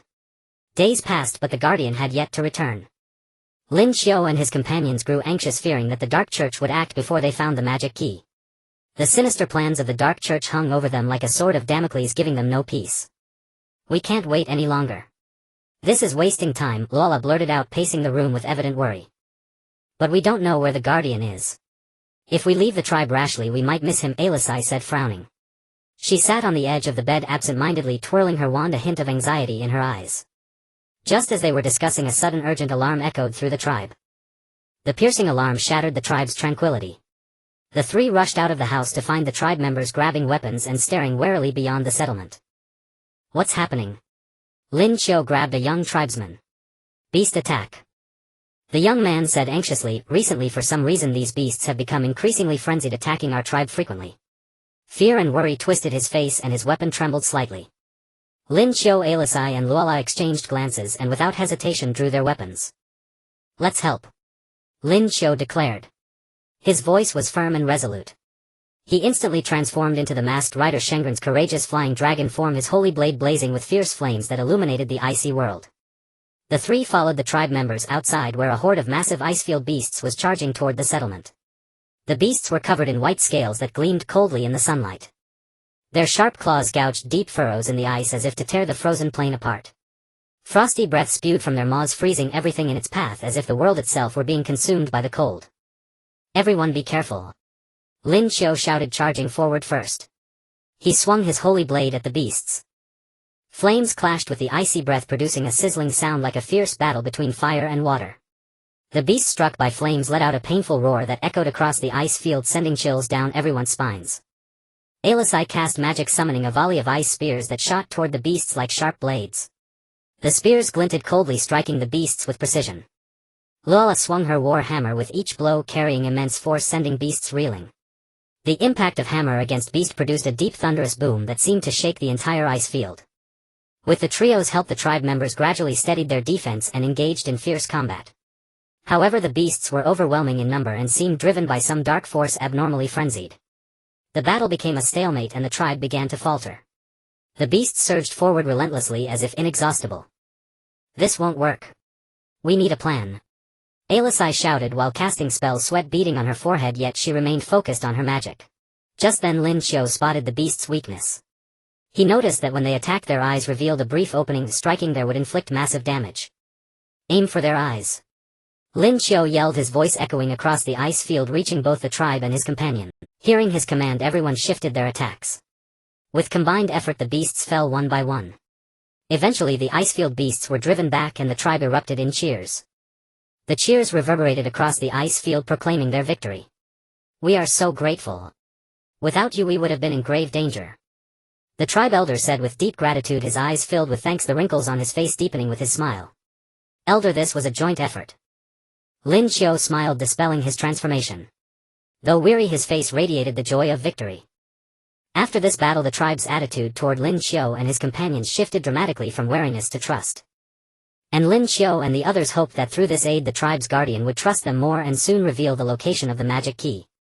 After repelling the icy beasts, the tribe briefly enjoyed a moment of peace. However, barely 2 days later, before the morning sun had fully dispelled the bone-chilling cold of the far north, a more piercing alarm than before abruptly shattered the silent sky. The alarm was sharp and shrill, like an arrow piercing everyone's eardrums, instantly tightening their hearts. Lin Qiu, Ai Lizzie and Luo La rushed out of their dwellings only to see the ice plains outside the tribe densely covered with beasts surging like a raging tide. Their shadows blotted out the sky, their numbers far exceeding the last time, as if the entire ice plain was submerged by this black torrent. "How can there be so many?" Luo La exclaimed in shock, her voice tinged with disbelief, yet her eyes showed no fear, only a resolute gleam. She quickly gripped the war hammer at her waist, which seemed to feel its owner's battle intent, trembling slightly as if eager to join the fight. Lin Qiu's expression was as grave as storm clouds. Without hesitation he took out the holy sword blade driver, raised the Brave Dragon Wonder Ride book high and shouted, "Brave Dragon." His voice was firm and powerful, echoing like a bell across the ice plain, as if declaring their fearlessness to the endless horde of beasts. "Dragon." The stirring sound effect instantly resounded like a battle anthem, and light enveloped Lin Qiu like brilliant stars, transforming him into Kamen Rider Saber's brave dragon form in the blink of an eye. The holy sword in hand blazed with fire like a scorching sun, illuminating the icy land and dispelling the chilling gloom. Ai Lizzie waved her magic wand, chanting incantations, her voice hovered like mysterious spells in the air. Powerful elemental magic gathered around her like nimble spirits dancing gracefully. "This wave of beasts is too insane, everyone must be careful," she warned loudly, her voice carrying a hint of worry but more of calm and composure for battle. The tribe's warriors also took up their weapons, their eyes filled with determination and resolve, standing shoulder to shoulder with Lin Qiu and the others, ready to face this arduous battle. The beast horde charged like wolves, howling madly, their roars like hellish screams that sent chills down the spine. The freezing breath instantly solidified the surrounding air, forming a thick layer of frost, and even the ground creaked under the cold. Lin Qiu was the first to charge into the enemy horde like a red lightning bolt, swinging the holy sword with fierce momentum. Flaming sword chi crisscrossed like fiery dragons, driving back the approaching beasts. The moment fire met the beasts, a sizzling sound erupted, accompanied by their agonized howls, and the air filled with a burnt smell. Ai Lizzie supported from the rear, controlling ice and fire elements like a goddess commanding the forces of nature. Sometimes she summoned ice spikes that shot like arrows toward the beasts, glinting in the sunlight and piercing their bodies. Sometimes she unleashed firestorms like roaring waves, blocking the beasts' advance and engulfing them in flames. Luo La with her agile movements darted through the beast horde like a phantom. Each time her war hammer fell, it was accompanied by the beast's agonized cries and the sound of shattering bones. Her every strike was filled with power, as if she intended to crush the endless horde completely. The battle raged on for a long time, as if time itself had frozen in the fierce slaughter. Yet the number of beasts seemed undiminished. They charged fearlessly as if driven by some evil force. Gradually they tightened the noose around the defender's line like an invisible net, slowly closing in. Lin Qiu felt his stamina draining rapidly, as if an invisible hand was drawing strength from his body. The flames on his holy sword no longer blazed as fiercely as before, dimming like a candle about to extinguish. "This won't work if there are too many beasts," Lin Qiu thought anxiously, his brows deeply furrowed like twisted hemp. Just then a massive beast shot out from the horde like a cannonball, a full circle larger than the others, like a moving hill. Its scales gleamed with a cold icy light, as if clad in impenetrable armor. The freezing breath from its mouth formed actual ice mist, which surged toward the group like a white dragon. The giant beast swung its huge claws like sharp scythes, lunging at Lin Qiu with terrifying speed. Lin Qiu swiftly sidestepped, his movements as agile as a cheetah, narrowly avoiding the fatal blow. At the same time he swung his sword at the claw, the holy sword carrying the power of fire, striking hard. Yet the giant beast's strength was overwhelming. It withstood Lin Qiu's attack, and with a counterstroke of its claw sent Lin Qiu flying. Lin Qiu's body arched through the air like a kite with a broken string crashing heavily onto the ground, sending up a spray of snow. Lin Qiu, Ai Lizzie and Luo La cried out in alarm, their voices filled with worry and anxiety. Lin Qiu steadied himself, realizing that a change was necessary or the battle would be lost.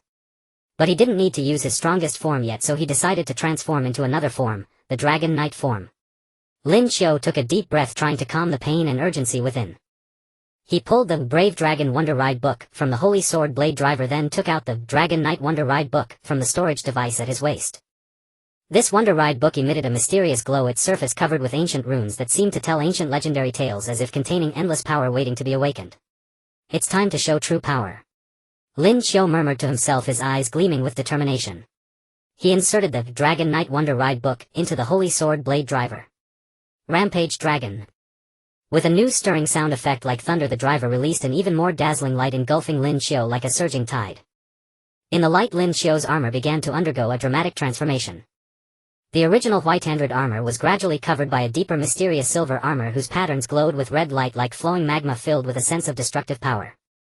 In the Dragon Knight form, Lin Qiu gripped the holy sword, which had also changed remarkably. The blade was broader and thicker, as if forged from a mountain. The sword was covered with lifelike dragon patterns, as if they would soar into the sky at any moment.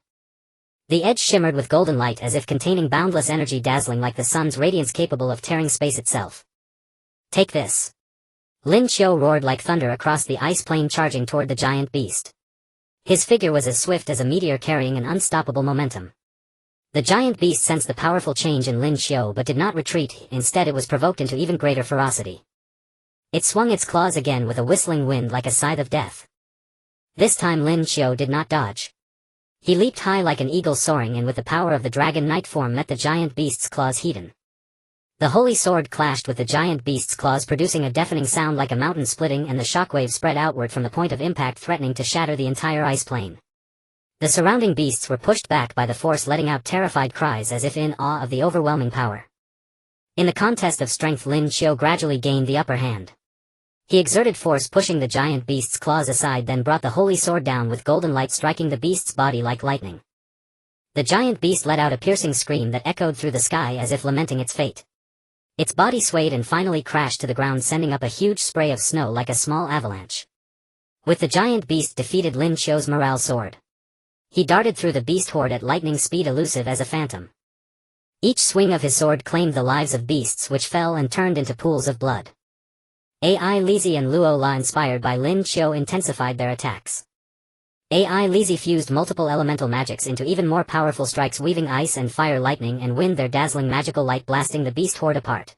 Ice shards and flames collided with crackling sounds, lightning raged through the wind, engulfing the beast horde in a destructive radiance. Luo La, with her war hammer's devastating power, continuously cleared the beasts around Lin Qiu and Ai Lizzie, each swing crushing the approaching creatures. The three fought in perfect synergy like a tight battle machine, rampaging through the horde. As time passed, the beast horde finally began to show signs of collapse. They no longer charged madly as before, but started to flee in all directions like startled birds. Lin Qiu and the others chased after them, their figures racing across the ice plain until the last beast was driven out of the tribe's territory. The tribe's people cheered and gathered around, casting admiring glances at Lin Qiu, Ai Lizzie and Luo La. Their eyes were filled with gratitude and reverence, as if they were heroes saving the world. The elder stepped forward, his eyes brimming with gratitude and awe. You are incredibly powerful. You are the great benefactors of our tribe. His voice trembled slightly with emotion. Lin Qiu cancelled his transformation, though his body was weary, his legs heavy as lead, his heart was filled with joy. This is the result of our joint efforts. And we still have more important matters to attend to. He looked at the elder with anticipation. Sir, has the guardian returned? We truly need clues about the magic key. The elder nodded slightly. The guardian has returned. He witnessed your battle and highly recognizes your strength and courage. Follow me, he is willing to meet you. Lin Qiu, Ai Lizzie and Luo La exchanged glances, their eyes sparkling with excitement. They knew they were one step closer to the magic key, and this might be the crucial step toward finding the Wonder Book and confronting the Dark Church. Under the elder's guidance, Lin Qiu, Alice and Laura finally arrived before a concealed ice cave hidden deep within the tribe. This ice cave seemed like a treasure deliberately concealed by nature, artfully masked by the surrounding rocks of various shapes and lush vegetation. Those rocks, like loyal guardians, stood in orderly array around the cave, while the vegetation served as a green curtain shrouding the ice cave completely. Had it not been for the elder's guidance, they might have been right beside it without ever discovering its existence. A faint mist lingered at the entrance, as delicate as gossamer drifting slowly in the breeze, adding a dreamlike and mysterious aura to the entire ice cave. This mist seemed like an emissary of time, carrying ancient memories and secrets, whispering stories sealed by the ages, stirring a yearning within to explore further. Lin Qiu gazed at the mist, his eyes revealing a deep curiosity, as if he could see through it to the secrets hidden deep within the cave. He involuntarily stepped forward, feeling the mist's silken caress as if it were a gentle hand extended by history, and in that touch he seemed to sense the vicissitudes of the ages. Alice and Laura followed closely behind, their eyes also drawn to the mysterious mist, their faces showing anticipation as if they were about to embark on a wondrous journey. "The guardian is inside. Enter," said the elder, then stood silently at the entrance watching over. His figure silhouetted against the mist appeared solemn, as if safeguarding the peace of this mysterious realm. The three stood before the ice cave, exchanging glances brimming with resolve and courage. They took a deep breath, as if inhaling bravery into their souls, granting them strength to face the unknown challenges. Then slowly they lifted their feet and stepped cautiously into the cave, each move deliberate, as if afraid to disturb whatever slumbered within. Upon entering, a piercing chill struck them, like countless tiny ice needles instantly penetrating their clothes and reaching their skin. This cold seemed like an invisible yet powerful force tightly coiling around their bodies, trying to drain their warmth bit by bit. They couldn't help shivering, their bodies instinctively curling up. Yet even more astonishing, countless crystals emitting faint light were embedded in the ice cave walls. These crystals varied in size and shape, like twinkling stars in the night sky or brilliant pearls nurtured by the earth, dotting the entire cave gracefully. Their intertwined radiance formed a soft yet bright halo, transforming the originally dark and deep cavern into a luminous space, illuminating their path ahead. That light seemed to possess a mysterious magic, evoking warmth and reassurance. "Guardian, we are adventurers from the southern continent seeking the magic key to fight the Dark Church." Lin Qiu called out into the cave, his voice echoing within as if awakening the sleeping power. In the deep cavern, pitch blackness reigned, with only a faint glimmer emanating from the depths, like the sole hope in the darkness. Suddenly a figure like a ghost flickered in the dark, slowly materializing. This figure was cloaked in a white beastskin mantle, as pure as snow, starkly contrasting yet mysteriously blending with the surrounding darkness. The edges of the cloak fluttered gently with each step, like dancing spirits in the wind, exuding an air of mystery and solemnity. Even more striking was the mask on his face, exquisite and peculiar, completely concealing his features, rendering his true expression unreal. The patterns and lines on the mask were intricate, resembling ancient runes or mysterious incantations, seemingly imbued with ancient power and hidden secrets. Under the crystal light, the mask shimmered with a strange luster, as if it possessed a life of its own. When he stopped at a short distance, he stood there motionless, like an immovable mountain, exuding an awe-inspiring aura. His voice was deep and authoritative, as if echoing from ancient times, carrying the weight of ages. "I have witnessed your strength and courage, but the magic key is of great importance. You must prove yourselves further." The moment his words fell, the entire ice cave trembled violently, as if shaken by a colossal force. Ice blocks from the ceiling, like disturbed swarms, cascaded down, raining densely upon the ground. They collided with crisp, piercing sounds, as if playing a chaotic symphony. As the ice fell, fissures appeared on the ground like hideous wounds, as if the earth itself groaned in agony. These cracks, like winding serpents, spread rapidly, tearing the once smooth ice surface into countless fragments, raising fears that the entire cave might collapse. From the cracks emanated bone-chilling cold, as if the gates of hell had opened, unleashing an endless frost. Yet even more terrifying was what followed. From those fissures a swarm of ice-forged monsters suddenly surged forth. Their bodies were twisted and deformed, as if nightmares twisted by dark power. They radiated a chilling cold, like emissaries from the underworld, intent on freezing the entire space. These monsters emitted piercing howls that echoed within the cave like sharp blades stabbing the eardrums, sending chills down the spine. They surged like a black tide, ferociously charging at the three standing in the center of the cave, as if determined to engulf them completely. Lin Qiu swiftly drew the holy sword-edged driver, inserted the Brave Dragon Wonder Ride book, and shouted, "Brave Dragon! Dragon!" With the familiar rousing sound effects, dazzling light instantly enveloped him. Kamen Rider Saber's initial Brave Dragon form appeared majestically, the sacred sword blazing with flames whose fierce glow illuminated the dark cave, dispelling the terrifying gloom. Flames danced within the ice cave as if declaring war against the cold. "Everyone be careful!" Lin Qiu shouted, charging at the monsters like a red lightning bolt, his sacred sword wreathed in roaring flames, striking the nearest one with unstoppable force. Fire and ice clashed violently, producing a sizzling sound as if water and fire were locked in a deadly struggle. Massive ice crystals and dazzling sparks erupted like splendid fireworks within the cave. Alice waved her wand, chanting incantations, magic gathering at her fingertips like nimble sprites dancing around her. In an instant, ice shards shot forth like arrows from her wand, striking the monsters with precision and fierce momentum. Each strike halted a monster's advance, the ice shards shattering upon impact, scattering into countless tiny ice fragments on the ground. Laura swung her warhammer, each blow carrying immense force, with her remarkable strength sending approaching monsters reeling backward. The hammer's collision with the monsters produced dull thunderous sounds, creating a temporary safe zone around her. Like a valiant warrior, she held her ground, allowing no monster to approach her companions. However, the monsters were countless, seemingly endless, continuously pouring from the fissures. They fought without fear, pressing their assault relentlessly, their icy aura gradually pushing back the trio's defenses. Lin Qiu felt his stamina rapidly depleting. Each swing of the sacred sword demanded more effort. The flame on the sword had dimmed from prolonged combat, and the surrounding cold constantly eroded his armor, sending chills through him. A massive ice monster seized the opportunity, attacking from behind with sharp blade-like claws, striking Lin Qiu's back. He stumbled forward, leaving several chilling ice scars on his armor like marks left by death. Lin Qiu. Alice and Laura cried out, but they were entangled by monsters and couldn't immediately assist. Lin Qiu steadied himself, kneeling on one knee, realizing that his initial form was proving insufficient for such an intense battle. He gritted his teeth, sweat beading on his forehead, sliding down his cheeks and freezing into ice droplets upon hitting the ground. Yet his eyes remained resolute, as if burning with an unquenchable flame. After a brief deliberation, he decisively withdrew the Brave Dragon Wonder Ride book, and replaced it with the Dragonic Knight Wonder Ride book. Rampage Dragon.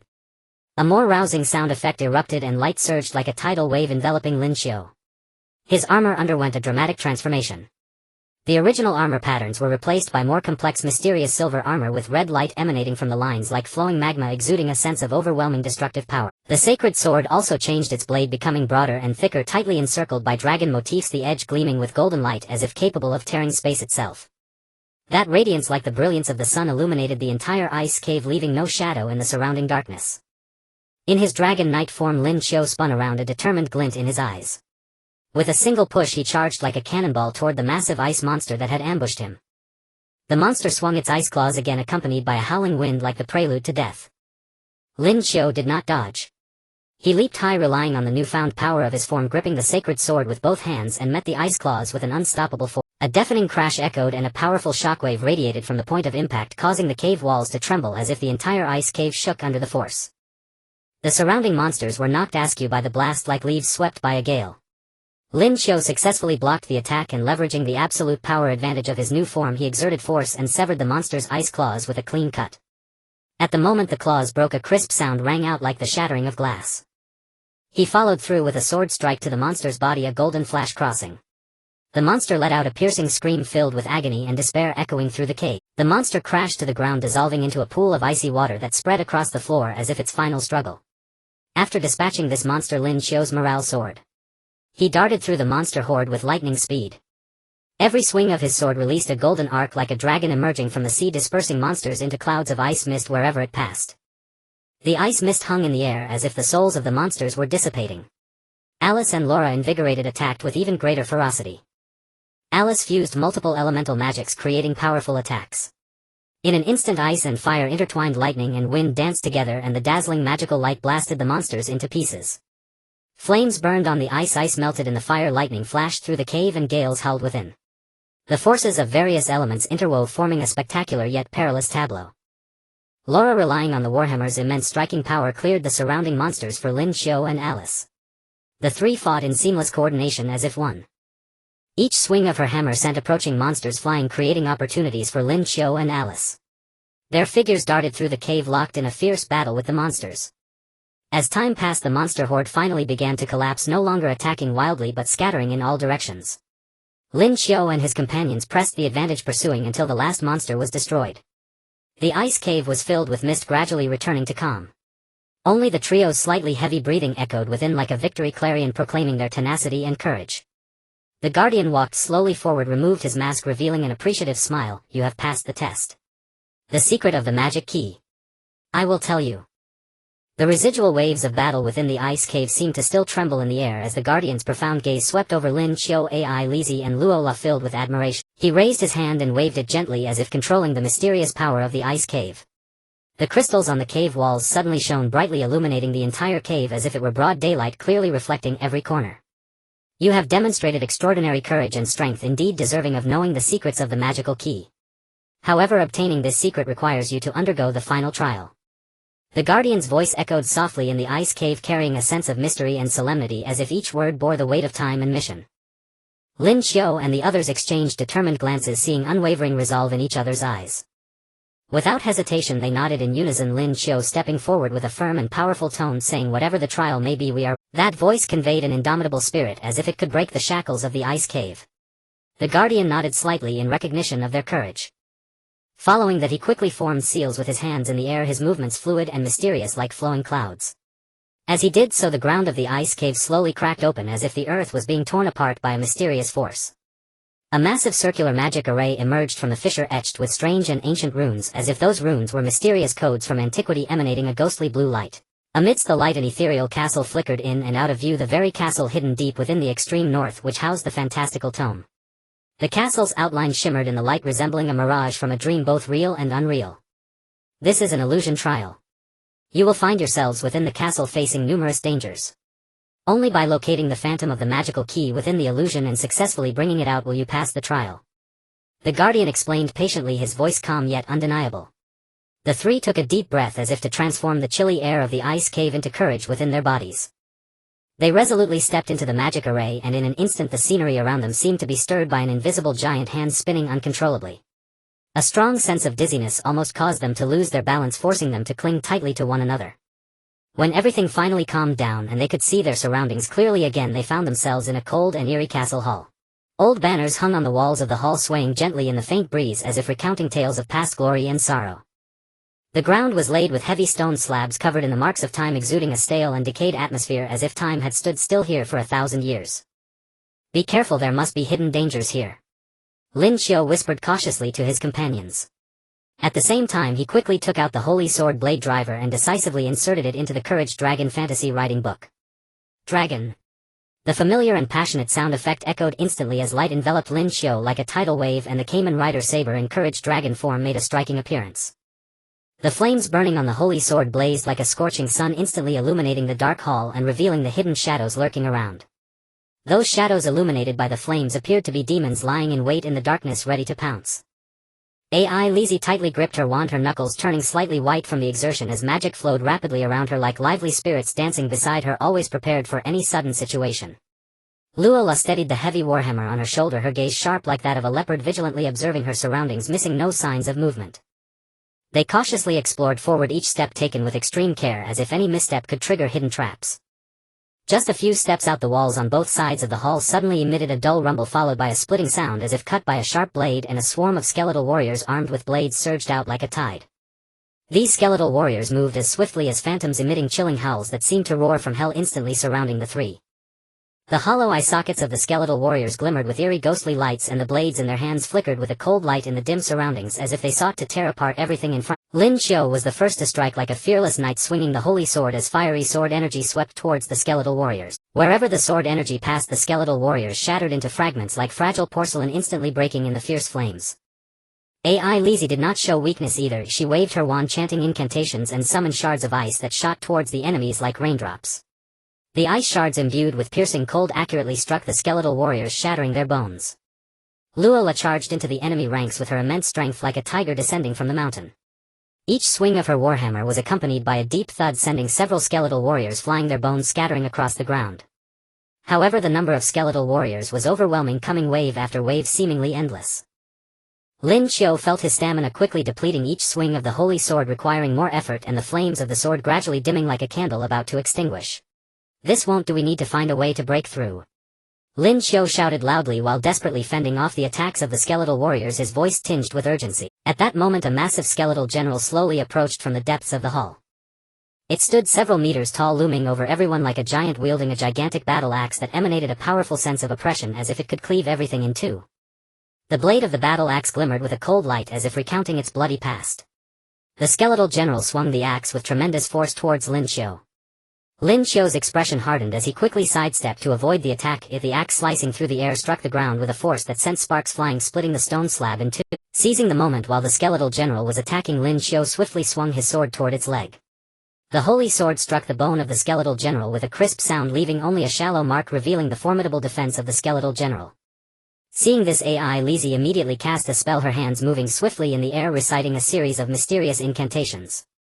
Soon a smooth surface of ice formed under the feet of the skeletal general. The skeletal general slipped on the ice, swaying unsteadily like a drunken giant. Luola seized the opportunity and charged forward like lightning, swinging her warhammer with all her might towards the skeletal general's knee. Bang!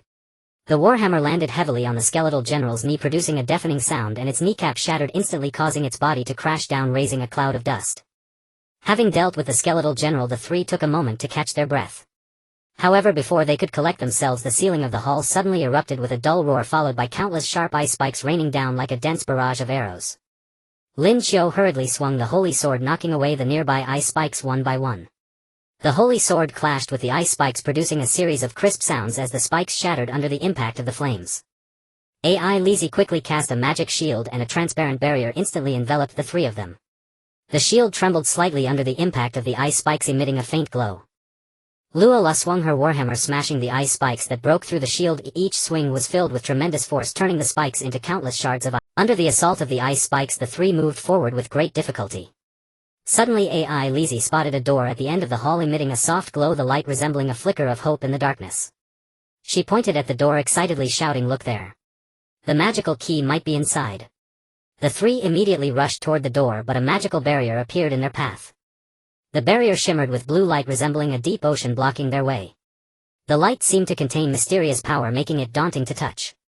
Lin Qiu swung the holy sword, trying to cleave the barrier, but the sword merely sparked against it, causing no effect on the barrier. The sparks flickered in the darkness for a moment before vanishing without a trace. "This barrier is very strong, we need to attack together," Lin Qiu shouted, his voice filled with steadfast determination. The three worked together. Lin Qiu attacked with the holy sword, AI Lizzie conjured magic, and Luola struck with her warhammer, all targeting the magical barrier simultaneously. Each time Lin Qiu's holy sword struck the barrier, it carried the power of flames. AI Lizzie's magic surged like torrents of energy, crashing against the barrier, and Luola's warhammer bore tremendous impact as it slammed down on the barrier. Under their combined assault, the magical barrier began to show cracks spreading like a spider's web. Just then a new wave of skeletal warriors closed in around them. While fending off the skeletal warriors' attacks, the three continued their assault on the magical barrier. The skeletal warriors wielded their blades, relentlessly attacking them, forcing them to strike a balance between offense and defense. "Almost there, just a little more," Lin Qiu shouted, sweat trickling down his forehead and dripping onto the ground. Finally, through their relentless efforts, the magical barrier shattered with a loud crash. They rushed through the door, discovering a key glowing gently suspended in the center of the room, the very phantom of the magical key. The glow radiated warmth, illuminating the entire room as if celebrating the joy of victory. Just as Lin Qiu reached out to take it, the floor of the room began to collapse violently, as if being pulled by an invisible hand. A gigantic ice demon emerged from below. The ice demon was massive, swinging its enormous ice fists down towards the three. The ice fists, carrying a bone-chilling cold, seemed to freeze the air wherever they went. Lin Qiu quickly stepped forward, using the holy sword to block the ice demon's attack. The holy sword clashed against the ice fist with a thunderous sound, the tremendous force causing Lin Qiu's arm to tingle slightly. AI Lizzie and Luola attacked the ice demon from the sides, trying to find its weakness. AI Lizzie continuously cast various spells, intertwining fire, frost, and lightning, directing them towards the ice demon. Luola swung her warhammer, searching for an opportunity to strike its vital points. The ice demon's strength was formidable, and Lin Qiu gradually found it hard to hold on. He felt his arms growing heavier, as if burdened by an immense weight, and the flames of the holy sword were beginning to dwindle. "No, I cannot fall," Lin Qiu shouted within, focusing his mind and drawing upon his inner strength, attempting to reignite the holy sword's power.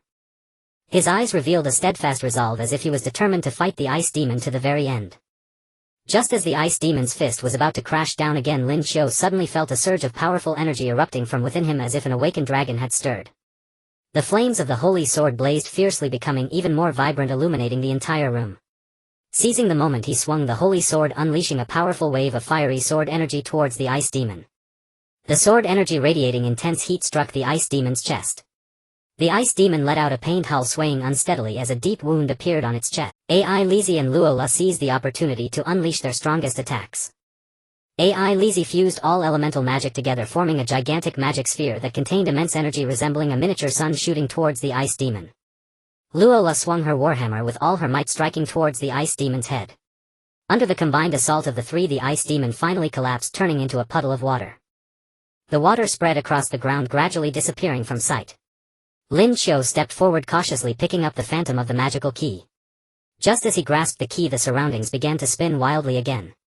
A blinding light enveloped them, making it difficult to open their eyes.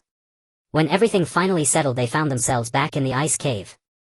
The Guardian looked at the phantom of the magical key in their hands, a smile of satisfaction appearing on his face. Congratulations, you have passed the trial.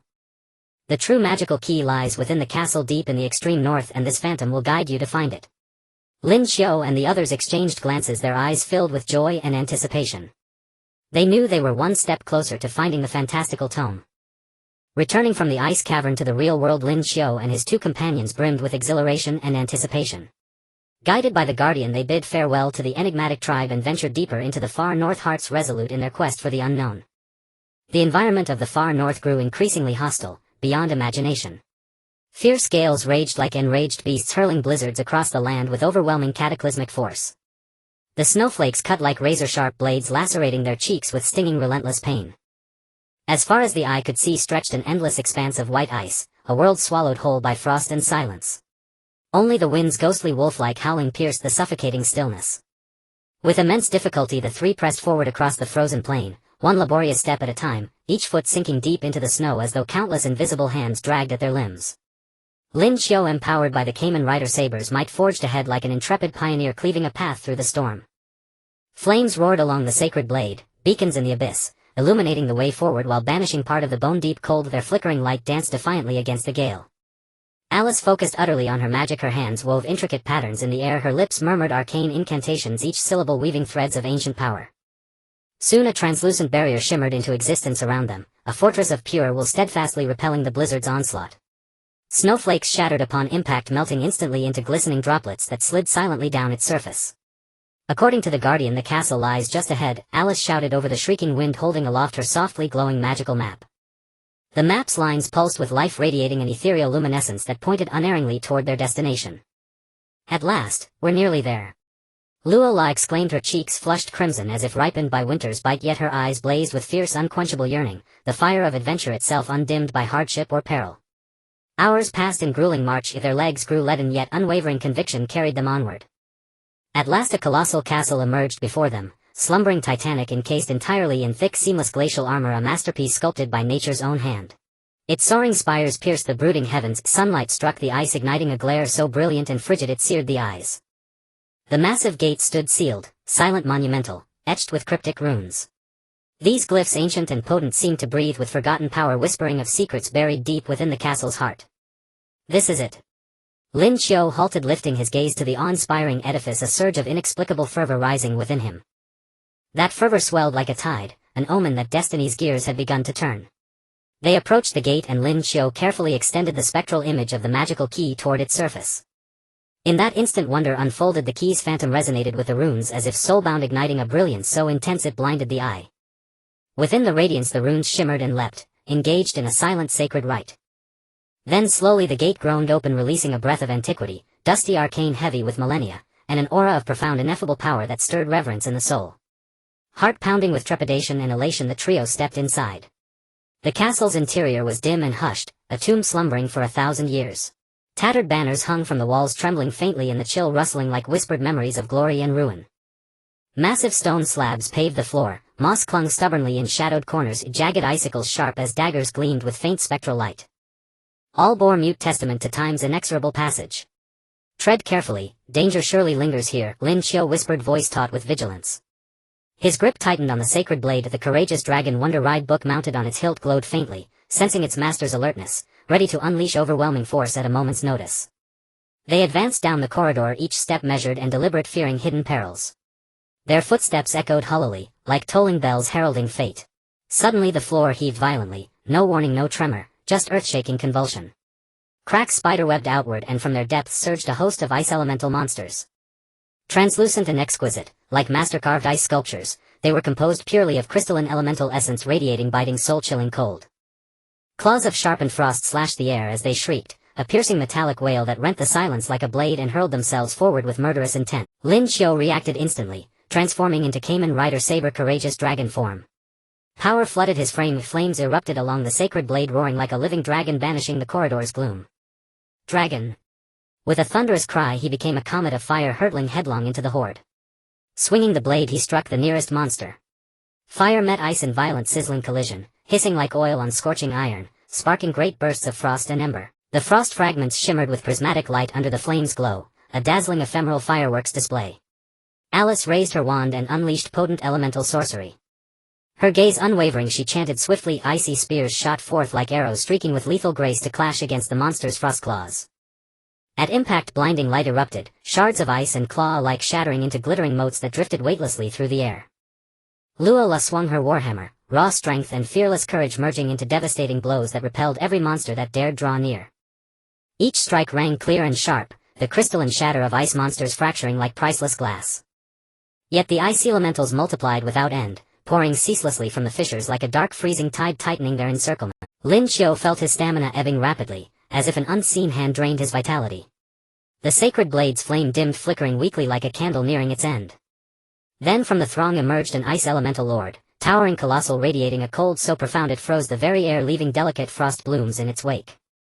Its massive arms carved from glacial fury descended upon Lin Qiu with crushing force. Lin Qiu's eyes narrowed, he twisted aside just in time. The blow struck the floor, pulverizing stone slabs into shards that flew like shrapnel, scoring deep gashes across the walls. Seizing the opening, Lin Qiu lunged, his blade striking the lord's arm with a ringing metallic clang, but only left a shallow scar revealing its formidable resilience. Alice responded instantly, her hands traced swift complex sigils, incantations poured forth. In moments a slick mirror-smooth ice sheet formed beneath the lord's feet. The lord slipped, lurching wildly like a drunken colossus. Seizing the moment, Luola charged like a tigress, hammer raised high and smashed it full force into the lord's chest. Boom! A deep muffled detonation shook the corridor. The lord shuddered, but remained unbroken. It roared, a deafening thunderous bellow that vibrated their bones and pierced their ears.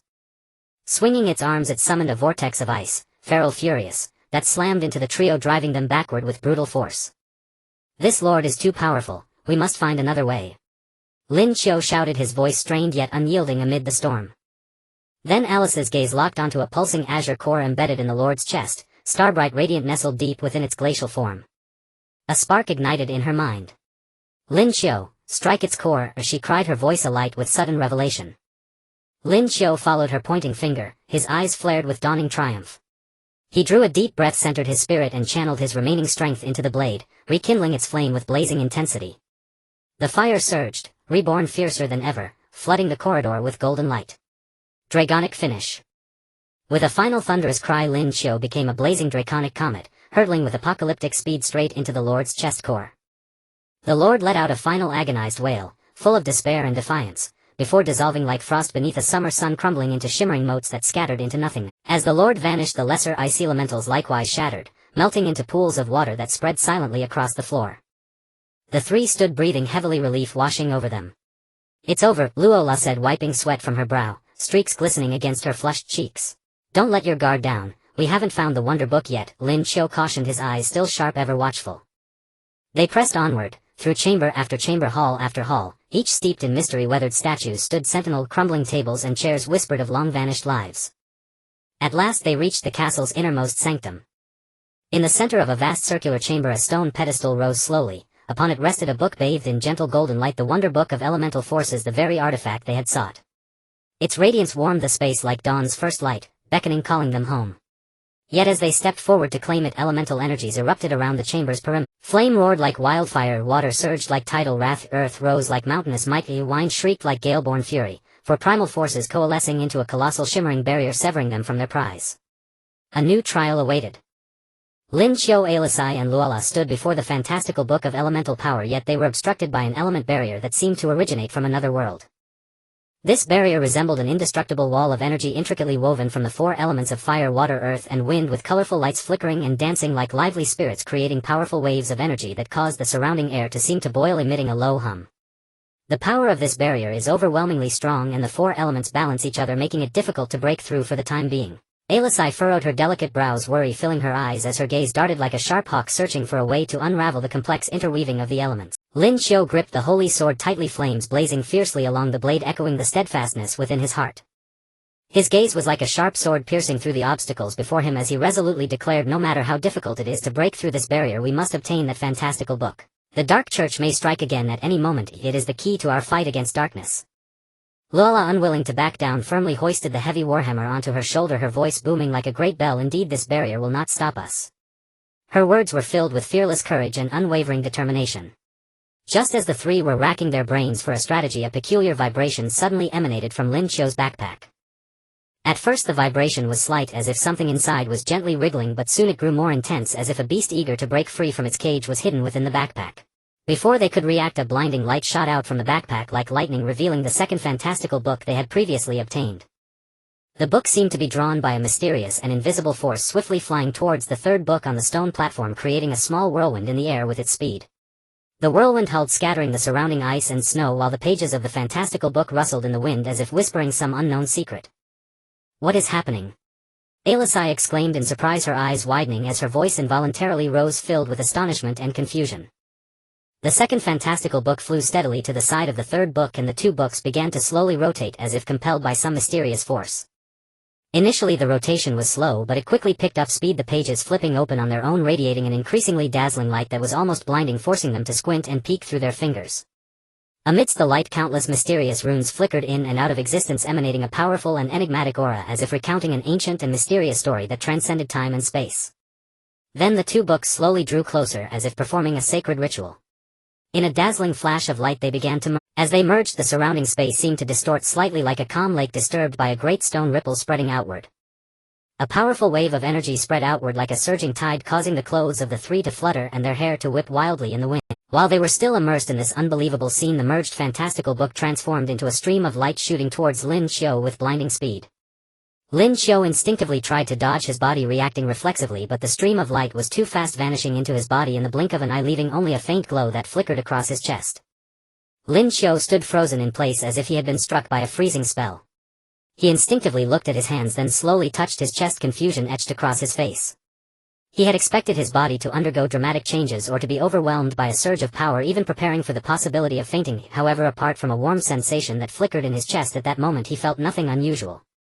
The magical energy within him did not erupt as anticipated, continuing to flow smoothly as usual, and his body showed no signs of discomfort. Everything seemed just as it was before, eerily calm. "Lin Qiu, how are you?" Alisai asked worriedly, her eyes filled with concern as she gently reached out to touch his arm, her gesture as soft as a breeze. Lin Qiu slowly shook his head, a hint of confusion in his tone. "I'm not sure, it feels like nothing happened." Luala leaned in, eyeing him like a curious child, her gaze filled with doubt. "Really? No changes at all? That's so strange." The three exchanged glances, confusion evident in their eyes. Lin Qiu attempted to channel the magical energy within him. It flowed smoothly like well-trained soldiers along its predetermined path, just as it always did. He tightened his grip on the holy sword, the flames atop it burning fiercely as usual, with no signs of abnormality, as if everything that had just occurred was merely a fleeting dream. Just as they were bewildered, a tremendous crash suddenly erupted from outside the castle. The deafening sound was akin to the heavens collapsing and the earth splitting, causing the entire castle to tremble violently. The castle's walls shook as if they were about to collapse, like a pile of building blocks, with stones falling from above, hitting the ground with a dull thud, raising a cloud of choking dust. "What is happening?" Alisai asked in terror, glancing anxiously outside the castle, her voice quivering slightly from fear. Lin Qiu's expression turned grave in an instant. He quickly sheathed the holy sword and said firmly, "We need to go check it out." The three of them hurried towards the castle's exit, their steps hurried and frantic, filled with confusion and vigilance. When they emerged outside, they were stunned by the sight before them. A massive black void had appeared on the icy plain outside the castle. The void resembled a deep demonic eye, continuously spewing forth black mist that rolled like a dark tide. Within the mist, terrifying figures flickered in and out of view, varying in form, some as large as mountains, others flitting about like phantoms. A powerful aura of evil emanated from the void, chilling the surrounding air to the bone, as if they were standing in an ice cellar, each breath piercing their throats with the cold. What is this?" Lola asked in horror, her voice trembling slightly, fear filling her eyes as she tightened her grip on the warhammer. Before they could comprehend the situation, a gigantic black creature burst forth from the void like a cannonball. This creature was mountain-sized, covered in black scales, each scale shimmering with a cold light like sharp mirrors, emanating a terrifying aura. Its eyes glowed like two burning crimson flames, flickering with an eerie light in the darkness. It opened its massive jaws and let out a deafening roar, the sound waves crashing out like a tangible force, sending the snow on the plain flying up into a cloud of white mist. "It seems we're in trouble again." Lin Qiu clenched his fists, his knuckles widening from the effort, his expression serious as steel, yet his gaze held a sense of determination. He knew that this suddenly appeared mysterious void and creature must be intricately linked to the Dark Church, and a more arduous battle was about to unfold. And what secrets did the fantastical book, which had merged without any apparent change, hold? Would it play a role in this crisis? All remained uncertain. Yet Lin Qiu felt no fear within. He turned to look at Alisai and Lola beside him, determination filling his gaze. No matter what awaited them ahead, they would stand together to protect the peace of the world. On the ice field, the biting wind howled across, sweeping up a sky full of ice and snow. The enormous black demon, like a cannonball shot from the depths of hell, burst out from the mysterious black hole. It raised its ferocious head and let out an ear-splitting roar. The roar was like an invisible blade. Wherever the sound waves reached, the surrounding ice blocks shattered into countless tiny ice shards, scattering in the cold wind. Immediately after, more demons of various forms, hideous and terrifying, surged out from the black hole like a black tide, an endless stream. Some had twisted horns, some dragged serpentine tails, and some were covered in spikes. In the blink of an eye, they surrounded the ancient and majestic castle completely. Lin Qiu, Alice and Laura stood back to back, their expressions as grim as if covered in frost, watching the tide of enemies before them with vigilance. Lin Qiu gripped the holy sword tightly, his knuckles white from the strain. Though his heart was filled with doubts about why the fused Wonder Ride book had not yet taken effect, the urgent situation allowed no distraction. "It seems the Dark Church has finally made its move," Lin Qiu said in a low voice, his eyes blazing as he stared at the demon horde, his tone tinged with gravity. "No matter how many come, we will not back down." Laura swung her warhammer forcefully, the weapon whistling through the air. Her eyes sparkled with determination, showing no fear. Alice waved her wand, magical power rapidly gathering around her like nimble spirits ready to attack at any moment. She bit her lip and said solemnly, "Be careful, everyone. These demons look troublesome." Just as the words fell, the demon horde surged toward the trio like raging waves. Lin Qiu was the first to erupt with astonishing momentum, instantly transforming into Kamen Rider Saber, brave dragon form. He charged into the enemy ranks like a blazing meteor of fire. The holy sword whirled in his hand, sending forth crisscrossing flames of sword chi like roaring fire dragons, repelling the approaching demons. The demons struck by the sword chi let out miserable screams, their bodies engulfed in blazing flames, writhing in agony on the ice field. Alice stood steadily behind, chanting incantations.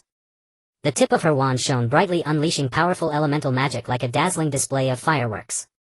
Ice shards shot toward the demons like arrows, freezing them instantly. Fireballs with scorching heat incinerated them to ashes. Lightning coiled like silver serpents, ravaging the demon horde, each strike felling large numbers of demons amid their screams.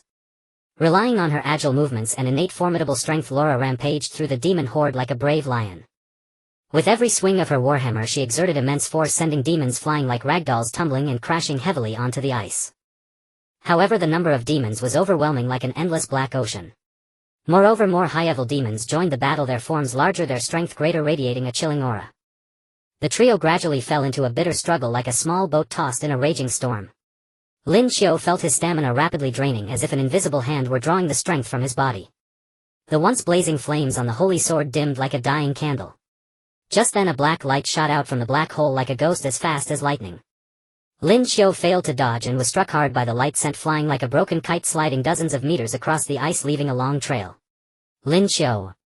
Alice and Laura cried out in terror, their voices filled with worry and fear. Lin Qiu struggled to his feet, his legs weak. Before he could steady himself, a figure slowly emerged from the black hole. This person was none other than the leader of the Dark Church, clad in a black robe that flapped in the cold wind like a banner of darkness. He wore a sinister smile on his face, like a demon in the night, holding an artifact that emitted a strange glow. The light flickering from the artifact resembled a demon's eye, exuding a spine-chilling aura. "You thought finding a few Wonder Ride books could stop me? How naive." The leader sneered, his laughter echoing across the ice field like a death knell. "This is a forbidden artifact equal in rank to the 7 great Wonder Ride books. Today I will use it to merge the power of the 7 strongest demon gods and rule this world." As the leader's words faded, the forbidden artifact emitted a blindingly intense light within which the phantoms of the 7 demon gods flickered in and out of view. The demon gods took various forms, some as massive as mountains, others with countless twisted arms, roaring as if heralding the arrival of darkness. The leader chanted incantations, his voice like whispers from the abyss, as the power of the demon gods began to flow into him without end. Around his body dark energy blazed like black flames, expanding continuously. No, he's about to succeed. Lin Qiu's heart sank. He knew well that once the leader merged with the power of the 7 demon gods, the consequences would be catastrophic. The entire world would be plunged into endless darkness. Without hesitation, Lin Qiu inserted the ancient dragon Wonder Ride book into the sword driver of the holy sword and shouted with all his might, "Transform." Ancient dragon. With the rousing sound effect, a powerful force instantly surged through Lin Qiu's entire body. His armor became heavier, as if forged from ancient stone, gleaming with a mysterious luster. The holy sword blazed with ancient enigmatic flames, as if from the depths of time, carrying the power of destruction and rebirth. Holy sword in hand, Lin Qiu charged at the leader like a fierce ancient beast. However, after merging with the power of the 7 demon gods, the leader's strength had undergone a tremendous transformation, becoming extraordinarily powerful. He merely waved his arm and a black energy wave shot toward Lin Qiu like a black lightning bolt. Lin Qiu raised his holy sword to block, feeling an overwhelming force that numbed his arms. The energy wave was so powerful that it sent him flying, with cracks instantly appearing on his armor spreading like a spider web. The leader strode toward Lin Qiu with a disdainful smile. He swung his palm again, this strike carrying the force of annihilation as if to erase Lin Qiu completely. Wherever the palm passed, the air seemed compressed into solid matter, emitting a sizzling sound. This blow directly shattered Lin Qiu's ancient dragon form, sending him crashing heavily to the ground, blood gushing from his mouth staining the white ice. Lin Qiu. Alice and Laura rushed toward him recklessly, their eyes filled with anxiety and worry, wanting to shield him with their own bodies. Overestimating yourselves. The leader snorted, and with a casual flick 2 black beams shot toward Alice and Laura like arrows. The beams struck them and their bodies were instantly swallowed by the dark power, as if sinking into a black mire, slowly collapsing. No. Lin Qiu let out a despairing roar filled with pain and rage, as if it could shatter the entire ice field. He watched Alice and Laura fall in pools of blood, his heart consumed by self-blame and regret. If only he had been stronger, he might have been able to protect them. Just then the Wonder Ride book fused within Lin Qiu suddenly emitted a soft yet resolute glow, and a powerful force surged into his body like a warm stream. Lin Qiu sensed the rhythm of nature within this power, the agility of wind, the gentleness of water, the heat of fire, the solidity of earth, and the majesty of thunder, along with the unwavering will to protect the world. I cannot lose. I must avenge them. Lin Qiu screamed in his heart, the flame of hope rekindling in his eyes. Supported by this power, Lin Qiu struggled to his feet again, his legs trembling slightly, but his will was unshakable. He took out the Elemental Dragon Wonder Ride book, and inserted it together with the Ancient Dragon Wonder Ride book into the sword driver of the Holy Sword. Instantly his body was enveloped in a multicolored light, within which he slowly transformed into Kamen Rider Saber Elemental Dragon form.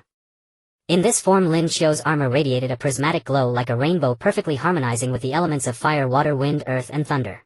The holy sword flowed with energy imbued with the power of nature, as if it were a divine weapon bestowed by the natural world. Elemental Ancient Dragon. Lin Qiu let out a roar filled with vengeful fury and the conviction to protect, and charged at the leader again. The leader looked at Lin Qiu, a disdainful smile curling at the corner of his mouth. A futile struggle. He threw a punch, dark power like a black meteor hurtling toward Lin Qiu. Lin Qiu quickly adjusted his attributes, reinforcing his armor with earth element power. The earth element condensed before him like a solid bulwark, blocking the fierce blow. The collision of fist and armor produced a deafening sound like a mountain crumbling. The immense impact carved 2 deep grooves on the ice beneath Lin Qiu's feet, but thanks to the resilience of the earth element he was not severely injured. However, the leader's attacks did not cease, if they came like a storm. He followed up with a flying kick, dark energy swirling like a black cyclone toward Lin Qiu. Lin Qiu had no time to dodge, so he adjusted his attributes again, this time using water element to neutralize the attack. The yielding nature of water cushioned the impact of the dark energy like a mother's embrace. But the leader's strength was still overwhelming, if the kick sent Lin Qiu flying, tumbling through the air before landing heavily on the ground. Seizing the moment while Lin Qiu was still recovering, the leader rapidly gathered dark energy with both hands, forming a massive black energy sphere that spun and compressed like a dark vortex. The sphere emanated a terrifying aura, as if it would devour everything.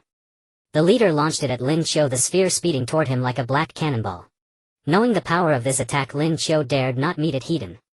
He channeled wind element power to make his body nimble as a feather in the wind, swiftly dodging the energy sphere. At the same time he swung his holy sword, combining fire and thunder elements to unleash a lightning-imbued flame sword chi like a dragon wreathed in lightning, charging at the leader. The leader sneered and lightly waved his forbidden artifact, effortlessly deflecting Lin Qiu's sword chi. Then he attacked again, releasing wave after wave of dark energy surging toward Lin Qiu like a black tide. Under this relentless assault, Lin Qiu began to struggle, more cracks appearing on his armor and the multicolored light dimmed. Finally the leader unleashed his most powerful strike, gathering all the power of the 7 demon gods into his hands, forming a massive black vortex. Within the vortex, dark energy raged wildly, emitting spine-chilling roars. The leader hurled the black vortex at Lin Qiu like a storm of darkness. Lin Qiu tried to block, but the power gap was too great. The blow directly knocked him out of his transformation. Lin Qiu fell to the ground, battered and bruised, his body covered in wounds, blood staining the ice beneath him. His consciousness gradually faded and the world before him became a blur. He looked up at the sky, his heart filled with despair. Was it all going to end? Lin Qiu heavily collapsed on the icy plain, surrounded by what seemed like a dark curtain tightly enveloping him, as endless darkness and despair surged toward him like a tidal wave, completely drowning him. The familiar figures of Alice and Laura lay quietly not far away, resembling two withered flowers. The blood flowing from their bodies spread recklessly across the pristine white snow, the vivid red piercing Lin Qiu's heart like sharp blades. The leader of the Dark Church stood tall before the massive black void, resembling a demon from the abyss. He emanated a terrifying aura infused with the powers of 7 great demons, a presence so palpable that the surrounding air twisted and warped in its wake. The monstrous beings roared and shrieked behind him, their cacophony sounding like an evil symphony heralding the impending victory. Lin Qiu's consciousness gradually became hazy, each wound on his body sending waves of excruciating pain, and the deep despair within him felt like a fall into an abyss, nearly consuming him whole. Yet in that final moment before his life would flicker out, the fantastical book merging within him seemed to sense its master's dire straits, suddenly beginning to tremble violently, radiating a series of intense, almost blinding lights. The light pierced through his body like a multitude of swords shooting toward the distance, as if it contained some mysterious summoning power urgently calling for something. In a place seemingly distant enough to transcend countless times and spaces, the other 3 fantastical books, carefully guarded or hidden by various factions, seemed to be drawn by an invisible yet powerful force and broke free from their shackles. They instantly transformed into 3 brilliant streams of light and sped toward Lin Qiu with the force of tearing through the skies. Like shooting stars, they broke through numerous obstacles, traversing vast mountains and lakes, and in the blink of an eye they had arrived beside Lin Qiu. The 4 fantastical books and the 3 that flew in began to slowly rotate in midair, their brilliance growing increasingly dazzling, as if the surrounding space could not bear the weight, starting to warp and twist violently. Subsequently, the 7 books gradually came closer, as if a mysterious attraction had developed between them, beginning to merge slowly. At the moment of fusion, a wave of power so strong it was suffocating spread outward like ripples emanating from their center. This wave of energy sent the snow on the icy plain swirling chaotically like snowflakes in a tempest, and the previously arrogant monsters were also shaken off balance by this formidable force, emitting cries of terror. As the fusion process completed, a massive tome radiating with multicolored light slowly appeared in the air. The cover of this book was inscribed with ancient and mysterious runes, each rune shimmering with a unique and enigmatic glow, as if narrating the secrets of the birth and development of the universe. This was the legendary Omniscient and Omnipotent book, which bore all the wisdom and power of the world finally manifesting upon this icy plain. The Omniscient and Omnipotent book slowly opened, and as the pages turned, beams of light burst forth like the radiant light of countless stars. In the blink of an eye, 10 sacred swords, each emanating different glows, whistled out from the book, slowly revolving around Lin Qiu. These sacred swords varied in form, each radiating a unique aura, as if they were the very embodiment of the forces of nature. Some burned with fierce flames, their heat wild and unrestrained, as if they could incinerate all things. Others flowed with gentle waves of water, soft yet containing boundless power, as if they could embrace everything. Some flickered with dazzling lightning like serpents of electricity, leaping with a breath of destruction. Others were enveloped in heavy earth dust, solid and stable, symbolizing eternal guardianship, while others were wrapped in swift winds, the gales howling past, showcasing agility and speed. Lin Qiu gazed at this dreamlike scene before him as if a bright lamp had been lit in his heart, surging with intense hope. He gritted his teeth, struggling to rise from the icy plain, his gaze resolute as he reached out to grasp one of the sacred swords engulfed in flames. The moment he grasped the sacred sword, a powerful force surged into his body like a torrential flood, filling his once nearly crumbling body with vitality, as if a withered tree had encountered spring, rejuvenating. Immediately, the other 9 sacred swords seemed to respond to some call, flying toward Lin Qiu and merging into his body. Lin Qiu felt the power within him erupting like a volcanic explosion, so potent it seemed ready to burst his body apart. He took a deep breath, striving to calm the shock and excitement within, channeling this newfound energy and firmly grasping the sacred sword blade driver in his hand. Transform! Lin Qiu shouted with all his might, his voice resonating like a great bell across the icy plain, as if to shatter the dark world. With Lin Qiu's call, the Omniscient and Omnipotent book transformed into a brilliant beam of light, instantly merging into the sacred sword blade driver. The driver emitted a blindingly intense light, enveloping Lin Qiu entirely. Amidst the light, Lin Qiu's body began to undergo a marvelous transformation, a completely new set of armor slowly materializing. This was the unprecedented Kamen Rider Saber 10 sacred blade form. Lin Qiu's new armor shimmered with multicolored light, every part engraved with mysterious and ancient runes, as if they were spells from antiquity, exuding a powerful and awe-inspiring. On his helmet, 10 beams of light converged, forming a unique and dazzling emblem symbolizing the immense power of the 10 sacred swords he possessed in that moment. Lin Qiu, holding the flaming sacred sword, fixed his determined gaze upon the leader of the Dark Church, the despair in his eyes having been replaced by a burning resolve and anger. "You will not succeed. Today is your end." Lin Qiu roared, his voice filled with an indomitable determination. The leader looked at Lin Qiu's new form, a hint of surprise flashing across his face, but he quickly regained his usual disdain. "Even if you have gained new power, it is futile against absolutes." The leader's voice was cold and arrogant, as if Lin Qiu's resistance were merely a futile struggle in his eyes. With that, the leader swung the forbidden artifact in his hand, unleashing a black energy wave that shot toward Lin Qiu like a bolt of black lightning. Wherever the energy wave passed, the hard icy plane was instantly torn apart, leaving a deep chasm as if the earth trembled in fear of this. Lin Qiu showed no fear, his gaze resolute as he swung the sacred sword in his hand, unleashing a flame sword energy like a great dragon charging toward the black energy wave. The flame sword energy collided with the energy wave, producing a deafening roar, the powerful energy fluctuation sending the surrounding monsters flying, their pitiful cries echoing as they rolled helplessly in midair. Seeing this, the leader quickly formed seals with his hands, chanting incantations to summon the phantoms of the 7 great demons. The phantoms of the 7 great demons surrounded the leader, emitting chilling roars, the overwhelming pressure making the surrounding air feel as if it had solidified, becoming thin and heavy. Die! The leader shouted, his voice filled with evil power as the phantoms of the 7 great demons simultaneously opened their bloody maws and lunged fiercely at Lin Qiu. Lin Qiu took a deep breath, focusing all his energy, summoning the power of the 10 sacred swords within him. He plunged the flame sacred sword into the sacred sword blade driver, then swiftly pressed the button on the driver. 10 swords might. With a resounding effect, an astonishing surge of power erupted from Lin Qiu. He drew a sacred sword gleaming with lightning from the driver, swinging it fiercely toward the charging demon phantom, unleashing a net-like lightning sword energy. The lightning sword energy struck the demon phantom accurately, instantly pushing it back, the phantom emitting a pained roar. Immediately Lin Qiu unsheathed another sacred sword flowing with water waves and unleashed a crescent-shaped water blade sword energy. The water blade sword energy and the lightning sword energy complemented each other, the hard and the soft neutralizing the fierce attacks of the demon phantom, splashing colorful water droplets and lightning. Seeing his attacks blocked, the leader's anger surged and a ferocious expression appeared on his face. He swung the forbidden artifact again, gathering the powers of the 7 great demons into a massive black energy ball radiating a terrifying aura as if it sought to devour all existence, shooting madly towards Lin Qiu. Lin Qiu looked at the incoming energy ball, his gaze as firm as iron. He quickly sheathed the lightning sacred sword and water sacred sword back into the driver, gripping tightly onto a sacred sword enveloped in earth dust and another wrapped in fierce winds. Earth's guardian wind's blade. Lin Qiu shouted, perfectly merging the powers of the 2 sacred swords. The earth elements rapidly coalesced before him into an incredibly solid shield, towering like a mountain, unbreakable. The wind elements transformed into countless razor-sharp air currents, swirling rapidly around the shield, emitting a shrill howling. The black energy ball collided brutally with the shield, producing a sound that shook the eardrums. The immense impact forced Lin Qiu to stagger back a few steps, but with the powers of the earth shield and wind blade he successfully withstood this fatal blow like a pillar. Seizing the opportunity during the leader's attack, Lin Qiu charged toward him like a tiger descending a mountain. He swung the 2 sacred swords in his hand incessantly, the powers of earth and wind intertwining, forming powerful and unpredictable attacks like a tempest carrying giant stones toward the leader. Hastily cast dark magic to defend, but Lin Qiu's assaults were too fierce, like a storm, and he gradually found himself unable to cope, beads of sweat forming on his forehead revealing a hint of panic. Seeing this, Lin Qiu was overjoyed, pulling out the other sacred swords and unleashing the full power of all 10 sacred swords without reservation. Final 10 sword strike.